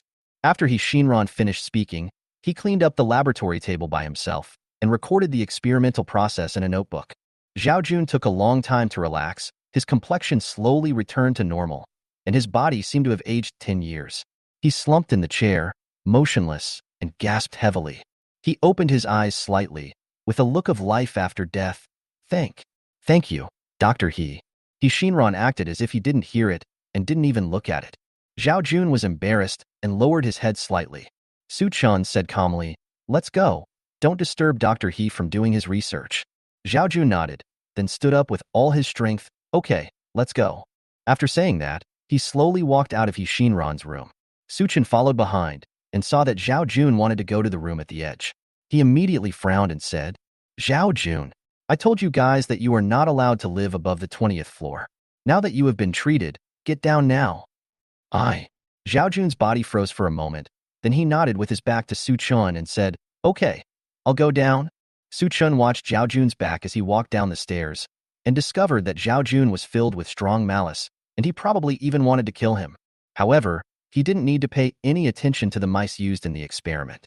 At the same time, through his ability of seeking benefits and avoiding harm, Su Chun sensed that the residents of this building had followed his orders and gone downstairs to catch insects. He wanted to go over and take a look, so he used his light as a swallow and space distortion abilities to go downstairs. But just got downstairs, Su Chun felt a gust of wind coming, blowing him so hard that he could hardly stand. The residents downstairs were blown all over the place. The scene was extremely chaotic. They all stopped catching bugs and ran back into the building desperately. Su Chun stood facing the wind, frowning tightly. The wind is so strong. How come the pollen isn't decreasing at all? Chapter 48: Mosquitoes in the Wind. Su Chun looked at the strong wind sweeping the pollen all over the sky. The scene was like a pollen hell. Even he was a little scared. The strong wind also carried all kinds of creatures in the air, dancing wildly in the sky, and there were even half-human-sized mosquitoes that hit the first floor of his building. Although the residents in the building saw it, who dared to go up and deal with it? Any wounds that occur at this time are likely to be fatal. Besides, if you can't beat the mosquitoes, you may become their food. After so many days, they have all seen bees and mosquitoes sucking people dry outside. Su Chun did not rush over. If he was attacked by mosquitoes, it would be a big trouble. Moreover, through his ability of seeking benefits and avoiding harm, he saw that the mosquito was flashing with vague malice. Although it was not completely dead, it was extremely confusing and he didn't know what was going on. Su Chun was not going to pay any attention to the mosquito. If there was any problem, it would happen first on the lower floors. He lived above the 20th floor, so it would not affect him at all. Thinking of this, he walked into the building. The residents at the stairs looked nervously at the strong wind outside, feeling a little overwhelmed. As soon as they saw Su Chun walk into the building, their eyes lit up and they immediately surrounded him. "Su Chun, it's so windy outside right now, we can't help you catch bugs. You see, we have been hungry for such a long time. Shouldn't we be given something to eat as an emergency measure? We promise to always listen to you. As long as you give us food, we can do anything." Su Chun looked at the residents around him coldly and snorted. "I said, 5 bugs for instant noodles, 10 bugs for a bottle of water. There is no free lunch in this world, and I am not a good person. If you want to exchange food and water from me, then exchange them for bugs." He turned his head to look at the room where the mosquito was, squinted his eyes and said, "I'll give you a chance too. Whoever brings the mosquito to me, I can give you a bucket of instant noodles and a bottle of water." After saying that, he stretched out his hand to push away the crowd and walked upstairs on his own. The residents downstairs looked at each other. Each of them was hungry and pale. They also wanted to catch insects to exchange for food, but the wind outside was so strong now, just like the typhoon on the southeast coast before the end of the world. If they went out, they couldn't even stand steadily, let alone catch insects. But now Su Chun's attitude is very firm. Without insects, there will be no food and water. They can't just go out into the wind and share the cold with the bugs. It is impossible to resist Su Chun. The fire-resistant vine in Su Chun's hand is too powerful. No one can be his opponent. The best solution at the moment is to try finding that mosquito. But if I go to find the mosquito, I might lose my life. If I don't go to find it, I'll go hungry. I'm in a dilemma. Damn, which warrior will go and explore the way? You can go if you want, but I won't go and die. Why? Do you have food at home? The residents argued for a while, and then no one chose to try their luck with mosquitoes. Instead, they chose to go home and lie down, which would save some energy. However, as luck would have it, the first floor that the mosquito crashed into was right next to Wu Manin's house. Wu Manin and Luo Feng were sleeping in the room. After the power outage, they did not go to the top floor but chose to live on the first floor. Fortunately, Luo Feng was a gangster with strong skills. He was getting better and better at breaking windows and locks. He collected some food and water on the first floor and lived a carefree life. Wu Manin also lived a comfortable life with everything provided for her. But the loud noise just now woke them up after a busy night. Wu Manin sat up angrily. Who is such a bastard? Not letting me sleep peacefully so early in the morning. Luo Feng had been completely captivated by Wu Manin. He rubbed his eyes and quickly comforted her. Don't be angry, baby. I'll go out and take a look. Wu Manin said tenderly, Husband, be careful. It's very dangerous outside. Don't worry. I've been out every day during this period. Nothing will happen. Luo Feng comforted Wu Manin with a few words, put on his clothes, and went out. As soon as he went out, he heard Su Chen's promise that insects could be exchanged for food and water, and there was a mosquito in the next room, which could be exchanged for a bucket of instant noodles and a bottle of water. Luo Feng sneered. He and Wu Manin collected food from the entire first floor of the building. Although there was not much food and water, it would be enough to last them a week or two. Who cares about your food and water, Su Chen? Luo Feng closed the door, went back into the room, and told Wu Manin everything that happened outside. Wu Manin had already gotten up and snorted. That Su Chen is not a good person. The bugs outside are so dangerous. How much does it cost to have enough food and drink? She flirted at Luo Feng charmingly. It has to be my husband who got me so much food and drinks without any effort. And he's still so strong at night. I'm so happy. Luo Feng walked forward and hugged Wu Manin carelessly. Baby, I have met so many women before, but none of them is as gentle as you. Then, he leaned his head towards Wu Manin's lips. Wu Manin's heart also moved, and she narrowed her eyes and half-heartedly agreed. At this moment, buzz, buzz, buzz. A huge sound of flapping wings came from next door. The atmosphere that Luo Feng and Wu Manin had worked so hard to create was destroyed in an instant. Wu Manin pushed Luo Feng away, hugged her shoulders and snorted. It's so annoying. My good mood this morning has been ruined.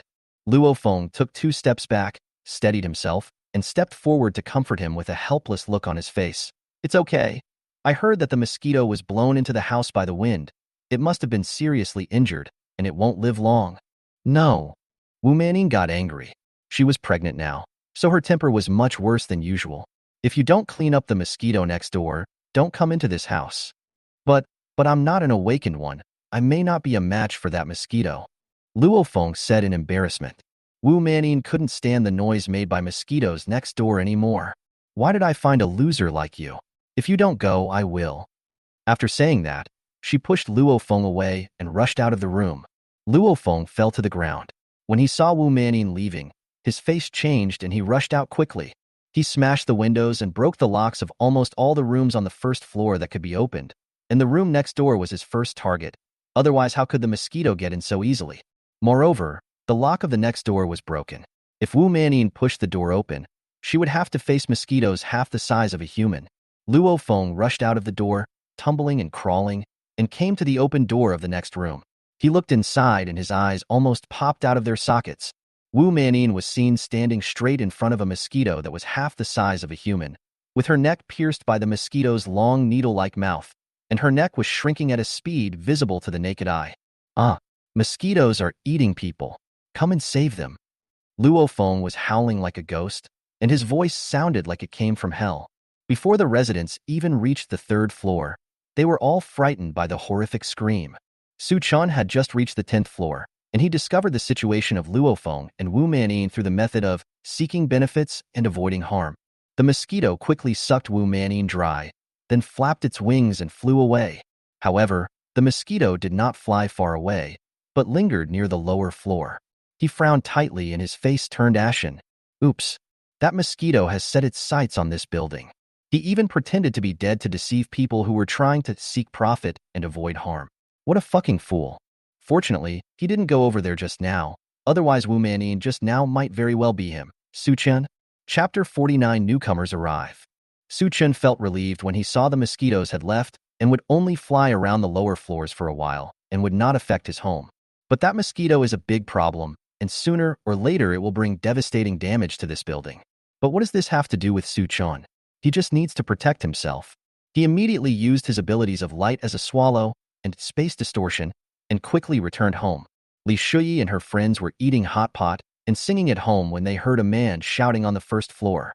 They were extremely frightened and only breathed a sigh of relief when Su Chun appeared. Li Shui stepped forward and asked, "Brother Chun, there's such a big commotion downstairs. What's going on?" "It has nothing to do with us," Su Chun said indifferently. "Please don't open the windows during this period. If you find any flying insects outside the window, remember to close it immediately." Li Shui didn't ask any more questions, just lowered her head and slowly retreated. But she knew that no matter what happened outside, as long as she followed Su Chun, she would be very safe. Half a day passed. Strong winds are like typhoons. They come quickly and go away quickly. Seeing that the wind outside had weakened a lot, the residents took protective measures and went out to catch insects. They could never have imagined that before the apocalypse. They had to go out to work like slaves even if it was windy and rainy outside just to have food and drink, and after the apocalypse, they still had to catch insects for Su Chun just to have food and drink. Although Su Chun did not force them, they were really hungry. It was not until the evening, when it was already dark, that the residents returned to the building exhausted. They really tried their best, but they were city people and didn't know how to catch insects. Moreover, they were so hungry that their chests were sticking to their backs. If they moved for a while, they would see stars. How could they be as nimble as insects? The most pitiful thing was that the two middle-aged fat men were slow in their movements, and not only did they fail to catch the insects, they were also bitten by the mosquitoes lingering nearby. Fortunately, a nearby resident discovered it in time. Otherwise, it would have been done by two people again. The end result was that all the residents combined didn't catch a single bug. The residents all felt that Su Chun was deliberately making things difficult for them and gathered together to express their anger. "That stupid security guard is just playing tricks on us. Forget about catching 5 bugs to exchange for a bucket of instant noodles. We can't even catch one bug. I think he just doesn't want to give us food and water. He wants us to die of starvation and thirst. Stop talking. You'll all be crying out for water soon." At this moment, a gray-haired woman slowly approached. It was the single old woman who scratched Zhao Jun. The old woman lived well at home and was very dissatisfied with Su Chen's orders, but everyone chose to remain silent, so she just went with the flow. But when she saw that the residents were dissatisfied, she immediately found an opportunity. "In my opinion, that Su Chun is definitely playing tricks on you." The residents were already dissatisfied with Su Chun, and someone immediately took advantage of the situation. "That's right. Those bugs are bigger than my head. How can I catch them? Su Chun definitely did it on purpose. Let's go find Su Chun and seek justice. We can't let him play with us to death." "But Su Chun has killed someone. What are you afraid of?" "I don't believe that he can kill all of us if we go together." Just in case, Qian Inger, dressed in men's clothes, hid in a corner and listened to the residents' indignant words. She speculated in her heart. It seems that everyone in this building has a problem with Su Chun, and Su Chun seems to have a lot of food and drinks in his hands. Qianinger found the envelope left by Su Chun in the exotic pet house in the morning. When she saw that it was a handwritten letter from her sister Qian Fenger, she couldn't wait to come and take a look. But she didn't know what Qian Fenger's attitude was towards her being an awakened person, nor did she know whether Su Chun was a good person or a bad person. So she wanted to dress up as a young man and come over to test the waters. The residents happened to be gathered together to discuss Su Chun, so she hid in the corner and eavesdropped. Qian Inger saw that the residents were instigated by the old woman, and they all went upstairs angrily to bargain with Su Chun. She followed him quietly, wanting to see what kind of person Su Chun was. However, the residents had just walked up 2 flights of stairs. A cold male voice sounded upstairs. "You guys are having a great time chatting. Tell me about it and make me happy too." All the residents shuddered, their faces froze, and they stared blankly at the stairs upstairs. Then, Su Chen's figure slowly appeared from the stairs, squinting his eyes and looking at them, as if he was a cat playing with a mouse. He spent a perfect afternoon with Zhao Shaoqing and woke up feeling full of energy. Although he is now an awakened person and does not have such high requirements for sleep, which man does not like to hug a beautiful woman and enjoy it? Moreover, Zhao Shaoqing has a curvy figure and is very charming, which is simply too comfortable. However, Su Chun just stretched himself, and he discovered the existence of awakened people in this building through seeking benefits and avoiding harm. Coincidentally, this awakener was none other than Qian Fenger's sister Qian Yinger, the awakener who could use similar teleportation abilities. Su Chen's eyes narrowed into slits. "Qian Yinger, you came at the right time. You almost missed dinner. Then he immediately dressed himself and went downstairs to find Qian Inger. But when he went downstairs and heard the residents trying to bargain with him, a faint sneer appeared on his lips. Originally, Su Chan would not take these residents seriously, but Qian Inger was mixed in the crowd. So he had to face the residents head-on and find a solution to this matter. But he has only one target, and that is Qian Inger, and he doesn't care about anyone else. Su Chen slowly walked to the front of the crowd. Everyone, speak up and show the momentum you just showed. He glanced at Qian Inger in the crowd intentionally or unintentionally. He had to say that Qian Inger looked pretty good, and ordinary people really couldn't recognize her. The residents immediately quieted down, lowered their heads, and slowly retreated. No one dared to step forward. After all, Su Chen dared to be ruthless. Qian Inger didn't know what happened in the building. She was confused. What's going on? Su Chen doesn't look like a vicious monster. Why are they all so scared as if they saw a ghost? She subconsciously looked at Su Chen, but didn't find anything surprising. Su Chen walked slowly through the crowd and pretended to stop beside Qian Inger accidentally. He looked at the residents with amusement. Tell me everything. I want to hear it. The residents shuddered, and their eyes all fell on the culprit, the old woman. The old woman was so angry that her eyes turned red. A group of people didn't even dare to challenge Su Chen. They were too cowardly. She had always been alone at home and seldom went out, so naturally she didn't know about Su Chen's murder. The old woman took a deep breath and walked up to Su Chen righteously. You can't be so selfish. If you have something to share. Before she could finish her words, Su Chen suddenly raised his hand, and the fire-resistant vine in his hand pierced straight through the old woman's forehead. The old woman didn't even have time to scream. Her eyes rolled back and she fell straight backwards. The vines were then pulled out from his forehead. Suddenly, a stream of red and white rushed straight to the ceiling like a spring. It even spilled onto Qian Inger's face. Qian Inger was dumbfounded and didn't know what to do. Su Chen put away the fire-resistant vines in his hand, lowered his head and said playfully, Old woman, why don't you say anything? As soon as the words fell, not only Qian Inger, but even all the residents present did not dare to speak out. I didn't even dare to breathe heavily. Chapter 50 Mutated Parrot Eggs. Su Chen looked at the residents in deathly silence, and a faint smile appeared on his face. The old woman won't say anything more. Do you have anything else to say? The residents trembled all over and got goosebumps all over the ground. How could they dare to say anything? They all looked at Su Chen flatteringly and waved their hands frantically. You are the owner of this building. Whatever you say is what it is. How dare we object? Right. We just came to check on you and then go downstairs to catch some bugs. Let's go. Let's go catch some bugs and not cause trouble for Su Chen. The residents immediately turned around and went downstairs in a panic, as if they were running for their lives. Qian Inger was mixed in the crowd and wanted to go downstairs with them. This Su Chen is so terrifying. He kills people wherever he walks by. How can anything good come from following such a person? Even if her sister Qian Fenger followed Su Chen, she would never follow Su Chen. But before Qian Inger could take 2 steps, Su Chen reached out and grabbed Qian Inger by the back of her neck, pulling her to his side. Qian Inger, now that you're here, why are you still thinking about leaving? Qian Inger was stunned. A chill rushed from her heels to the back of her neck. Finished. She was disguised as a man and was discovered by Su Chen. What should I do? Qian Inger had been struggling in the apocalypse for such a long time. She rolled her eyes and immediately pinched her throat to pretend to speak like a man. You got the wrong person. I'm a man. Su Chen's lips curled up into a faint smile. Male? My family is in need of a man. Come with me. Qian Inger was stunned. She turned around and stared at Su Chen blankly. She exclaimed with her big eyes flashing, Why don't you let go of even men? She was in a hurry and forgot to pretend to speak in a male voice, revealing her real female voice. Su Chen's eyes narrowed into crescents. You still said you were not Qian Inger. You've been exposed, haven't you? Only then did he take a closer look at Qian Inger.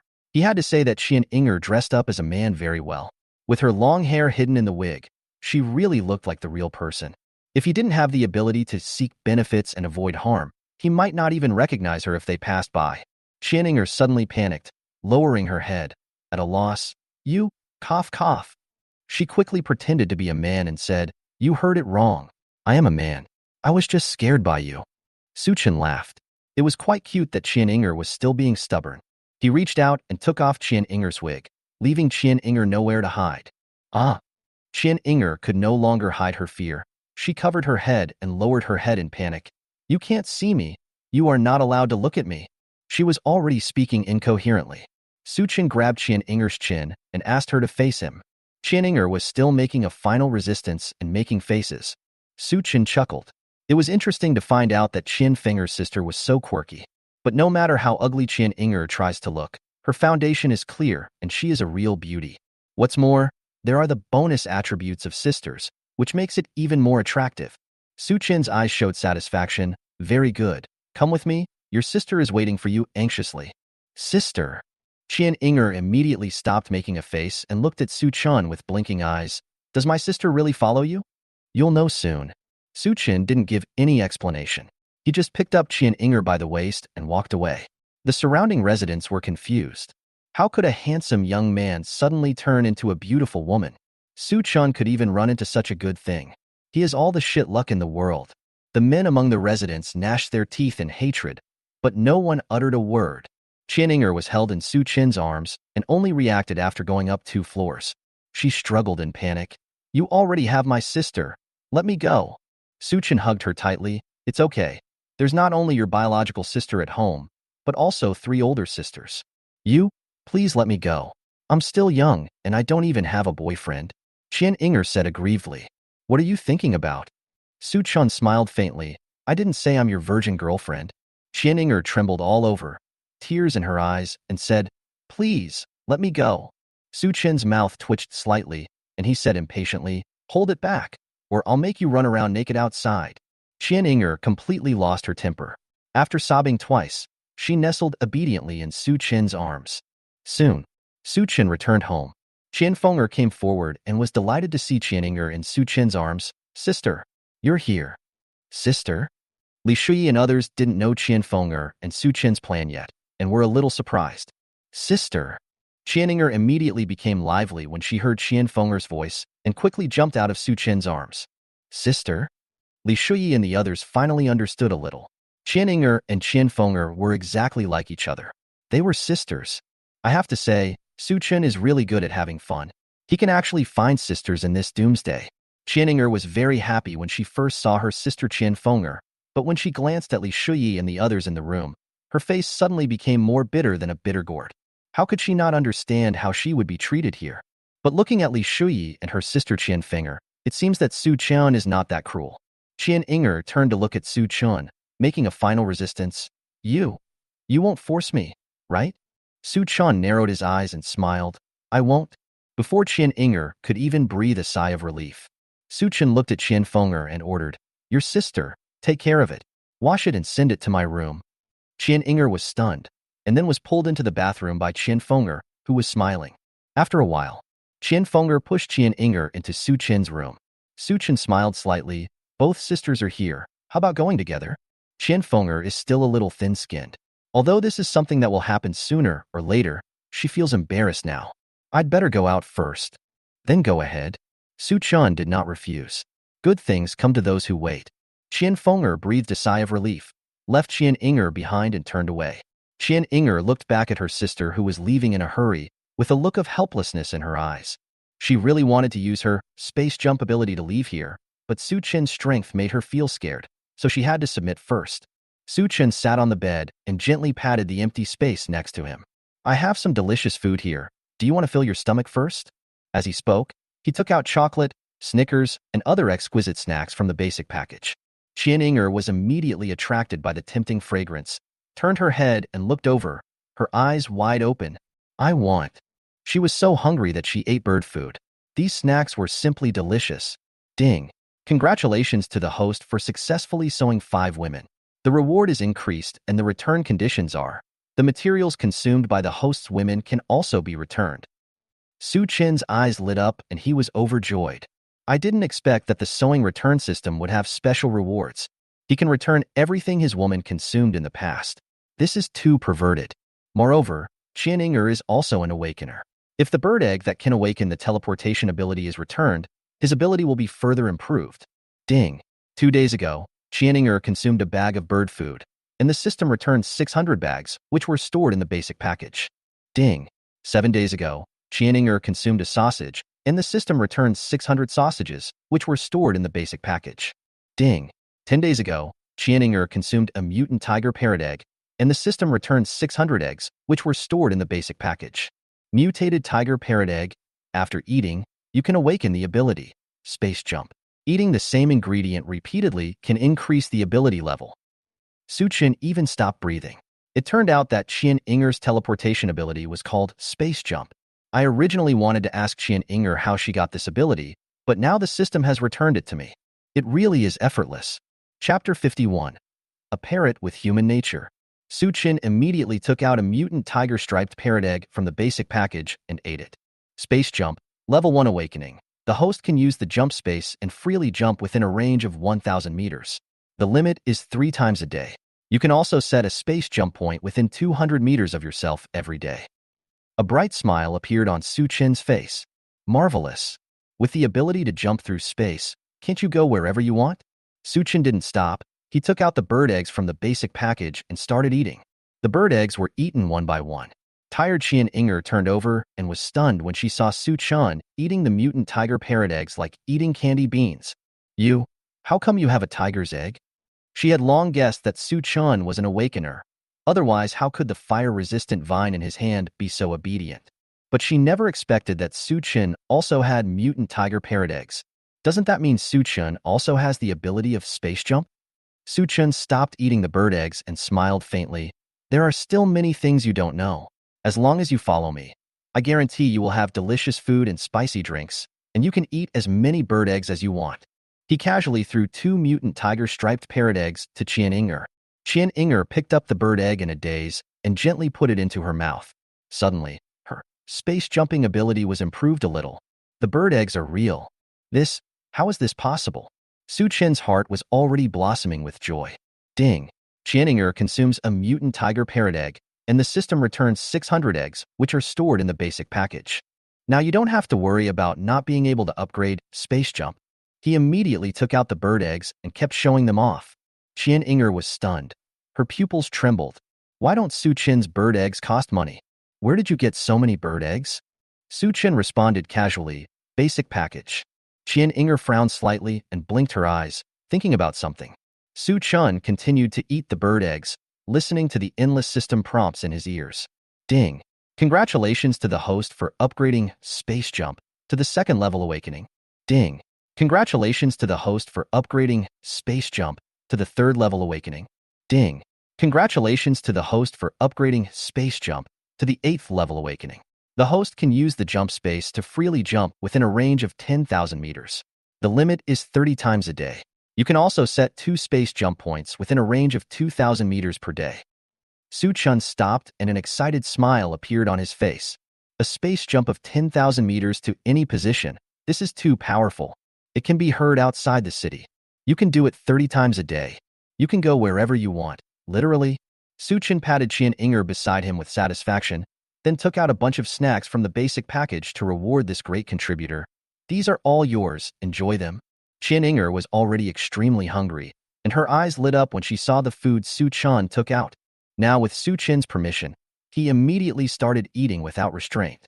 Suchin watched quietly, listening to the wonderful system prompt sound. Ding. Qianinger consumed a bag of chocolate, and the system returned 600 bags, which were stored in the basic package. Ding. Qianinger consumed a bag of Snickers, and the system returned 600 bags, which were stored in the basic package. Ding. Qianinger consumes a mutant tiger parrot egg, and the system returns 600 eggs, which are stored in the basic package. Suchin was so proud in his heart. Now the system refund has reached 600, so the supplies can be refreshed much faster. He patted Qianinger, who was choking, and said with a faint smile, "Eat slowly. No one will snatch it from you." As he said this, he handed Qianinger a bottle of water. Qianinger drank it all in one gulp and felt much better. She rolled her eyes, looked at Suchin and said, "Go and call my sister over. I want to chat with her." Suchin did not refuse. "Don't play tricks on me. I'll be back soon." He got up and left. As the door closed, Qianinger narrowed her eyes and immediately wrapped all the snacks with a quilt. "This Suchin is too scary. I can't stay with him." She raised her head and glanced at the door, her voice choking. "Sister, I'm useless and can't save you. You're on your own. I'm leaving first." Qian Inger bowed 3 times towards the door, then waved her right hand, and a green vortex of light with a radius of half a meter appeared out of thin air.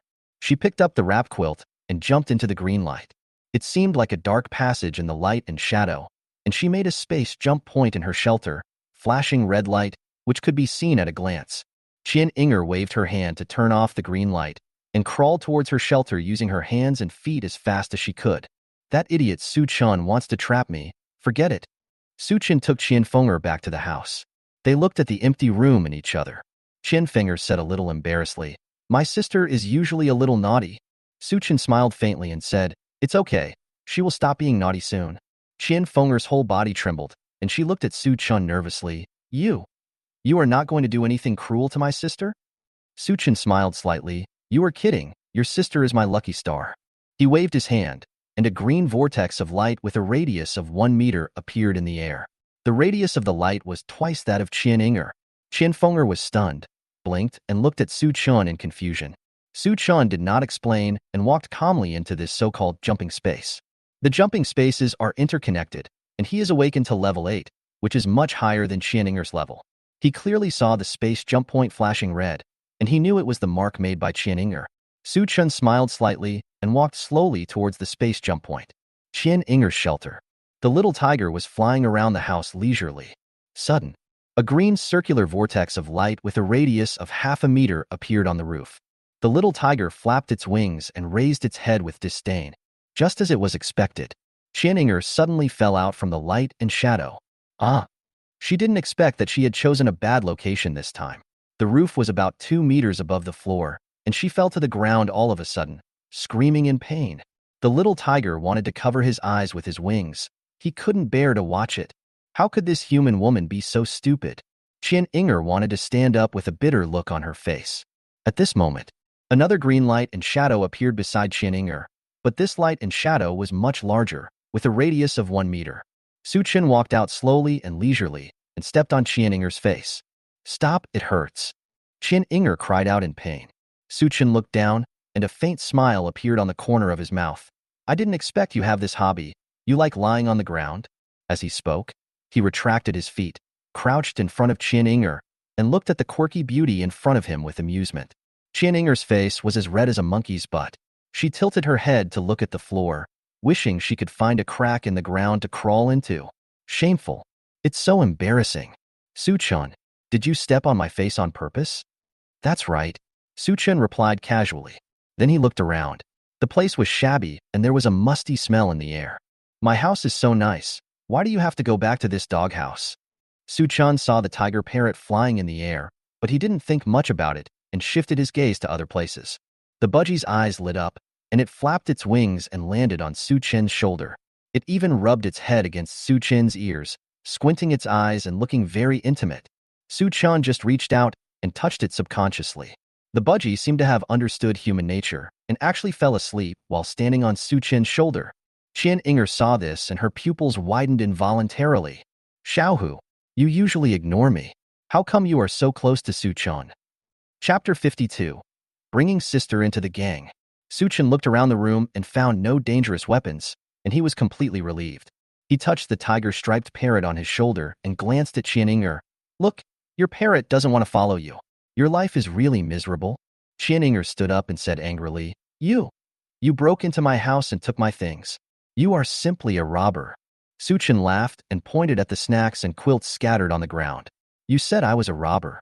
Look at what you did." Qian Inger immediately lowered her head, wishing she could find a crack in the ground to crawl into.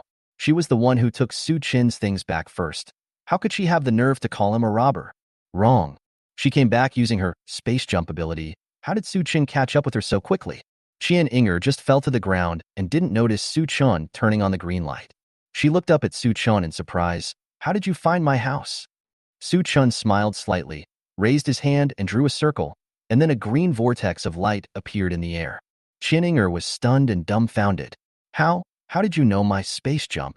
"What do you mean by space jump?" "As long as you eat parrot eggs, you can awaken the ability of space jump," Su Chen explained. "Besides, I eat a lot, and my ability level is higher than yours. I can find all the space jump points you made."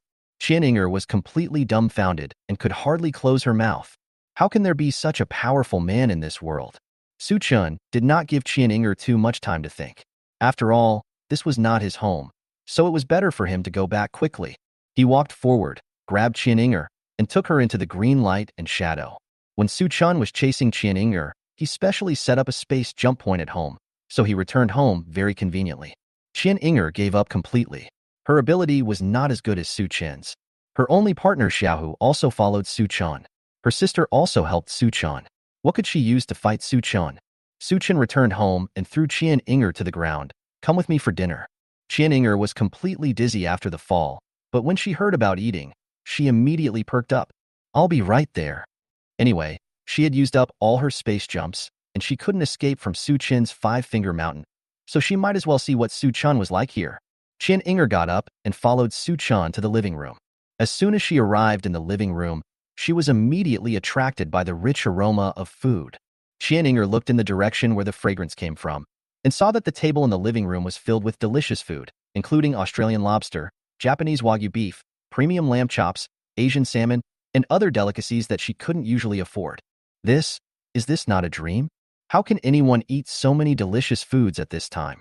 How is it possible? The flower world has begun for a while now, and now most people have trouble even getting enough food, let alone eating so many delicious foods. Although Inger is an awakened person, she has been living a life of poverty and has never had such a good meal. She looked at the delicious food on the table, and her saliva was almost all over the floor. Li Shuyi and the others were sitting on the sofa in the living room waiting for them. When they saw Chun appear, they immediately stood up and greeted him. Chun waved his hand gently, looked down at the living room, and raised his eyebrows slightly. It seems that there is not enough space. Li Shuyi said quickly, with Inger added, the space is barely enough, but if there are more, it won't work. Yeah. Chun responded softly. It's time to use the big table. As he spoke, he took out a large round tabletop with a radius of 1 meter from the basic package. He put this round tabletop into the basic package when he looted Bailey's supermarket. I didn't expect to use it so soon. Li Shuyi and the others were used to it and immediately started cleaning the table in the living room. Fenger also quickly took the round tabletop from Chun's hand and slowly placed it on the previous table. Inger's eyes could hardly be seen. She could never have imagined that Chun could produce such a large round table out of thin air. And Li Shuyi and the others didn't find it strange when they saw it. This is too weird. Can't understand. Soon, Li Shuyi and the others had packed everything. Chun sat in the center and waved his hand gently. It's time to eat. As soon as the words fell, Li Shuyi, Luo Xinghe, Zhao Shaoqing and Fenger immediately sat down to eat. Zhao Shaoqing and Li Shuyi stood close to Chun, almost wishing they could melt into Chun's arms. When Inger reacted, she was a little at a loss. She was used to living a hard life, so she felt flattered when she was suddenly asked to eat fine food. When Fenger saw her sister was shy, she smiled and said, Sister, now that you are here, you are a member of this big family. Come sit down with me and have dinner. Seeing this, Li Shuyi and the others looked at Inger, nodded with a smile, and a meaningful look flashed in their eyes. The fate of the women who come here has already been arranged. Who can escape? Zhao Shaoqing said thoughtfully, Inger, you worked so hard today. If you don't take some rest, how can your body handle it? When Inger heard this, her cheeks turned red and she sat shyly next to her sister Fenger. Luo Xinghe smiled faintly. Okay, Chun asked us to eat, so don't talk anymore. Inger looked at Luo Xinghe with gratitude, thinking to herself, since I'm here, I can't just not eat some delicious food.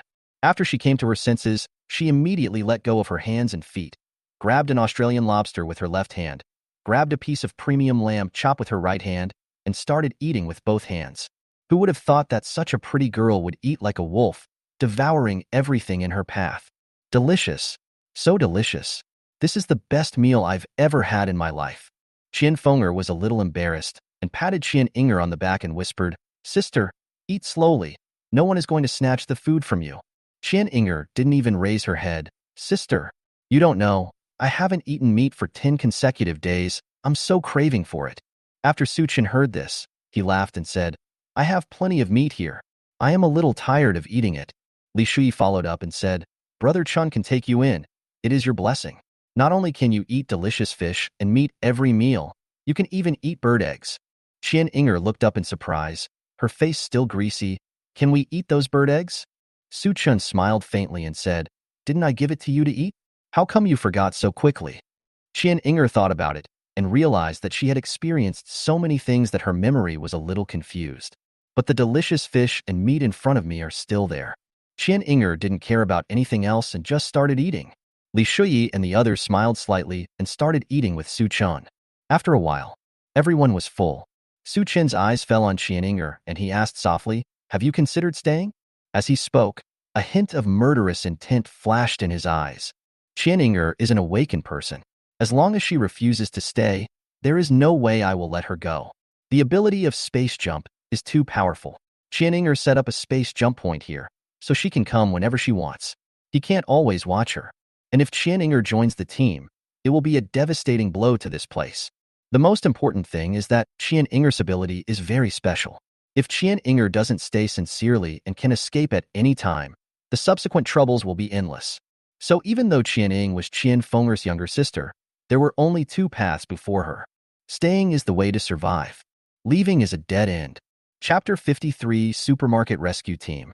Su Chun was already prepared. If Qian Inger refused, he would make Qian Inger bleed to death on the spot. Such a dangerous person must not be leaked no matter what. Qian Inger had no idea that she was only one step away from death.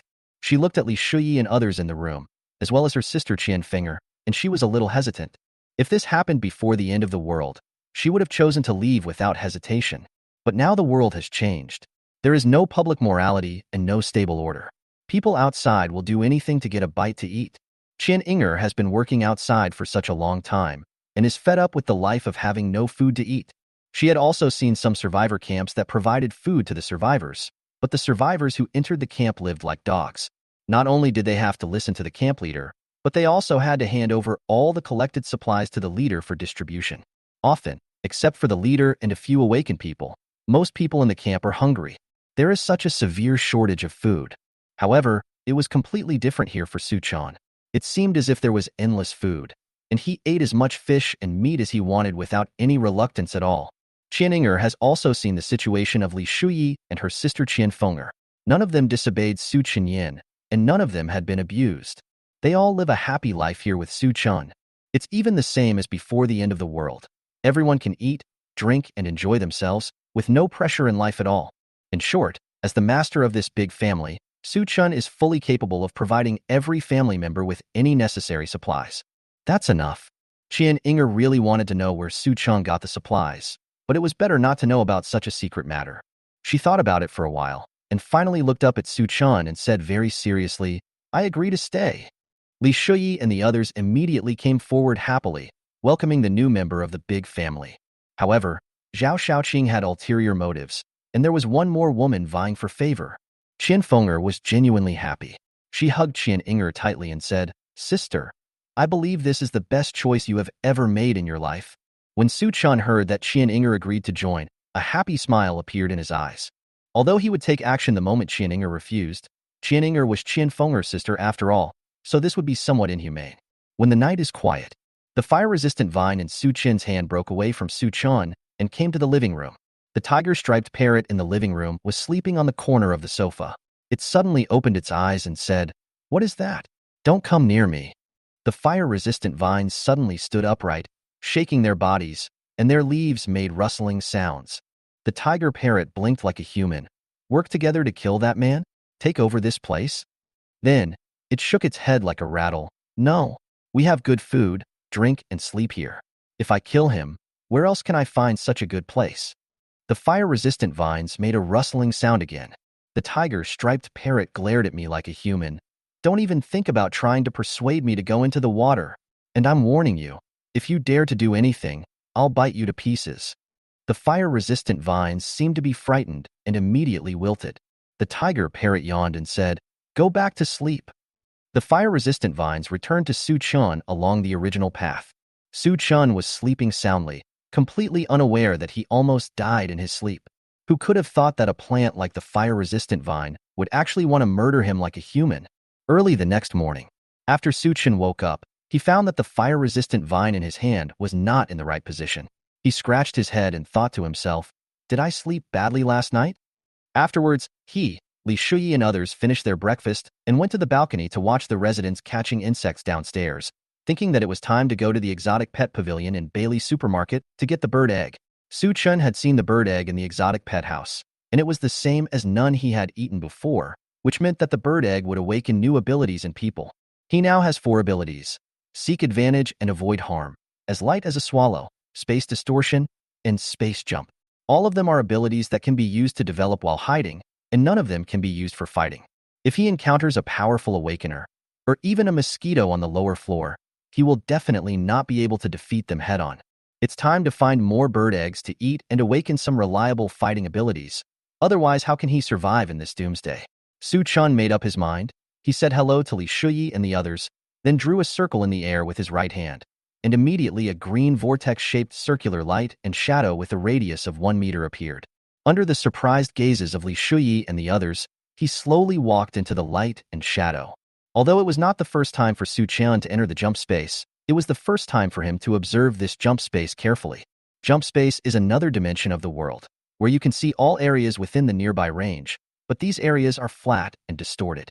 If you want to get out of somewhere, that is, to complete a space jump, you can find the target location through these flat and distorted areas, and then use the space jump ability to appear in the real space. However, the dimensions in the jumping space are all distorted and deformed, and it is easy to choose the wrong target location. Otherwise, Qian Inger would not have fallen from the ceiling of her residence to the floor. However, Su Chen's awakening level was high, so the choice was much easier. Su Chen quickly found the location of Bailey's supermarket, then drew a circle in the air with his right hand, and green light and shadow immediately appeared. He stuck his head out and saw that it was the basement of Bailey's supermarket, where 30 skinny survivors lived, and no one was looking at the corner where he was. And among the survivors there were familiar figures, Fu Hong and Lin Xia. Su Chen walked out of the light and shadow, frowning slightly, and silently thought in his heart, "These 2 women are really lucky. They have been in Bailey's supermarket for so many days. How come they are still alive? But what does their life or death have to do with him, Su Chen? He came here to get the bird eggs." Afterwards, Su Chen used the abilities of light as a swallow and space distortion to pass through the wall in the basement and directly reach the ground floor, and went straight to the exotic pet pavilion on the 3rd floor. But when he reached the 2nd floor of Bailey's supermarket, his ability of seeking benefits and avoiding harm reminded him that there was danger nearby. Su Chen immediately hid in the wall and observed the surrounding situation. He had a full view of all the people and things in the Bailey supermarket. Bailey's supermarket has experienced a bloody baptism for so many days, and it turns out that everyone inside is full of malice. Lin Xia and Fu Hong were even more malicious, and they would probably stab him with a knife if they saw him. However, unexpectedly, there was a team of 5 people near the exotic pet pavilion on the 3rd floor. There were 4 men and 1 woman. All of them were awakened, and their awakening levels were not low, especially the woman. She was so powerful that it was suffocating. However, this team has no ill intentions, but also no good intentions, which is equivalent to a neutral state. Su Chen's heart sank, and he hid in the wall and slowly moved forward. However, he was very careful with every step he took. If there was an awakened person with perception ability in the 5-man team and his whereabouts were discovered, he would be in danger. But as he got closer, no one in the 5-man team noticed him. All I could hear was the 5-member team looking vigilantly in the direction of the exotic pet house, chatting idly. It's still too late. This supermarket is full of corpses, and it stinks so much that I don't even want to look for any survivors here. How could there be any survivors here? Who can survive in such an environment? The female awakener heard the complaints and shouted in a low voice, "Stop arguing! As awakeners, our purpose of forming a rescue team is to rescue survivors. Bailey's supermarket has so much supplies, there must be survivors staying here. Even if the environment here is so bad, we should be able to save as many as possible." Chapter 54. Whereabouts exposed. When Su Chun heard that this 5-member team was going to the exotic pet house, his eyes lit up. It was like someone gave him a pillow when he went to sleep. He was just worrying about how to go to the exotic pet house to get bird eggs, and now someone came to help him, didn't he? Not only is the exotic pet house guarded by mutant lizards, but the entire room is also filled with mutant spider webs. If no one helps distract the 2 mutant creatures, it would be difficult to get the bird eggs. Su Chen originally wanted to use the 2 abilities of space distortion and space jump to get it, but it seems that now it won't be that troublesome. He smiled slightly, rolled his eyes, and immediately thought of a good idea. Su Chin immediately used his space distortion ability and flew towards the exotic pet pavilion. The five-member team didn't notice Su Chin's presence at all and was still moving towards the exotic pet house to search for survivors. When they arrived at Bailey's supermarket, they went upstairs and had no idea that there was a basement in the basement, so they did not find any survivors in the basement. The female awakener Gu Ruashi walked in front, her face full of worry. The situation is so critical now.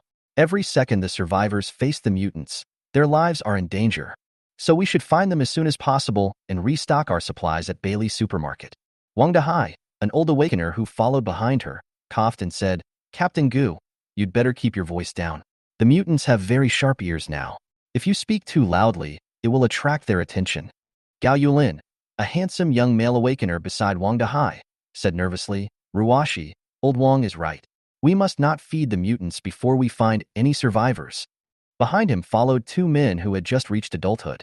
They were the awakened ones rescued by Gu Ruashi and the others, and they also joined the rescue team. Gu Ruashi frowned slightly and stopped, then turned around and glared at Gao Yulin. Gao Yulin, you should call me Captain Gu. We were assigned by our superiors to rescue the survivors in the city and then send them to the prison camp outside the city. How could we be scared by these mutant creatures and not dare to move forward? Gao Yulin curled his lips and said, but we can't even contact our superiors right now, let alone the situation in the prison camp. If something goes wrong, can you take responsibility? I can, Gu Ruashi said in a resounding voice. As the captain of the rescue team, I will complete my mission. If you don't want to do it, I can fire you immediately. Gao Yulin's face turned cold, with a hint of melancholy in his eyes. Okay, you are the captain. I will listen to you. Although he said that, he felt resentful towards Gu Ruashi in his heart. This woman is pretty and has a good figure, but why is she so stubborn? The world is in such a mess now. We may not even know whether our superiors still exist. How can we complete the mission? Are we going to complete it for the devil? He had long wanted to force Gu Ruashi down, get rid of the burden of the three old and young people, and find a good place to live a happy life. But Gu Ruashi comes from an ancient martial arts family and won first place in the provincial martial arts competition. What's even more abominable is that she has awakened the ability to increase her combat power. If he dared to attack Gu Ruashi, he would be the one to fall down in less than a second. If Gu Ruashi wasn't beautiful and had a good figure, how could he follow her around like that? When Wang Dahai saw that Gu Ruashi and Gao Yulin were on the verge of a fight, he quickly acted as a peacemaker. Captain Gu, let's go rescue the survivors. Maybe there are some ahead? As soon as the words fell, there was a bang-bang sound of objects colliding coming from the direction of the exotic pet house in front of them. Help! Someone come and save me! A clean, anxious male voice sounded from the exotic pet house. Gu Ruashi immediately turned her head to look at the exotic pet pavilion, with a bright light flashing in her pupils. Quick! There are survivors ahead. Follow me to rescue them. As she said that, she took the lead and rushed quickly to the exotic pet pavilion. Wang Dahai and the other two male awakeners followed immediately. Gao Yulin blinked and looked at them. A hint of disdain appeared on the corner of his mouth, and he muttered, "What a fucking bastard! Just rush over when someone shouts for help. Don't you think about whether it's a trap? You're so stupid to still think people are so kind at this time." But after he finished speaking, he still followed slowly. Who made him want to get Gu Ruashi? There are not many beauties like Gu Ruashi in this world who are beautiful, good at fighting, and capable. Just as Gao Yulin thought. The male voice in the exotic pet house came from Su Chun. Su Chun had just arrived at the exotic pet house and hid in the wall closest to the bird eggs. Before he could get out, the mutant lizards and mutant spiders had already set their sights on him.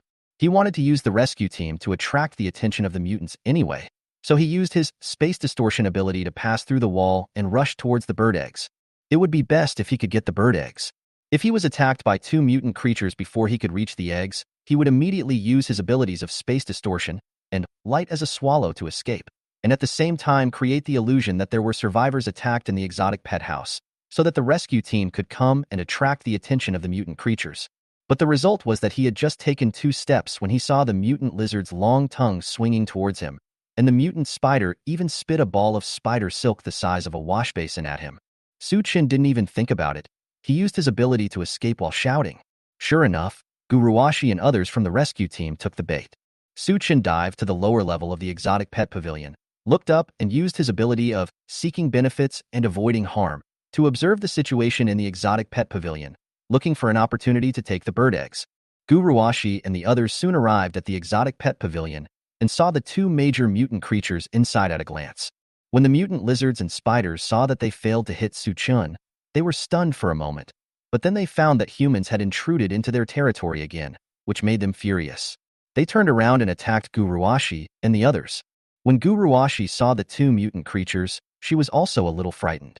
Although she was the provincial martial arts champion and an awakened person, she had fought with mutant creatures before and knew how powerful they were. Before she could ask Gao Yulin and the others to evacuate, the mutant lizard swung out its long tongue and flew straight towards her face. "Be careful." Wang Dahai's eyes flashed with silver light, and he quickly reminded. He awakened the ability of bullet time, which means that the flow of time in his eyes would be slowed down 10 times, so he could detect the mutant lizard's sneak attack in the first place. Guruwashi's eyes turned cold, and she immediately assumed a martial arts stance, similar to Master Yi in the movie, and then lightly swung her right hand to knock away the long tongue that was attacking her. The mutant lizard had never been knocked down when it attacked with its long tongue before, and now it felt the danger. It retracted its tongue, looked at the mutant spider, and shook its body, making a rustling sound. The mutant spider also turned its head to look at it, and then shook its body with a rustling sound. Soon, they reached a consensus that the 5 humans on the opposite side were very powerful, and they had to attack together. It happened in the blink of an eye. The mutant lizards and spiders launched a sudden attack. The lizards sprinted over with their tongues waving, and the spiders spit out silk and climbed onto the roof. Guruwashi and her group were suddenly attacked by 2 mutant creatures from above and below, and the situation became extremely dangerous. Gao Yulin arrived late, and when he saw the 2 mutant creatures, he was almost scared out of his wits. "Run! Hurry up and run! Are you waiting to be their excrement?" After saying that, he turned around and ran away. His speed was even comparable to that of a sports car. Guruwashi originally wanted to join forces with the 5 of them to fight the 2 mutant creatures, but when she saw Gao Yulin running away and the others showing fear on their faces, she knew that they would definitely lose if they fought. So she frowned and gritted her teeth and said, "Retreat. I'll cover the rear." Wang Dahai and his men felt relieved and immediately turned around and ran. It's not that they don't want to help Guruwashi, who in this world wouldn't be afraid of mutant creatures. Besides, it is better to live a miserable life than to die. Now, we don't even know if our superiors are still alive. The most important thing is that they are alive. Guruwashi sensed the danger coming, and she immediately turned around and stared at the 2 mutant creatures. She took a deep breath, her muscles bulged, and then she moved mysteriously between the 2 mutant creatures, dodging their attacks while attacking them. The common feature of mutant creatures is that they have thick skin and tough flesh, so her attack is just like tickling. However, the 2 mutant creatures were still injured, and they couldn't do anything to her. 5 minutes will be up soon. Guruwashi calculated the time accurately and used all her strength to push back the 2 mutant creatures, then quickly rushed in the direction they came from. As she ran, she looked back to see if the 2 mutant creatures had caught up with her. However, in addition to seeing 2 mutant creatures chasing her, she also saw a handsome man emerge from the wall, slowly walk to the center of the exotic pet hall, squat down and pick up something. What's going on? Are there always other awakened ones in the exotic pet house? Chapter 55. Lin Xie's Doomsday. Su-chin picked up the bird eggs and put them into the basic package with a smile. It was really effortless. Even if there were 2 mutant creatures watching the bird eggs, so what? It was still in Su-chin's hands. Of course, we also have to thank the 5 members of the rescue team, especially the female awakener, who was able to deal with 2 mutant creatures for almost 5 minutes. Although she didn't win, at least she ran away. Could it be that the ability of the female awakener is to become stronger suddenly? But there is a time limit. Su-chin had been paying attention to the situation in the exotic pet house downstairs. Through his ability of seeking benefits and avoiding harm, he discovered how powerful the female awakener was. If he had the ability of that female awakener, he would have combat power, and he wouldn't have to be so cautious when encountering mutant creatures or awakeners in the future. Thinking of this, he subconsciously looked up in the direction where the female awakener left. The system prompt sounded suddenly. Name: Guruwashi. Age: 25. Appearance: 9 points, heroic and dashing. Attribute: heroine. Final score: 9 points. Final evaluation: a female knight who can look good in fight. A strong girlfriend. Passed the system review. Su-chin smiled and narrowed his eyes slightly. So your name is Guruwashi, you're already mine. But as he laughed, the smile on his face froze. Oh shit. How come the mutant lizards and mutant spiders came back to attack him? Although he is a knight, that is with Li Shuyi and the others. He has no interest in you. Su Chen immediately drew a circle in the air with his right hand, and a green vortex-shaped circular light suddenly appeared beside him. Without thinking, he rushed into the light and shadow, and then the light and shadow disappeared. The mutant lizards and spiders were stunned. How could humans be so abnormal now? The humans they killed before were all too weak. Gu Ruashi silently counted the time in her heart and escaped from the pursuit of the mutant lizard and spider at the last second. The bulging muscles on her body suddenly deflated like a burst balloon, but they didn't shrink as they should have. Gu Ruashi sat on the ground panting, her short hair covered in sweat. Gao Yulin and the others also calculated the time and came back to find her carefully. Wang Dahai spotted Gu Ruashi sitting in the middle of the aisle and said quickly, "Captain Gu, let me help you." Gao Yulin's nose is crooked, and he still wants to steal my job. He reached out and grabbed Wang Dahai, angrily saying, "Get out of my way. I'll be the one to help you if you need me." Wang Dahai was stunned for a moment, and when he saw Gao Yulin was angry, he quickly smiled and said, "You were right. It's just right that you come to help."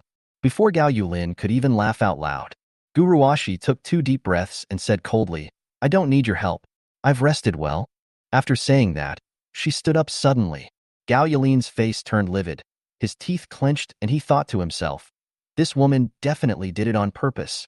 She's so fierce. But I just like to tame fierce horses."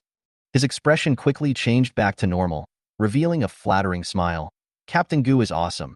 He was able to escape from 2 mutant creatures and recover his strength so quickly.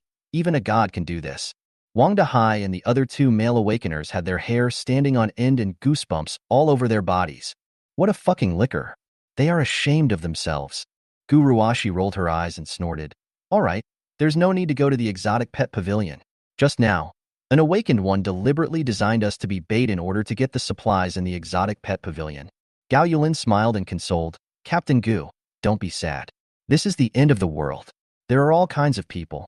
There are many who would even sacrifice their lives just for food. If we encounter this kind of thing in the future, we will just ignore it." Gu Ruashi waved her hands. "That's not what I meant. This time it's a trap, but there will always be a time when it's real. I can't watch the survivors die in front of me." Gao Yulin froze for a moment, the corners of his mouth twitching slightly. Wang Dahai chuckled and said, "Is it time to pat the horse's hoof?" "Get out." Gao Yulin glared at him angrily. "All right," Gu Ruashi interrupted. "Let's go upstairs quickly. Maybe we can meet some survivors." After saying that, she started to search for survivors with Gao Yulin and the others. Bailey's supermarket is so big and has so many supplies, it is impossible that there are no survivors here. At the same time, Su Chen used his space jump ability to arrive at the nearest space jump point, the basement of Bailey's supermarket, where all the survivors of the supermarket are. Su Chen did not go out immediately, but looked at Gu Ruashi in the jump space. He was really envious, but reason told him that it was not so easy to get this woman. He knew how powerful Gu Ruashi was. If he really accepted it, and if Gu Ruashi turned against him, he would not be able to resist at all. He is a fierce man who can fight 2 mutant creatures alone. Although it was only 5 minutes, it was enough to roll Su Chen into a ball. Besides, Xinjiang City where Su Chen is now is so big. How can he find beautiful women? But if there is a chance to win Gu Ruashi, I will definitely not hesitate.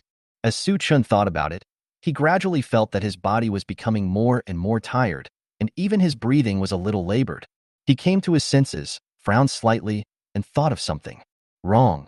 You will lose energy in the jumping space. Su Chen is an awakened one. His physique is stronger than that of special forces. How could he feel tired so quickly? He immediately waved his hand in a circle and walked out of the jump space. But as soon as he came out, he ran into a disheveled, skinny woman. Su Chen didn't care. He just said coldly, "Get out of the way." "Yes. I'm sorry. I just want to go to the bathroom. You?" The woman lowered her head in panic to apologize. But when she looked up and saw Su Chen's appearance, her voice suddenly stopped. Then, the woman roared like a wild beast, "Su Chen, give me food and water." Su Chen was slightly startled. He lowered his head and looked carefully at the woman in front of him. His brows couldn't help but frown. You are Lin Xia?" He could never have imagined that Lin Xia, who had been haunting him before the end of the world, would become like this. Su Chen sometimes thought about it, and he still couldn't figure out what he saw in Lin Xie in the first place, and why he would be captivated by such a woman. I didn't expect you were still alive. Their voices immediately attracted the attention of others in the basement. The others looked up tiredly and saw Su Chan. He was dressed neatly and appropriately, and was plump and fair. He didn't look like he had been hungry for 9 meals in 3 days at all. Their eyes suddenly lit up, like hungry wolves. This man definitely has food. But in this end times, those who can live so well must be awakened, and they are not. Most people just think about it, but dare not take action. However, there were still 2 who were willing to risk their lives for a bite of food. They secretly pulled out fruit knives and moved towards Su Chan. Lin Xie still fantasizes that Su Chan appears here and still has feelings for her. Even if Su Chan had hit her, she had no other way out in her current situation. Su Chan was her only way out. Lin Xie conceitedly lifted her dry hair, wiped her dark face, and forced out a smile that was uglier than crying. Su Chan, you are here to save me, right?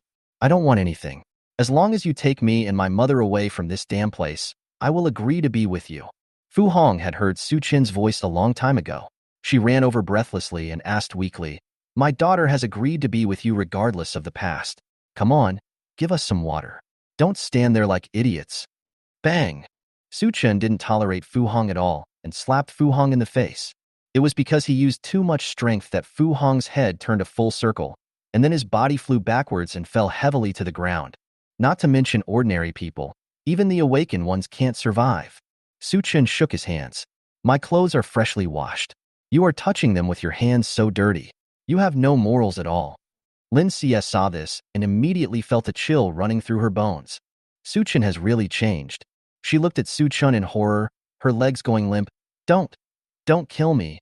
I was a bad person before. I know I was wrong. Su Chan looked at Lin Xie coldly. You don't know you are wrong. You know you can't survive. As he said that, he put his hand on Lin Xie's forehead. Puff! Before Lin Xie could react, a fire-resistant vine emerged from the back of her head, with red and white interlaced on its branches and leaves. Lin Xie never expected that the last moment she saw Su Chan would actually be her real doomsday. Chapter 56. Rescue of Survivors. Lin Xie looked at Su Chan in shock, her pupils slowly dilated. Having a hole in the head is the happiest way to die.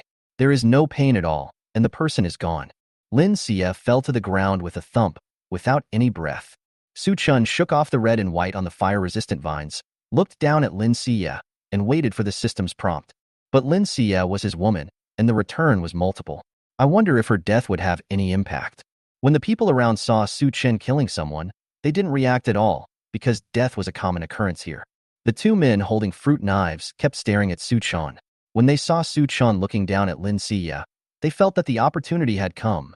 They immediately took action and stabbed towards Su Chan with knives. Su Chan had already used his ability of seeking benefits and avoiding harm, and noticed that the malice in these 2 men had reached the sky, and guessed that these 2 men would definitely take action. As soon as he heard the hurried footsteps behind him, he stretched out his right hand without even turning his head, and the fire-resistant vines suddenly stabbed out. The 2 men holding the fruit knives had no time to react and were instantly pierced in the throat by the fire-resistant vines. They opened their eyes wide and made gurgling sounds. Then they closed their eyes and collapsed to the ground, without a breath. The survivors around him still did not react. They were all guarding their own territories, and no one dared to cause trouble for Su Chan. Su Chan used his ability of seeking benefits and avoiding harm to take notice and discovered that the survivors here had ill will towards him, but it was just a hint of it, and none of them were willing to take action. He felt relieved and looked at Lin Xie attentively. After waiting for a while, Su Chan was certain that even if the woman died, the return rate would not be reduced. That would be awesome. If this continues, his living space will be greatly increased. Just capture the beauties who have passed the system, and don't worry about their life or death. In other words, as long as you can get a woman like Guru Ashi and get the right amount of leverage, it doesn't matter if you kill her afterwards. Moreover, if someone uses Li Shuyi and others to threaten Su Chan, he can also sacrifice 1 or 2 women in exchange for his interests. Of course, since Li Shuyi and the others are so obedient and easy to use, we should try to keep them if possible. A smile gradually appeared on Su Chan's lips. He glanced at Lin Xie, who had become hard and cold, and said lightly, I was too soft-hearted. I should have let your death be more painful.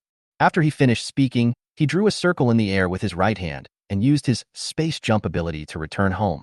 After Suchin left, the survivors in the basement of Bailey's supermarket immediately surrounded the bodies of Lin Xie and the others. They are really hungry. Leave one piece for me. Don't be so selfish. This is still warm, so you can still enjoy it while it's hot. It's better to save your energy and fill your stomach.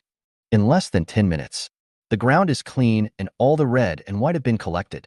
Today, the survivors in the basement of Bailey's supermarket can finally have a good meal.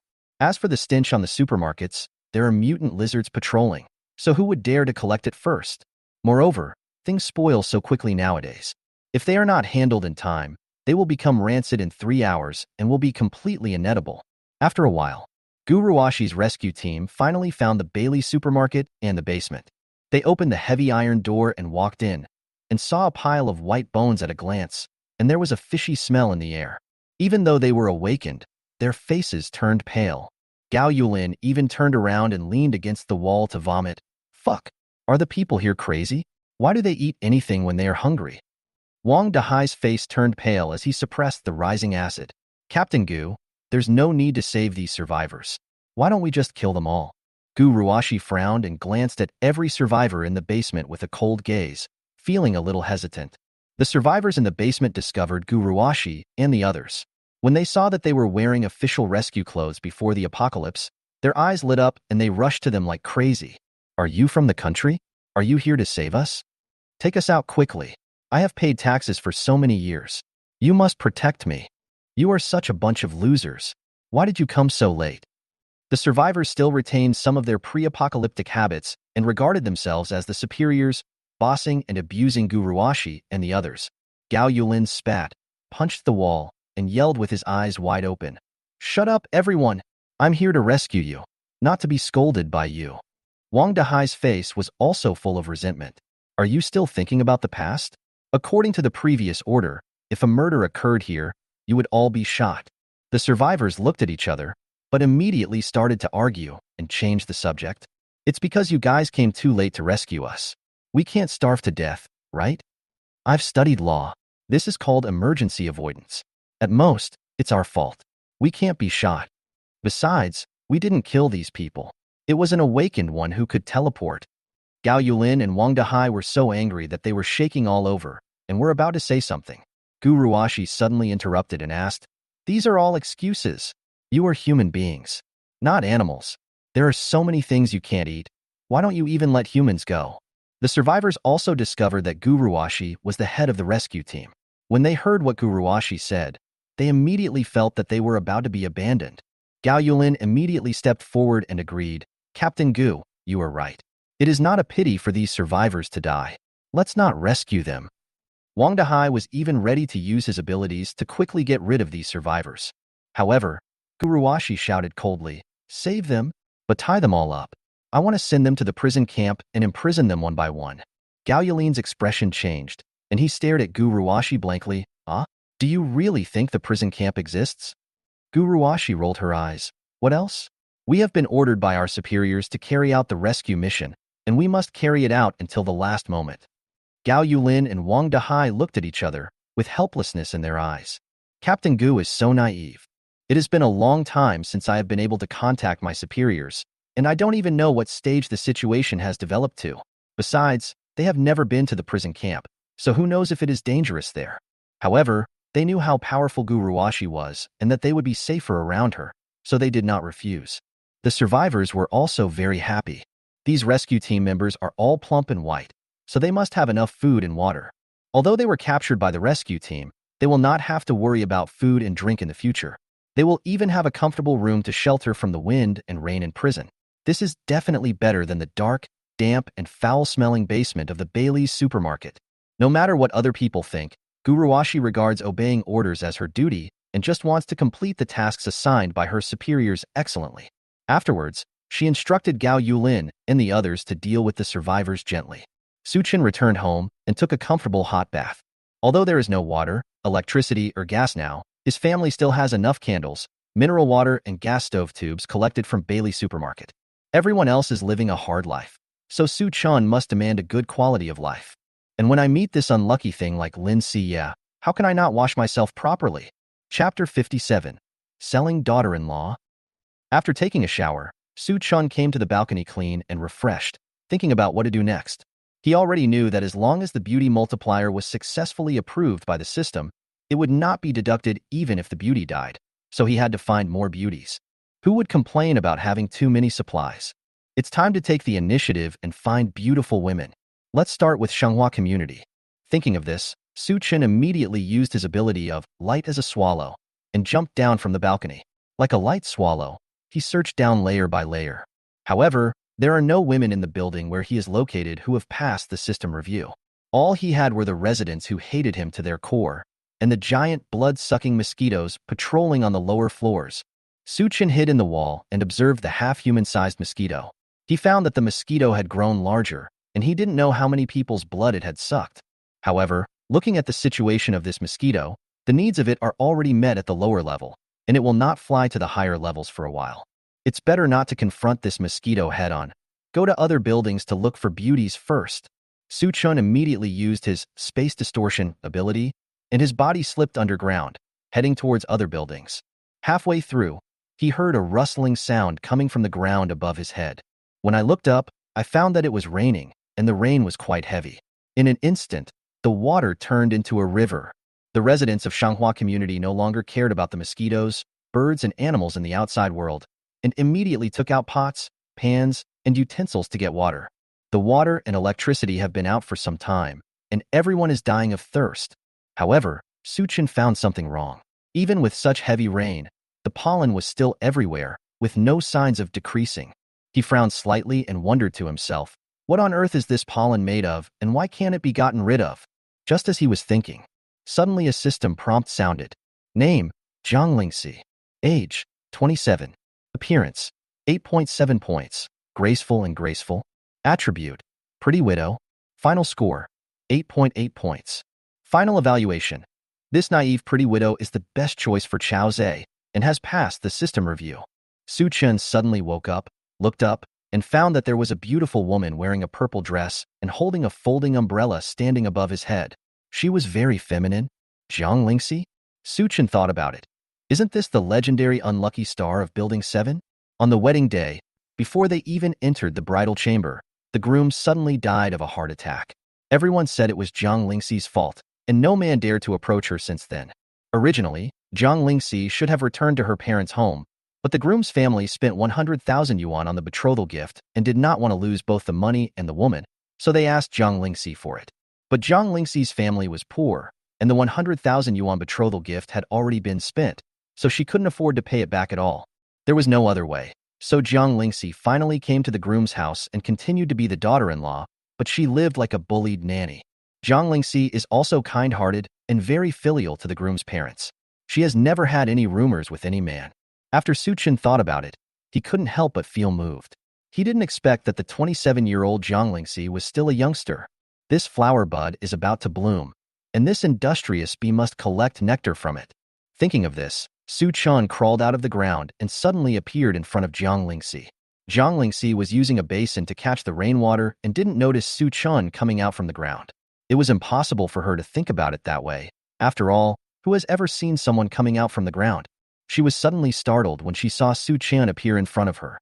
She took a step back in panic, looking at Su Chen with grievance in her eyes, but very gentle. This made Su Chen want to protect Zhang Lingxi, and he wanted to hold her in his hands and love her well.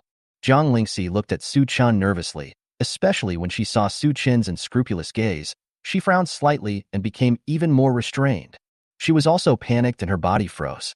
She didn't know whether to take the basin home or just ignore Su Chen and continue to collect water. However, the more she looked at Su Chen, the more familiar he looked to her, and she immediately thought of the security guard at the gate of the residential complex before the arrival of the pollen. You are the security guard, Su Chen? Su Chen smiled slightly. I'm not a security guard now. Zhang Lingxi was still a little nervous, recalling Su Chen's deeds. Were you the one who used a loudspeaker to call for beauties some time ago? Su Chen nodded. Well, I'll take it now. Do you have any ideas? Zhang Lingxi shuddered and shook her head like a rattle. I'm a widow, and I have parents to take care of. You should just give up on this idea. But she changed the subject and pursed her lips and said, but I want to exchange some food with you. Is that okay? Su Chen looked at Zhang Lingxi and asked with interest, what are you going to exchange for? Zhang Lingxi was stunned. looked at the water in the basin, and immediately stretched it out to Su Chun. I have water now. Change it with water. Su Chun couldn't help but smile bitterly. He thought that only the quirky Qian Inger had a big personality, but he didn't expect that this pretty widow Zhang Lingxi was also a fool. It's raining so hard right now that the ground has become a river. Water isn't that valuable. Besides, I have more supplies than I can use. Do I need to exchange food for your water? Zhang Lingxi looked embarrassed and lowered her head, not knowing what to say. At this moment, Zhang Lingxi, I knew you were an indecent woman, and sure enough I caught you seducing men. A rough and fierce old woman's voice came from a distance. Zhang Lingxi shuddered all over, glanced at Su Chun in panic, and said embarrassedly, I'm so sorry. I have something to do and I'll leave first. When I find something suitable, I'll exchange food with you. After saying that, she immediately turned around and ran towards the source of the old woman's voice. Su Chun looked up and saw an old woman rushing in front of Zhang Lingxi, the flesh on her face trembling. She stretched out her hand and slapped Zhang Lingxi without saying a word. Bang! Zhang Lingxi didn't even have time to react and was slapped to the ground. But even after falling, she still held the basin high with both hands to prevent everything from spilling out. Su Chin's heart tightened as he watched, and his eyes narrowed into slits. How could this woman be so stupid? It was obvious that the old woman didn't treat her as a human being. So why was she still trying so hard to protect the water she was going to take home? Su Chin also recognized the old woman. She was Zhang Lingxi's mother-in-law, Gao Meihua. Gao Meihua was not satisfied after slapping Zhang Lingxi, so she angrily kicked him in the waist. I'll beat you to death for seducing a man and letting my son down. Having said that, she raised her foot and continued kicking. Zhang Lingxi didn't even make a sound and said stubbornly, Mom, I didn't. That person is Su Chun. He has a lot of supplies. I just want to exchange for some food. Gao Meihua was stunned for a moment, her raised foot hanging in the air. Su Chun? The Su Chun who asked everyone in the building to come out to catch bugs and also collected beautiful women? Yeah. Zhang Lingxi admitted. Gao Meihua's eyes lit up, and a sneer appeared on the corner of her mouth. Great. I was just worried that I couldn't contact him. She looked down at Zhang Lingxi and said meaningfully, You killed my son, so you should make a contribution to my family. After saying that, Gao Meihua turned and walked towards Su Chun. Zhang Lingxi was slightly startled, then immediately got up and caught up. Su Chun stared at Gao Meihua with a cold gaze, feeling very confused, wondering what Gao Meihua was up to. Gao Meihua walked up to Su Chun with a flattering smile on her face, which looked particularly ugly under the rain. Su Chun, right? Don't you collect beauties? Take a look at my Lingxi. Although she is my daughter-in-law, I promise that my son has never touched her, and she is still a virgin. I don't ask for much. As long as you provide my family with 3 meals a day, snacks and water, I will allow her to go to your house. Zhang Lingxi froze halfway through her run, and the basin in her hand fell to the ground, letting the rain wash away the dirt on her body. Su Chun chuckled and stared at Gao Meihua coldly. I see you are not asking me to collect beauties. You are trying to sell me your daughter-in-law. Zhang Lingxi is just your daughter-in-law, not your property. Why do you want to sell her? I have never seen such a shameless person like you. Chapter 58. Follow me. As soon as Su Chun finished speaking, there was a gleam in Zhang Lingxi's dim eyes, and she looked at Su Chun with blinking eyes. Gao Meihua looked embarrassed, her eyes rolled, and she said with a wry smile, Oh, don't be angry. I just wanted to see if you and Lingxi were okay. Now I know you are innocent. I feel relieved. Su Chun squinted his eyes, looked at Gao Meihua, and smiled gently. If it weren't for the ability to seek benefits and avoid harm that showed Gao Meihua had malicious intentions, I might have actually believed it. Stop pretending to be nice. If I really agreed to buy Zhang Lingxi, would you still say this? I can. Gao Meihua was slightly stunned and said with her neck stiff. She didn't expect that Su Chun guessed her thoughts at once and almost exposed her true colors. No. Before, she had exchanged all the valuable things in the house for food. Now, Zhang Lingxi is the only valuable thing left in the house. What if I hurt Zhang Lingxi's heart? How can I get food in return? In fact, Gao Meihua has already made up her mind to use Zhang Lingxi, this big tree, to exchange for her worry-free food and clothing. Since Su Chun doesn't buy it, you can try others. Gao Meihua was afraid that she would make more mistakes if she said too much, so she quickly turned around, took Zhang Lingxi's hand, and hurried home. Zhang Lingxi turned her head and glanced at Su Chun. Her eyes moved slightly, but she didn't say anything. Through his ability of seeking benefits and avoiding harm, Suchin discovered that Jiang Lingxi actually had good intentions towards him. I didn't expect that the little help just now would actually make Jiang Lingxi moved. Can this still make Jiang Lingxi take out his palm? Suchin's mind moved, and he used his space distortion ability to escape underground and catch up. He didn't want to use brute force to subdue a woman like Jiang Lingxi, who made him want to protect her. To win Jiang Lingxi's heart, Jiang Lingxi is definitely more loyal than anyone else. So he hid beside Jiang Lingxi, waiting for the opportunity to appear and take her away. At the same time, Gu Ruashi's team, with the survivors with their hands tied, stood at the entrance of Bailey Supermarket. They looked at the heavy rain outside and all frowned. Gao Yulin walked to Gu Ruashi in embarrassment and said, "Captain Gu, it's raining so hard now. It's not convenient for us to move with so many survivors. Why don't we take a rest at Bailey's Supermarket and leave after the rain stops?" Gu Ruashi frowned slightly, but her eyes revealed determination. "No, the situation is so urgent now. There are survivors eating each other. We have to hurry up and rescue the survivors, as many as we can." The corner of Gao Yulin's mouth twitched, his expression turned gloomy, and swear words were on the tip of his tongue. However, he looked at Gu Ruashi's crystal-clear cheeks, took 2 deep breaths, and calmed down. Gu Ruashi thought about it, and suddenly her eyes lit up and her frown relaxed. She turned to look at the 2 young awakened ones in the team and said, "You will be responsible for taking care of the survivors from now on, and leave the rest to us." The 2 young awakeners looked at each other and immediately nodded in agreement. Gao Yulin and Wang Dahai looked at each other and shook their heads helplessly.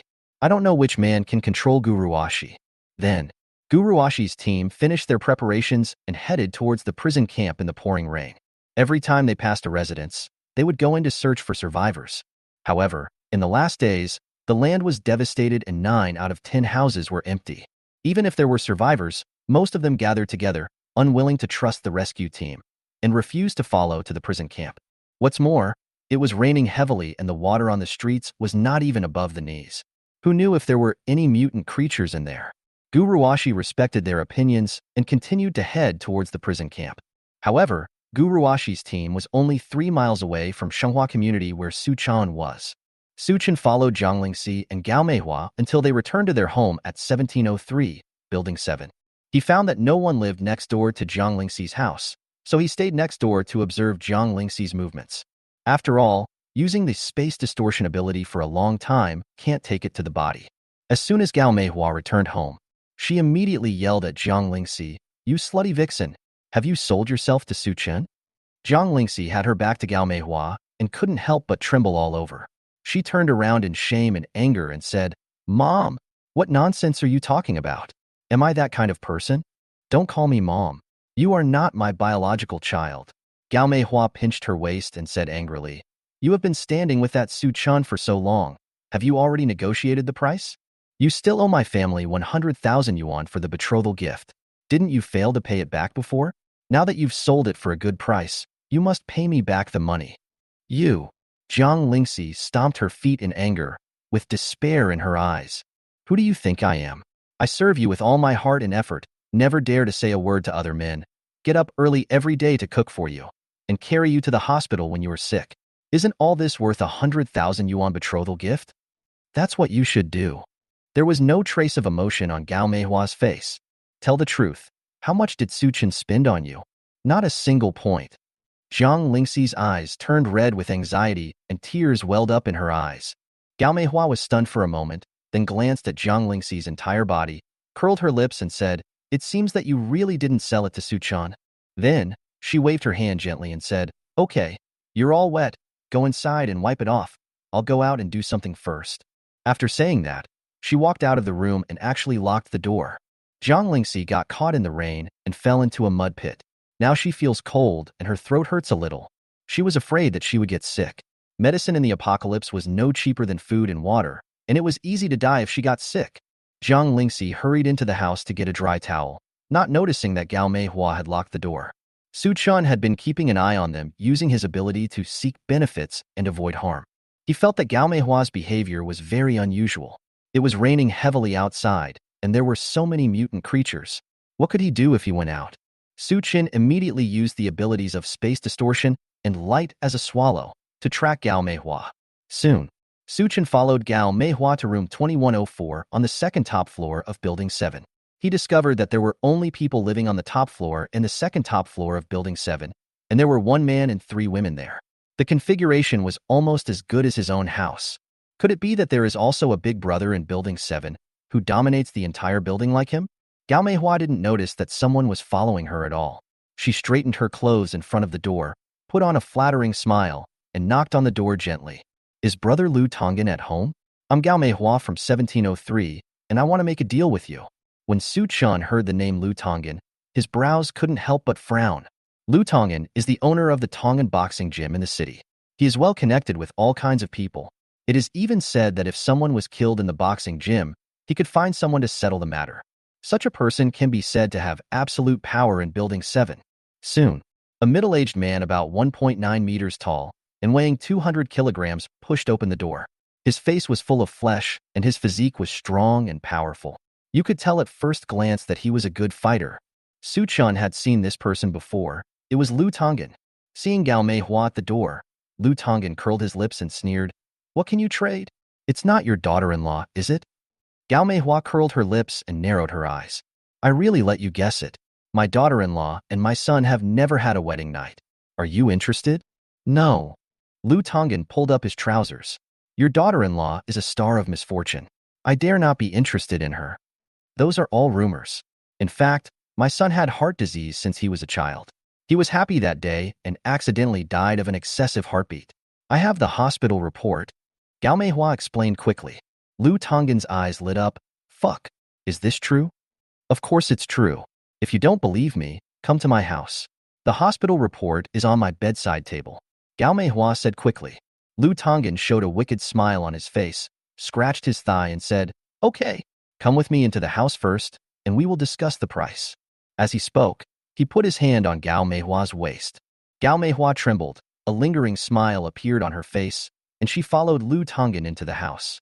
Su Chen didn't plan to look further. He could probably guess what would happen next. Lu Tonggan is a man who eats both meat and vegetables. He can even eat Gao Meihua. It is such a waste of talent that Jiang Lingxi fell into Lu Tonggan's hands. When Su Chen thought of this, he immediately returned to Jiang Lingxi's home. He walked through the wall into the living room and bumped into Jiang Lingxi, who had just dried herself and was wrapped in only a bath towel. Before Jiang Lingxi saw him, Su Chen immediately said, "You, follow me." Chapter 59. Stormy Weather. Jiang Lingxi was wiping her hair with her head tilted when she suddenly heard Su Chen's voice. She looked up with her eyes wide open. "Ah, why are you in my house?" She moved and forgot that she was still wrapped in a bath towel. The bath towel slides off freely. Su Chen took a look and his heart started pounding.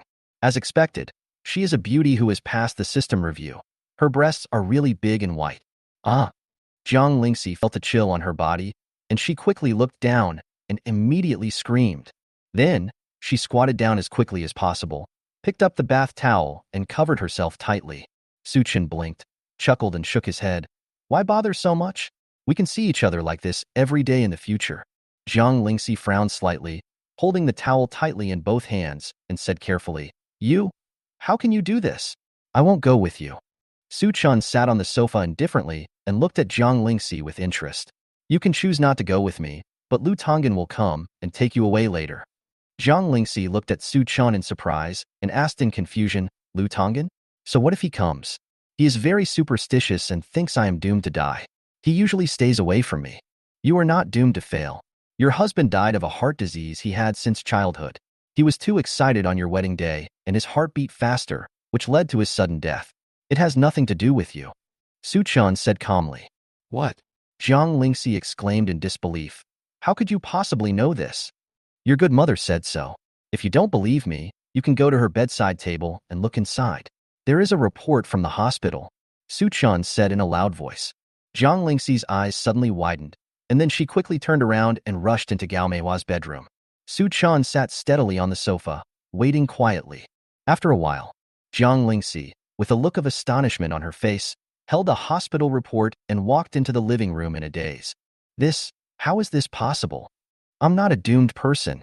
How could that bastard Gao Meihua keep lying to me?" I. Su Chen looked at Jiang Lingxi with tears on her face, slowly sat up straight, and a touch of pity rose in his heart. Faced with such a pitiful woman like Jiang Lingxi, he really wanted to rush over and hug her away. However, that would be too much of a disrespect to Jiang Lingxi, the lotus that grew out of the mud. A woman like this will only be devoted to her if she is completely conquered. Anyway, Lu Tonggan and Gao Meihua will be here soon, and then Jiang Lingxi will be completely desperate and throw herself into his arms. Jiang Lingxi took a long time to calm down before her eyes gradually regained focus. She looked at Su Chan and frowned slightly. You said Gao Meihua went to Lu Tonggan to sell me out? Do you have any evidence to prove it? Seeing that Jiang Lingxi was still unwilling to give up, Su Chan chuckled and said, Go open the door and you will know what is going on.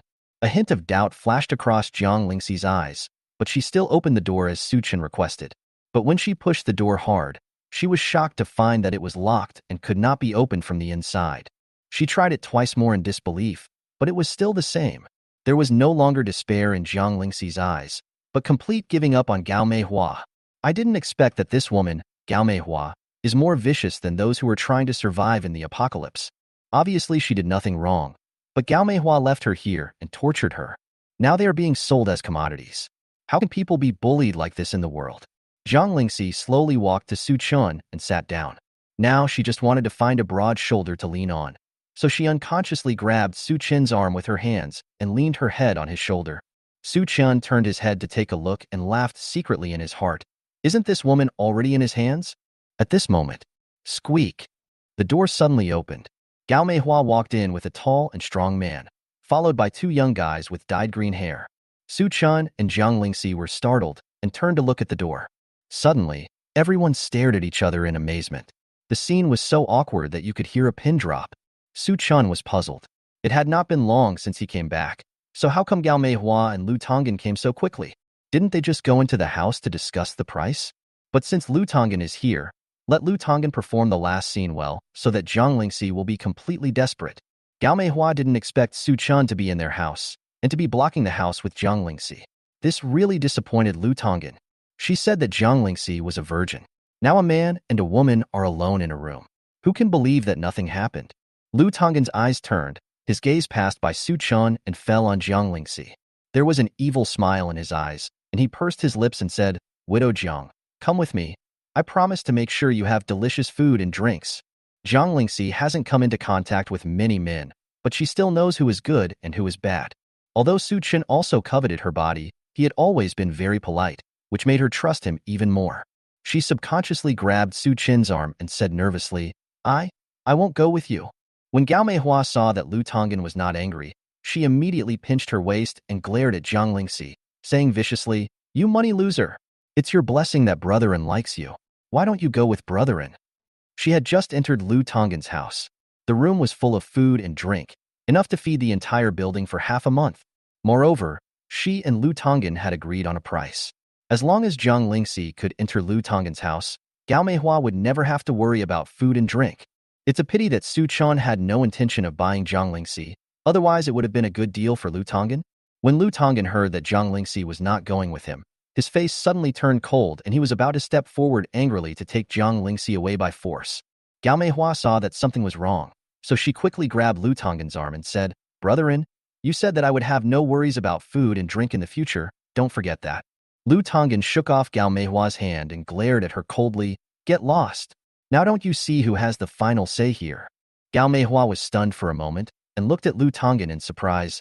That's not what you said when we were talking just now. Lu Tonggan sneered, I was just teasing you just now. Did you really take it seriously? He glanced at the two green-haired men and waved his hand. This woman is for you. Take her to your home to play. The two green-haired men, with acne-covered faces, showed lewd smiles and walked towards Gao Meihua with their fists rubbed. Gao Meihua's eyes widened, and she stared at Lu Tonggan with burning anger. She never thought that she would let a wolf into the house, and in the end not only lost her daughter-in-law Jiang Lingxi for nothing, but she also lost her life. No wonder people in the building secretly don't support Lu Tonggan. It turns out this guy is not a man who keeps his promises.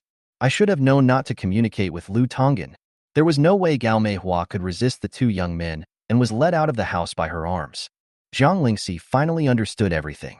She had worked so hard for Gao Meihua's family, suffered all kinds of hardships, and endured all kinds of insults, but in the end, she was actually sold like an object.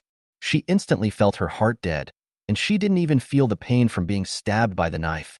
Even though there was wind and rain outside, it still couldn't wash away the wound in her heart. Lu Tonggan turned his head to look at Jiang Lingxi, poking his little hands, shaking his butt, slightly bending his body, and walked towards him in a mean manner. Widow Jiang, I heard that your dead husband didn't let you experience happiness, so let me do it for you. If you don't want to see my face, you can also put your husband's photo on my face and treat me as your husband. Jiang Lingxi looked at Lu Tonggan, who was slowly approaching her, her eyes flashing with tension, disgust, and fear. She unconsciously held Su Chen's arm tightly, hoping that Su Chen would give her a sense of security. Su Chen saw that the time was almost right, and he squinted his eyes and looked at Lu Tonggan, laughing. Brother has a good eye. He is a chow thief like me. He likes Lingxi's taste. He changed the subject and said coldly, but Lingxi is mine. Don't even think about touching her. Chapter 60 Chaos in Building 7. Lu Tonggan was stunned. He had just been paying attention to Jiang Lingxi and didn't take Su Chen seriously at all. He frowned slightly and glared at Su Chen, snorting, Who the hell are you? How dare you talk to me like that? Su Chen smiled and slowly stood up. I'm Su Chen, and I used to be a community security guard. Lu Tonggan thought about it for a moment, then suddenly laughed out loud. So you are the Su Chen who collects beauties? I heard that you have a lot of supplies at home. As long as you bring them all to me, I will leave you an intact body. Su Chen narrowed his eyes and smiled slightly, but his pupils exuded a cold look. I don't want your supplies, just commit suicide. Lu Tonggan looked at Su Chen as if he were a fool, lowered his head and sneered, Just you? Are you kidding me? But he had just finished speaking. Su Chen suddenly opened his hand, and a fire-resistant vine rushed out quickly, piercing Lu Tonggan's head in an instant. Lu Tonggan didn't have time to react. His eyes suddenly went dark, and he completely lost consciousness. Su Chen grabbed the other end of the fire-resistant vine and threw Lu Tonggan heavily against the wall. Lu Tonggan flew out directly, hit the wall heavily with a bang, and then fell to the ground, motionless. Su Chen looked down at Lu Tonggan's body calmly and said softly, I gave you a chance to commit suicide. Why didn't you obey? The incident happened suddenly. Jiang Lingxi's eyes widened. Her heart beat rapidly, and she even felt suffocated. She had seen killings in the apocalypse, and Lu Tonggan had done a lot of it in Building 7, but those were all seen through the window. She always stayed far away and didn't dare to go forward. But this time, Su Chen actually went on a killing spree right under her nose. The red and white colors, the fishy smell, were right in front of her. How could she bear it? Jiang Lingxi's eyes rolled back and he fell straight down. Su Chen turned his head to look at Jiang Lingxi, and without saying a word, he walked forward and carried her on his shoulders. Then he drew a circle in the air with his right hand, and a green vortex of light and shadow suddenly appeared. He stepped into the jump space and directly set the space jump point to the building where his home was. However, because the jumping space belongs to another dimension, the real world is very distorted when viewed from that space. It is inconvenient to choose the jumping point in space, and it is easy to choose the wall. He has the ability of space distortion and can pass through the wall, but Jiang Lingxi does not, so he is trapped in the wall and can only stare blankly. Su Chen finally set the space jump point above the roof of his house, where there was a lot of space and no walls, so Jiang Lingxi would not be trapped in the wall. Immediately following, Su Chen appeared on the roof of his house holding Jiang Lingxi. Because the space jump point was unstable, they appeared 5 meters above the roof. An ordinary person would be almost killed if he jumped from such a high place. But Su Chen had the ability to be as light as a swallow. He slowly descended from the air holding Jiang Lingxi. Jiang Lingxi also woke up at this time. She glanced around and found that she was held in the air by Su Chen and was spinning down. Her heart was suddenly moved, and her eyes were full of stars as she looked at Su Chen. She had completely given up hope on Gao Meihua and didn't want to stay there at all. Although Su Chen killed Lu Tonggan in front of her, Lu Tonggan deserved to be put to death, but Su Chen made her feel safer. Maybe following Su Chen is also a good choice.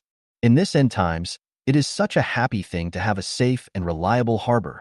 Su Chen glanced down and found that Jiang Lingxi's kindness towards him had reached its peak, even comparable to that of Li Shuyi and Zhao Shaoqing. His expression remained unchanged, but a faint sense of happiness rose in his heart. Jiang Lingxi is really simple and kind. She is so easily devoted to him. Afterwards, Su Chen landed on the rooftop holding Jiang Lingxi. Jiang Lingxi recovered and quickly jumped out of Su Chen's arms, her eyes full of shyness and confusion. Where is this? Su Chen was not angry either. This is the roof of my house. I said I would take you home, and I mean what I said. Jiang Lingxi was slightly startled, blinked and asked, Are you an awakener? Su Chen smiled faintly. Did you just realize it now? Come with me. As he said that, he reached out and took Jiang Lingxi's hand, walking towards his home. Jiang Lingxi's heart trembled, and she followed Su Chen in a daze. During this time, she experienced the horror of the end of the world, with chaos, riots, and casualties happening every day. Lu Tonggan used iron-blooded means to lead a group of younger brothers to dominate Building 7. If she hadn't been rumored to be doomed, she might have been ruined by Lu Tonggan long ago. It's not bad to follow Su Chen. At least Su Chen looks good, is very gentle to her, and is also an awakened person, so she feels very safe. Jiang Lingxi looked at Su Chen's back. Her eyes narrowed slightly, and her heart was filled with emotion. Su Chen and Jiang Lingxi left Building 7 not long ago. Lu Tonggan's two green-haired boys returned to room 1703, holding up their trousers and swaying. They were still thinking about the brutality that had just happened at the door. Old women are good. They can help reduce heat. But it just doesn't hold up. It ran out of steam after a few hits. Don't mention it. We were just one in front and one behind. I didn't expect that we couldn't hold on. Let's see how the battle is going on Brother An's side. Maybe Brother An is in a good mood and will let us join in the battle. As they talked, they opened the door of room 1703 and walked in. But when the two green-haired guys saw the scene in the house, their eyes widened and they froze in place. In the room where there were 3 living people just now, only Lu Tonggan's corpse was left, with 5 fist-sized flies circling around the corpse. The short green-haired one was shaking violently and said in disbelief, "Brother An, is he dead?" The tall green-haired man reacted, his voice shaking, "Dead, dead. What should we do? Without Ong, the residents of this building will tear us apart," said the short green-haired guy in panic. The tall green-haired man paused for a moment, then showed a grim smile on his face. "What are you afraid of? Without Onggu, the residents can't beat us. In fact, Ong Ge's death is a good thing. The food, water, women, etc. that Onggu left behind are all ours." "You're right. Now that Brother An is gone, we are Brother An." The short green-haired man looked at Lu Tonggan's corpse, and instead of being afraid, he showed an excited expression. The tall green-haired guy kept his eyes on the short green-haired guy and slowly took out a folding knife from his trouser pocket. "You're wrong, it's not us," the tall green-haired guy said slowly, but quickly opened the folding knife and stabbed it into the back of the short green-haired guy's head. The short green-haired guy was still immersed in the beautiful fantasy of dominating Building 7 in the future. He never expected that the tall green-haired guy, who was like a brother to him, would stab him in the back at this moment. There was reluctance in his eyes, but he had no ability to fight back. He fell to the ground with a thump, and his body twitched twice. The tall green-haired man lowered his head and glanced at her coldly. "I am the only one who dominates Building 7. He didn't care where Jiang Lingxi and Su Chen went, slammed the door and left 1703, running towards Lu Tonggan's house. Some residents of Building 7 noticed something was wrong. They came to Building 1703 and saw the bodies of Lu Tonggan and the short green-haired man. They were shocked at first, but then they quickly laughed. Once Lu Tonggan dies, won't Building 7 be free? And Lu Tonggan's food and water were all released now.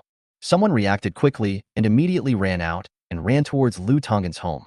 More people reacted and chased after them, roaring. After a while, a big battle broke out in Lu Tonggan's house. The residents hadn't eaten for a long time and even saved a sip of water. Now seeing the house full of food and water, they must be going crazy. The tall green-haired man did not expect so many people to come. He originally wanted to intimidate them with his fists, but he did not have Lu Tonggan's ability. He was quickly pinned to the ground and trampled to death by the residents who were trying to steal food and water. Building 7, which was originally dark under Lu Tonggan's rule, has now completely turned into hell. Chapter 61 Rewards for Good Performance. After Su Chen subdued Jiang Lingxi, he sat on the balcony and discovered the commotion in Building 7 through his ability of seeking benefits and avoiding harm. But he didn't want to care at all. What did the lives of the residents of Building 7 have to do with him? He took out some budgie eggs from the basic package and ate the egg snacks while watching the show leisurely. Li Shuyi and the others also heard the roar coming from Building 7. The sound seemed to come from hell, making them terrified. They subconsciously came to Su Chen. Only in this way did they feel safe. Li Shuyi clasped her hands in front of her. "Brother Chen, what happened in Building 7? Su Chen said calmly. "The boss of Building 7, Lu Tonggan, wouldn't let me take Jiang Lingxi back, so I killed him. Now Building 7 is leaderless, and the residents inside are fighting for supplies, women, and the position of boss." He ate another bird egg. It looks good. It's really interesting. Li Shuyi and the others finally understood what was going on. As expected, in the end times, chaos is everywhere. It is still safe here with Su Chun, where they can live a life like before the end of the world. At this moment, a system prompt sounded in Su Chin's ears. Ding. Congratulations to the host for upgrading Space Jump to the highest level, Level 9 Awakening.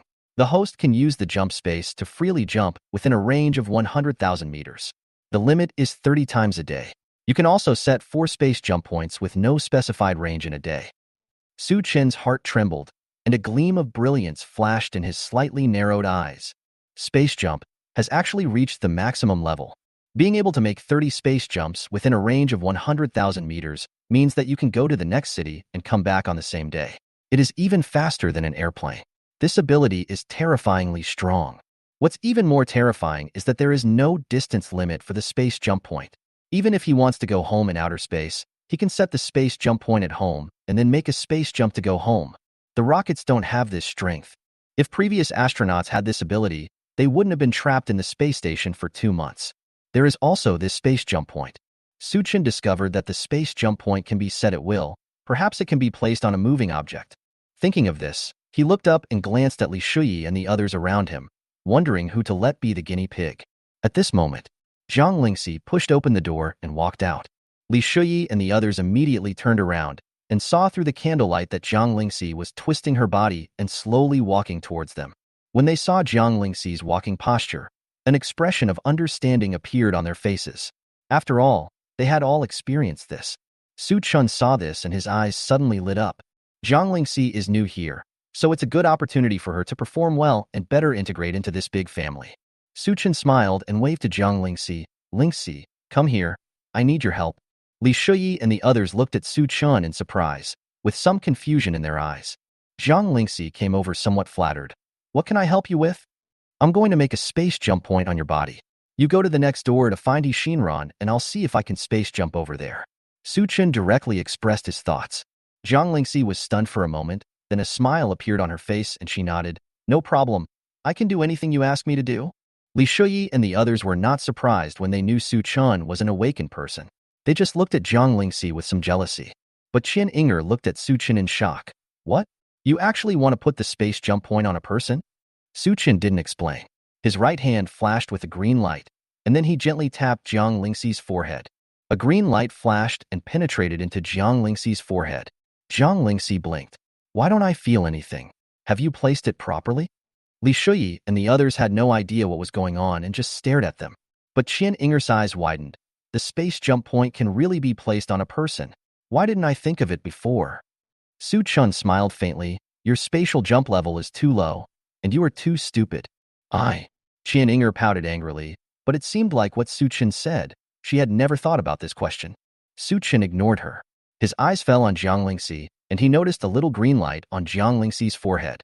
However, judging from the looks of Li Shuyi and the others, it should be only him and Qian Inger who could see it. A smile appeared on his face. Go find Shinran. I'll try to get through in 10 minutes. Zhang Lingxi immediately took action, turned around and went out to the next door. She knew everyone here, and when Su Chun brought her back, he introduced them to her one by one. Shinran next door is not Su Chin's woman, but Su Chin's personal physician, and can be considered a member of the big family. 10 minutes later, Zhang Lingxi was chatting with Shinran. Suddenly, a green circular vortex of light with a radius of 1 meter appeared beside her. Shinran suddenly became nervous, picked up a scalpel in an instant, and subconsciously assumed an attacking posture. Zhang Lingxi hadn't reacted yet, and looked at Shinran with some surprise. Shinran was just about to remind Zhang Lingxi to be careful, but Su Chun slowly walked out of the green light. Shinran was stunned, and the scalpel in his hand loosened and fell to the ground. How did you do that? Zhang Lingxi thought he was talking about her, and her mind was full of question marks.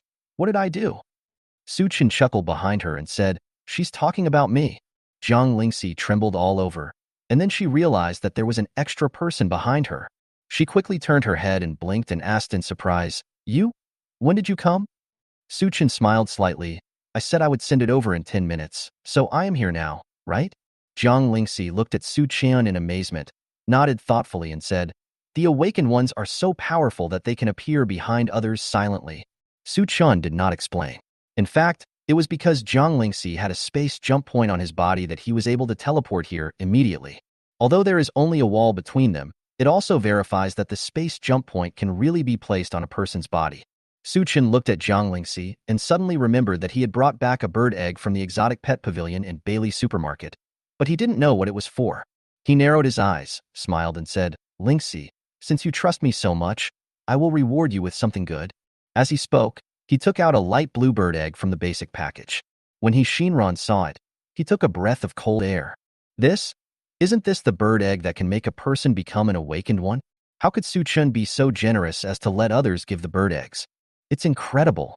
Zhang Lingxi didn't know the function of the bird eggs, but she didn't dare to disobey Su Chun's order, so she immediately reached out and took the bird eggs obediently. Then, under Su Chun's gaze and Shinran's envious eyes, Zhang Lingxi slowly swallowed the bird's egg. Su Chun immediately heard a system notification tone. Ding! Zhang Lingxi consumes a mutant white pigeon egg, and the system returns 700 eggs, which are stored in the basic package. Mutated white pigeon eggs. After eating, you can awaken the ability. Synchronous voice transmission. Repeatedly eating the same food can increase the ability level. Su Chun was stunned. Synchronous voice transmission? What kind of ability is this? He immediately took out a mutant white pigeon egg from the basic package and threw it into his mouth. Zhang Lingxi was still a little confused, but Shinran's eyes widened, with a look of disbelief in his eyes. Who is Su Chun? How could he have so many mutant bird eggs? And the rewards are so insignificant. Does this mean that as long as she performs well, she can also be rewarded with mutant bird eggs? Chapter 62, Awakened Girls Group. Su Chun had just eaten a mutant white pigeon egg when he immediately heard the system prompt sound. Synchronous voice transmission. First level awakening. The host can communicate with all creatures he sees through brainwaves, and the communication object is limited to one at a time. Su Chun was slightly stunned. What kind of ability was this? Communication through thoughts? He could also communicate with all living things he saw. Could it be that plants could communicate as well? Just when Su Chun was confused, Zhang Lingxi also awakened the ability of synchronous voice transmission and looked at Su Chun in surprise. I seem to have become an awakener. Su Chun recovered and his eyes fell on Zhang Lingxi. Yes, the egg I gave you to eat just now is a mutant white pigeon egg, which can awaken abilities. As he spoke, he used his synchronous voice transmission ability and suddenly discovered that Zhang Lingxi and Shinran's heads were covered with a transparent bubble like a fish tank, which moved as if it could be burst with a poke. Su Chun was a little confused. His eyes fell on Zhang Lingxi's bubbles. Zhang Lingxi trembled and looked at Su Chun in surprise. Su Chun closed his mouth and said to Zhang Lingxi in his inner voice, "Can you hear me?" Zhang Lingxi blinked, pointed at herself, and said in disbelief, "Are you talking to me?" Shinran was stunned, blinking and looking back and forth between them. "What are you doing?" Su Chun smiled slightly and explained, "Zhang Lingxi and I are communicating with each other through our minds. It is the ability of the bird egg just now. I will try it with you later." Shinran's eyes lit up, but he nodded woodenly, "So that's how it is." Su Chun's eyes fell on Zhang Lingxi, and then he said to Zhang Lingxi in his mind, "You don't have to say anything. Come over now and give me a leg massage." Zhang Lingxi nodded woodenly, and then tried to say to Su Chun with her mind, "Well, okay." Then, she walked obediently to Su Chun, and under Shinran's surprised gaze, she slowly squatted down and reached out to hammer Su Chun's leg. Su Chun smiled slightly. Synchronous voice transmission was really useful. He enjoyed Zhang Lingxi's service for a while, then nodded with satisfaction. "Let's go back." After saying that, he took Zhang Lingxi and left Shinran's room. Shinran stared blankly at the closed door, feeling a sour feeling in his heart. She is also a woman. Although she is not as pretty as Li Shuyi and the others, she also wants to follow Su Chun. It's a pity that she is already a fallen beauty. How can she be worthy of him? Shinran's eyes fell on the various element bottles on the laboratory table, and her brows slightly frowned. The membrane could be repaired before the end of the world, and with her current medical level, maybe she can do it too. There are also medicines for that purpose.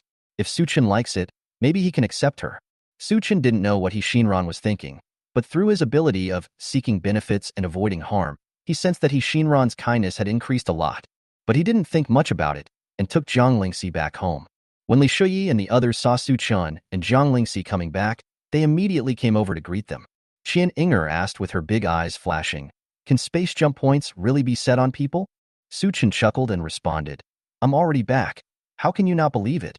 Qian Inger pursed her lips, lowered her head, and looked a little sad. How come Su Chen's space jump ability is so powerful? Is it because she is not talented enough? Su Chan smiled faintly, turned his head and glanced at Li Shuyi and the others, observing their kindness through his ability of seeking benefits and avoiding harm. He thought of giving some mutant bird eggs to Li Shuyi and the others to eat, so as to increase the number of mutant bird eggs and upgrade his abilities. However, the mutant bird eggs cannot be given away casually. If someone is not kind enough to him, they might turn against him and attack him one day, which would be bad. Now Li Shuyi, Zhao Xiaoqing, and Jiang Lingxi all have strong kindness towards him, but Luo Xinghe, Qian Fenger, and Qian Yinger's kindness is not that strong. Su Chun was surprised. He could understand the kindness of Li Shuyi and the others towards him, but it was surprising that Zhao Xiaoqing was also so kind to him, even more than Li Shuyi and Jiang Lingxi. It seems that Zhao Xiaoqing has brainwashed herself a lot. Otherwise, she wouldn't be so loyal to him. Su Chen's eyes flashed. Zhao Xiaoqing, you have performed well recently. I will reward you with a mutant white pigeon egg. Zhao Xiaoqing suddenly opened her eyes wide and pointed at herself in disbelief. Brother Chun, are you really going to reward me? If you don't want it, forget it. Su Chun took out the mutant white pigeon egg and spread it in his palm. A light flashed in Zhao Xiaoqing's pupils. She didn't expect that after being with Su Chun for such a long time, she would actually have mutant bird eggs to eat. She was so grateful and excited that tears welled up in her eyes, and she quickly said, Brother Chun, I want it. Su Chun smiled slightly and handed the bird egg to her. Seeing this, Li Shuyi and the others' eyes were filled with envy. They pursed their lips and their eyes wandered between Su Chun and Zhao Xiaoqing. They thought that Su Chun was sending a signal that the better they performed, the more bird eggs they would get to eat. Mutated bird eggs can not only satisfy hunger, but also awaken abilities, turning them into awakened ones. If they serve Su Chen well like Zhao Xiaoqing in the future, they can also get more mutant bird eggs. Zhao Xiaoqing took the mutant white pigeon egg from Su Chen's hand with trembling hands and ate it with excitement and nervousness. Su Chen's ears immediately heard the system prompt tone. Ding!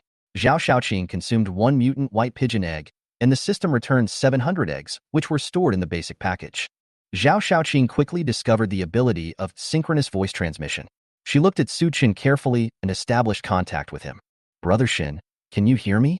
Su Chun narrowed his eyes slightly and used his synchronous voice transmission ability to say, If you behave well in the future, I still have mutant bird eggs.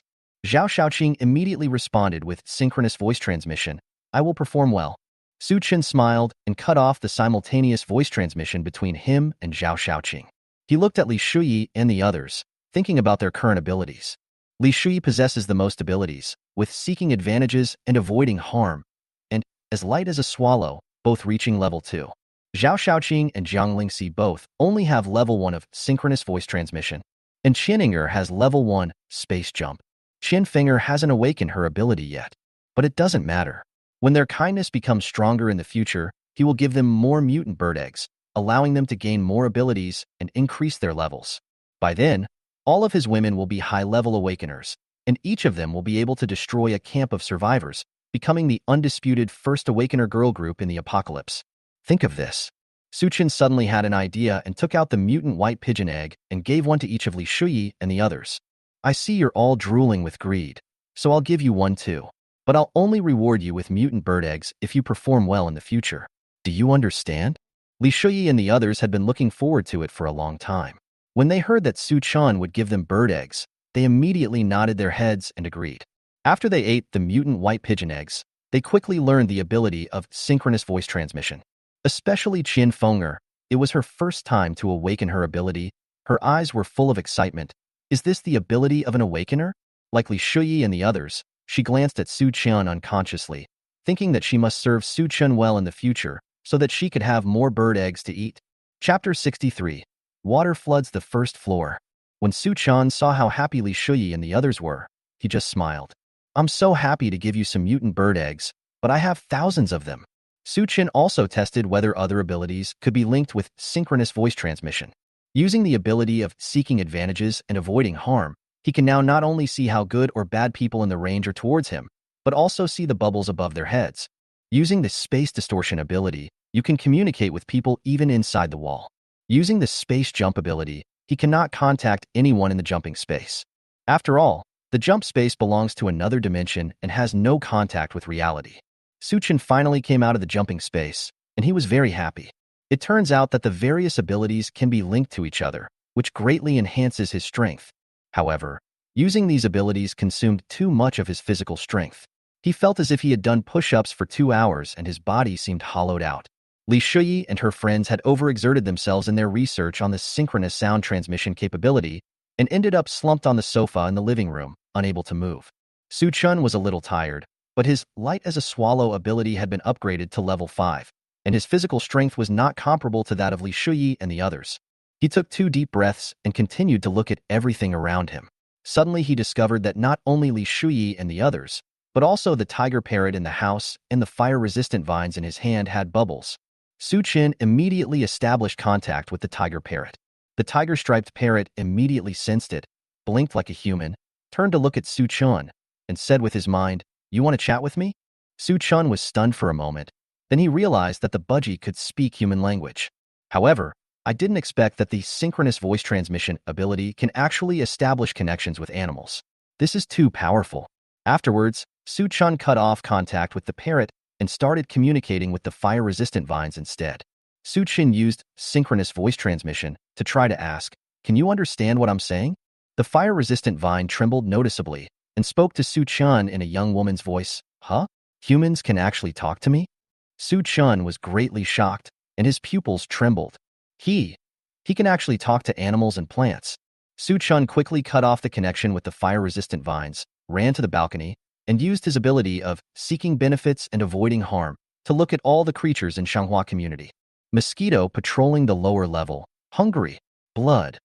Zoisha, light, grow taller, grow stronger. Shrubs in the garden, water, sunlight, bug bites. Su Chun stopped contacting them and sat on the balcony, eating mutant white pigeon eggs while thinking about his discovery. Although animals and plants have mutated now, their intelligence is not much different from that of a newborn baby. Except for his budgie and fire-resistant vine, they can only speak simple sentences. It is understandable that budgies have more contact with humans and can speak more. But what about the fire-resistant vines? Could it be that he was too close to them? While Su Chun was thinking, he didn't pay attention to the system prompt sound coming from his ear. Ding!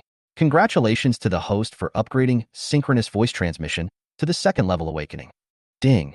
Congratulations to the host for upgrading synchronous voice transmission to the 3rd level awakening. Li Shuyi and the others were watching Su Chun eating bird eggs, one after another in the living room. They were somewhat accustomed to it, but it was the first time Jiang Lingxi saw it, and she was stunned. How come mutant bird eggs, which are such precious things, have become snacks like chocolate beans in Su Chin's hands? Su Chun is indeed capable. Following Su Chun is such a wise choice. Jiang Lingxi's heart moved, and her eyes became charming as she looked at Su Chun. Su Chin turned around and saw that Jiang Lingxi's kindness had further increased. Before he could figure out what was going on, a system prompt sounded in his ears. Ding! Congratulations to the host for upgrading synchronous voice transmission to the 7th level awakening. The host can communicate with all creatures he sees through brain waves, and the number of communication objects is limited to 10. He can also establish inherent contact units, which is limited to 5. Su Chin's heart suddenly trembled and his eyes lit up. Oh shit! Synchronous voice transmission has been upgraded to level 6. I must have eaten so many bird eggs. No wonder there is a fishy smell in my mouth. If we continue at this speed, reaching the maximum level of synchronous voice transmission will not be a dream. But Su Chin really couldn't eat bird eggs anymore, and now he felt a little nauseous. Su Chan suppressed his nausea and concentrated on checking the 6th level synchronous voice transmission ability. There were more fixed contacts than before. He couldn't help but smile in his heart. Isn't this just a cell phone address book? Anyway, the people he usually contacts regularly are only Li Shuyi and the other 6, plus he Shinran. So 10 restrictions are more than enough. The riot in Building 7 lasted all night. It was not until the sun rose the next day that Shanghua community gradually calmed down.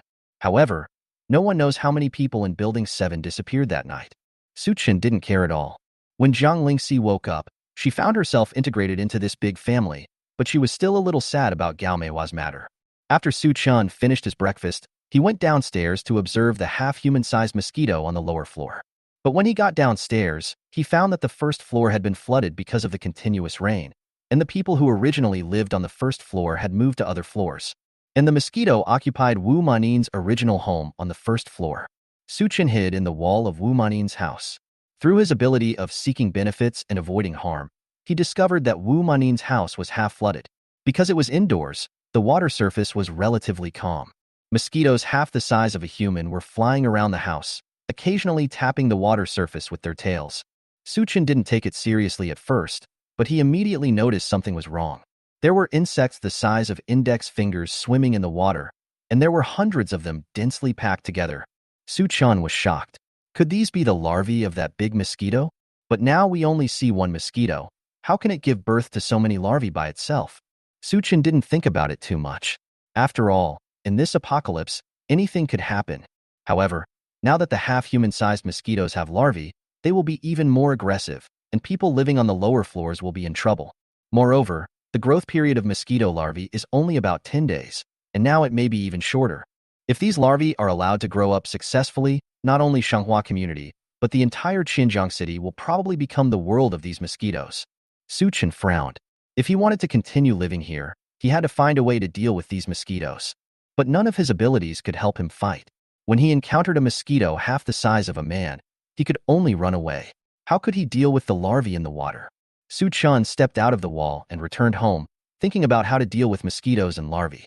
1 mile outside Shanghua community, Gu Ruashi and other members of the rescue team were soaking in the water, leaning on 2 kayaks with the survivors with their hands and feet tied sitting on the kayaks, paddling hard in the heavy rain. The rain was so heavy that the entire Xinjiang city turned into a river. The water on the streets was high enough to cover people's necks, and people could only travel on the streets by rowing. Gao Yulin had been soaked for a whole day, and his face was full of resentment. Captain Gu, the water is so high now that even the prison camp will be flooded. Let's rest here and leave after the water goes down. Gu Ruashi's face turned pale due to the blisters, but she still gritted her teeth and insisted, "No. As members of the rescue team, we must complete the mission as our first duty. We must rush to the prison camp as quickly as possible." Chapter 64. A Group of Little White Mice. Gu Ruashi's voice did not allow for rejection. Gao Yulin couldn't help but shut his mouth. They had been soaking in the water for almost a whole day. The water was so high that everyone thought Gu Ruashi would stop moving forward. However, who would have thought that Gu Ruashi had dragged back 2 kayaks from some kayak shop, which were just right for them to use? The flood washed the entire city, but surprisingly, it had no effect on the pollen and it was still as rich as before. There are also many kinds of creatures in the water. If the 5 members of the rescue team were not all awakened, and Gu Ruashi was not a super combat force, they would not have been able to go so far. But at this rate, how long will it take to reach the prison camp on the outskirts of the city? Suchan temporarily put aside the matter of the half-human-sized mosquito. His current combat power was limited, and he would need a powerful awakener like Gu Ruashi to have a chance to eliminate the mosquito. He used his ability of seeking benefits and avoiding harm, and discovered a large group of residents gathered in the corridor, full of hostility towards him. Seeing this, Suchin immediately went downstairs and went towards them. The residents were hungry and thirsty for several days, and every minute was painful. Although it is raining heavily now, some people drank the rainwater and immediately had to poop. The water was right in front of you, but you drank it and it was fatal. How can you bear it? Fortunately, there were a lot of bugs in the water during the heavy rain, and many people risked their lives to catch them. They also traded healthy food and water from Suchan. But now there is a half-human-sized mosquito on the first floor, which comes out from time to time to suck people dry. How dare the residents go there? If you try to catch insects, you may be sucked dry by mosquitoes. If you don't catch insects, you may die of thirst or starvation. You are neither forward nor backward. So the residents gathered in the corridor, thinking about how to solve the current dilemma. Why is it raining for no reason? It's raining and I can't even drink water. It's really frustrating. This is not the most worrying thing. I didn't catch enough bugs yesterday. I've been hungry all day. Now the first floor is blocked by mosquitoes. I'm almost starving to death. Don't mention it. There are mutant creatures in the water. Some people in the building have been bitten and haven't come out yet. They may have died in the house. They said they were trying to find a solution, but they were just ordinary people after all, not awakened ones. Facing this doomsday, they had no idea what to do and could only eat and wait for death. Suchan snorted coldly and slowly walked down from upstairs. You don't want to go catch bugs, so you don't want to trade food and drink with me? All the residents shuddered and then immediately looked towards Suchan. As soon as they saw Suchan, they immediately rushed up to complain. Some said they were bitten by insects and the wounds were oozing pus. Some caught a cold after entering the water and had a fever that lasted all day.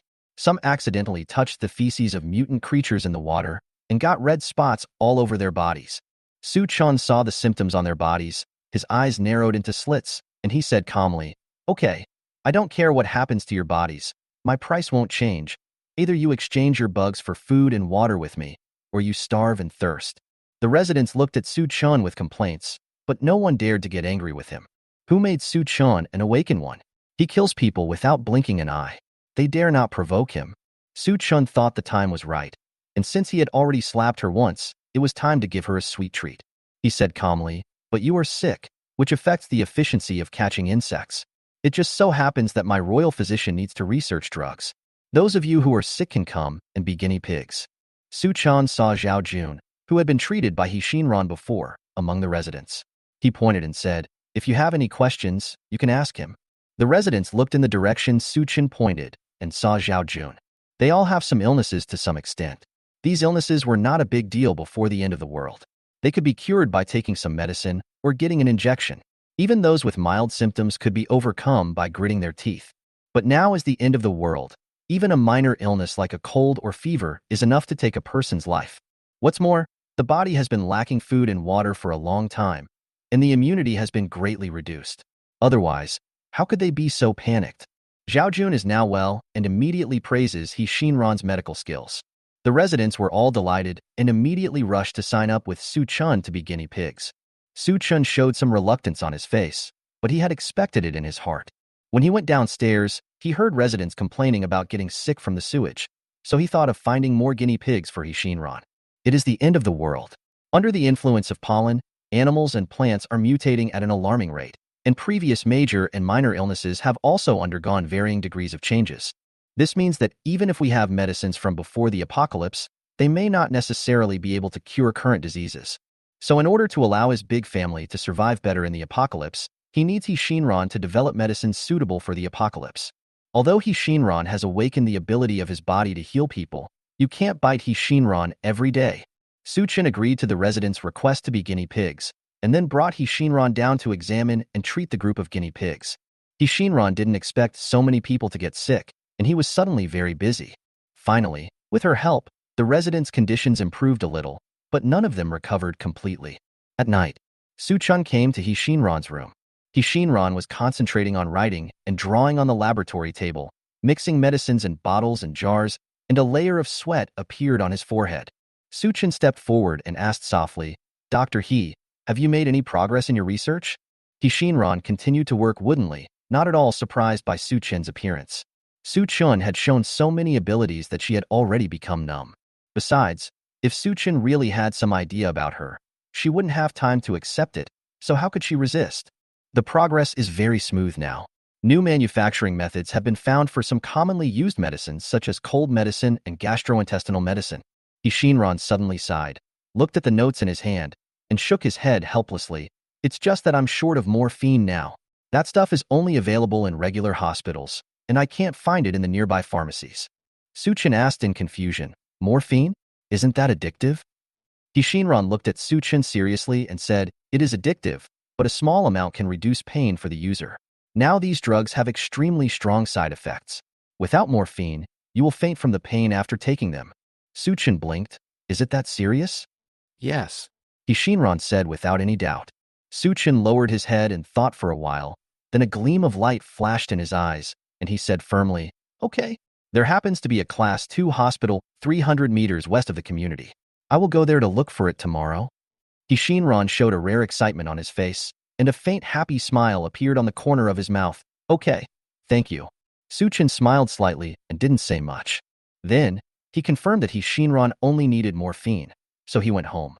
But of course he wouldn't just get morphine when he went to the hospital this time. Everything related to medicine in the hospital would be his. At the same time, Guruwashi and her group lived on the 5th floor of a building 500 meters away from Shenghua community. It's not that Guruwashi didn't want to move forward at night, but Wang Dahai and the team was accidentally bitten by a mutant creature in the water. Now he has a high fever and is howling in pain. Gao Yulin took care of Wang Dahai with a flashlight, but he complained quietly, "Captain Gu is really sick. He said there was something wrong with the water. Now we can't move forward, right?" Wang Dahai endured the pain and frowned, saying, "Say less." Captain Gu also wants to complete the task as soon as possible. Gao Yulin snorted coldly. You still have the mood to speak up for that tigress? Why? You weren't bitten, right?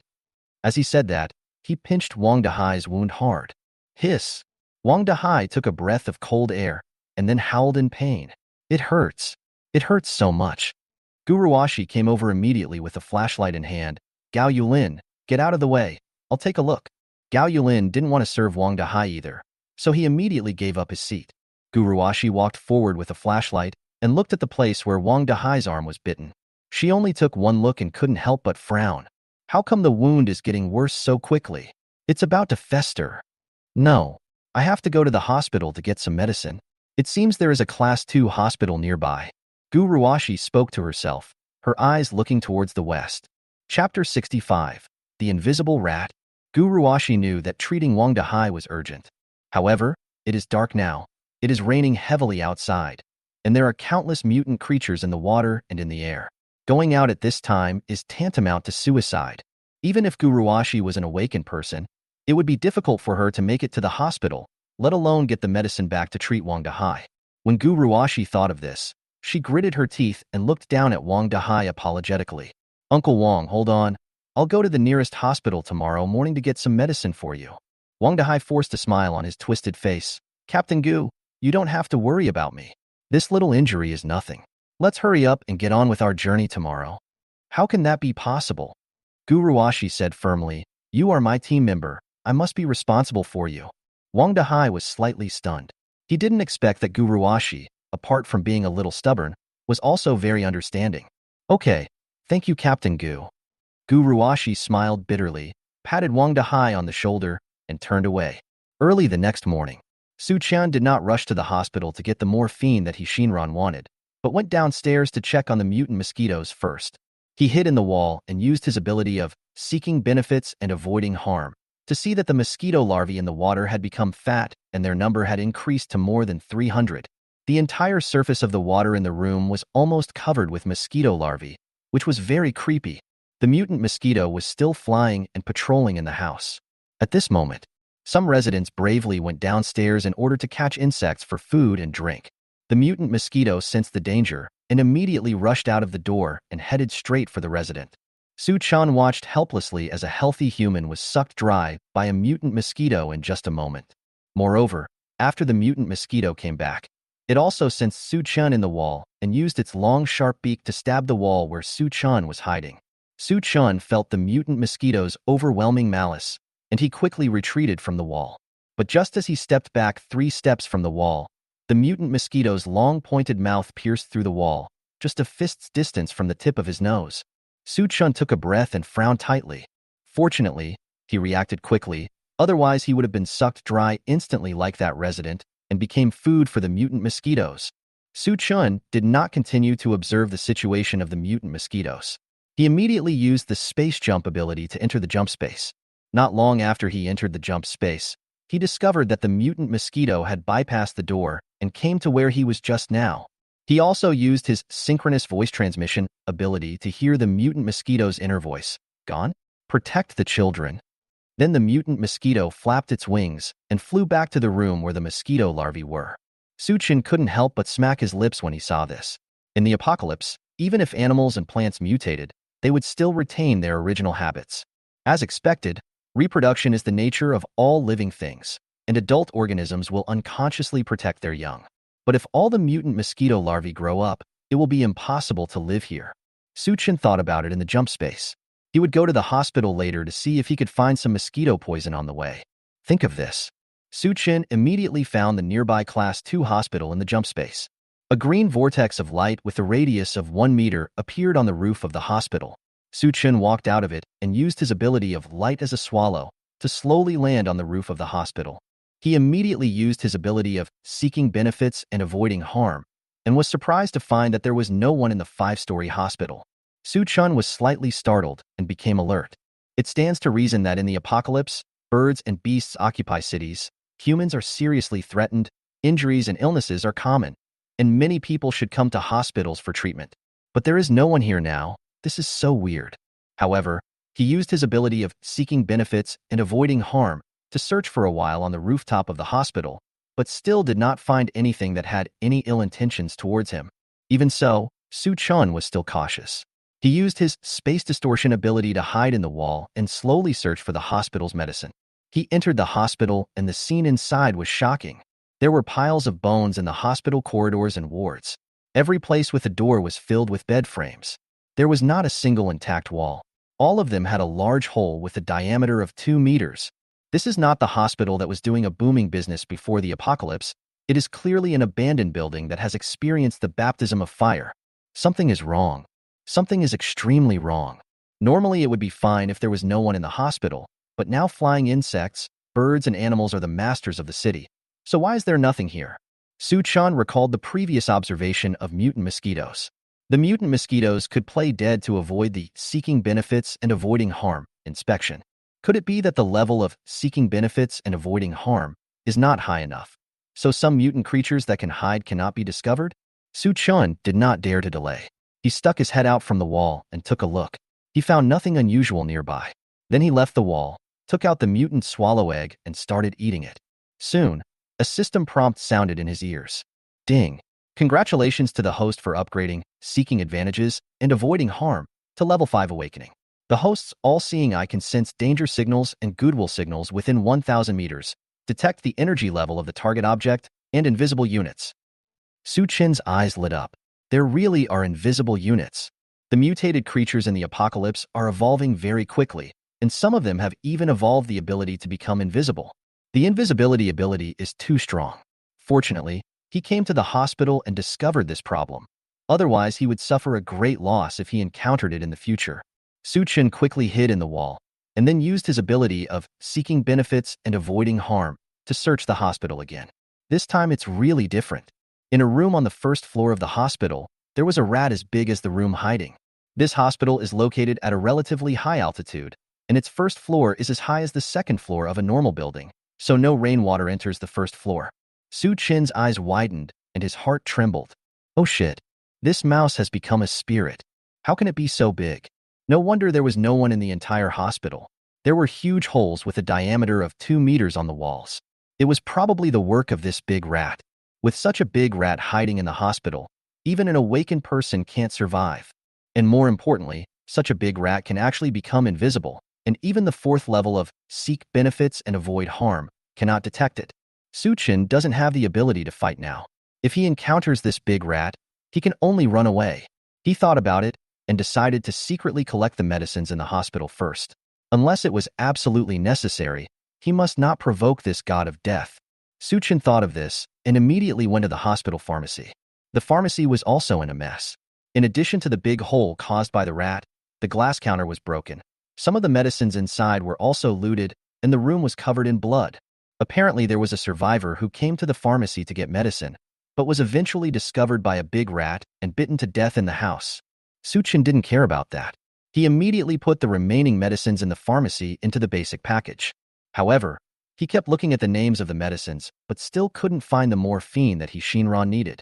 After Su Chan took all the medicines from the pharmacy, he frowned slightly and thought to himself that morphine is a banned drug and might not be normally available in the pharmacy, so he would need to look for it somewhere else.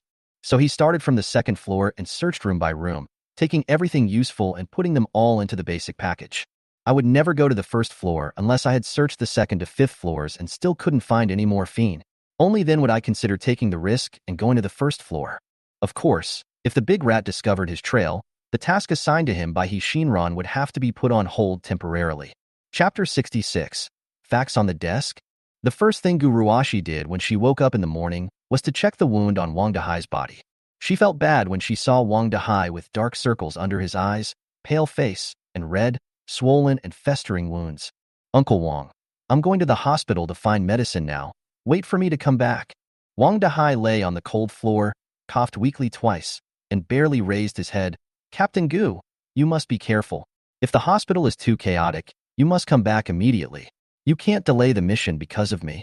Guruashi gritted her teeth, her eyes flashing with determination. I will definitely bring the medicine back. Don't worry. After saying that, she immediately pulled away and went to the stairs on the 2nd floor. She looked at the water surface, which was almost as high as the first floor, and fell into deep thought. It has been raining heavily for 2 days, and the water is getting higher and higher. Even in normal times, this would be a huge flood disaster, causing great inconvenience to people's travel, especially now that there are mutant creatures everywhere outside. If you get bitten and don't receive timely treatment, you will either die or have your limbs amputated. Wang Dahai is an example. Guruwashi didn't want to end up like this, so she rolled her eyes and thought of a good idea. She found the rope that all rescue team members had, and then used it to tie her cuffs and trouser legs tightly to prevent insects from biting her. After everything was safe, she took a deep breath, got a kayak, got into the water, and slid westward toward the Class 2 hospital, relying on her memory. Su Chan came to a large office in the center of the 5th floor of the Class 2A hospital. He had searched all floors above the 2nd floor, except this room, but he still couldn't find the whereabouts of the morphine. Without morphine, Shinran's new drug cannot be developed. Wouldn't this affect the progress of the new drug? In the end times, in addition to food and water, medicine is also an essential supply. Although he could bite Shinran to heal his injuries, he could only bite himself, but he couldn't let other people bite him casually. Su Chun used his ability of seeking benefits and avoiding harm, and discovered that the invisible rat was still on the 1st floor. He breathed a sigh of relief. Fortunately, mice are nocturnal and hide during the day. Otherwise, if I came over at night, I might have become food in the mice's mouth. He took a look at the last room and found that although it was very messy, it was generally clean and there were no big holes in the wall caused by rats. Su Chin immediately searched the room, muttering, "The morphine must be in this room. I don't want to run into that rat on the 1st floor."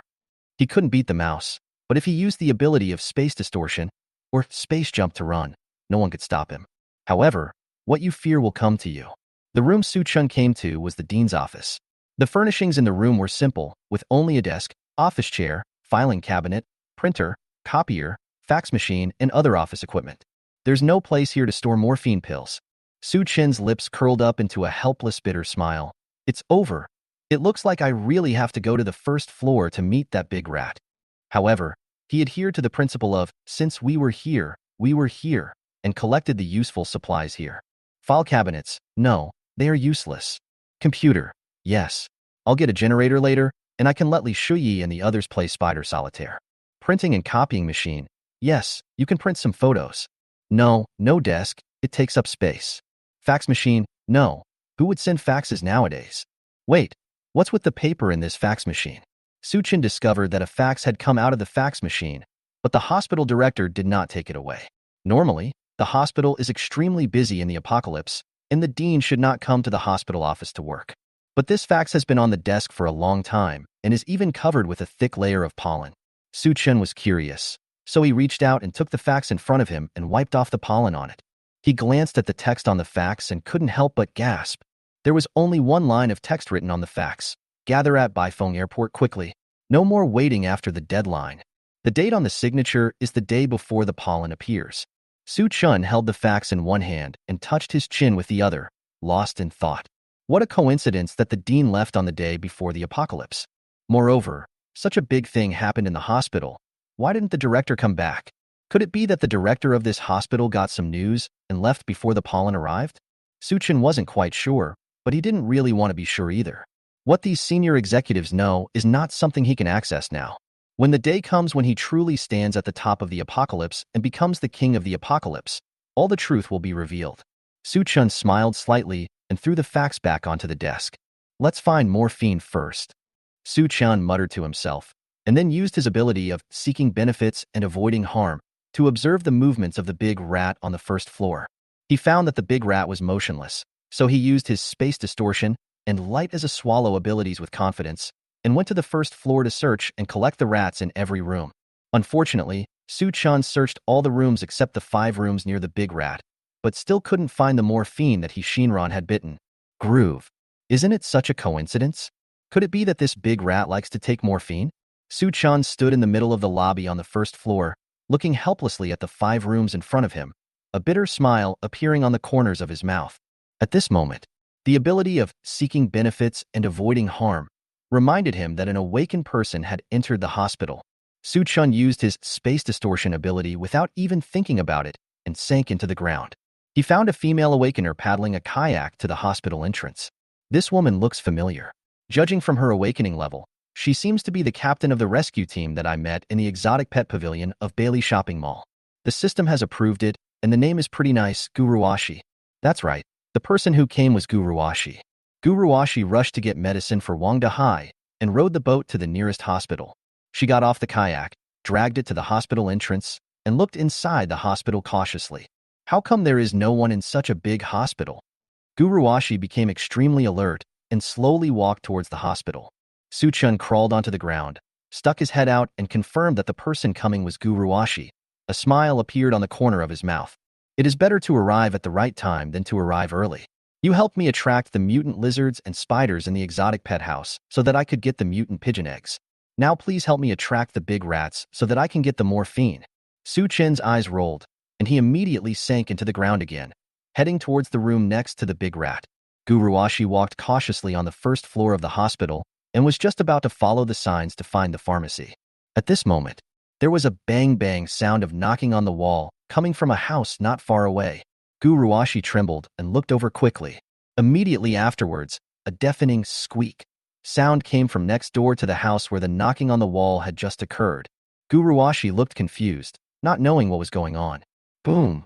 A mouse bigger than an elephant broke through the wall and rushed out angrily, as if it was very angry about being woken up.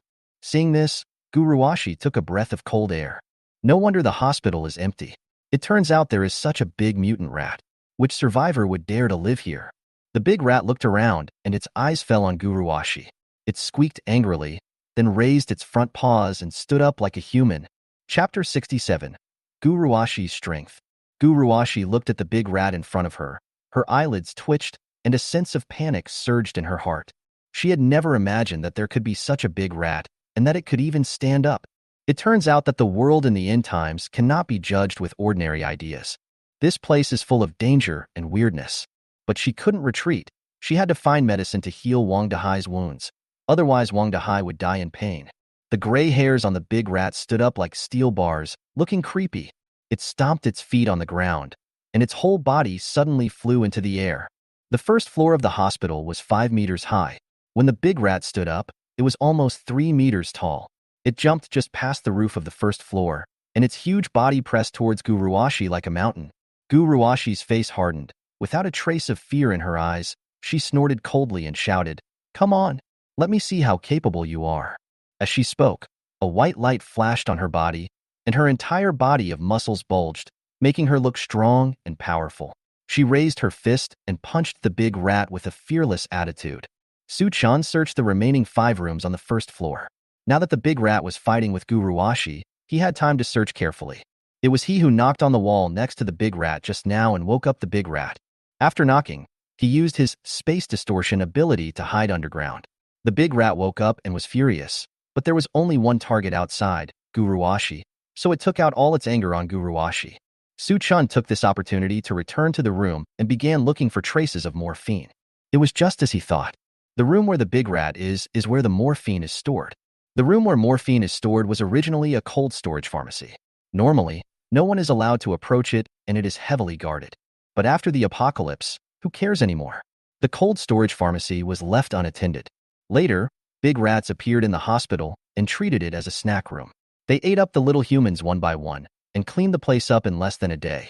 Moreover, mice naturally like dark and humid places, and the refrigerated pharmacy perfectly suits their living habits, so it becomes their hiding place. Suchun packed all the things in the refrigerated pharmacy and the other 4 rooms into the basic package, and only then was he satisfied. Shinran finally got the morphine, and when he returns he will be able to promote the development of new drugs. In the apocalypse, he can do whatever he wants just relying on these new drugs. Suchun turned his head and looked at the battle in the hospital lobby. He was surprised to find that under the ability of seeking benefits and avoiding harm, he could actually see the light emanating from Guruwashi, and he could actually reach the 4th level of awakening. To upgrade your awakening level, you need to eat the same bird egg repeatedly. He has a seeding return system, so he has so many bird eggs to eat. Where did Guruwashi find so many bird eggs? Guruwashi was not aware of Suchin's existence at all, or she did not have time to notice it. She was fighting a big rat. Suchin paid attention to Guruwashi's movements and found that Guruwashi's posture was standard and powerful. The light on her body flowed smoothly with every move she made. and could be distributed to the force-generating parts of her body just right. Through the flow of light on Guruwashi's body, Su-chun understood what it meant to be heroic and what it meant to be a female knight who was both beautiful and capable. The opponent was a rat that was bigger than an elephant, but Guruwashi was able to fight the rat with human fighting power and both sides won. This was too amazing. If Su-chun had this much combat power, he wouldn't be afraid of the low-level mutant mosquitoes, or the mutant lizards and mutant spiders in the exotic pet house at Bailey's supermarket. They would all fall into his hands. Su-chun thought about it again. Wasn't Guruwashi rescuing survivors at Bailey's supermarket before? Why did she suddenly come to the hospital? He was only thinking about how to use Guruwashi to lure away the big rat and forgot about this. Could it be that Guruwashi's rescue team encountered injuries and needed to come to the hospital pharmacy to find medicine for treatment? When Su-chun thought of this, a faint smile appeared on the corner of his mouth. If you still want to be a good person and save all living beings in the end times, you'd better live a good life first. Although Guruwashi helped him twice, Su-chun didn't care whether Guruwashi lived or died. Anyway, he couldn't get involved in the fight between the big rat and Guruwashi, so he might as well go home early. As for Guruwashi's abilities, he may be jealous, but he has to use them to his full potential. Su-chun smiled slightly and drew a circle in the air with his right hand. Immediately, a green vortex of light with a radius of 1 meter appeared in the air. Without any hesitation, he rushed into the light and shadow and returned home. However, not long after Su-chun left, Guruwashi found it increasingly difficult to fight. Sweat broke out on her forehead and her face became solemn. But the big rat became more and more active, scratching with its front paws, kicking with its hind paws, and even sweeping its tail, and its movements became faster and faster. The hospital lobby was already dimly lit due to the influence of pollen, and Guruwashi felt very tired while snoring. Guruwashi frowned. Her eyes filled with anxiety. She came here to find medicine for Wang Dahai's treatment, but now she was blocked by this big rat. How could she find medicine in this hospital? Moreover, the nearest hospital is 10 miles away.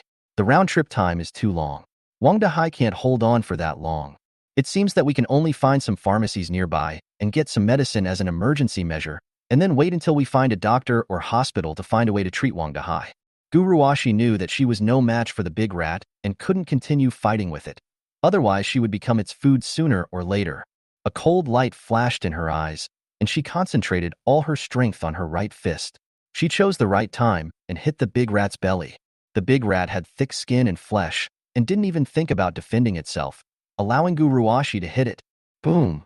Guruwashi used up all her strength in this punch, knocking the big rat back 5 meters, creating a huge distance between them. She didn't dare to delay, so she immediately turned around and rushed out of the hospital, pushed the kayak into the water, and paddled away quickly. The big rat was slightly stunned.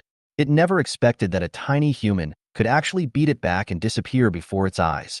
After being confused for a while, it slowly lay down and staggered back to its refrigerated pharmacy. After all, mice hide during the day and come out at night. Now that the person who disturbed its sleep has left, what are it waiting for? Animals are animals after all. Even if they have mutated and evolved under the influence of pollen, they still maintain their previous habits and look unintelligent. But it's not smart at all. The fighting power is many times stronger than before. Guruwashi quickly paddled 100 meters away. She turned her head to look at the hospital entrance and found that the big rat did not come out. She breathed a sigh of relief. Then, the bulging muscles on her body deflated like a punctured balloon, but the larger parts did not shrink. Guruwashi lay on the kayak, breathing heavily as if she had been running all day without stopping, trying to recover her strength as quickly as possible. She couldn't stop yet.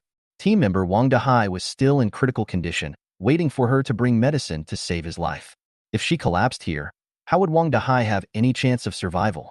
As the captain of the rescue team, Guruwashi absolutely does not want to see her team members and rescued survivors die in front of her. This is the greatest insult to her. It would be better to let her die. Guruwashi only rested for 10 minutes. She gritted her teeth, straightened her body, and then paddled the kayak to look for a pharmacy nearby. Fortunately, there were many pharmacies in Xinjiang City, and she quickly found 3 of them. She found some medicines for treating mosquito bites and accidental scratches, as well as common medicines such as disinfectant, iodine, safflower oil, etc., and then quickly went to the whereabouts of the survivors. Although these pre-apocalyptic medicines don't have much effect on current injuries and illnesses, they can at least alleviate the symptoms accordingly. Every second you can hold on is a second. Chapter 68. New drugs come out. Gu Ruoshi returned to the rescue team's gathering point. She put down the kayak and quickly walked to Wang Dahai. Gao Yulin and the others gathered around Wang Dahai, waiting anxiously. As soon as they saw Gu Ruoshi appear, their eyes immediately sparkled and they quickly made way for her. Gu Ruoshi crouched beside Wang Dahai and saw that his face was ashen and his eyes were slightly narrowed, as if he was about to fall asleep at any time. Her expression suddenly became solemn. She knew that Wang Dahai was suffering from eye injuries and might never wake up from this sleep. Gao Yulin came over and said, "Captain Gu, Uncle Wang is dying. Hurry up and get the medicine out."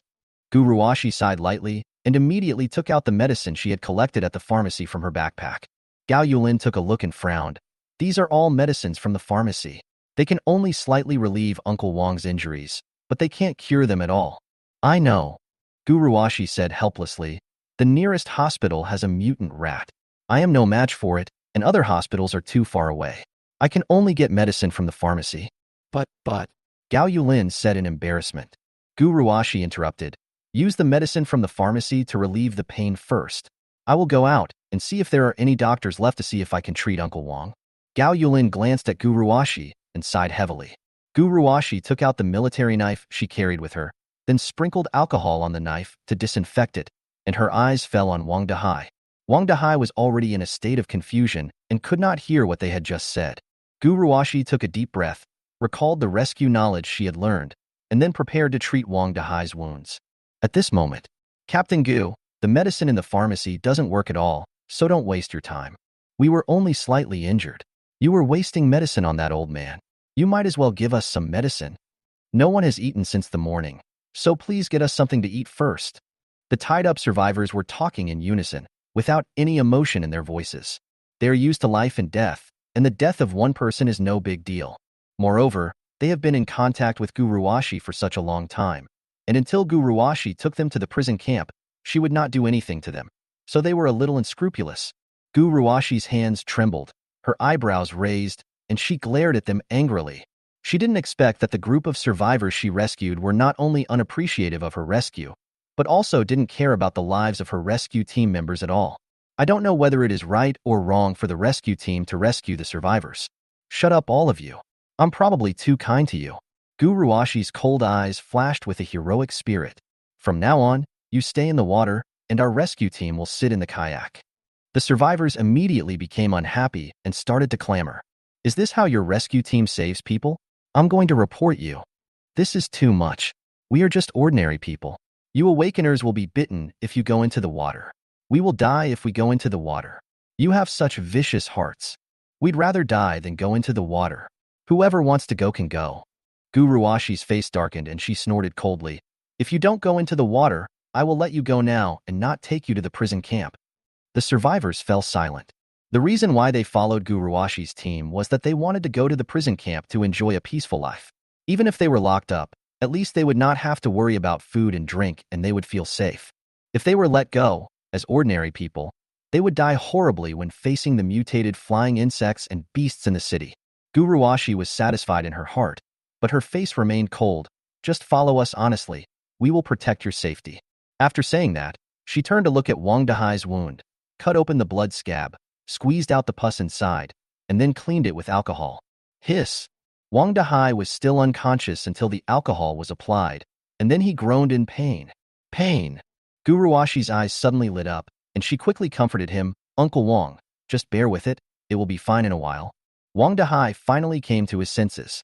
He raised his head slightly to look at Gu Ruoshi and said apologetically, Captain Gu, I'm really sorry to bother you. Gu Ruoshi didn't say anything. After cleaning the wound with alcohol, she immediately sprinkled anti-inflammatory powder on it and then wrapped it with gauze. Wang Dahai was sweating profusely from the pain, but he still gritted his teeth and stood firm without uttering a single scream. Gu Ruoshi packed up the medicines, reached out to touch Wang Dahai's forehead, and found that it was so hot that he could fry eggs. Wang Dahai is seriously ill now. The medicine from the pharmacy is not enough. He needs to find a professional doctor to treat him. Gu Ruoshi slowly stood up, with a firm look in her eyes. Gao Yulin, take care of this place. I'll be back soon. After saying that, she turned and walked out. Shanghua Community. Su Chun had already used his space jump ability to return home. Li Shuyi and the others were used to it and didn't panic at all. Su Chun smiled slightly, used the space distortion ability, passed through the wall, and came to Shinran's room. Shinran was doing research at the laboratory table and didn't notice Su Chen's arrival at all. Su Chen slowly walked to Shinran's side. Watching her concentrate on preparing the medicine, a satisfied smile appeared on his face. This is his personal physician, so diligent and hardworking. Fortunately, I brought back the morphine, otherwise I would have felt sorry for Shinran's hard work. Su Chen didn't say anything, just looked at Shinran quietly. His heart moved. It's a pity that Shinran is average-looking, a fallen woman, and hasn't even passed the system review. Otherwise, I would really like to have a taste of being a doctor. After a while, Shinran finally prepared the medicine, let out a long sigh, and stretched his hands slightly. Su Chen was watching intently and was accidentally hit in the face by Shinran's arm. Shinran suddenly realized that there was someone in the room, so he quickly put away his hands, took a step back, and took out a rusty knife from the pocket of his white coat. Su Chen was stunned for a moment. He turned around and saw Shinran looking like he was going to fight him to the death. He smiled slightly. "What are you doing? I mean no harm." Shinran then realized that the person in front of her was Su Chen. She quickly put away the knife and said woodenly, "It's you. Is the morphine ready?" Su Chen was not surprised at all. The first time he met Shinran, it was as if he was facing an emotionless machine. However, he knew that Shinran had just suffered betrayal and had closed his heart and was unwilling to trust anyone. Su Chen didn't care about these. As long as Shinran could develop new medicines for him and stay by his side as his personal physician, that was enough. He smiled faintly, took out morphine from the basic package, and handed it to Shinran. Shinran's eyes lit up slightly, and he quickly reached out to take the morphine, then went back to the work of preparing the medicine. Su Chen stared. "Are you really a machine?" A while later, Shinran finished preparing the medicine and a faint smile appeared on his face. She turned to look at Su Chen and handed him the prepared medicine. "This is a new medicine I developed. It can effectively treat mosquito bites in the apocalypse." Su Chen took the potion between his two fingers and looked at it carefully. The medicine was packed in a thumb-sized transparent glass bottle. The medicine was colorless and odorless like water, but some tiny impurities could be seen in it. "Will this medicine work?" Su Chen asked puzzledly. "You can find someone to try," Shinran said lightly. Su Chen fell into deep thought. The emergence of a new drug is a major breakthrough in the end times. It cannot be simply tested on mice. It has to be sold at a good price. But who can afford this price? Chapter 69, Why is she here? Su Chen thought about it and decided not to consider the residents of Manhwa community because they were all people who could not afford food and were not qualified to use the new drugs. If you have information about bird eggs or other important information, you can consider exchanging it. Su Chen thought of this and looked up at Shinran. "I'll take the new medicine first. I'll tell you when I find a suitable patient." "No problem," Shinran said expressionlessly. Su Chen chuckled. It was so easy to deal with Shinran. He put the new medicine into the basic package, then checked the time and smiled. "Come to my room and have dinner with me." Shinran did not refuse. "Okay." Guruashi was hungry and paddled in a kayak to explore the survivors in each building. She first revealed her identity as a rescue team and wanted to take the survivors away, but the survivors who remained had formed their own organizations and were unwilling to leave. Guruashi did not force it, and then asked if there was a doctor among the survivors, as her team members needed treatment. The available answers are all no. In fact, there is no way there is no doctor among the survivors. It's just that doctors play a vital role in the survivor team. How can I tell this to strangers casually? Guruashi didn't know about this situation and just thought it really didn't exist. She went out to the hospital in the morning and then came out again to look for a doctor. She hadn't eaten anything in the whole time. Even for an awakened person, it was a little unbearable. However, Guruashi still insisted on looking for a doctor in one building after another. She absolutely did not want to watch her team members die. Guruashi paddled a kayak in the pouring rain and arrived at the gate of a residential area. She looked up and saw the 4 big words, Manhwa Community, written above the gate. Guruashi exhaled and thought, in such a large community, I wonder if there is a doctor who can treat Uncle Wong? She didn't give up and paddled her kayak into the community. The heavy rain failed to wash away the pollen, making the visibility less than 10 meters, but it still could not stop Guruashi's speed. Guruashi first discovered Building B of Manhwa Community. In her impression, Manhwa Community had 2 apartment buildings, buildings A and B, and 8 residential buildings remaining. There are 10 buildings in total here. I don't believe that we can't find a doctor. Guruashi paddled the kayak to the entrance of Building B, pulled the kayak onto the stairs, and then walked to the staircase. There were 10 men standing at the stairs, all wearing delivery man's uniforms, smoking and chatting boredly. When they saw Guruwashi coming, obscene smiles immediately appeared on their faces, and they looked at the new beauty unscrupulously. One of them, a burly man who was 1.8 meters tall and weighed 180 pounds, swayed forward and spat, saying, "Where did this woman come from? Don't you know that this place is under the jurisdiction of Zhao Tianlai?" The 9 strong men behind him also joined in the fun. "Brother, keep your voice down. Don't scare the beautiful women in uniforms. My pretty girl, I see you're a little hungry. If you follow me, I promise to feed you. You are a kid who has no food to eat. How can you feed a beautiful woman? Roll." Zhao Tianlai turned his head and glanced at her playfully. "Stop talking. Even if this woman wants to come, I have to satisfy her first." Gu Ruashi's face was as gloomy as water. She clenched her fists, took 2 deep breaths, and the bad air in her chest slowly dissipated. She had been to so many survivor camps, and almost everyone on the other side started swearing, but she still felt a little uncomfortable. However, usually she is with Gao Yulin and other members of the rescue team, and the other side dare not mess with her. But today she was teased all the way, and she saw the dangers of people in the end times. Gu Ruashi smiled coldly. "The last person who dared to speak to me like this is now disabled." Zhao Tianlai looked at Gu Ruashi in surprise, and then couldn't help laughing up to the sky. The last woman who was so stubborn, now she is like a bone. As he spoke, he pulled out a machete and patted his head, looking at Gu Ruashi with amusement. The 9 strong men behind him also drew out their machetes and surrounded him aggressively. Gu Ruashi's gaze turned completely cold, with murderous intent flashing in her eyes. "You asked for this. Don't blame me if you go to hell." Zhao Tianlai and others laughed playfully, as if they were listening to the funniest joke in the world. "Boss, this is still a fierce horse. It suits your taste. Soon I'll let this fierce horse call me a good husband. We want that too." Afterwards, Zhao Tianlai and his men rushed towards Gu Ruashi like a flood, waving the machetes in their hands continuously. Gu Ruashi immediately used her ability. A white light flashed on her body, and the muscles all over her body bulged high. Then she slammed her feet on the ground, and her whole body was like an arrow shot from a bow, leaving a shadow in the air, and rushed quickly to Zhao Tianlai and the others. Bang! Bang! Less than a minute. Zhao Tianlai and the others fell to the ground with crooked mouths and squinting eyes, their bodies twitching slightly, and they had no ability to fight anymore. Gu Ruashi stood in front of them and clapped her hands gently. "If I had known you were such losers, I wouldn't have used my ability." She returned to her normal state, and the bulge of muscle shrank back down. After resting for a while, Gu Ruashi walked up the stairs quickly. However, the lower floors of Building B were completely empty. Every room was open, and it seemed as if they had been unused for some time, with dust covering the tables. She finally reached the top floor and found about 100 ragged and dusty survivors in a house at the very edge. The survivors were all tied up with ropes and then chained together like pigs in a pigsty. The men had swollen noses and faces, and some were missing limbs. I don't know how much inhuman abuse they had suffered. There were only 10 women, all naked, and treated almost the same as the men.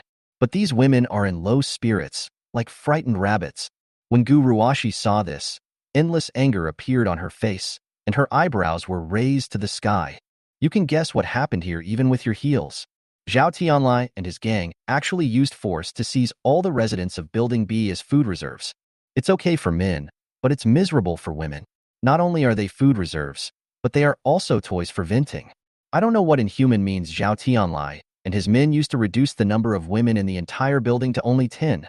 Ever since Gu Ruashi witnessed the situation of the survivors in the apocalypse at Bailey's supermarket, she naturally knew the evil of human nature. But no matter how cruel the situation was, it couldn't make her as angry as the current situation. There are at least 800 people in the entire apartment building. Only about 100 people were tortured to death in this way. What a heinous crime. Gu Ruashi's teeth were almost broken, and she managed to squeeze out a sentence. "Scum. You deserve to go to hell." When the survivors saw Gu Ruashi appear in uniform, they seemed to see the light. Gu Ruashi quickly untied the ropes on the survivor.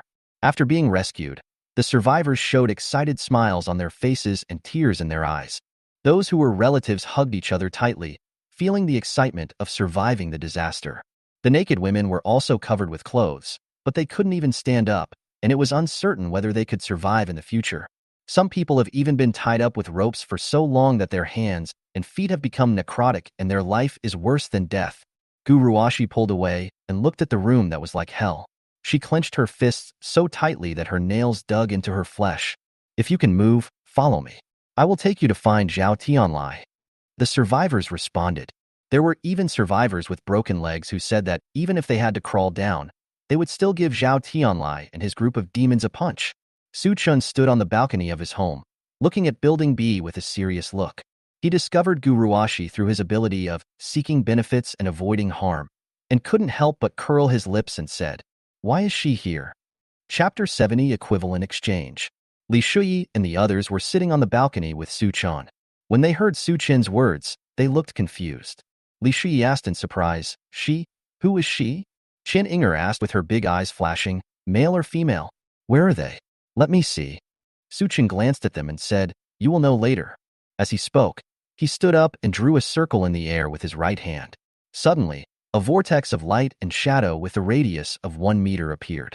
Su Chun stepped into the light and shadow, jumped through space to the roof of Building B, then used the space distortion ability to drill into the wall and observe Guruwashi's every move from a close distance. After all, Guruwashi is an awakened person and has military power, which is a threat to him. Moreover, he had cheated Guruwashi twice. If Guruwashi knew about this and came to him, he would have to come up with a countermeasure as soon as possible. In the end, Guruwashi did not let the man with a broken leg crawl downstairs. It was even questionable whether he could crawl downstairs with his body. She selected 20 intact men and led them downstairs. As soon as the survivors reached the stairs downstairs and saw Zhao Tianlai and the others, they immediately clenched their fists, with ferocious eyes on their faces and their teeth gnashing. They all went crazy and rushed towards Zhao Tianlai and others like wild beasts. "Fuck you. My daughter was killed by you beasts. I want you to pay with blood. You son of a bitch. How dare you kill my wife in front of me? I'll fucking destroy you. You treacherous bastard. I treated you as my friend, but you want to kill me. Die. You fucking delivery guys. You've caused us so much trouble. I'm going to fucking kill you." Guruwashi watched the survivors brutally beating Zhao Tianlai and others. Far from feeling disgusted, she even had a sense of fulfillment. The law of nature is clear and retribution will come. Zhao Tianlai and his people have done so many bad things. Killing them is a mercy to them. Not long. The survivors were also tired and withdrew from the battlefield one after another. It's not that they don't want to fight, it's mainly because they haven't eaten or drunk anything for 2 days and don't have the energy to fight. Zhao Tianlai and the others are all like the blood gourd. It's almost hard to tell whether they are human or not. Guruwashi knew that she was violating the law by condoning the survivors to commit crimes. But there is no law now. She hasn't received any news from her superiors for more than a week. Moreover, these survivors had suffered so much torture that their hearts were already filled with anger. How could a woman like her stop them? The most important thing is that she actually did nothing. She just asked these survivors to come and see Zhao Tianlai and others.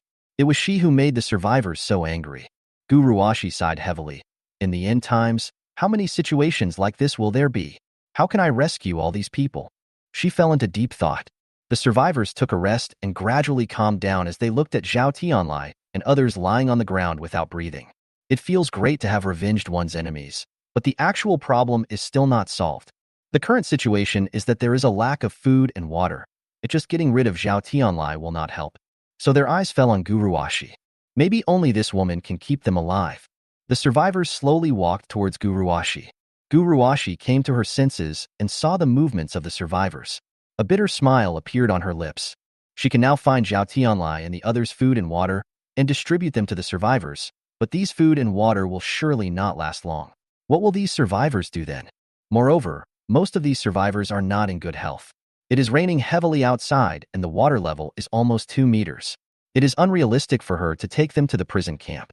The survivors also noticed the hesitation on Guruwashi's face. They stopped and whispered something. After a while, one of the Mediterranean men, who was about 40 years old, walked up to Guruwashi and forced a smile on his tired face. "This, beautiful lady, I am Ding Jianbang, the building manager of Block B in the community. I know you are a very capable person and will not stay to help us forever. So we will be self-reliant and will not trouble you." Guruwashi looked up at Ding Jianbang and said a little embarrassedly, "Actually, I really want to take you with me, but reality does not allow it. Ding Jianbing smiled slightly. In fact, we are very grateful that you have done this. Guruwashi breathed a sigh of relief. That's good of you to say. You will still be the manager of this building from now on. Treat the survivors well. Her tone changed and she said coldly, but if I knew that you were the same as Zhao Tianlai, I could defeat Zhao Tianlai, and I could also defeat you. Ding Jianbing trembled all over and said quickly, what are you talking about? We have been through so much torture. How could we torture others? And I and other brothers have just discussed it. The 20 of us will form the council of this building. Everyone will be independent and supervise and check each other. This way, the beast Zhao Tianlai will not appear again. In fact, they just replaced the 10 people Zhao Tianlai had before with 20 of their own people. Although they are not as vicious as Zhao Tianlai and others, they are in high positions and can order others to do hard labor, so they have no worries about food and clothing. Even so, they can be considered great good people in the last days. Guruwashi didn't think about it too much. Anyway, she might come to Block B anytime in the future, so Ding Jianbang and the others wouldn't dare to do anything wrong. She nodded and said, okay, then go find Zhao Tianlai's supplies. Remember to distribute them equally to everyone. Ding Jianbang quickly agreed with Guruwashi's idea and immediately asked others to do it. Guruwashi took a deep breath and then remembered her business. She raised her hand and called Ding Jianbang, asking, Captain Ding, is there a doctor among the survivors in Block B? One of my team members was bitten by an insect and needs urgent treatment. Ding Jianbang recalled and shook his head, saying, there was a doctor here before, but unfortunately she was a very beautiful woman. So within 2 days of Zhao Tianlai and his men taking power, the female doctor disappeared. Guruwashi gritted her teeth in anger. Zhao Tianlai and his group were both scum and idiots. Doctors are so important in the apocalypse. How can we ignore everything else for the sake of our lower body's pleasure? She paused for a moment and continued to ask, Shenghua community is so big. Who is the doctor? Ding Jianbang was about to shake his head when he suddenly remembered something and clapped his hands fiercely. Oh, I remember Zhao Tianlai once said in front of us that there was a man named Su Chen in Block A next door who had a private physician, and he regretted killing that female doctor. Guruwashi's eyes lit up. Okay, I'll go to Building A to find that Su Chen first. You guys go ahead and do your work. After saying that, she ignored Ding Jianbang's attempts to keep him and paddled her kayak towards Block A. However, Su Chen had been observing Guruwashi's every move through the wall. No wonder Guruwashi went to the hospital and fought the big rat to the death. It turned out that her teammate was bitten by an insect and was dying. And now he has come to him, hoping to get He Shinran's treatment. Su Chen's eyes rolled and a faint smile appeared on the corner of his mouth. He was originally thinking about how to exchange for the new medicine appropriately, and now here comes the woman who can be exchanged with him on an equal basis, right? I have been coveting Guruwashi's ability to burst out fighting power for a long time. This time, I will let Guruwashi sacrifice herself. After all, both of us get what we want and no one loses out. Even if Guruwashi is unwilling to sacrifice herself, he can let Guruwashi and the mutant mosquito on the first floor suffer losses on both sides. Then he can do whatever he wants, right? Su Chen discovered from Lin Xia that even if the woman died, his return rate would not decrease. He only wants ability. Guruwashi's life or death has nothing to do with him. Chapter 71 I Want You. Su Chen watched Guruwashi paddling a kayak towards Building A, and he immediately used his space jump ability to return home. He sat quietly at home, waiting for the fat sheep Guruwashi to come to his door. Guruwashi quickly arrived at the staircase of Building A. She dragged the kayak up the stairs and headed upstairs. As soon as she reached the 3rd floor, she saw 5 healthy men gathered together and whispering something. Guruwashi narrowed her eyes slightly. This scene seemed familiar. Could it be that these people were Su Chen's men? Was Su Chen abusing the residents of Block A just like Zhao Tianlai? She was about to ask. However, the 5 men noticed her, and when they saw that she was about to speak, their faces suddenly became panicked and they quickly shushed her. One of the older men said in a mosquito-like voice, "Keep your voice down. There is a mutant mosquito on the 1st floor. If we disturb it, none of us will be able to escape." Seeing this, Guruwashi swallowed the words that were on the tip of her tongue and quickly whispered, "Then why are you still here?" The 5 men looked at each other, their eyes full of helplessness. The old man turned his head and looked at Guruwashi and said in a mosquito-like voice, "Our building needs to catch insects to exchange for food and water. We want to go out to catch insects, but we are afraid of being sucked dry by mutant mosquitoes, so we are discussing it here." Guruwashi was stunned for a moment, then stepped forward and asked in a low voice, "Do you want to exchange food and water with that guy named Su Chen?" The old man took a look at Guruwashi and realized that she was a very beautiful woman with a handsome appearance and a good figure. Oh shit. Could it be that he is here to seek refuge with Suchun? Suchun already has 5 beauties around him, including Li Shuyi and Zhao Shaoqing. He can't have all the good things for himself. He coughed twice, glanced around, and responded in a low voice. That's right. This guy used to be the gate security guard of our community. He had no real job every day. Now I don't know where he got so many supplies. And he also accepted beautiful women. He is really morally corrupt. Guruwashi raised her eyebrows and listened carefully. Seeing this, the old man's eyes lit up and he stepped up his efforts. You said that guy has so many supplies, but he doesn't share any with us neighbors. He even wants us to take the risk of catching bugs to exchange them. He is absolutely heartless. The 4 men behind him immediately understood what the old man meant and began to belittle Suchun in a low voice. That's right. Suchun eats Australian lobsters and abalone every day. He's so wasteful that he throws some into the pollen for no reason and won't share any with us. A lousy security guard who can't even make 30,000 yuan a year now spends 30,000 yuan on food a day. How can he not choke to death? Oh, let's not even talk about Australian lobster now. We haven't eaten for 2 days. It's already this late. The food should belong to everyone. Why is Suchun so selfish and unwilling to share with us? Guruwashi didn't care about their slander against Suchun. She had seen so many bosses in the survivors' camps, and there was not a single one who didn't abuse the survivors under them. Zhao Tianlai is an example. He has done such harm to B. Besides, Suchun's things belong to him personally, so he can deal with them however he wants. What does it have to do with morality? Guruwashi secretly analyzed Suchun's situation in her heart. Eat Australian lobster and abalone every day, and collect women with supplies? Even throwing the leftovers into the pollen? It seems that Suchun does have sufficient supplies. In this situation, even Guruwashi can only eat compressed biscuits, which means that Suchun is an awakened person, and his awakened ability is even stronger than hers. If Suchun were included in the rescue team, the number of survivors that could be rescued would definitely be 5 times more, and all of them would be able to arrive at the prison camp safely. Guruwashi recovered and looked at the 5 men who were still talking. She immediately interrupted them in a low voice. Okay, I have a general idea of who Suchun is. Take me up there to find him. The 5 men froze in place. They stared at each other, and no one dared to speak. Guruwashi was slightly startled. She thought the mutant mosquitoes on the first floor had come up, but when she turned around, there was nothing. The old man gritted his teeth, stepped forward and whispered, "It's not that we don't want to take you. It's that Suchun stipulated that we can only live downstairs. Upstairs belongs to him and his people. We dare not go." Guruwashi turned her head and glanced, then nodded gently. "Okay, then you can just give me the house number and I'll go up by myself." When the old man saw that Guruwashi was still obsessed, he sighed and said, "Suchun's home is in 2104. Guruwashi thanked them, then immediately set off and ran upstairs on tiptoe. She dared not be negligent for a moment. If she returned 1 second late, Wang Dahai would be in danger 1 second longer. 5 minutes later, Guruwashi came to the door. She took 2 deep breaths to adjust her breathing, then prepared to knock on the door. Squeak! When Guruwashi heard the door of the next room open, she immediately turned around and looked over. I saw a very familiar handsome man push open the door next door and walk out with a faint smile. Guruwashi thought about it for a moment and remembered something. She pointed at the man and said in shock, You are the awakened one in the exotic pet house." The person who came out was Suchun. Suchun had been watching Guruwashi's movements. He thought she would come up to him directly, but unexpectedly she started chatting with the residents at the stairs on the 3rd floor. And judging by the ill will in those residents, they certainly didn't say anything nice. Suchun didn't care either. He only cared about Guruwashi's abilities. "Yes, it's me." Guruwashi raised her eyebrows and snorted coldly. "So you are Suchun? How dare you use me to get the supplies from the exotic pet house? You are so brave." Suchun looked at Guruwashi and said calmly, "Aren't you okay?" Guruwashi was speechless after being confronted. "Tell me, who are you? What do you want from me?"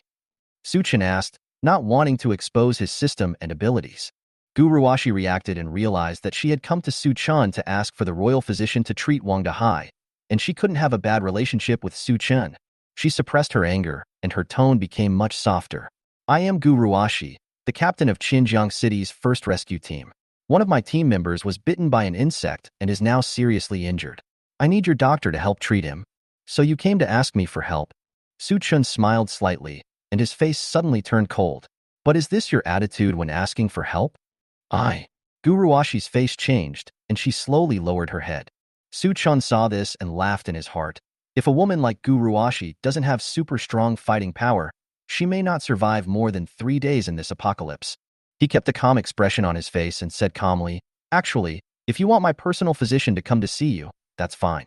Do you have anything you can exchange with me?" Guruwashi's dim eyes suddenly lit up, and she immediately raised her head and said, "As long as you agree to help, I can exchange anything with you." Su Chen smiled, narrowed his eyes, and looked at the fierce horse. "Okay, then I want you. Do you agree to the exchange?" Guruwashi was stunned at first, then her face turned red with anger, and she stared at Su Chen with clenched teeth. "How dare you humiliate me?" Su Chen said indifferently, "One life for another. This deal is not a loss for you. Besides, do you have anything else to exchange?" Guruwashi lowered her head gradually. Indeed, apart from being a woman, she has almost no capital to exchange. In the end times, money has become the most insignificant thing, and only supplies such as food and water are real gold and silver. But where does she get any extra food and water now? Besides, Su Chen's family is well stocked and they eat Australian lobsters every day. So it's impossible for him to be interested in her compressed biscuits. Does she really want to sacrifice her innocence for Wang Dahai's life? Chapter 72. Looking forward to new abilities. Su Chen looked at the hesitant Guruwashi, and he felt very nervous. After all, Guruwashi is an awakened person with combat capability. If he really angers Guruwashi, he can only run away through the wall. It would be a pity if I didn't get Guruwashi's ability by then. Su Chen did not urge Guruwashi to answer immediately, but waited quietly. Guruwashi was silent for a while, and finally she shook her head. "I refuse." Su Chen spread his hands and said, "That can't be helped. Goodbye." He still wanted to leave Guruwashi alone for a while, and was not in a hurry to let Guruwashi fight the mutant mosquito head-on.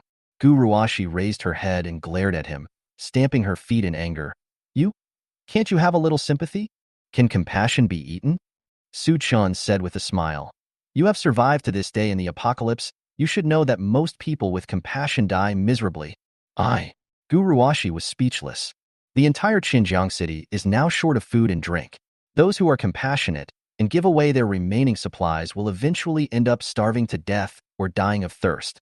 As the leader of the rescue team, she has seen countless examples. Su Chen snorted and waved his hand. "Go away." After saying that, he was about to close the door. Guruwashi didn't want to give up. Wang Dahai was in danger, and she, as the captain, couldn't just watch him die. She shuddered. A light flashed in her eyes, and she hurried forward to open Su Chen's door. I can help you get rid of the mosquitoes on the first floor." Guruwashi just realized that besides being a woman, she is also an awakened person, and a very powerful awakened person. Didn't Su Chen want the residents to catch bugs in exchange for food and water? Now that the residents were blocked by mosquitoes on the first floor, Su Chen couldn't get the bugs. She could help Su Chen solve this problem, which could be considered an equal exchange. Su Chen narrowed his eyes and looked at Guruwashi. He knew in his heart that it was impossible to make Guruwashi surrender. However, he didn't expect Guruwashi to take the initiative to choose his alternative plan, which saved him some trouble. "Okay, as long as you eliminate the mutant mosquitoes and larvae on the first floor, I will agree to help you." Guruwashi let out a long sigh of relief. She bowed heavily to Su Chen. "Thank you." Su Chen laughed in his heart. "This woman is really interesting. In the end, I have to thank him." After Guruwashi bowed, she looked up at the room. There were 5 beauties sitting in the living room. Each of them was beautiful and had her own charm. It was the first time that Guruwashi saw a woman wearing home clothes in the apocalypse, as if she was living a life before the apocalypse. Her heart couldn't help but tremble, and her eyes flashed with disbelief. It seems that Su Chen is not a bad person. Otherwise, how could he keep the women around him plump and white and never abuse them at all? Guruwashi inadvertently changed her opinion of Su Chen.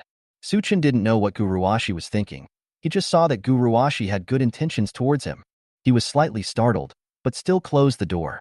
Guruwashi immediately used all her strength and rushed to the first floor as fast as she could. When she reached the 3rd floor, she met the 5 men again.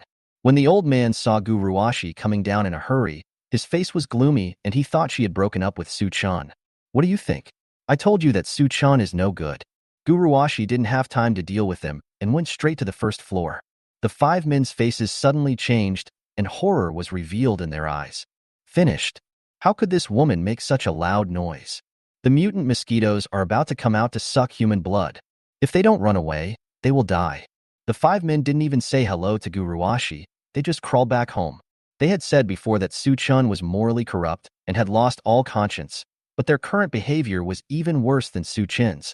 Su-chin also saw this scene. After Guruwashi left, he used his space distortion ability to pass through the wall and followed. He knew that Guruwashi had strong fighting ability, but he also wanted to see if Guruwashi could defeat the mutant mosquitoes. Moreover, he wanted to take advantage of the fact that both Guruwashi and the mutant mosquito were injured so that he could reap the benefits. Su-chin glanced at the 5 men who had gone home and couldn't help curling his lips. I'm just in a good mood. Otherwise, you wouldn't see the sun tomorrow. He came to the wall of Wu Manin's room on the first floor and watched the mutant mosquitoes flying around in the room. The larvae in the water had grown to the size of a bamboo stick. I wonder if such larvae would taste good if they were placed on a grill, sprinkled with cumin and chili powder, and grilled for 10 minutes. Su-chun thought to himself, but he saw Guruwashi rushing into the house in a kayak. The mutated mosquito sensed the danger posed by Guruwashi, and it immediately flapped its wings rapidly, even creating ripples on the water surface in the house. Guruwashi was rowing into the house, but was blown out. Her eyes narrowed, and she frowned as she looked at the half-human-sized mosquito in front of her, and the corners of her mouth twitched involuntarily. It was said to be a mutated mosquito, but it wasn't said to be this big. Is this going to become a spirit? But now is the end of the world, so it is normal for animals to become spirits. People can also become awakened. Guruwashi immediately used her ability. Her whole body flashed with white light, and her muscles bulged high. She suddenly stood up and stepped onto the kayak, staring at the mutant mosquito with cold eyes. The mutant mosquito was stunned for a moment, but its primitive instinct to protect its larvae made it furious, and it quickly bit Guruwashi. Guruwashi's eyes turned cold, and she quickly pushed the kayak with her toes, trying to jump high. However, the kayak was in the water and could not provide enough support for her, so she could not jump very high. Guruwashi's heart trembled. She watched helplessly as the mutant mosquito bit her thigh, and the bright red blood flowed from the mutant mosquito's mouth into its stomach. She just felt that all the strength in her body was disappearing madly. Even though she had the ability to strengthen herself, she still felt weak. Guruwashi raised her eyebrows and immediately stepped on the kayak, clamped her legs together, and twisted her body violently, trying to break the mutant mosquito's mouth. The mutated mosquito had also evolved. It sensed the danger of Guruwashi's move, so it quickly pulled out its mouth and flew back 1 meter. Guruwashi breathed a sigh of relief, quickly bent down, and pressed the mosquito bite twice with her hand to stop the bleeding. Su-chun saw this and his eyes lit up. This Guruwashi is not only capable of fighting, but is also a martial artist who knows how to press acupoints to stop bleeding. He had only seen acupressure on TV, but he didn't expect to see someone using it in this doomsday world. Guruwashi, you are becoming more and more interesting. Su-chin enjoyed watching it very much, but Guruwashi found it increasingly difficult to fight. Because one of her legs was acupunctured, she had difficulty moving, and she had also consumed a lot of physical strength, so she was a little overwhelmed. Even so, she punched the mutant mosquito 3 times, piercing its right wing and twisting its mouth. Guruwashi punched the mutant mosquito again, sending it flying 5 meters away. She fell exhausted on the kayak, her eyelids becoming heavier and heavier, and she felt like she was about to fall asleep. But she knew she couldn't fall asleep. The mutant mosquitoes were watching her closely, and Wang Dahai was still waiting for her to bring a doctor back for treatment. She couldn't fall here. Guruwashi took a deep breath and tried to sit up. However, when she raised her head slightly, she saw a mosquito's mouth as big as a steel bar stabbing towards her, only an arm's length away. Guruwashi's mind buzzed, and she gradually became dazed. Finished. She no longer had the strength to dodge. Was she going to die here today? Not reconciled. She still had so many survivors to save and her superior's mission to accomplish. How could she die here? But Guruwashi's head still fell down and her eyes slowly closed. The figure of Su-chun flashed before her eyes for the last time, and he brought her into a twisted space, and she fell into a deep sleep completely. Su-chun couldn't let Guruwashi die. At least he had to die after gaining the ability. He held Guruwashi in his arms and smiled. Guruwashi, I am looking forward to your abilities. Chapter 73 New Drug Success. Su-chun carried Guruwashi to the top floor. Then he randomly found a room and walked in. An hour later, a system notification sounded in Su-chin's ears. Ding. One day ago, Guruwashi consumed a bag of compressed biscuits, and the system returned 700 bags, which were stored in the basic package. Ding. One day ago, Guruwashi consumed a bottle of pure water, and the system returned 700 bottles, which were stored in the basic package. Ding. 15 days ago, Guruwashi consumed a mutant falcon egg, and the system returned 700 eggs, which were stored in the basic package. Mutated falcon egg. After eating, you can awaken the ability. Extreme burst. Repeatedly eating the same ingredient can increase the ability level. Su-chun sat up happily with a big smile on his face. The ability he had coveted for so long finally came into his hands. Extreme explosion. This ability sounds so powerful, especially after watching Guruwashi's battles with mutant lizards, spiders, mice and mosquitoes. Guruwashi was able to use this ability without losing the upper hand. You can imagine how powerful this ability is. You have to know that these mutant creatures have killed countless humans, and of course there are also awakened ones among them. Now that he has obtained the ability of Extreme Burst, he also has the ability to protect himself and no longer has to run away when he sees a strong opponent. Su-chun took out a white mutant falcon egg without hesitation, tilted his neck back and swallowed it in one gulp. The system reminder sound came immediately. A limit burst. Level 1 awakening. The host bursts out the limit potential, controls the muscle strength to increase by 1 to 5 times. Time limit. 5 minutes. Once the time is up, the host will fall into fatigue. The higher the increase, the higher the fatigue. Su-chin's heart trembled, and a satisfied smile appeared on the corner of his mouth. If his muscle strength increases 1 to 5 times, he can kill a cow with one punch.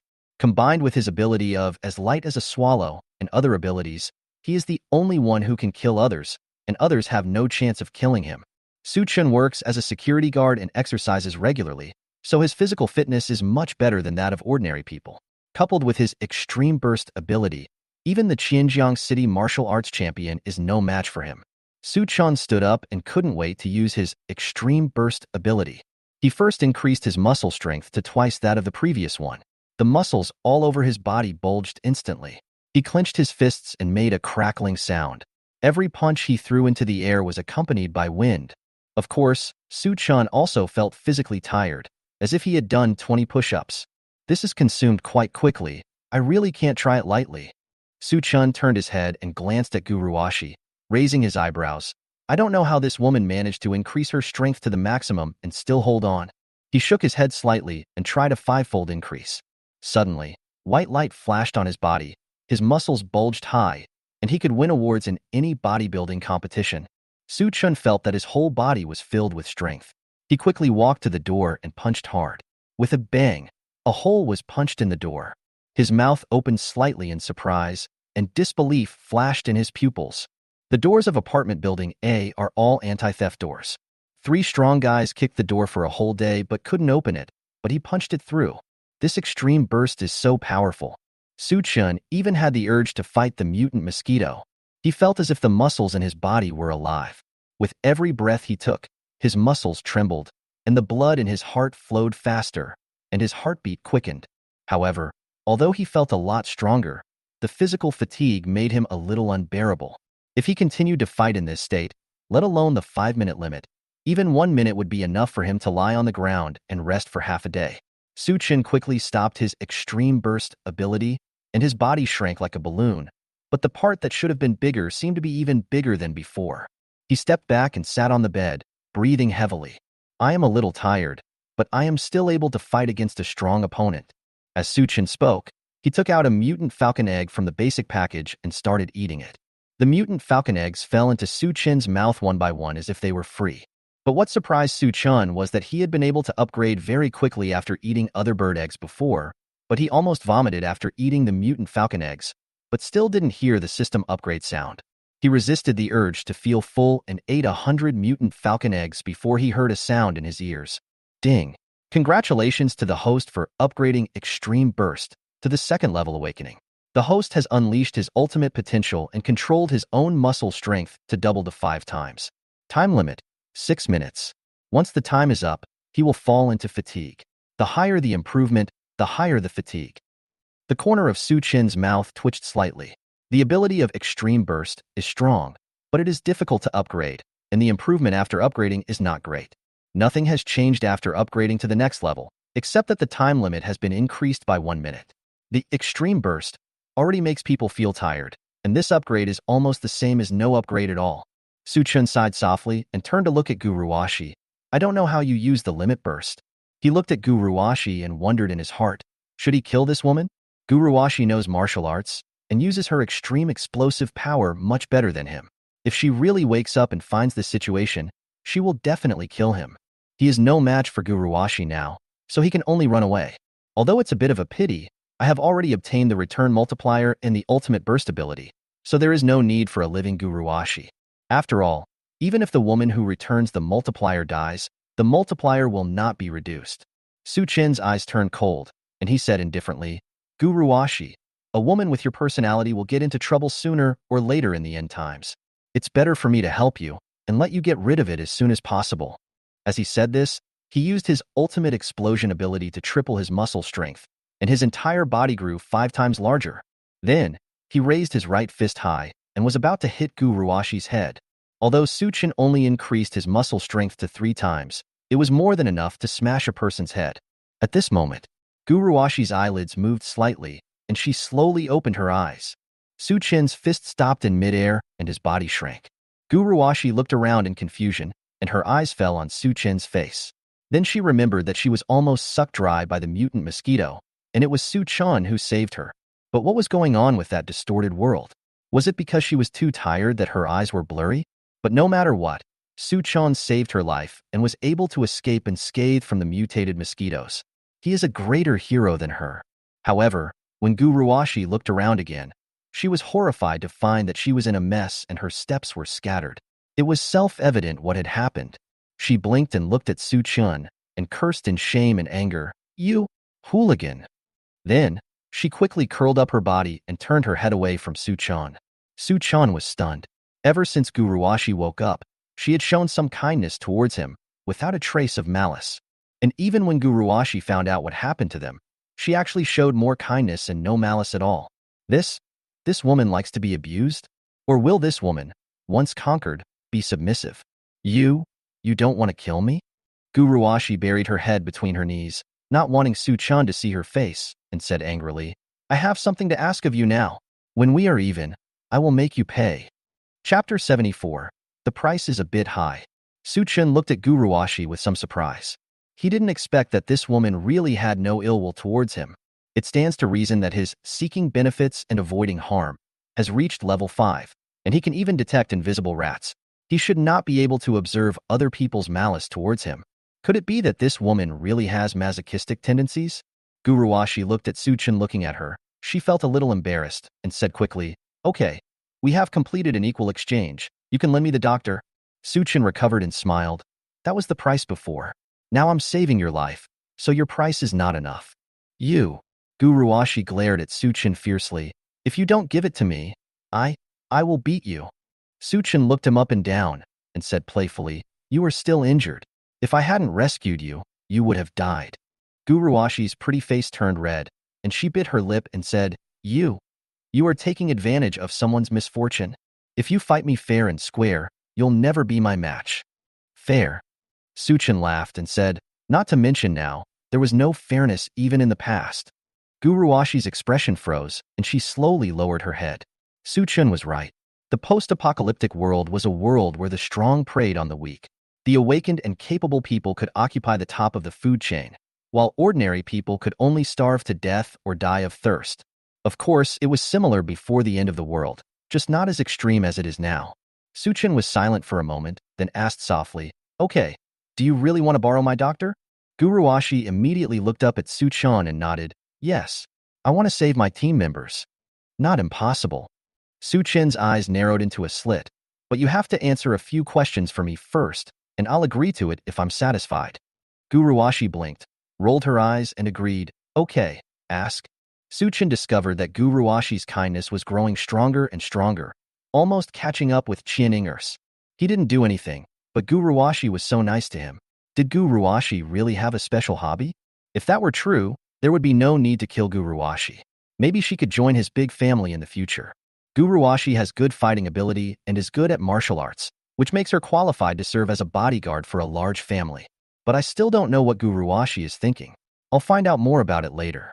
Su Chun smiled slightly, but still asked the question in his mind first. I see you know martial arts. Where did you learn it from? Gu Ruashi's eyes flashed with pride, and she subconsciously straightened her chest. My Gu family is a martial arts family. I have been learning kung fu from my elders since I was a child, and I even won the first place in the Xinjiang City martial arts competition. Su Chin clapped his hands. No wonder you are so powerful. It turns out that this is a family kung fu. In his heart, he roughly guessed why Gu Ruashi had been able to persist in using the extreme burst ability for so long. This was possible. If he persists in exercising and lays a solid foundation, he will be able to use extreme burst effortlessly like Gu Ruashi in the future. After Su Chin understood, he asked again, where are you going to take the rescue team to rescue the survivors? In the prison camp, our superiors notified us to send a rescue team composed of awakened people. Gu Ruashi asked back. Su Chan was confused. Prison camp?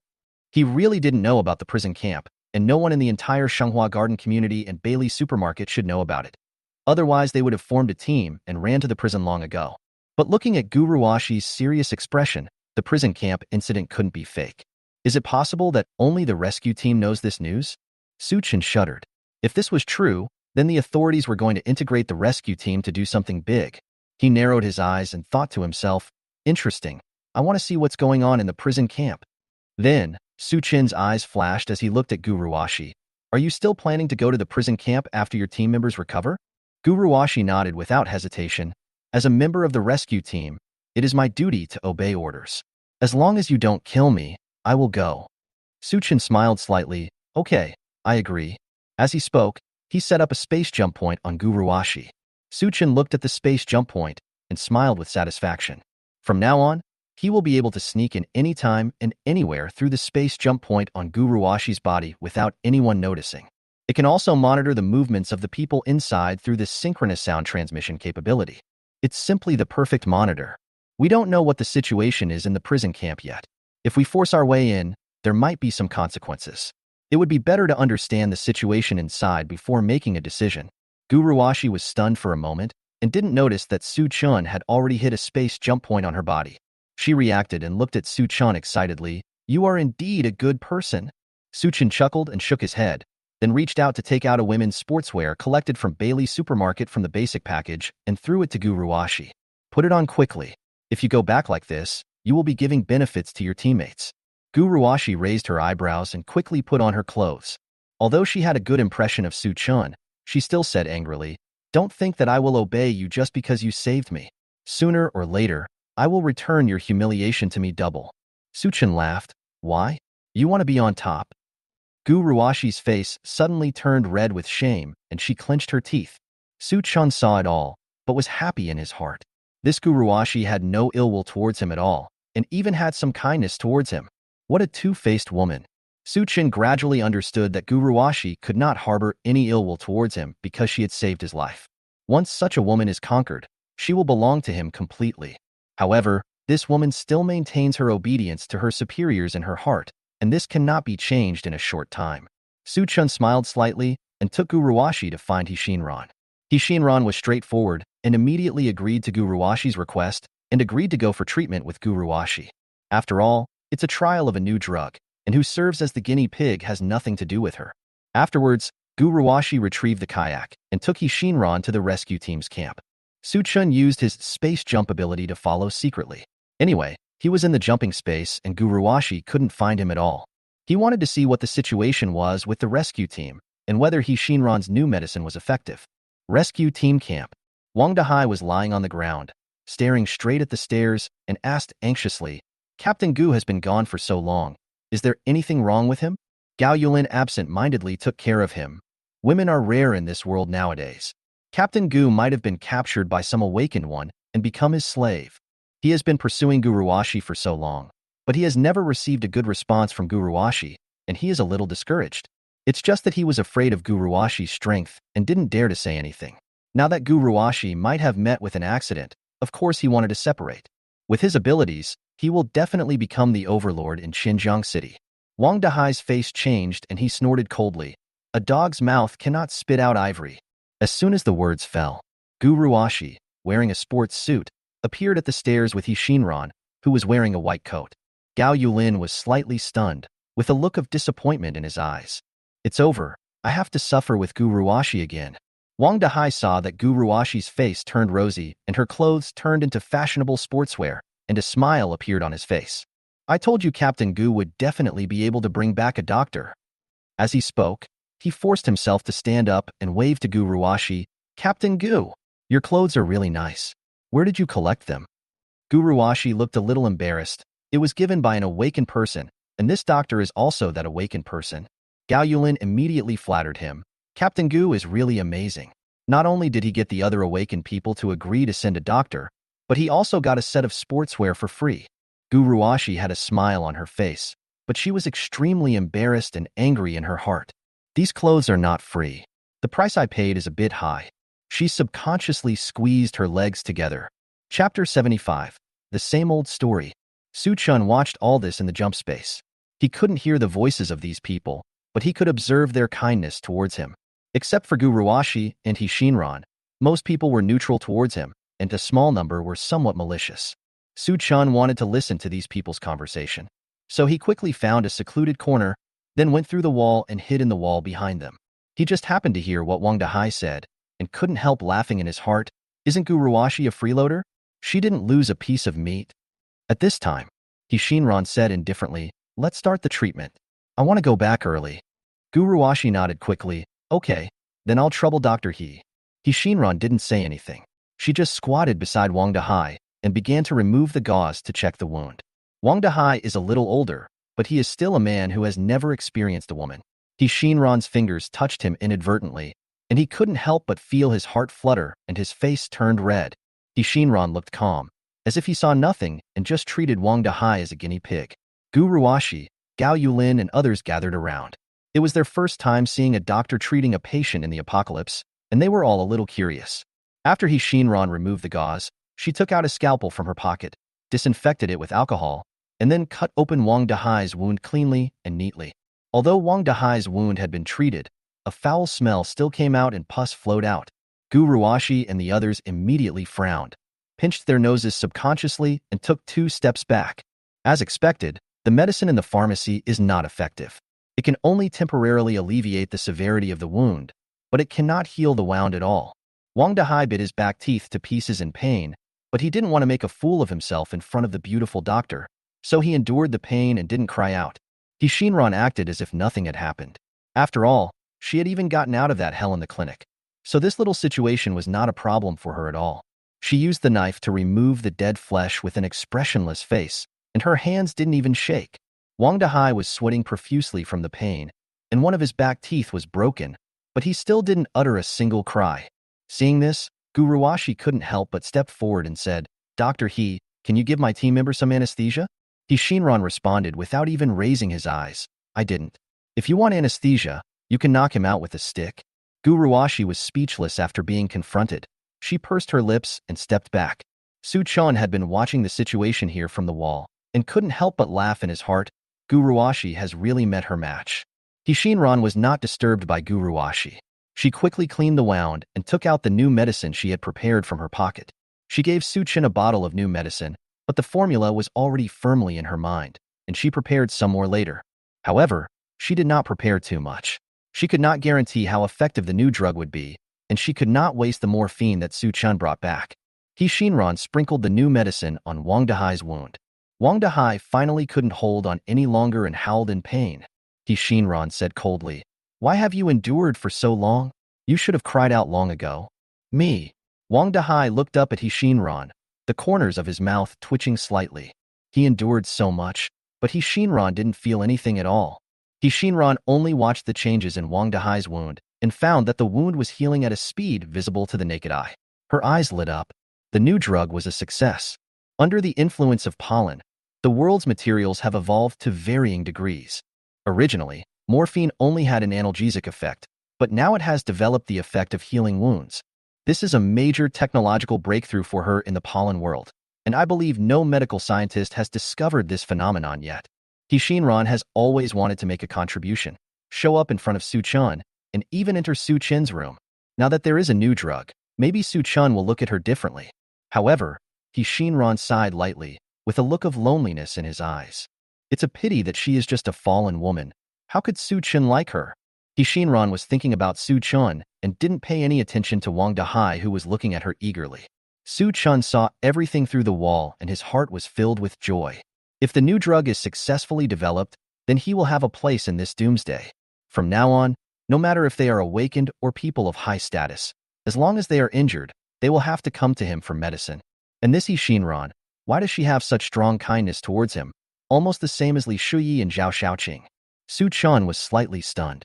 He Shinran developed new medicine for him and became his personal doctor, yet he still had such goodwill towards him. Could it be that He Shinran, like Gu Ruashi, both like him because he is their savior? After He Shinran confirmed that the new drug was successful, she immediately stood up and turned around and said, "The patient is already well. I'm going back." Gu Ruashi and others hurried over to take a look, and their eyes immediately widened. I saw that the wounds on Wang Dahai's body had healed and even formed scabs, which was a good sign. I didn't expect that He Shinran's medical skills were so advanced that he could even cure Wang Dahai's serious illness. Gu Ruashi immediately turned around and grabbed He Shinran's hand, with a gleam in her eyes. "Dr. He, you are so skilled in art, come with our rescue team." Gao Yulin looked at He Shinran with an evil look in his eyes, and then said, "Dr. He, our rescue team has no worries about food and drink, and we don't abuse our team members. It's better than you following others." He Shinran refused expressionlessly. "No, I eat Australian lobster and abalone every day now, and live freely in a 100 square meter house. It's much better than suffering with you." Not only Gao Yulin, but also Wang Dahai and others looked at He Shinran in surprise. What a joke. It's a luxury to have a full meal nowadays. Who can eat delicious food every day? How is this possible? Gu Ruashi sighed and said, "Dr. He, we can't provide such a high-quality life. We can only respect your choice." He Shinran said calmly, "Thank you." She glanced at the staircase and said, "I'm going back to eat my lobster." Gao Yulin and the others were so greedy that their mouths were watering and their eyes were shining. They had never eaten Australian lobster before the apocalypse. There are actually people who eat lobster every day in the apocalypse. It's too luxurious. They don't know who He Shinran belongs to, but they also want to be a pendant on that person's leg. Seeing that He Shinran was about to go back, Gu Ruashi had no choice but to nod in agreement. Afterwards, she paddled a kayak with He Shinran back to Shanghua community. Seeing that nothing was wrong, Su Qin used his space jump ability to return home. Gu Ruashi paddled the kayak and soon arrived at the downstairs of Building B of Shanghua community. Thump! Gu Ruashi and He Shinran heard a loud sound of someone falling into the water. They stopped the kayak and looked towards the source of the sound curiously, but unfortunately the heavy rain mixed with pollen made them unable to see what was happening. They could only vaguely see a figure floating on the water. Gu Ruashi raised her eyebrows, feeling something was wrong, and immediately paddled over in her kayak. He Shinran's eyes flashed with displeasure. "Send me home first, I still need to report to Su Chan." Gu Ruashi did not stop and said without question, "Wait for me 5 minutes, I'll go over and take a look first." "Okay, just 5 minutes," He Shinran said woodenly. Gu Ruashi breathed a sigh of relief and paddled the kayak to the figure. When she looked up, she saw a naked woman's body floating on the water. Moreover, she had seen this woman before. She was one of the only 10 women left in Building B who were rescued by Zhao Tianlai. Gu Ruashi's eyebrows suddenly stood up, her silver teeth gnashed with a crackling sound, and her eyes were red as she stared at Building B. "Great! I thought you, Ding Jianbang, were different from that Zhao Tianlai, so I made you the head of Building B. Now it seems like the substance remains the same in a new bottle." Chapter 76. The Dragon Slayer eventually becomes a dragon. Gu Ruashi looked at the body of the woman in Building B and roughly guessed that it was Ding Jianbang's doing. When she rescued the women in Building B, although they were suffering from torture, they still wanted to live and would never want to commit suicide by jumping off the building. Unless Ding Jianbang was using the same trick as Zhao Tianlai again, this woman would not want to be humiliated anymore, and so she jumped off the building and committed suicide. As expected, people's hearts have changed in the last days, and there are man-eating demons everywhere. In comparison, Su Chan became a great good man. Gu Ruashi couldn't help but give Su Chan another 2 points in her heart. Su Chan was watching all this at home, and suddenly found that Gu Ruashi's kindness deepened further, and he couldn't help but twitch the corners of his mouth. "What's going on? Are you, Gu Ruashi, a benevolent receiver? What does Lao Jia mean by benevolence?" "But I didn't do anything." Gu Ruashi gritted her teeth, reached out to pick up the female corpse, and then paddled in a kayak to settle the score with Ding Jianbang. Shinran said coldly behind her. One more minute. Guruwashi blinked, took a deep breath and nodded. Okay, I'll take you back first. She glanced at the door to Building B and said, I'll come and settle the score later. After Guruwashi sent Shinran to the stairs of Building A, she immediately turned the kayak around and quickly rushed back to Building B. Shinran blinked, shook his head and walked upstairs. Just reached the third floor. Shinran saw 5 men chatting. That Guruwashi must be in a relationship with Su Chun. Otherwise, how could Su Chun allow Dr. He to see the patient? I think so too. Guruwashi and Su Chun went upstairs at some point and took half a day to come down. How could nothing happen? Su Chun is such a lucky guy. How come he always gets all the good things? They also saw Shinran and quickly shut their mouths. Shinran seemed to have heard nothing and walked past them indifferently. The 5 men looked at Shinran's slim back, the white coat outlining her perfect curves, and they couldn't help swallowing their saliva. They looked at each other. The evil in their eyes could not be hidden. But Shinran is Su Chin's personal physician. They have the desire but not the courage to do anything. As for the other women around Su Chun, they didn't even dare to have any lustful thoughts about them. Su Chin really wants to kill people. They have to be alive to have lustful thoughts. Shinran quickly walked to Su Chin's door and knocked gently. Soon, the door opened and Zhang Lingxi stuck her head out. Dr. He, Brother Shen is waiting for you. Please come in. Shinran was slightly startled, then her eyes tightened. It seemed that Su Chun had the ability to sense people. Otherwise, he would not have known that she was back so quickly. But she didn't care. Su Chun was very capable. Shinran followed Zhang Lingxi into the house and saw Li Shuyi and the others in the house. Su Chun sat between Li Shuyi and the others, enjoying services such as shoulder massage, leg beating, and grape peeling. He was simply living a life like a god. Shinran's face was expressionless. He walked up to Su Chun and said calmly, the new drug has been successful. It can effectively treat infections caused by mosquito bites. It also proves that morphine has evolved the ability to quickly heal wounds. Su Chin's eyes lit up and he sat up straight abruptly. Does that mean that not only are plants and animals mutating, but even matter is mutating? Li Shuyi and the others hurriedly let go of their hands. But when they heard Su Chin's words, they were shocked. What is wrong with this world? The mutation of plants and animals is already bizarre enough. But now even matter is mutating. If this continues, will they humans also mutate? Shinran nodded and said, that's the fact. Su Chin frowned. This pollen was even more exaggerated than he had imagined. All matter is mutating and evolving, and no one knows what the end of the development of all things will be like. Billions of years ago, dinosaurs became extinct and humans became the masters of the world. Does this mean that the arrival of pollen is to choose new masters from nature to replace humans? Su Chun was terrified when he thought about it, but the information now was too little, so he couldn't guess anything. He took a deep breath, looked up at Shinran and asked, why did you come back alone? Where's Guruwashi? Shinran told him expressionlessly that Guruwashi was going to Building B to settle the account. After listening to this, Su Chun sighed softly. I understand.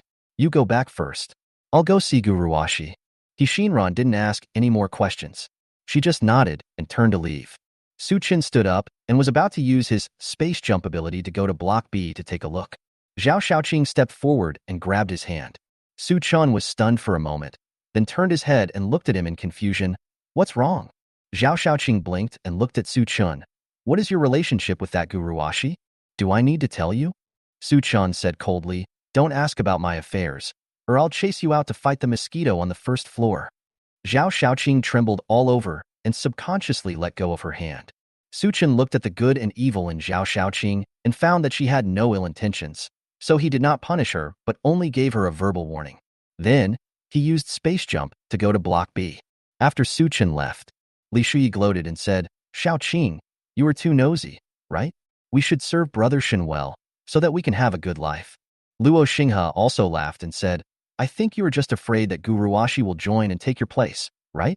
Qian Fenger rolled her eyes, squinted and smiled. Brother Chan is very smart. You'd better be less tricky, otherwise you will suffer. Zhang Lingxi and Qian Inger stared at it in a daze.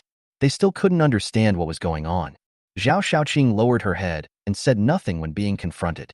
As a woman, she certainly wanted to be favored by Su Chun alone.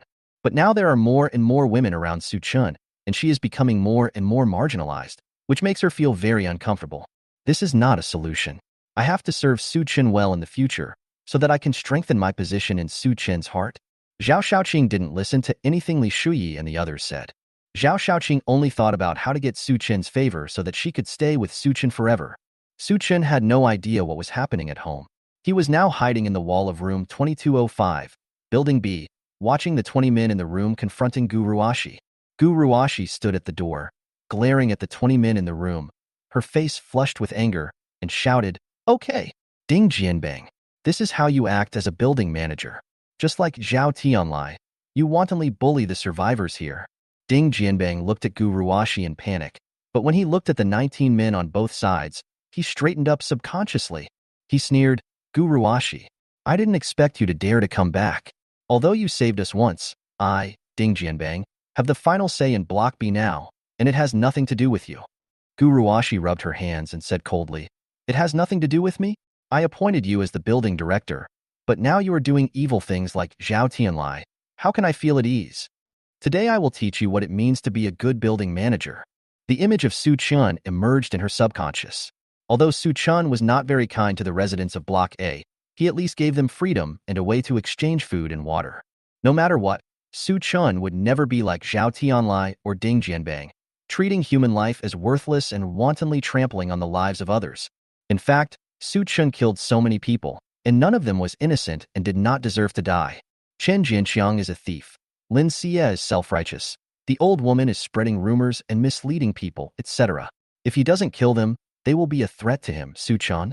Moreover, the end of the world is a place where the strong prey on the weak. Su Chun just wants to protect his own interests, which is already considered merciful. When Ding Jianbang saw that Gu Ruashi was determined to fight him to the end, murderous intent appeared on his face. "Gu Ruashi, there is a road to heaven, but you don't take it. There is no door to hell, but you come here on your own. We have 20 men here. All of them are well-fed and well-drinking, but we are in need of a beautiful bedwarmer like you." The men around them suddenly burst into lewd laughter, as if they had forgotten how they had been bullied by Zhao Tianlai and others before. They are the best example of dragon slayers becoming dragons themselves. Chapter 77, I'll Take You Away. Gu Ruashi looked at Ding Jianbang and the others with a frosty face, her fists clenched so tightly that her nails dug into her flesh. What an unrepentant bunch of guys. Not only they bully the survivor, but also want to humiliate her. Act recklessly. Gu Ruashi's whole body flashed with white light, and her muscles bulged suddenly, and she became very strong. If her face wasn't so pretty, one would even doubt whether she was a woman. Ding Jianbang and others were stunned.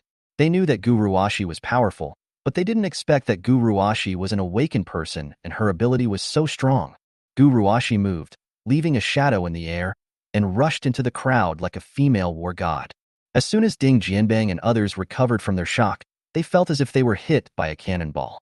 They flew out instantly, with half of their bodies falling apart. Bang! Bang! The battle lasted less than half a minute. Ding Jianbang and 20 other men fell to the ground, rolling and wailing, no longer having the strength to fight.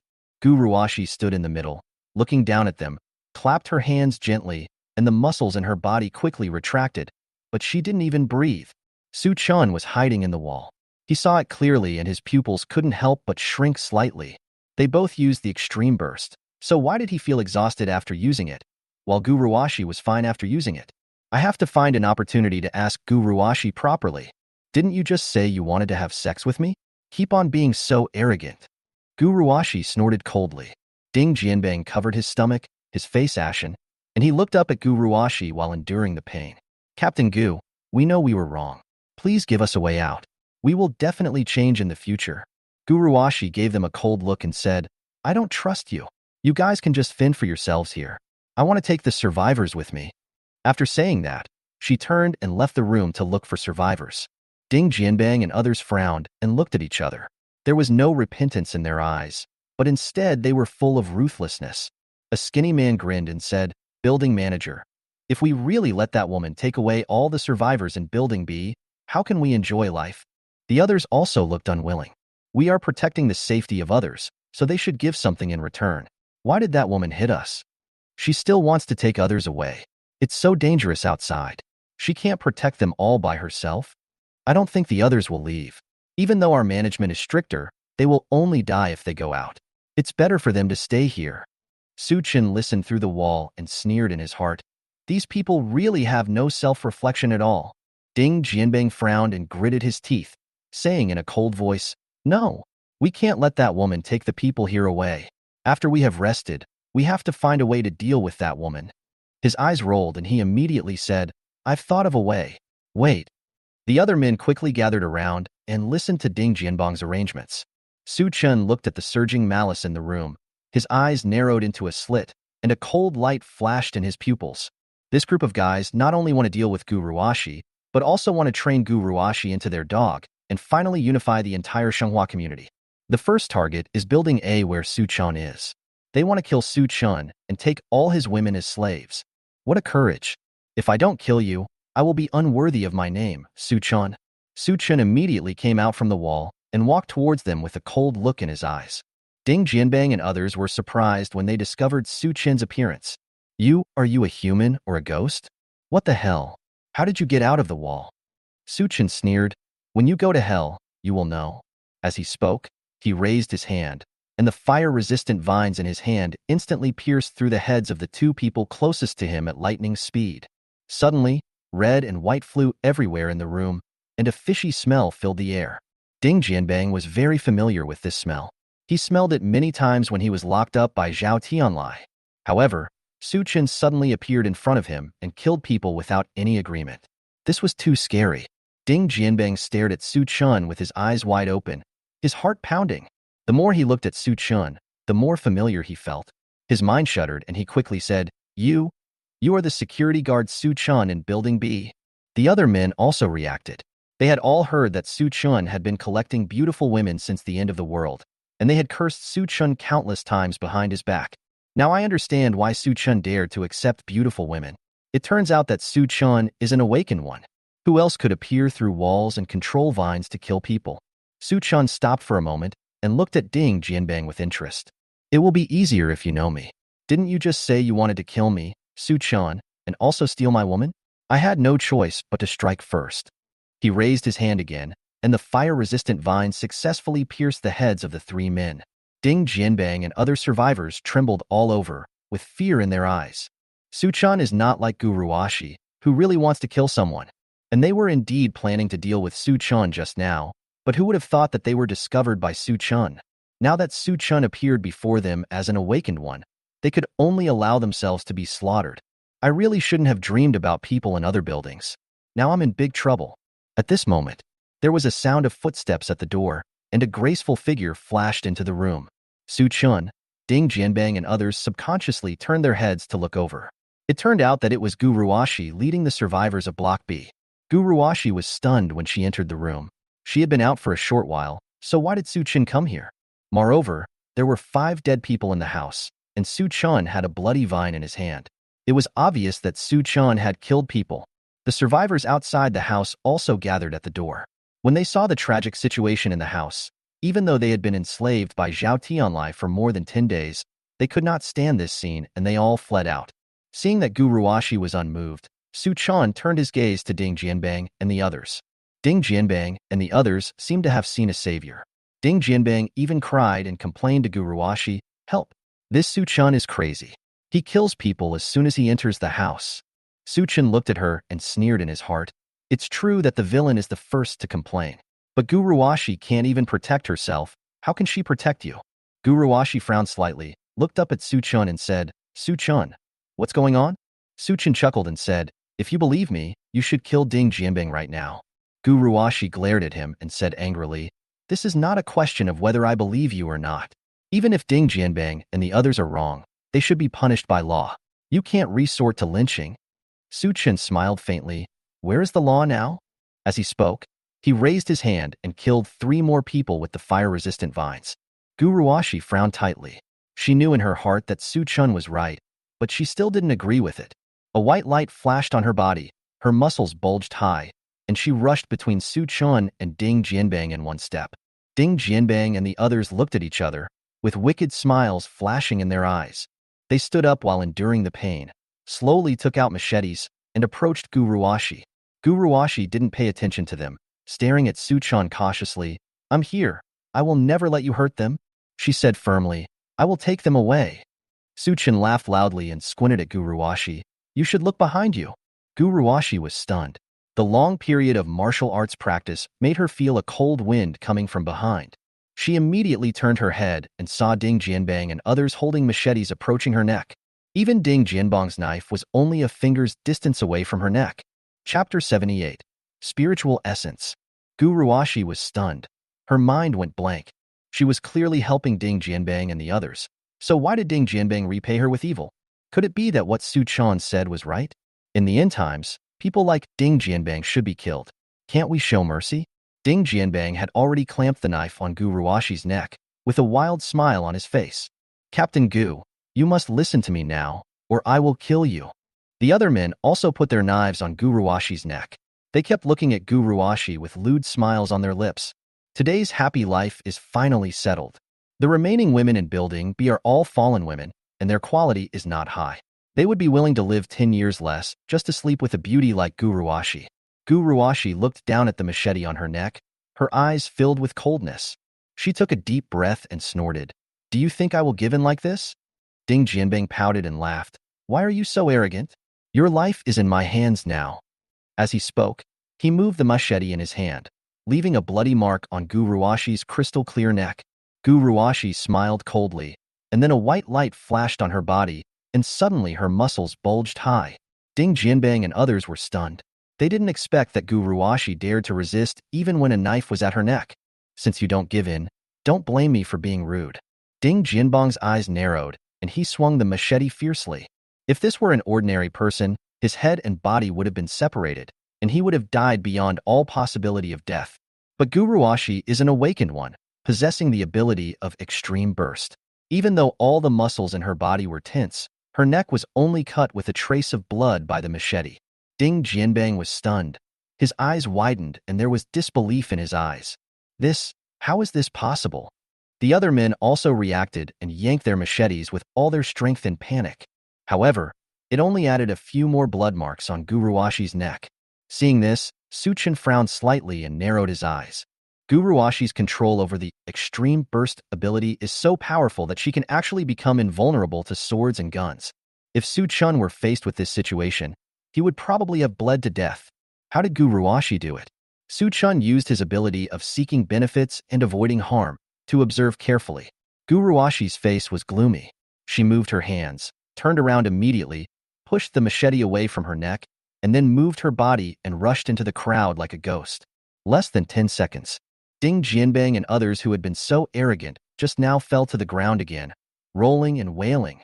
However, Guruwashi still did not kill them and let them live. Su Chen finally understood. He could see the effect of the awakened ability through the ability of seeking benefits and avoiding harm, and found that there was a ball of light in Guruwashi's dantian. Every time he punched, the light would gather on his fist. After he upgraded from seeking profits and avoiding harm, he never noticed the light on the awakened people, and he used this ability as a way to observe other people's hearts.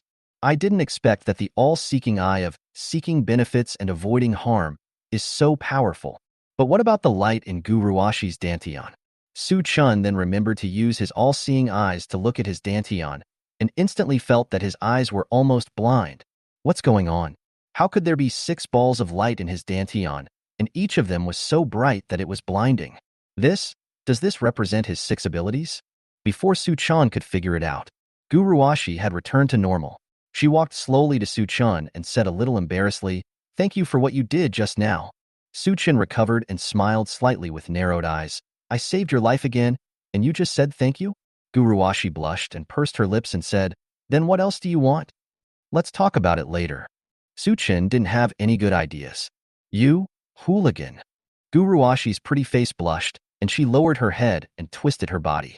Su Chen was stunned for a moment. "Why are you shy? I mean, we can talk about it later." Guruwashi's expression froze for a moment, and she lowered her head, wishing she could find a crack in the ground to crawl into. How could she be so crazy? Su Chen glanced at Ding Jianbang and others who had fallen to the ground, and couldn't help but shook his head. "You are still too kind." As he spoke, he waved his hand and the fire-resistant vines flew out of his hand, killing Ding Jianbang and others in an instant. Guruwashi was about to stop him, but by the time she turned around, Su Chen had already retracted the fire-resistant vines. How could you be so cruel?" Guruwashi glared at Su Chen. Suchin smiled slightly. I am helping you. When they become stronger, they will definitely seek revenge on you. In fact, it was because Ding Jianbang and others harbored ill will towards him that he decided to eradicate the problem completely and prevent future troubles. Guruwashi was slightly startled, and when she thought about how much Suchin cared about her, she immediately had a better impression of Suchan. Suchin looked at Guruwashi's kindness increasing again and felt puzzled, but he didn't think about it too much. Guruwashi took a deep breath. She looked at Suchan and whispered, I'm going to take the survivors here to the prison camp. Do you want to go with me? Suchan smiled faintly, shook his head and said, I'd better forget it. I'm living a good life now. There was a flash of disappointment in Guruwashi's eyes. Okay. Then, a light flashed in her eyes, and she looked up at Suchan and said, By the way, I want to bring my rescue team here to rest for 2 days. You can come to me anytime. Suchin narrowed his eyes and smiled. Okay. Guruwashi showed a happy smile on her face. She hurried out to settle the survivors in Block B, and then quickly paddled back to the rescue team's location in a kayak. Suchin looked at Guruwashi's receding back from afar, and suddenly remembered that he forgot to ask Guruwashi about the light in Dantian and the control of extreme explosion. However, he was relieved when Guruwashi was about to bring a rescue team. Guruwashi is heroic and will not break her word. Besides, there are still more than 50 survivors in Building B, and with Guruwashi's character, she will never give up. Suchin used his space jump ability to return home. It was soon evening. Because Guruwashi's rescue team only had 2 kayaks and Wang Dahai was injured, the transportation was slow, and it was not until then that all the rescue team members and survivors were sent to Block B. Suchan had had a good sleep. He saw Guruwashi settle the members of the rescue team, and then he used space jump to find Guruwashi. Guruwashi had just settled everything and returned to her room, but when she saw Suchan in the room, she couldn't help but scream. You? Why are you here? Suchin sat on the bed and smiled faintly. Don't worry about this. I have something to ask you. Guruwashi blushed, pursed her lips, closed the door, walked over to Suchan and sat down. Suchan looked at Guruwashi in disbelief. He didn't expect this woman to be so proactive. It turns out that a tamed horse can be so clingy. At this moment, Guruwashi no longer had the temperament of a heroic woman. She was as obedient as a little wife. She lowered her head and whispered, Just ask. Suchin immediately asked, How do you control extreme explosion? Guruwashi suddenly raised her head and looked at Suchin, her eyes showing surprise. You? How did you know? Suchin's body flashed with white light, and his muscles bulged high. Because I can do it too. Guruwashi was even more surprised. I gained this ability because I ate the eggs of my falcon. How could you have this ability? Suchin rolled his eyes and chuckled. I caught some bugs to attract the mutant falcon, and it gained this ability after eating the bird's eggs. Guruwashi thought about it and realized that she had heard from the survivors of Block A that Suchin had exchanged materials for bugs, so she took it seriously. She took a deep breath and said, I come from a family of martial artists. Martial arts emphasizes the control of the spiritual essence in the body. It just so happens that extreme explosion is also a kind of spiritual essence. Suchin frowned slightly and asked in confusion, Spiritual essence? What is that? Guruwashi touched her own dantian and said seriously, It's the energy stored here, like a ball of fire. I didn't have that ball of fire in my body originally, but now that I have the ability, I have one. Suchin's eyes opened slightly, and his pupils trembled. Isn't what Guruwashi was talking about the ball of light in dantian? It turns out that thing is called Lingyun. Chapter 79. Killing the Mutated Mosquitoes? Suchin's eyes fell directly on Guruwashi. He took a deep breath and said eagerly, Tell me quickly, how to control the spiritual essence. Guruwashi bit her lip tightly and looked up at Suchin shyly. You can tell me if you want me to. We are even now that you saved me. Suchin chuckled and nodded. Okay, go ahead. Guruwashi exhaled and said slowly, The method of controlling the spiritual essence is difficult. First of all, you have to feel the existence of the spiritual essence. As she spoke, she slowly stood up, facing Suchin, then took a breath, squatted down and took a horse stance, placed her hands on her dantian, palms facing the sky, and slowly pushed her palms upwards to the top of her head. Suchin saw that there seemed to be a stream of energy in Guruwashi's dantian, and as her palms rose, the energy also rose with them. Are you trying to make me feel the existence of spiritual energy? Suchin asked. Guruwashi just nodded, as if holding a breath in her mouth, and didn't say anything. Suchin used the all-seeing eye ability from the Seek Advantages and Avoid Harm skill and said softly, Demonstrate it again. His all-seeing eye could see how the light in Guruwashi's dantian flowed. So it was a good opportunity for him to let Guruwashi do it again so that he could try the same thing. Guruwashi did not refuse and immediately demonstrated it again. Suchan saw it clearly this time. It turned out that he divided the spiritual energy in dantian into his palms, and then used the spiritual energy in his palms to drive the spiritual energy in dantian to distribute throughout his body. He immediately followed suit and stood up and took a horse stance, then tried to raise his palms to feel the movement of the spiritual energy in his body. But I can't feel anything. Suchun was stunned for a moment, frowned and asked, "Why can't I do it?" Guruwashi exhaled a breath of foul air, stood up straight and looked at Suchun, with pride on her face. "Because I used the Gu family's ancestral method of controlling spiritual essence, and you didn't use it, so of course it won't work." Suchun blinked and asked, "Teach me." Guruwashi glanced at Suchun and thought to herself, originally, the method of mastering the spiritual essence was only passed on to the Gu family.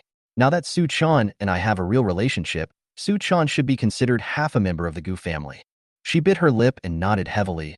"Okay, I'll teach you." Guruwashi immediately put her hands behind her back, straightened her body like a master, took square steps, and said slowly, "Take a deep breath, hold your breath, stand in a horse stance, and keep your mind calm. Then you feel the spiritual energy around you, and absorb it into your body." "Wait." Suchin couldn't help but said, "You said the spiritual essence around us. I don't even know what the spiritual essence is." Guruwashi fell silent, raised her head and thought for a while, then slowly said, "My grandfather told me that everything has spiritual essence, even the air has spiritual essence, but the spiritual essence is very thin in modern society, so I don't know what it is specifically." Suchin's nose tilted. "You don't even know? How did you practice it?" Guruwashi said hurriedly. "I really don't know. I have been practicing since I was a child, and I learned to control it unconsciously. You can treat everything around you as spiritual essence and absorb it into your body. That should be enough." Suchin looked at Guruwashi helplessly. He knew that Guruwashi was full of kindness towards him and would never lie to him. However, this spiritual essence is too abstract, and he still cannot understand it. "Okay, you continue to teach me and I'll try it." Guruwashi nodded and started teaching from the beginning.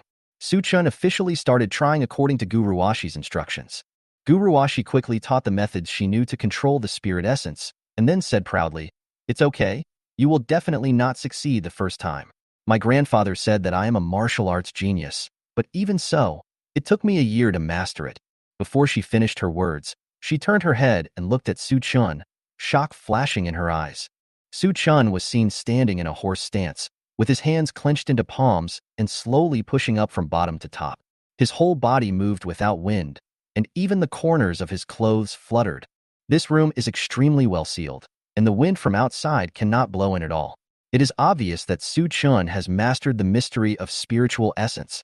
You actually did it. How is this possible?" Suchin exhaled, stood up straight and said with a smile, "You practiced for a year just for this?" Guruwashi was doubting herself a little. This shouldn't be the case. My grandfather said that I am a rare genius that only appears once in 1,000 years. Suchun smiled slightly, looked at Guruwashi with pity, and shook his head. Pity the grandfather's heart in the world. Guruwashi's face suddenly darkened, and she glared at Suchun unwillingly. "It's really hurtful. Isn't it obvious that my grandfather is just teasing me?" Suchun felt relieved.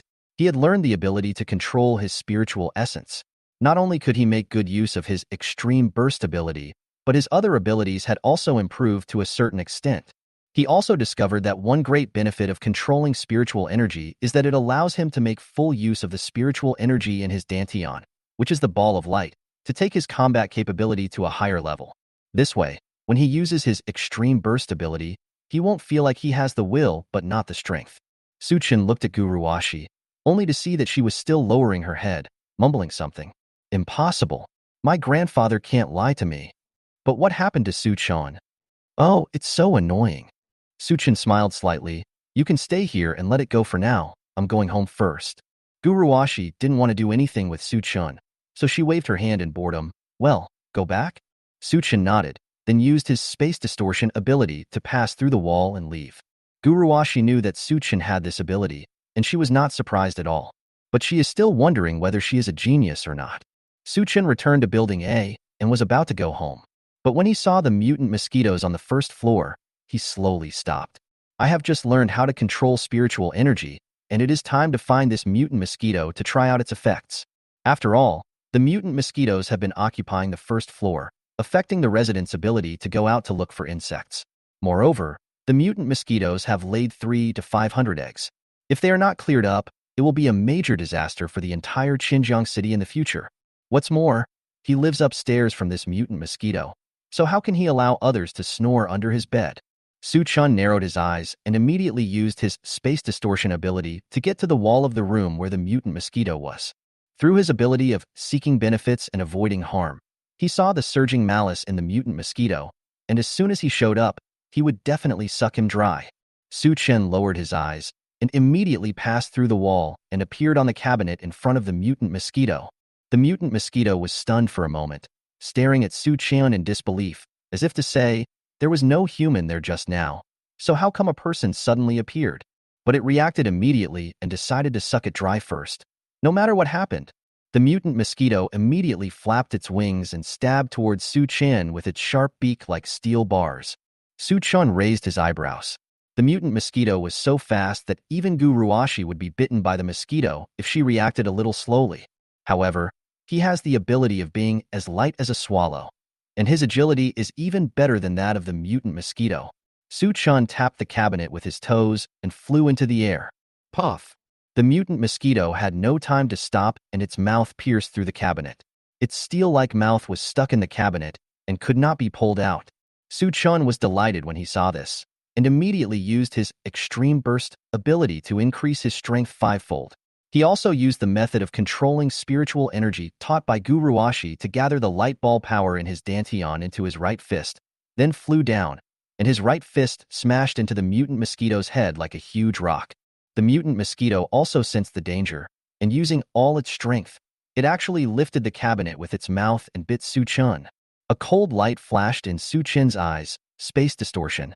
His body seemed to be out of the real space, and he actually passed through the cabinet and the mutant mosquito's mouth, pulled his body out of the mutant mosquito's body sideways, then released the space distortion ability and slammed a heavy punch onto the mutant mosquito's head. Bang! Go straight through. Mosquito skin is relatively fragile, but after all, this is a mutant mosquito that is half the size of a human. Ordinary people's claws can't even hurt its tendons and bones, let alone penetrate it. The mutant mosquito suddenly lost its life and fell softly into the water. Su Chun also fell into the water, but he used his space distortion ability and was not affected by the larvae in the water at all, and he drilled directly into the ground. While underground, he used his ability of seeking benefits and avoiding harm to discover that the mutant mosquito's body was being eaten by larvae, and it was soon consumed, becoming the deadliest one. Su Chun smiled faintly, thinking to himself, this trouble is finally gone. Block A is finally at peace. Chapter 80. Crispy and refreshing chicken flavor. Su Chun returned to the wall of the room where the mutant mosquito was. He released the extreme explosion and immediately felt sore and weak all over. His joints and muscles hurt like they were being pricked by needles, and he was breathing heavily. He was extremely tired. The corners of Su Chen's mouth twitched slightly, with a hint of a bitter smile. Although he had just learned Gu Ruashi's method of controlling spiritual energy, his body still couldn't withstand the negative effects of the consumption of spiritual energy.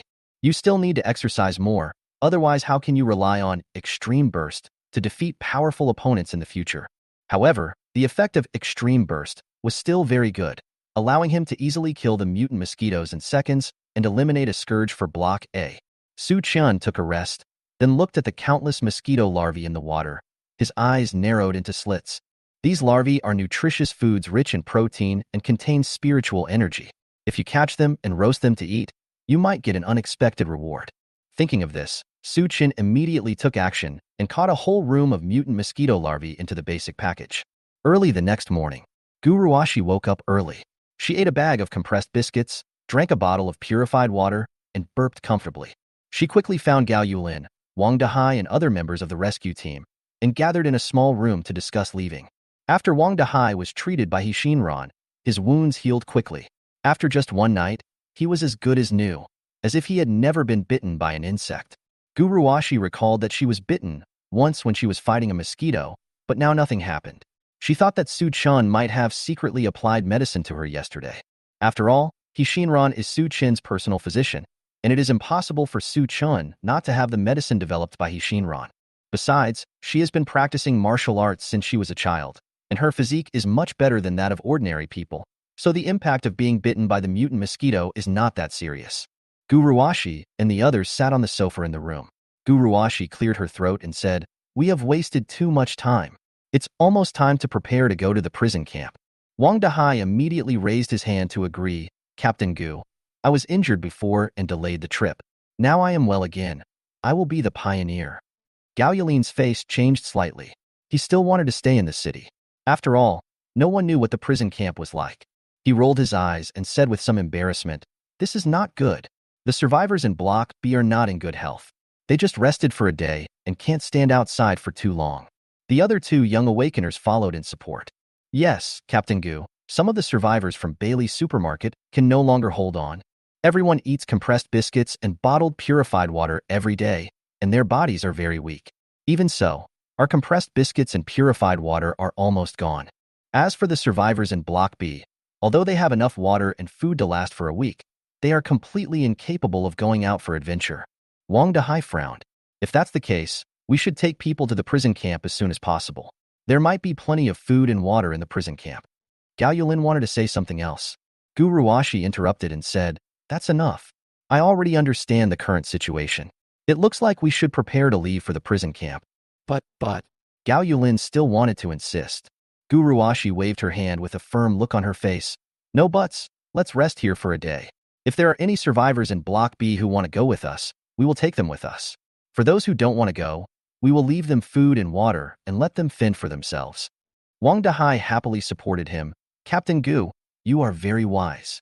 Gao Yulin and the two young awakeners looked at each other. There was reluctance in their eyes, but they still swallowed their words. After all, Guruashi is the captain of the rescue team and a master with awakened combat abilities. Who else should we listen to if not her? After Guruashi made all the arrangements, Wang Dahai and others left slowly. Guruashi looked up in the direction of Building A. Her heart was filled with desire. She bit her lip and murmured, "It's time to go find him." She was a decisive person. She immediately packed up and left Block B, paddling to Block A in a kayak. It has stopped raining outside now, but there is still 1 meter of water on the road, and it will take until tomorrow to completely recede. Guruashi's face lit up with joy, as they would be leaving for the prison camp tomorrow, so they wouldn't have to kayak then. Suchin also got up early. He didn't grill the mosquito larvae yesterday. After all, they were alive, and it was disgusting to death when he caught them. It would be better to wait for a day until they were all dead before grilling them. Anyway, the things in the basic package would not rot.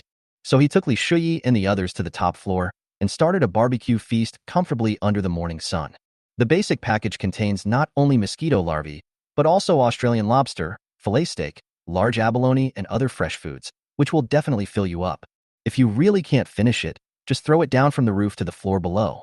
Anyway, you can't use up all these things. Su Chin also took out 3 mosquito larvae. Although they were called mosquito larvae, they were almost the size of a sausage. With the appetite of Li Shuyi and the others, they could only eat 20 at most. When Li Shuyi and the others saw Su Chun roasting 3 larvae, they all gathered around curiously. They were all tired of eating lobster, abalone, and other foods, and were looking forward to something new. Li Shuyi looked at the white stick-like object eagerly and asked in confusion, "Brother Chun, what is this?" Qian Inger pursed her lips and said, "I don't know if it tastes good or not." Qian Fenger knocked on Qian Inger's head and said, "How can Brother Chin's grilled food not be delicious?" Qian Inger pouted and glanced at Qian Fenger. "Sister, why do you always favor Brother Chin?" Seeing this, Su Chen smiled slightly. "This is good stuff, crisp and refreshing, and it tastes like chicken." When Li Shuyi and the others heard this, their eyes lit up and they drooled. Zhao Shaoqing and Jiang Lingxi looked at each other, both revealing desire in their eyes. However, Su Chen shuddered. His face changed, and he thought to himself, "No, these are mutant mosquito larvae. Species evolve so quickly now. Maybe these larvae are poisonous and can't be eaten at all." He rolled his eyes and chuckled. "You guys eat the other ones first. These things are not cooked yet." Li Shuyi and the others showed a hint of disappointment on their faces, but they listened to Su Chen very much and none of them refused. Su Chen lowered his eyes slightly, thinking about finding someone to test the poison for him and see what the reaction would be after eating the roasted mosquito larvae. Guruashi arrived at the staircase of Building A. After she put away her kayak, She smelled the aroma of barbecue in the stairwell. Could it be that Su Chan is grilling meat? No one in Building A can afford to eat now, let alone barbecue. Only Su Chan has the conditions to do so. Thinking of this, Guruwashi walked upstairs following the smell of barbecue. When she reached the stairs to the third floor, she heard residents gathered together chatting. The mosquito on the first floor seemed to have been killed. I didn't hear any buzzing of mosquitoes all night. That's perfect. We can go downstairs and catch bugs to exchange for food and water with Su Chan. The rain has stopped and the water outside has dropped a lot, but I don't know when the pollen will disappear. When Guruwashi heard their words, her eyebrows raised and a hint of surprise flashed in her eyes. She had fought against the mutant mosquito on the first floor before, and she almost died at the hands of the mosquito. Who on earth had the ability to kill the mutant mosquito? The figure of a handsome man instantly emerged in Guruwashi's mind. Could it be Su Chan? Maybe it's really him. Su Chen's talent in martial arts was superior to hers. He learned how to control spiritual energy for the first time. Moreover, he was an awakened one with remarkable abilities. A gentle smile appeared on Guruwashi's face, and her eyes narrowed into slits. He is worthy of being the man she has chosen. So great.